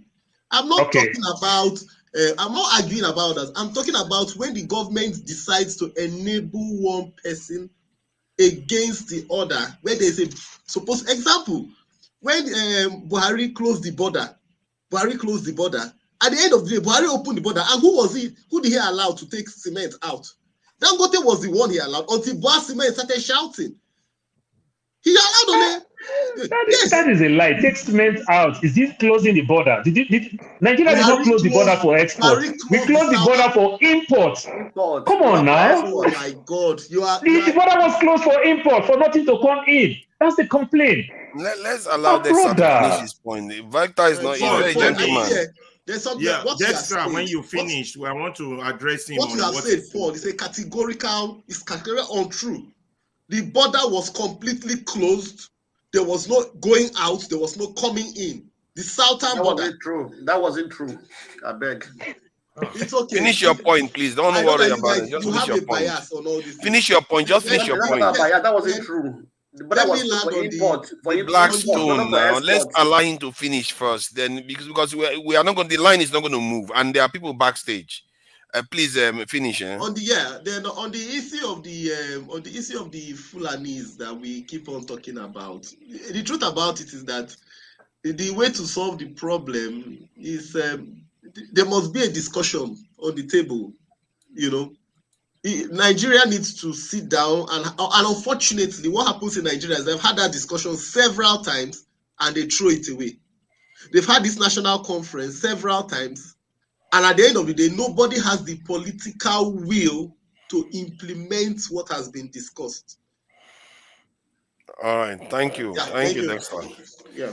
And all these people, they really dealt with you. It's all right. Loco P, before I go and miss Loco P again, then he starts going at me. Loco P, are you there? It's in Delta State. It's your 5 minutes. So 5 minutes now. We can't forget you now. Welcome. He has gone home. What should I say? Say anything you want to say, whatever comes to mind. But they are talking about this recruitment. Talk about Benue Smith Company. Benue Smith Company. Or Dangote, whatever. So for the recruitment issue, for the army stuff, right? I'll tell everybody this. Look, I think the more we play tribal sentiment into recruitment, the more we are getting into deep shit. You understand? The truth is, ideally, you understand, you're supposed to be you're serving the Nigerian. You're not coming there to represent your state. You are coming, you understand? When it comes to security, you're not coming to represent your state. You understand? We are supposed to recruit the best of the best intelligence into our Nigerian army. So if it happens to be everybody from the north that is so intelligent enough, smart enough, articulate to be in the Nigerian army, so be it. Who cares? As far as it's serving there to protect my interests, who cares? You get my point? But when we are like, oh no, we have too many people from Kaduna, we have lesser people from Lagos. Like, man, come on, man. So you are depriving the most competent people from Kaduna, you understand, or from North, or from one other state, you understand, not to be there because you want to satisfy your what nonsense quota. I don't understand. How are you solving the issue of tribalism in Nigeria? You are not. You understand? And that, if you continue like that, that will definitely go from the recruitment straight to the hierarchy of the army. Because he will not say, oh, okay, it's your turn for promotion. You're like, oh no, the last person I promoted was an Hausa man. Because it's the next promotion is supposed to be an Hausa man. You're like, no, I'm not going to promote you. I'm going to promote somebody from the south because I just promoted an Hausa man the last time. You have not deprived this Hausa man from promotion because you felt the person promoted last was an Hausa man, which is still take part of the system. So who are you blaming? So anybody, for me, I think we're here, right? I think we that maybe we say we in the diaspora, at least we should try and put some sanity into the Nigerian system by calling them, telling them, look. If we do this is danger that you are facing. And the danger may not come in 5 years or 10 years. The danger may be in 20 years' time, which we Nigerians, black people, we don't even see the next 20 years. We don't even plan for the next 50 years. That's our problem. We'll just plan for the next 1 year. Let's see our benefit, and we think we are okay. You understand? But by the time we give a solution, we don't think like, what's the 20 years benefit of this thing? Is it going to boomerang and or turn around against us at our own disadvantage? Where? So who? How? Why? But we don't. We just know our own interest, selfish interest. That is what's putting us where we are right now. I think what we'll be thinking of is like, look, this thing is bad. Who is to be fired? Who is to be jailed? Who is to be punished? Like I remember the last time we, myself and what's it called,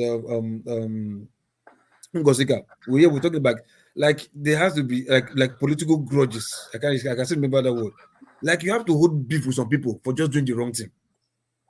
As in, to hell with you if you want to be my enemy. Because we're looking at the collective growth of everybody, not even myself.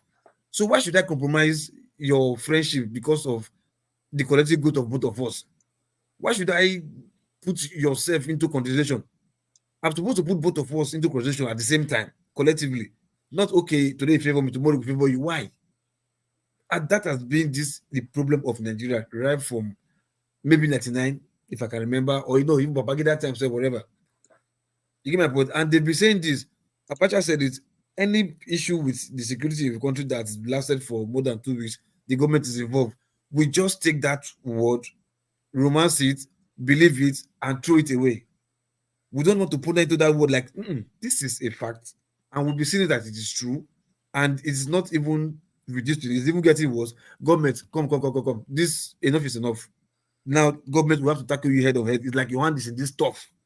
That is why this thing has been lingering. Government go, government come, and nobody's doing anything about it. It's even getting the worse. As if something you know that even the premises people you can even solve. You as an adult, you are seeing it, and yet you don't want to hold your government responsible. And I think, like I said, like, see, Nigeria is just a particular country. I think it's high time we've romanced this enough. I think we should be at least confrontational. Let's confront these people. Let the worst happen. What are we afraid of? Have we not seen the worst before in this world? The worst is just death. Worst case scenario. And I know definitely it will get to that place because those people they want to show their hand. You get my point? So I think for me, we should just like tackle these guys head on, call them out for what it is, and if not beef up, maybe if they. Thank you. It's But just that Abacha quote is just a rubbish quote like crazy. What kind of statement is that? That if insecurity happens in a country, is the government that is involved? There are so many insecurities everywhere. Insecurity in Israel, is the government involved? Listen, let me tell you, when you say insecurity in Israel, there's no insecurity inside Israel. Insecurity you have is against Israel. It's been there for 70 years. No, hold on. It's against, not inside Israel. Not within Israel. Even from within, there are people that want to that's attack. not true. They start people all the time. No, hold on now. Not finding Israeli army being compromised. You understand? I'm talking about security system when it comes to your security, not like security situation in the country. No. I'm talking about when it's happening and your army, your security system cannot deal with it. They don't have a headway, no roadmap, no nothing. Then something is happening. They can't deal with it because the people that are causing insecurity are still surviving. You can't destroy. America couldn't destroy Osama bin Laden for more than 10 years. No, Jesus, that statement is one of the most I understand the lines now. What is he saying? Okay, hold on. Let's see with that point. What is he saying? No, tell me what that statement means. That if there is insecurity in the country, is the military? It has to be coming from the military, some part of the military. Let me tell you. In our local parlance, I think it should be in everywhere, right? They say like, if I think maybe put on pidgin English, like if insider not will kill you, your son outsider not go fit. You know, guy that want try reach. Definitely, there must be somebody within that is benefiting because there's money, there's funds, there's insecurity. There's money, there's much money to be making insecurity. So definitely somebody must want to compromise. But like I said, in that of Nigeria's own, that is so enormous, so big, that we ourselves here, we know that it's something we can easily solve, and we cannot solve it.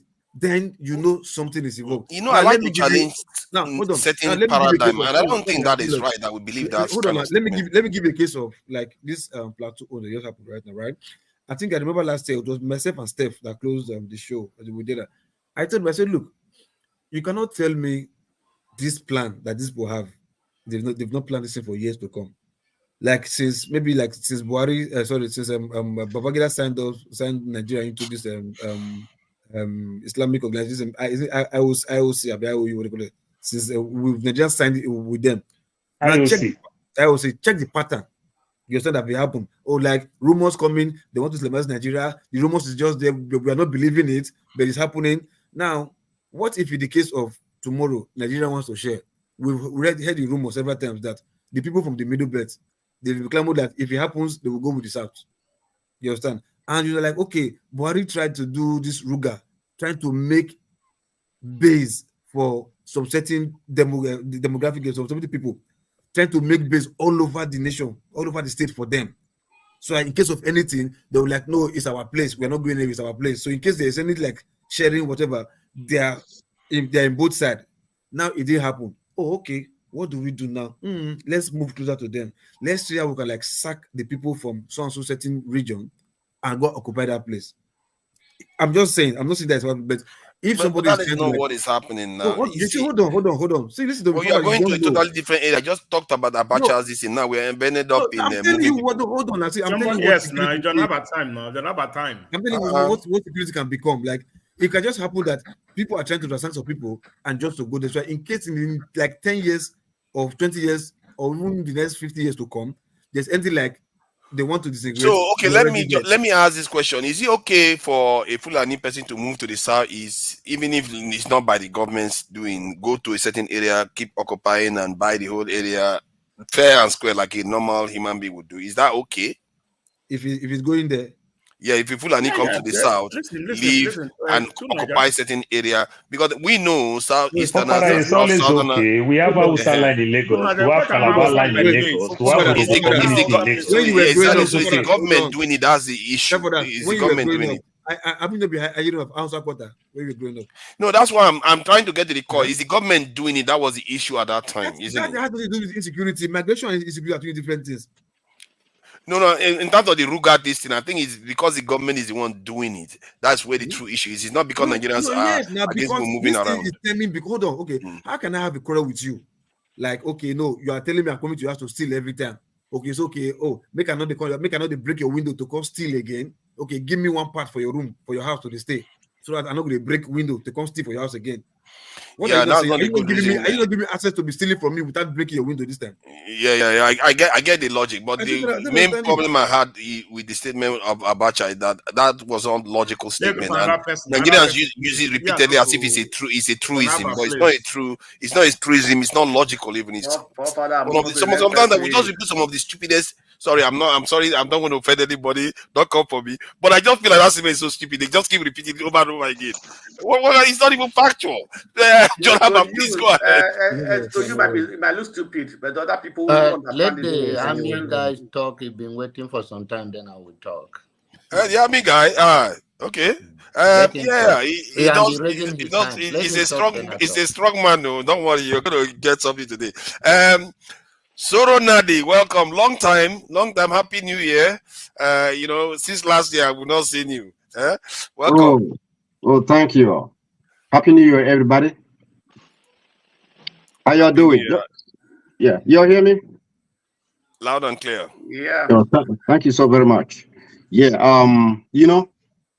Let's say the wise man hears and becomes wiser. You understand? And the issue I have had listened to everybody here, and then have you ever imagined? Let's say the people in this forum tonight should be given the opportunity to lead Nigeria. What picture of Nigeria are you having in your mind now? Should people here now, as we are here now, we're giving, okay, now we're talking how bad and how good that Nigeria is. Now go and take the lead and fix up things. Have you ever imagined that? It's going to be a disaster. It's going to look like the United States of America. For you, now disaster for you. For me, it's not going to be a disaster. Okay, that's light one time. That's just a rhetoric. Okay. What the problem in Nigeria is what they say, when the cats are away, the mites will be creeping around the house, playing, having a field day, enjoying, doing all kinds of things, cutting wires, biting up everything. That is the situation in Nigeria. You understand? I heard you were talking about military recruitment, where certain guys who couldn't spell a B, they can't even spell their name, came down to Lagos to be enlisted in the Nigerian military. And if you look at it, it's a game they were playing. They were a certain military high-ranking officer sent them. So once they come there and mention that guy's name, they say, okay, they give them a pass mark. So somebody figured it out. You're talking about security here. That was security. They figured out, hey, what you're here? Who sent you? They mentioned it. They know they were doing something wrong. There's a set down rules and regulations that everybody must follow in order for things to move in accordance. That is on that side. If you do something right, I'll say you did it right. If you get it wrong, I'm gonna say you get it wrong. So these people that came down, they are sent by their brother, despotic brother from the north. Okay, Nigeria have it. If there's military recruitment, there are a certain number of people assigned to each state, and that it must be as per the state. It must come from the indigents of the state, not somebody cutting across the line, coming from all the way Zamfara also to Lagos State. You understand? They got figured out The people who figure them out is the security. But the problem I have there is bringing them to the social media or to the news. That should have been settled internally, not brought to public glare. That is, somebody was talking about security here and war fighting, two different things. You can be at war without security, then you're done for. Okay, so that is that there. Please, the Lagos government also was right on that. The Yoruba, if you like, call them Yoruba, they were right on that. Okay, there's a standard of operational procedures that they should be followed, and now that is that. On the other side, you know, you're talking about what happened in the other day, where a town, generations of people were wiped out. That is Nigerian military mode of operation. Call it, if you like, call it Fulani, they're Fulani. Believe you me, that is how Nigerian military operates. There's something that happened some years ago. Odi in Bayelsa State, they got wiped out under the command of Obasanjo. There was something that happened in Zakibiam. I don't know, have I spent how many minutes here? 4 minutes? Have I? 4 minutes. Yeah, 4 minutes. Don't worry, I'll give you yeah, more than 5. Yeah, I'll give you just 5. 5:30. Yeah. Okay, not a big deal. Something like that happened in Ogoni. Nigerian military went there and wiped out the entire village. Something happened in Zakibiam. They went there and wiped out the whole people there. Something happened where the Sunnis, El Zakzaki, his group, were wiped out. This brought about the issue of Boko Haram when they killed their leader. They never fired a shot. You understand? The same thing happened when IPOB went clapping and singing at CKC Aba. The Nigerian military came there firing at them. And this is against international law. This is, if you tell me the Fulani herdsmen, no, I don't buy that. I know how to operate there. Okay? It passed by intelligence. Okay? And now the Fulani is like a leech. You understand? They're the problem in the country. Ever since, from inception. They've been killing and killing and killing and killing. They're like just schoolyard bully. If you don't fight back against them, give it back to them. Oh, we're gonna make a big deal of mistake, and they'll keep bullying the people. Like I said earlier, when the cats are away, the mice play. Thank you. Thank you. Okay. Who's Jonaba? You want to go? Or yeah, go ahead. And then I will leave for the next person. Now, the issue where we said, I personally say that what they did in Lagos was wrong, and then not that the process based on Nigeria allocation for hiring in the military standard that they allocate to certain number to certain state, but they are just being smart, evilly smart, because there are a lot of Yorubas in the north also claiming it may not be the military, claiming in school, changing their name that they are from local government, they are not. So it is the broken system that we need to fix to address it. It's not, and I also understand the notions that if it's a Nigerian military, if you are qualified, if we get to that level that it is open like that, and the military do not open it up to say, okay, there's certain number from Benue State. If you go to Nigerian Army and Nigerian Police, Benue's are more very, very high based the number of our being a minority in Nigeria. If you go to any barracks, then, and that is like, for whatever the reason may be, because most of the time people don't even want to be in the army or military. It's not what many people want to do from the west side of the Nigerian before. So some is because of unemployment and all of that. So there are people who are passionate for that job, and there are people who don't even want to join it. So that created that loophole for people to come in and out. It's not fair. We have a problem in Nigeria. It's a broken system. We talk to that and perfect it, but not that what they did in Lagos was brilliant. That is not happening in the north. All the institutions in the north, professors and all of that, they claim to be from the north, and they give them the same thing. So if we're going to be honest, then let us condemn it all across the board. Not just like, oh, they come from Lagos. Lagos also, there are Lagosians, or there are Yoruba benefiting from other things in the north that they went to claim that from local government that they are not from. And the issue is that if we at this level, that shouldn't be our problem if we are trying to make a progress at all. It is because of we are still going backward that petty things like this become a big deal. If you really mean it in the standard that you want to serve your nation, and that is the opportunity you have to serve. But in the situation by even this one, when you get recruited, you have to buy your uniform, you have to get trained. We have a problem bigger than all of those things because end of the day, the elite is the one that causing all this confusion, putting people in position. But like the army guy said, one thing I believe with him, all that was done was not done. All the wiping out the Zakiba was done. Those two things were done under Olusegun Obasanjo. So it has been and other things. We have big problem. Let's have to use 21st century to be addressing it from the intellectual aspect of it, not this random thing. Thank you. Oh, thank you. You you finished 3 minutes. All right, thank you, Jonaba. Who is next? Thank you was always there, but you see that at this the mindset of saying because it's not only in the Nigerian army, it's happening in other sector.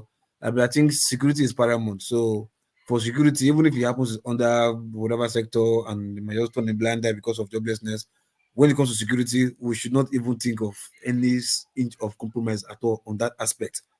Say because it's happened in maybe education sector, job, whatever. Security now, because that is life-threatening issue. So we should not even think of even turning a blind eye towards that kind of stuff at all there. You understand? If I thought they want to even do quota system, or not quota like maybe they want every other country to be involved. You understand? Then you have 10 people, the quota that is given to you is 50. If you arrive at that 50, so be it. Let it be your 50. Don't say because you know you have 25 people left that you want to put into the army. Okay, go to Lagos and go and fill it before they get their own 50. Before Lagos get their 50, you 25 or 20 from here, run to Lagos, no, and go and get, because I've already have information that yes, Lagos is still remaining. Agree with all so of by that. so doing, you understand. It's a broken system we need to fix. Thank you. Let me ask you something local. For Yeah. example, just one example. If anybody can answer me this, that will make like I know about like Manos Army, police, other paramilitary architectures in Nigeria, right? Is it fair because for example, Southeast I came from, all right, maybe they find no general, no lieutenant, no colonel, all right, because they want to start to head a department, they will bring down a corporal, whereby they have a qualified colonel down there that can handle the job on the north. Because they want to start to hold it, they'll bring a corporal and hold it. Is that fair? Okay, so I'll tell you this. If I understand it correctly, right? If for when it comes to recruitment and they're doing it in quota, like maybe quota system, state, whatever. I think when it comes to promotion, you understand that formula should be expunged, should be kicked out, shouldn't be used at all. To say, that's what I'm saying. Is the quota system they use it that's it. In that quota I'm thinking about when it comes to promotion. When it comes to promotion, because this time is security intellectual right now. If you are due for promotion, maybe by writing exam or by number of wars you've been to, or by number of battles or peacekeeping you've been to, or assignment you've been to, if that's secretariat that they use, you understand? Everybody who is due for promotion, give it to them. Not to say you didn't answer no. my question. You didn't answer my question. That's not. I'm not talking about promotion.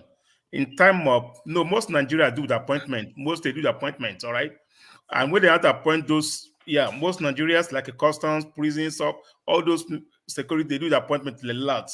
They do work with appointments. All right, No, and they give it. hold on. If you're talking about minister or sorry, no. I said a paramilitary, which come with customs, immigration, all those paramilitary, and they do the appointment. So is it fair because they have a northerner that is qualified to head that department due to they need a Southeastern guy. They bring somebody that is not qualified just to represent the region. Is it fair? Okay. Now, first thing first, when it comes to that kind of paramilitary, it still falls under security. You know what I'm saying? That's what I'm saying, yeah. Don't do appointment at all. Don't appoint. So the Nigerian system is broken. That's what I'm saying. It's broken. No, no. It's not the Nigerian system is broken, right? That's part of heading any security agency. The whatever system they are using is wrong.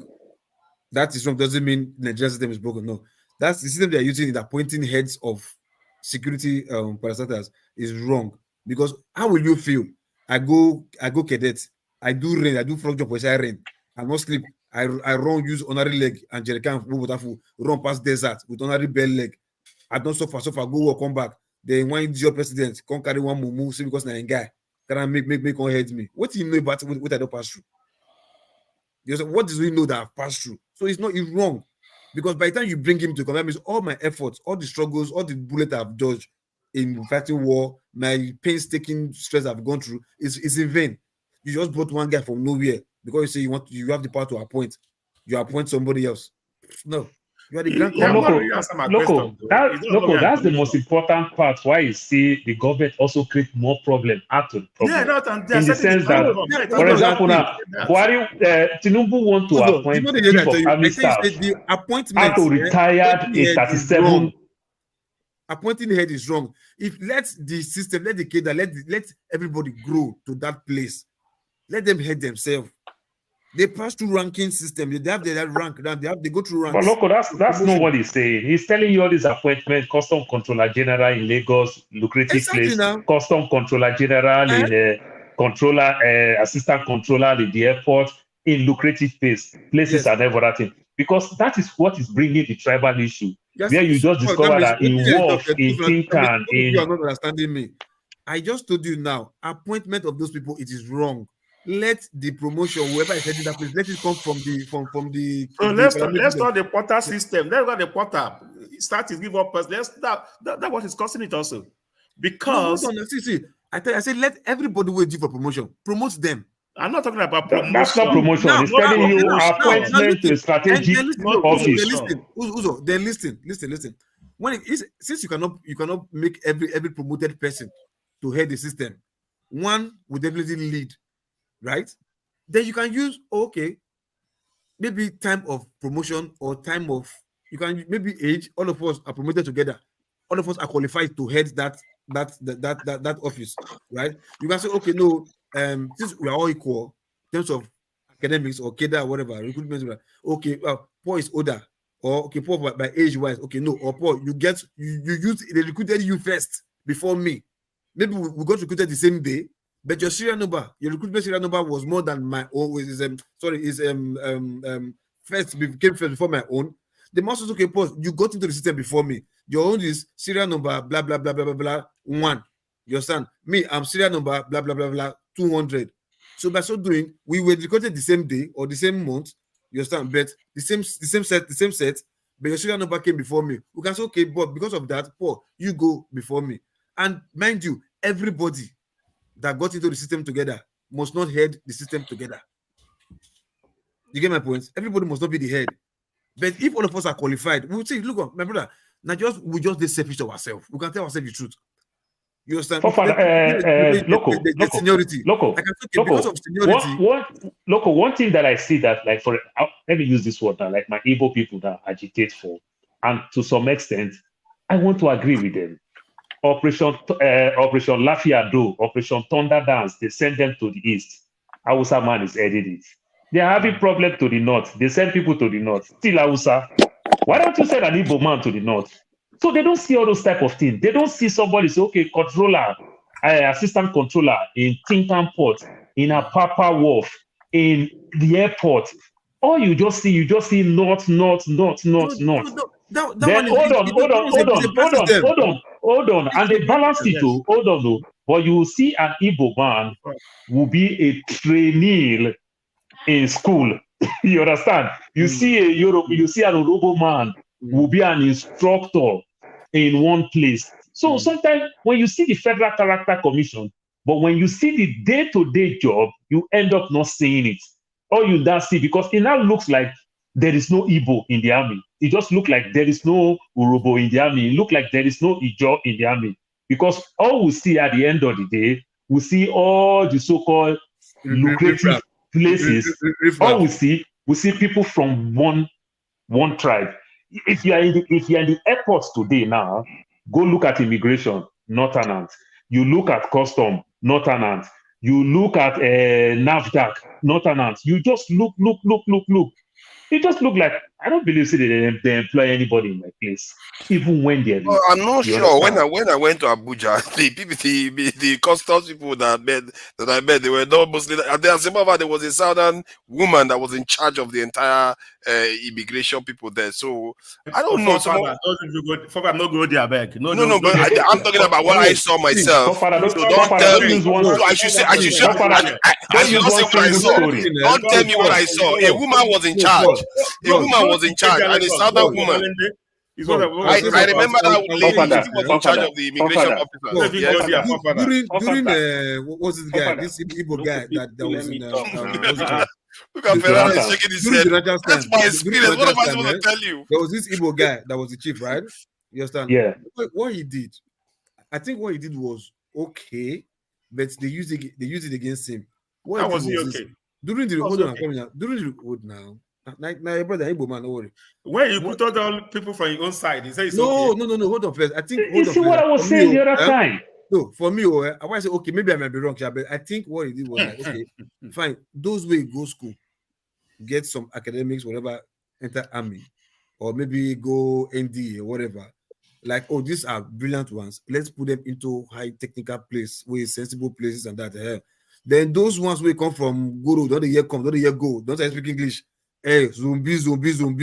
You understand? Oh yeah, make una go the war front. Make una go they do the army is everywhere. So sometimes you come see zombie everywhere, and the zombie now we know the year go, not the year go come. They come, let's say, come from one demographics. You understand? So why the ones who let's say they go school, so they speak English, you're like, no, these guys they're too sound.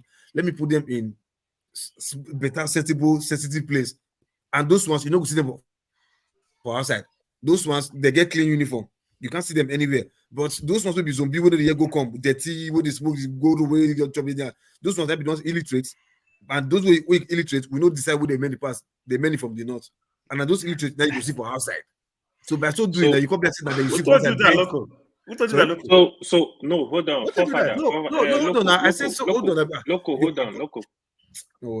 hold on. What Paul actually said, now we need to pay attention to that. You see, these are our three major tribes.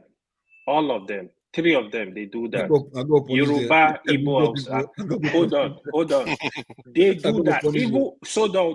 Even not only even in the military, even in NNPC, even in civil service. The moment one of them get there, they start bringing in. They give advantage to people. They behave. Hold on. Now I hate people. They not behave as if three of them they are the owner of the country. That is how the comment they also discuss. They don't talk about any other person. It's about three triangle in Nigeria. This is what is actually going on. What Paul said is actually very true. Is very common. And the poor people, even in the north, in other regions, they are all suffering. In CBN today, if you go to CBN recruitment, please, when they do recruitment, check the list. You will see the name of the elite in Nigeria. Are you telling me they are more intelligent than other people? No. It's issue of, oh, I have a godfather somewhere. My father is a governor. Oh, my uncle is this. This is what is going on in Nigeria. We can't deny this. It's the reality. But can we look for solution? Yes, we can look for it. Because again, the poor masses here are really suffering all over the country. They don't have this opportunity. They might be very educated. They graduated with top degrees. They are suffering. This is the reality of what Nigeria has become. We cannot run away from it. But we can do more. How can we do more? Now, all these issues we're discussing, what I said initially, we should not reduce all these issues to tribe or religion or whatever.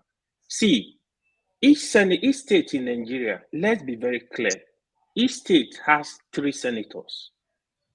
We have governors. People will come here, your state governor is receiving allocation. Ask your state governor, have they ever denied them allocation? The only governor I know they've ever denied allocation in Nigeria was Lagos State, where Tinubu was governor. All other governors, they get allocation. And they return the money back to Fashola. With their money? Uyi says from Edo State. I heard him talking this afternoon, blasting everybody. In Edo State, from 1999 to date, the only governor that succeeded in doing anything at all was Adams Shomole. Lucky rule for HA, collecting allocation, at lucky no single project. If you say I'm lying, tell me one. The present governor in Edo State is as I don't know who is worse. You see, well, and even the local government, they are collecting money. What are they doing? We need to do more. We need to pay attention to our environment. We need to push these people to the wall. The moment we come here, we start dividing ourselves. Oh, you are from here. You are an opportunity for them. We need to forget these issues. We need to be very serious with this push. If you want to fight, be genuine. Even if it's your father that is involved, daddy, no. We need to all stand and start from somewhere, from local government to state to federal. Let's give pressure to these people all across board. Our senators today, hold on, let me finish my point. Okay. Our senators today, we have Labour Party, we have PDP, we have APC. They all collected money, they collected allowance, they collected cars. Nothing is going on. Why can't we even see some of them say, oh, you know what? Raise a motion to go against some of this stuff. Did you see them disagree? You see them laughing, hugging themselves in the Senate? They don't fight because they are all benefiting. This is if they leave there, they start complaining because they are not benefiting anymore. The country is a mess. Even if you have to have a discussion and say, you know what, this country is not working, let's restructure this country. How do we do this? Put up the fight. Let even the people on the street support you in real time. But they if they are benefiting, they will go and sleep. Yeah, Senate president was doing birthday. All of them contributed money just to do a birthday bash for Senate president. Did you hear? Even other party, I'm not telling you only APC, they contributed money. So the problem is they are in our doorstep, not only even the federal government, all across board. If the governor, if you try, what are you doing for your people? Tell us what you are doing. How are you helping your people? Now, complain that you are not receiving allocation from the government. Complain that you are not generating revenue from your state. What are you doing with all the money? Thank you, guys. Yeah, I thought the point I wanted to make was about I think I forgot now. I was busy thinking about something else. I think you were talking about the allocation this issue. You know what? I'm just gonna allow Dexter to say what he wants to say. Now that thought has escaped me. Please, Dexter, go ahead. No. Why would you skip me and Uyi? Yeah, Ferrara, I really don't want you to say anything. I'm just trying to pass you as much as I can. I'm trying to silence you. So I just wanted to. Okay, let Alaba speak. Let Alaba speak. Dexter just wanted to make a quick interjection. You want to keep it brief, Dexter, so that we can go ahead. No. Okay. Is it not Uyi's turn? I think it's Uyi's turn now. Uyi is the next one. Uyi will have to wait also. Well, it's Uyi's turn. You let AY go before me. And AY once called me my friend, so I'm going to call him my friend today too. How did this happen even? How did this happen? Okay, I think Uyi is fine with it. Go ahead. Listen, guys. Before I forget, I think that when we come here, we have to take the problem of Nigeria serious. We have to see it the way it really is. We shouldn't do too much of sugarcoating. We have to call what is evil, evil. And if there's any good, we have to say it. Although, like my Baba fella say, I don't see anything good. Not bad things me I see. As fella said 40 years ago. And the same is still happening. I have not seen anything good. You all might see it. I wouldn't. I haven't. So we already have a problem of bad laws, which has resulted in lack of governance or bad governance that we currently have because we have bad laws. what is worse for any country is not just to have bad laws. Yeah, if you have bad laws that are being enforced, you're still in a good state. You just have bad laws, then you worry about changing the laws.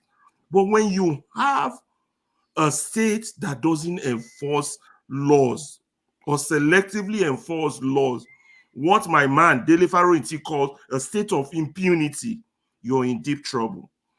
This so-called bandit problem and destroying villages and all these things is all as a result of impunity issue. Nobody's been punished severely. The state of this corruption and all this problem here and there, like AY just alluded to, of not hold the state government, all the money they get is because of this concept of impunity. We have to start thinking, what is the solution? How do we hold our leaders to account? That's the key here. Not all these paraphrasing, this, that. What just happened in Lagos? Somebody should be held accountable for those boys getting certificate. I'll tell you, that Colonel Sambo or whatever that those boys mentioned, I don't know if he's real, needs to be held accountable. The local government chairman of Oshodi, and wherever those boys got those certificates that they presented, all those people should be held accountable. But all that cannot happen here, I have to be honest. You know why? There's nothing to hold them accountable. We don't even have an independent media to look. Sometimes accountability does not require someone going to jail or being arrested by the police. From what I have learned in the life here in America, I'm not trying to compare Nigeria to America. I let forefather do that. But what I learned, sometimes, my people, accountability doesn't involve the criminal being arrested. Is bringing to light the crime. And we have enough technology to do that now. We need our own press. When we like that, this thing came from your local government. Also, the local government, you gave it. Who signed it? How did they? By the time you bring this thing to how, you might not send that man to jail, but I bet you the next chairman will not repeat that mistake. These are little ways we start to change the country. We might not get, like AY said about those Labour Party people collecting money. If there's a camera in front of them, we have to start winning those little battles. Because they build up. You understand? Those little battles build up and give us the big win later on. Might not be sequential. You understand? That little crime, that killing in Plateau, somebody was zoned to that place, for God's sake. Why is that person still collecting government salary? Why you never responded? Why you never called for backup? Those little battles, is my own opinion, is what we have to fight. You know, the judicial system is a mess. You understand? Judges making crazy judgment. There should be cameras in front of them saying, this thing does not say according to the law of the land that was written. You didn't do that. Now that they started timing me, let me now go to the issue I wanted to address. Now, Paul, I am disappointed that as somebody who lives abroad, your understanding of monopoly as regards the damage the likes of Dangote and Julius Berger has done to Nigeria is not expanding. First of all, they are not, okay, Julius Berger construct, but they shouldn't have been the only construction company that gets contracts in that country. There should have been multiple competition. And by now, after 60 years, we should have moved to a competent Nigerian engineering firm. We should have transferred and left Julius Berger alone, let them go back to Germany. Two, the Dangotes are a total destruction of our country because they sorry, your time is up. Everything. It's just the 5 minutes just started counting. I saw it just didn't start counting. No, it count up. You know, it's why would you let it count up when it should be counting down? That's how it's supposed to count. That you be That's talking how you deceive me. If I'm playing soccer match and I saw the time, I think got 5 minutes. This is how counting up. I'm sorry. Let me round 30 seconds. Round up 30 seconds, please. So that's why they can't Dangote. That's why they can't Dangote. The Dangote that's why they can't Dangote. Yeah, the Dangote issue, you were arguing that, okay, he has contributed. First of all, the man is not a producer. It monopolizes. There's no competition. It doesn't help the country. It doesn't help the state. It doesn't help the people. People like that are just beneficiaries of government. And it is so bad. They so benefit at the expense of the taxpayers and other competitors. There was a time Dangote was getting it's okay. the 6 dollar. minutes I'm going now. to conclude now. Thank you. Was getting the dollar No. for You like can't do that now. $400. No. 400. Now. Listen. You are not respecting other people's time now. Let other people carry on. It's AU's turn now. You've had your turn. You've had 6 minutes. It's 5 minutes. I actually bent over. Sure, forget about it. Point is, please, you're welcome. Thank you for your patience. He's still talking. He doesn't even know he's muted. How did this even happen? You are muted. Okay. Chicago, Uyi, you are also muted. Okay, please go There ahead. was a time Dangote was getting $400. Ferrari, please hold on. Let me finish this sentence. That was the CBN's rate. We're getting That is the 400 CBN naira rate. on a dollar. That is the CBN rate, official CBN rate. Tinubu just stop it. Just May 29 year. That is the CBN rate. Soon I will not time anymore so that everybody can just flow. But let Uyi have his say first. Uyi, please go ahead. Thanks, everybody. I think everybody has answered my question that I've been asking. I requested earlier in the afternoon, and it's a very simple answer. We don't have a country called Nigeria. We have a space with the definition of a name called Nigeria. We're not a country. We're individual ethnic groups or different connotations. We're not one country. I know Paul was talking about the military and stuff, right? In a normal country setup, whether the military is from the north or south, it doesn't matter. Anybody can join the military. It doesn't matter where you are. That's what I was saying. But because we're not a country, we cannot use that definition.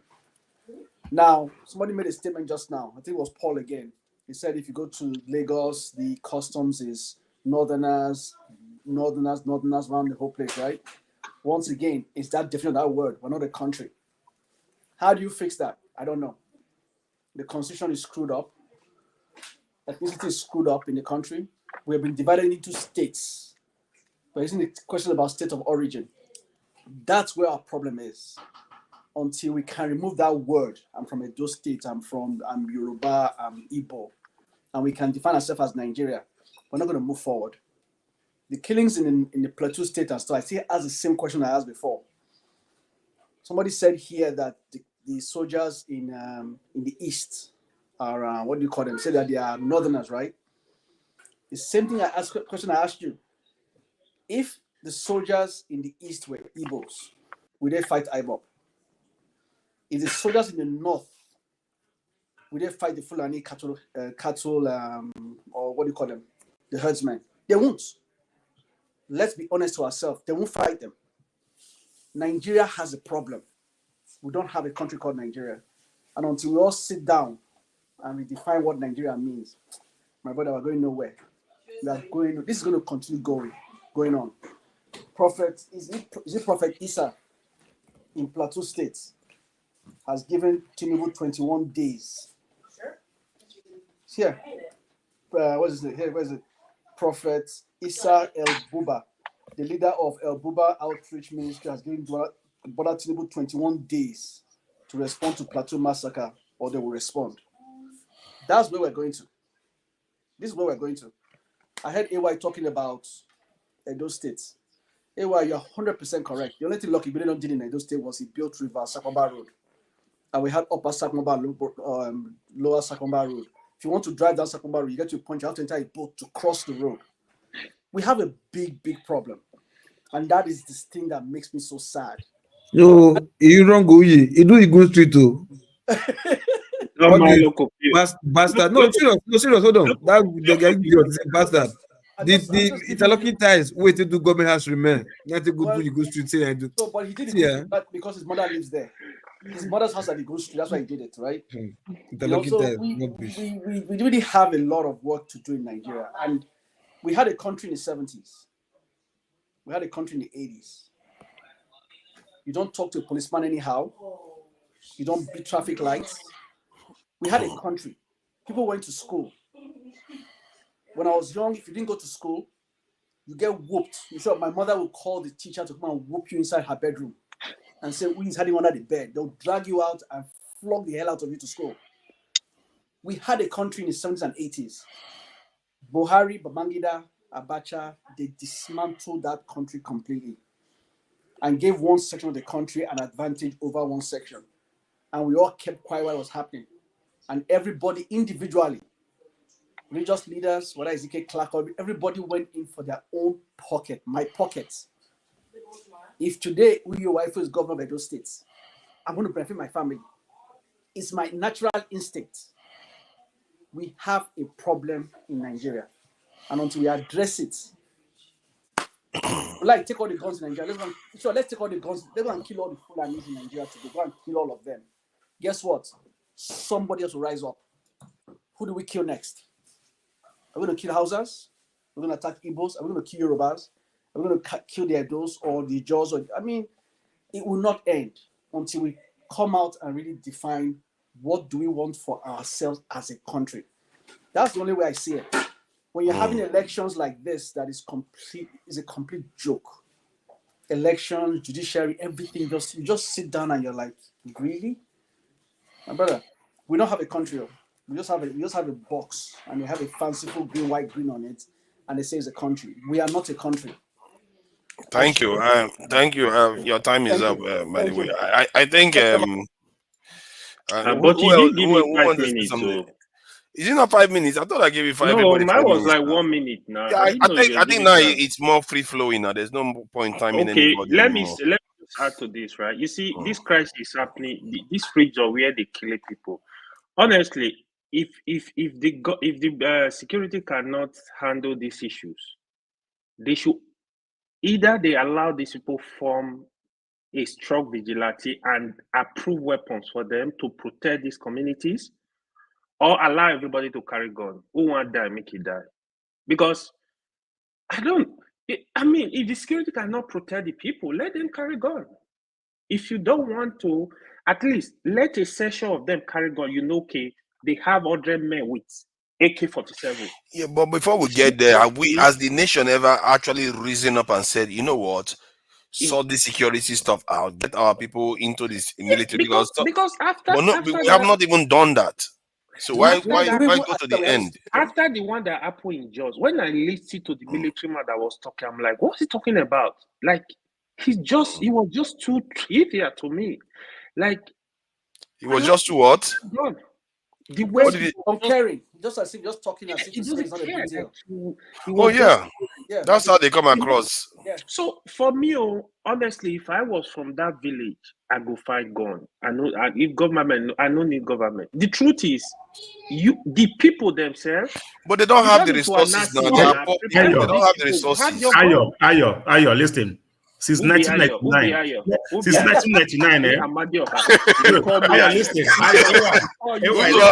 started again now. It's only Ayo now.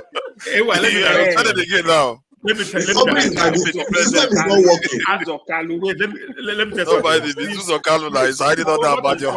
You see, for over 24 years, all right, they have been killing people in Jos. It's not today. Over 24 years, people have been dying in numbers. 100, not one, not two, 100 plus, 200 plus, 300 plus. For over 24 years, they've been killing in Jos.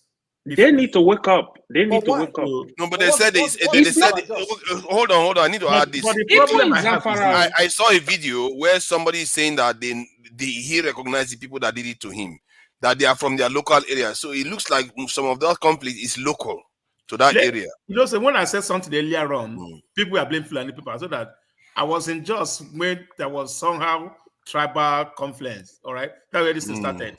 The local government chairman was one of my boss. It was the mother was killed. That's where this thing started. Before team went to the Jos town itself. And why have government like call these people name? Are they terrorists? Are they herdsmen? What are they? Nobody able to. That's the scary thing now. Our government just remains silent. All right, but they can easily call somebody that these something they just like go to court, get the paper and prescribe them terrorists. But people have been killing people for 24 years. Nobody to them. Even the state governor. As I said, proactive. as I said, I said this the other day. Nigeria is run like we just said. Nigeria is just a group of company. It's a company of shareholders. Everybody it's on take their shares. autopilot. Just call it autopilot. I think our leaders are being cowardly, because if you look at it, let me finish my comment. I want to share something. I want to share something I found out this week. I want to share something I found out this week. To hear it. Okay, what is Nigeria? It's Royal Nigeria company. Same is the UK. The UK is a company too. So what's the surprise? If you run by a company, just like shareholders, all these they're all shareholders. Everything people want to ascribe to Nigeria, I've seen it everywhere else. That's what that baffles me most. Everything you want to ascribe to Nigeria, you can see it everywhere else. But that said, I just wanted to add something quickly. For what you just said, now 100% agree with you. When you look, for example, I'll use the US. In the US, the Republican and the Democrat completely opposite. They're wanting standards with these two parties. Government is still running at its best. Yeah. Development is still going at its best. That's the best, yeah. You will hear Republicans accuse Democrats every day that, Democrats want to defund police. Democrats want to defund police. Well, let me tell you the funny part of it. NYPD, New York Police Department, is the best police department in the world. LAPD, these are all Democrat states. You understand? You talk about Chicago, you talk about Hawaii. These are all Democrat states that they are talking about. But they do enough. You see the Republican that you're talking about, they are business people, they don't want to pay tax, they don't want to do anything. They also have the poorest states. That the excess tax they tax the so-called blue states, the red state, the poor state of the red state, they are benefiting from it. So they tax you more in California, which is the pure blue state. The Mississippi, that is the poorest state in America, that is a pure red state, will run to federal government for assistance. You understand? And but one thing just stand out is that this is why we are having problem in Nigeria. They want to keep to their culture. So Montana is the fourth largest state in the US. Big state, the numbers of cattle in Oregon, Montana are more than human beings. Walmart is the biggest grocery stores in the world. They have only like 16 in the whole of Montana, Oregon. They don't want anything city life that will come change everything. They don't want to hear all this Celine Dion. They don't want to hear all this Madakari. They want to live their traditional local life. If you want to live that crazy life, go to New York City, go to San Francisco, where you go and live diverse culture. You see Chinese, see Africa, see all type of things. They don't want it. They want to see everything like themselves. Like as the people in my village want to eat original pepper. As you are grinding it, it's hurting you on your nose. Not this fake pepper that we are eating. So in other words, they are diverse, they are different, and yet they are still functional. This is that's exactly what I'm talking about. In Nigeria, we gag one another too much when we want to impose our own lifestyle to people. Poor, and we bring all this nonsense with... another thing again, we bring all this nonsense with... That's why. Father, we bring all this nonsense with religion also. Because religion also make us start dividing ourselves. You understand? When people have one lifestyle, they understand themselves more. When people started having multiple lifestyle, that's why you see now, when we live in the city, you see people don't understand why they tell you the phone. You see the people in the city, the one who is coming from this part of the town, will be so mad with the way the city is doing. The one that is coming from the other side of the town will be so mad. But if they find themselves in their country home, where every one of them almost do the same thing, they are at peace. Then, Paul, what are you saying now? America have one lifestyle, one language, one food. America never have one. America never have one lifestyle. Can I say Evangelica that you are talking about in the South? When you look the South, Evangelica, as they go to church and they do everything. Now that KJ has arrived with his hat, with his winter hat, he's ready for all kinds of fights now. Originally, what make a people? We are talking about culture. What is culture? Culture is about your food, your clothes, and your lifestyle. You understand? I must make mention. America does not. I'm going to interject. America does not have one language. America is a multicultural society. and yet they are functional. This is what I have found. See, let me just say Rule something. of Buhari, can we? Where they You have. know what? I'm going to start timing now. This No, people won't no, let no. anybody What talk. language do you speak here? Hold See on my now. hand up now. My hand has been up since the.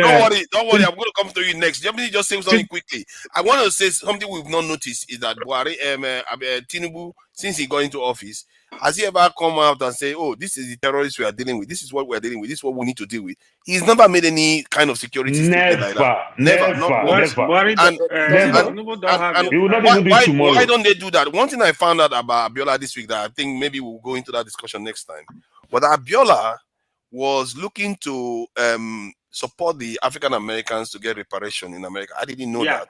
True. I didn't know that. That kind of stuff is extremely dangerous to do. And no wonder Americans were here when he died, because that's going to cost them billions, trillions. And he wanted to put the weight of one of the most powerful black nations behind African Americans. That would have put a heavy lift of pressure on this American government. And no wonder they didn't want him there. But that's a different conversation altogether. Yeah, go ahead. I just want to say that there's one thing that you guys, speaking on the American front, don't measure. America was cleaned off. They took the problem of the original people away. So what you find and what you're talking about, Paul, in the Midwest of the States, windy cities, what you're speaking about are people who want to maintain the status quo as per the European edict of the USA, which is fair enough.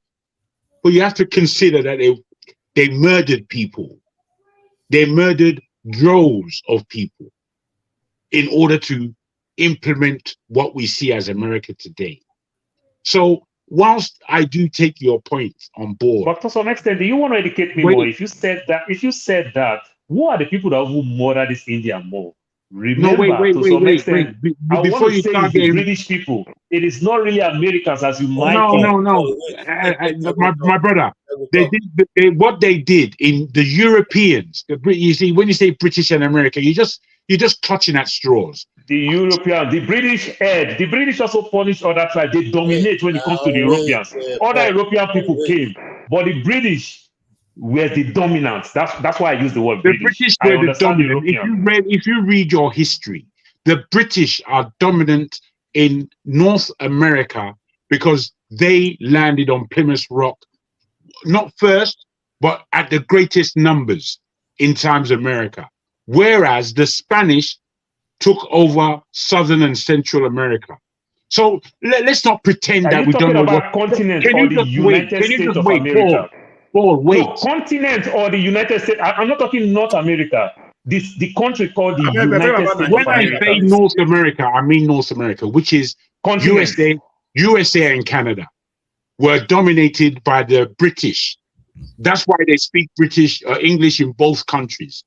They speak Spanish and Portuguese in Southern America because of.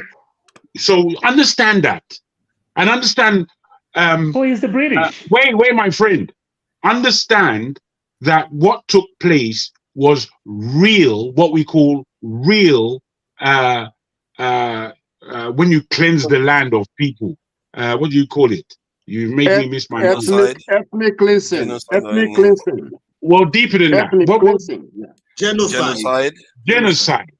Genocide was what was committed in these places for them to want what they want and do what they do.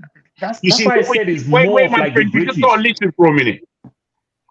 When you speak about Nigeria, we weren't genocided to the point that none of us who know who we are don't remain anymore.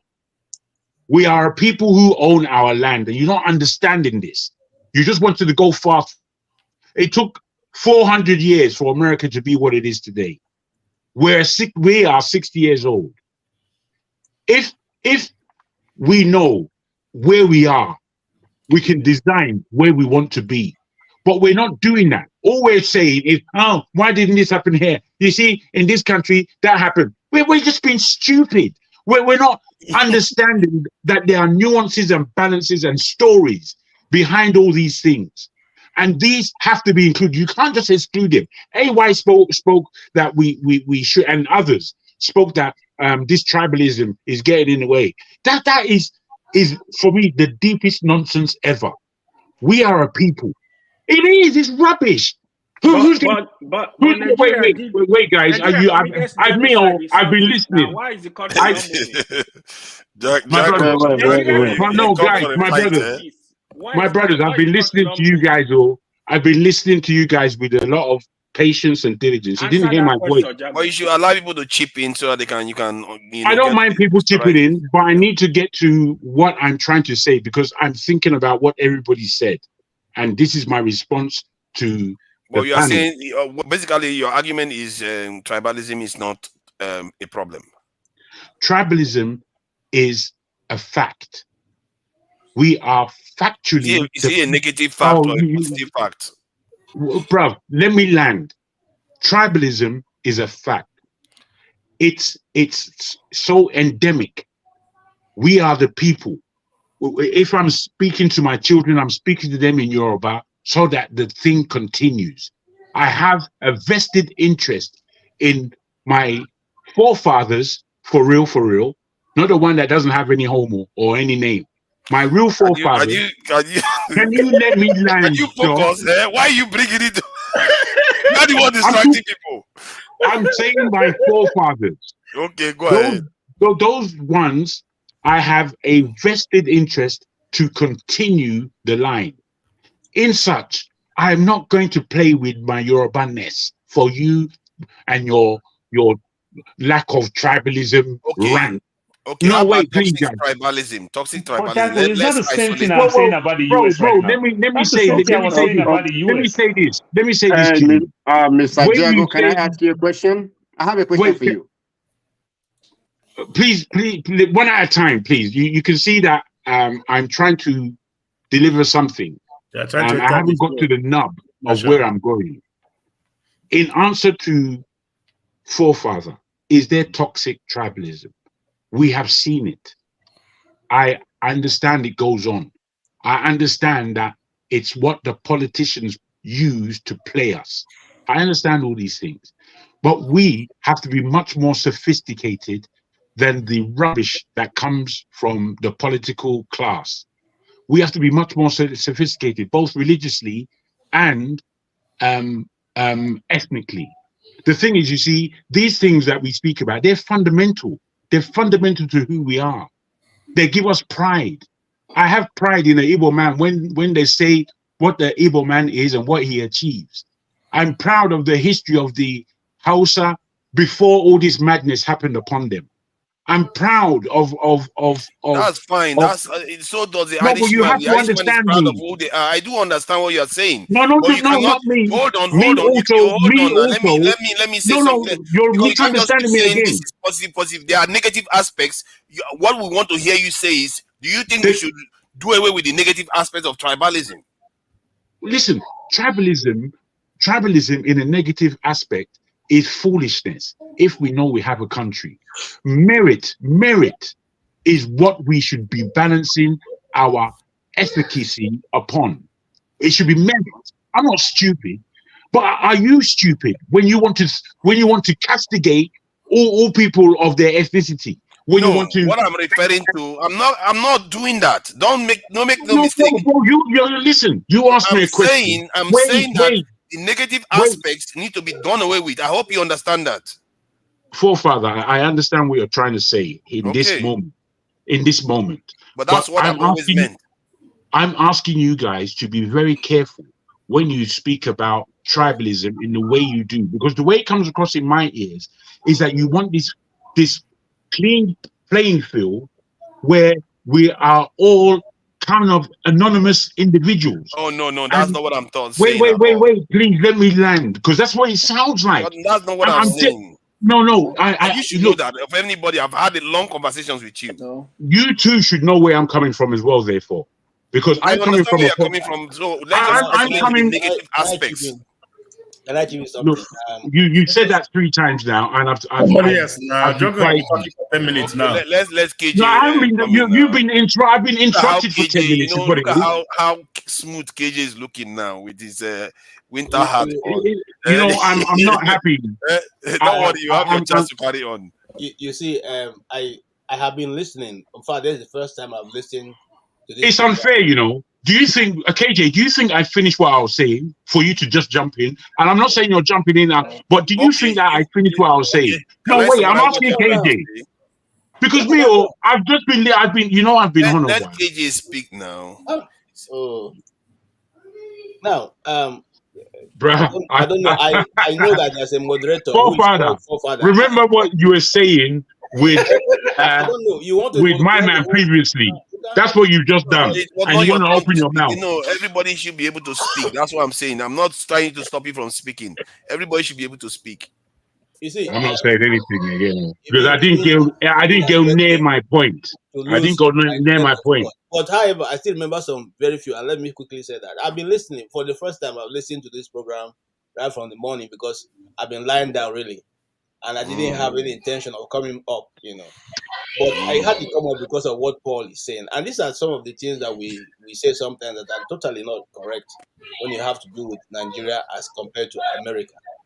You know, in America, you can get off from just like you can be in Chicago and eventually decide to relocate to New Mexico, and your origin and everything changes without anybody asking you why is that. You know, it cannot be done so because even if you are living in Lagos, decide to relocate to Sokoto, you will still ask you state of origin. That's the first thing that you take up about the third thing you see in any form you are feeling in Nigeria. State of origin. So even if you are living in Sokoto, I have been living in Sokoto for the last 10 years, you still have to write Lagos as state of origin. That does not help for national development and cohesion. That's one. Two, Nigeria started going back the day we woke up and said we should change our national anthem from Nigeria will held our own native land. That though tribe and tongue may differ, in brotherhood we stand. We change it to arise the compatriots, Nigeria call obey. Who is the compatriots? You know, to serve our fatherland with peace. All that jargon that Obasanjo put into the place. It has no meaning because if you look at our heroes past, who are the heroes past? Those murderers. Who are the heroes past? Who is the hero that we can refer to our children and say, you become like one of these people? None. So I think that if we had maintained some of those things that were laid down right from the beginning, though tribe and tongue may differ, in brotherhood we stand. Everybody can understand that. And this is what Sir Ahmadu Bello said. When Nada Sikiwe said, let's forget our differences. He said, no, let's not forget our differences. Let's understand our differences. Okay? And then build a nation. So you understand that I'm a Hausa man and I have a different custom, different tradition. And you understand that I understand that you're an Igbo man. You have a different custom, you have a different tradition. But we can work together, irrespective of our differences. Understand your own, understand my own. Since we decided to, cut that away and decided to give the nation to one person to determine, or one oligarchy group to determine who should become what and what should happen to us. That is why, the center can no longer hold. Let's face the fact. You see, the more you keep beating about the bush, we won't go nowhere. The fact is that those governing Nigeria have decided that some people are more superior than other people. You have heard it before.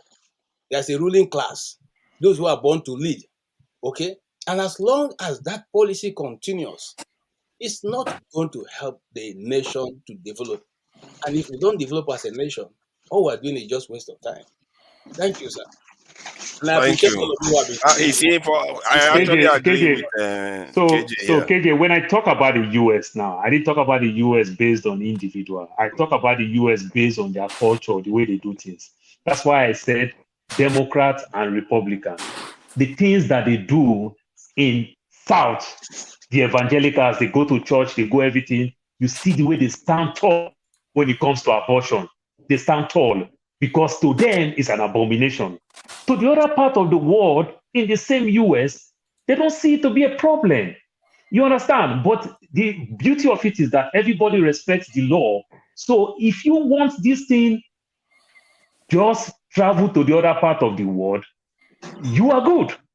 You understand? You want to do abortion, you are in Arizona, just take a $40 bus or train. You are in California. You go do your abortion.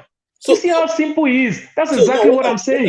What I was trying to call your attention to is that, you see, it's a federal government. The federal government have said, based on abortion, this is what to stand, and this is what is supposed to be done. But some states still want to practice it. Okay, that flexibility is not allowed in Nigeria. The federal government takes all the because every state have their own laws, but in no, Nigeria today, no, every state is my brother, listen, my brother. If every state have their own law, there's many things. In fact, let's use an example, because at that time I was just not happy for Lagos State. When Tinubu was there and said to do their electricity and everything, and they couldn't even supply to their own state. They couldn't supply to Lagos. They had to, vanquish everything to the federal government for distribution. So if states were allowed to, no, that's the Enron power project now that they hold down at the seaport. That's the Enron power project from South Africa. One of your commentators is saying that this is an IPOB cap. No, this is not an IPOB cap. But if you give me IPOB cap, I will be glad to wear it. Where did they get that one from? That's what let you say to me. I'm not afraid of answering IPOB. I don't get any fear. No, my I'm a full no apology to anybody. That's just winter hat. Where's that IPOB hat? Okay? No, And I don't have any problem, with wherever anybody comes from. It's not a challenge. In fact, most time when we relate to people, we even ask them where they come from before we become friends with them. Is there anybody sitting on this planet who has ever seen somebody say, "Oh boy, where are you from?" Say, "Okay, I'm from Benin." Hey, okay, we can be friends. No, you are friends with people. In fact, later, very long after that, before you even know where they're from, you don't bother about that. So the issue in Nigeria is not about tribe; it's about a set of individuals who have held the country to its neck and making sure that every other thing don't work for their own, for their own personal aggrandizement. That's what is going on, and that's what this has to be understood. This has to be understood before we start bringing in all these other things. We have to understand that the enemy of Nigeria is within. That is the problem, and the enemy of Nigeria is within. Has always been. Let state run whatever they have. It grows the economy. It grows the country. We're talking state. You see, we had this in the beginning, but we didn't make it flourish, and it was about to flourish. I watched this program, and I was quick that take it off. I was the Festac 77. There's something on YouTube. You can watch it. It was very reminiscent for me because I was there at the time. I remember what my mum was doing in terms of bringing things in the country for Festac. We printed, our family, all of the T-shirts. Festac 77 T-shirt. It was us that printed that. I remember everything. And then I remember the time and how the country felt and the amount that was going on over 1 month. $2 billion was spent. I couldn't even believe when I was just checking the stats on this occasion. And it was supposed to be a yearly thing that happened across Africa. And we brought the whole black world together into our country. And we don't seem to understand that we played success even after our wretched war of 67 to 70. 77 now, we're celebrating the whole African world. The British newspapers, which I remember being in Britain at the time, and there was certain news going on, but not much. But when reading back the British newspaper and what they were saying about Festac, they didn't believe that we would actually succeed in holding that thing, the thing that brought the black world together. Most black Pan-Africanists, we don't see ourselves as Nigerian, as Pan-Africanists, so to speak. But we are deeply Pan-Africanist, and we have a deep responsibility to Pan-Africanism. And it seems to me that in order to organize Nigeria, we don't know how to do it. And therefore, to me, the fact that we don't know how to do it doesn't really mean that we have a clear picture in our minds as to what Nigeria should be. We don't really have that picture. We sometimes when we sit down and listen to ourselves, basically all we're doing is complaining, which is reasonable and understandable, but it's not sufficient. We have to look for where there are examples inside our country and across the world that would benefit us. And we have to picture the next 5 years, 5 to 10 years, given how the world looks today. We have to picture it, and we have to be quick, because the whole, bruh, things are afoot. I think sometimes we're so insular into the Nigerian issue and problem that we don't know that plans are being made in our Who name. organized that Festac festival? Obasanjo And it's was. not only Festac 77, the National Art Theatre, the rebuilding of Everything the happened. So he the organized it within a Muritala year of International coming into Airport. office. You know, Everything happened. the Lagos Airport was built by the model of Amsterdam Airport. So they put so many projects together and they achieved So many. I mean, look at the National Theatre and how beautiful that building is. The architecture of that building. Nowhere else in the world, my brothers. But hold on. My concern is that Obasanjo came into office within less than a year. He's already organized Festac. That's Are we right. sure it's not something that goes further It back? was supposed to happen in the 60s. The war stopped it from happening, which is understandable. So they pushed it forward to 77. And at that time, within a year, Obasanjo did those things. It's continuity now. It still has to be I given feel to like him. the plan had been. No, it's continuity. It's not that him. he was not under his regime. Listen, But it's the question is it that we lack activity? No. The question we should be asking, or where the re-engineering should be coming from, is what is the end goal when a program like that is organized? Now, a lot of Black Americans are going back to Ghana to settle. I know a lady, I've been reading her book, who is now living in Ghana. And there are many more, people like Rita Mali lives in Ghana. Now, the question is, do we as a people know what we want to do with a program? Because if you map out a program, you must have the way to harness whatever is going to come out of that program. Now, we did Festac 77. Were we trying to lure the Black Americans back into Africa, or to think Africa, or to begin to put their money in Africa, or to see a way to relate with Africa, or relate with different countries? No. I again, bros, I think you need to go and have a look at it, because it says so much about what Nigeria really is all about. And whilst I understand your question, you see, looking at, I was there, 10, young man at the time, young boy at the time, loving it. The whole build up, everything. By the time it was happening, everybody in Nigeria at that time was an African.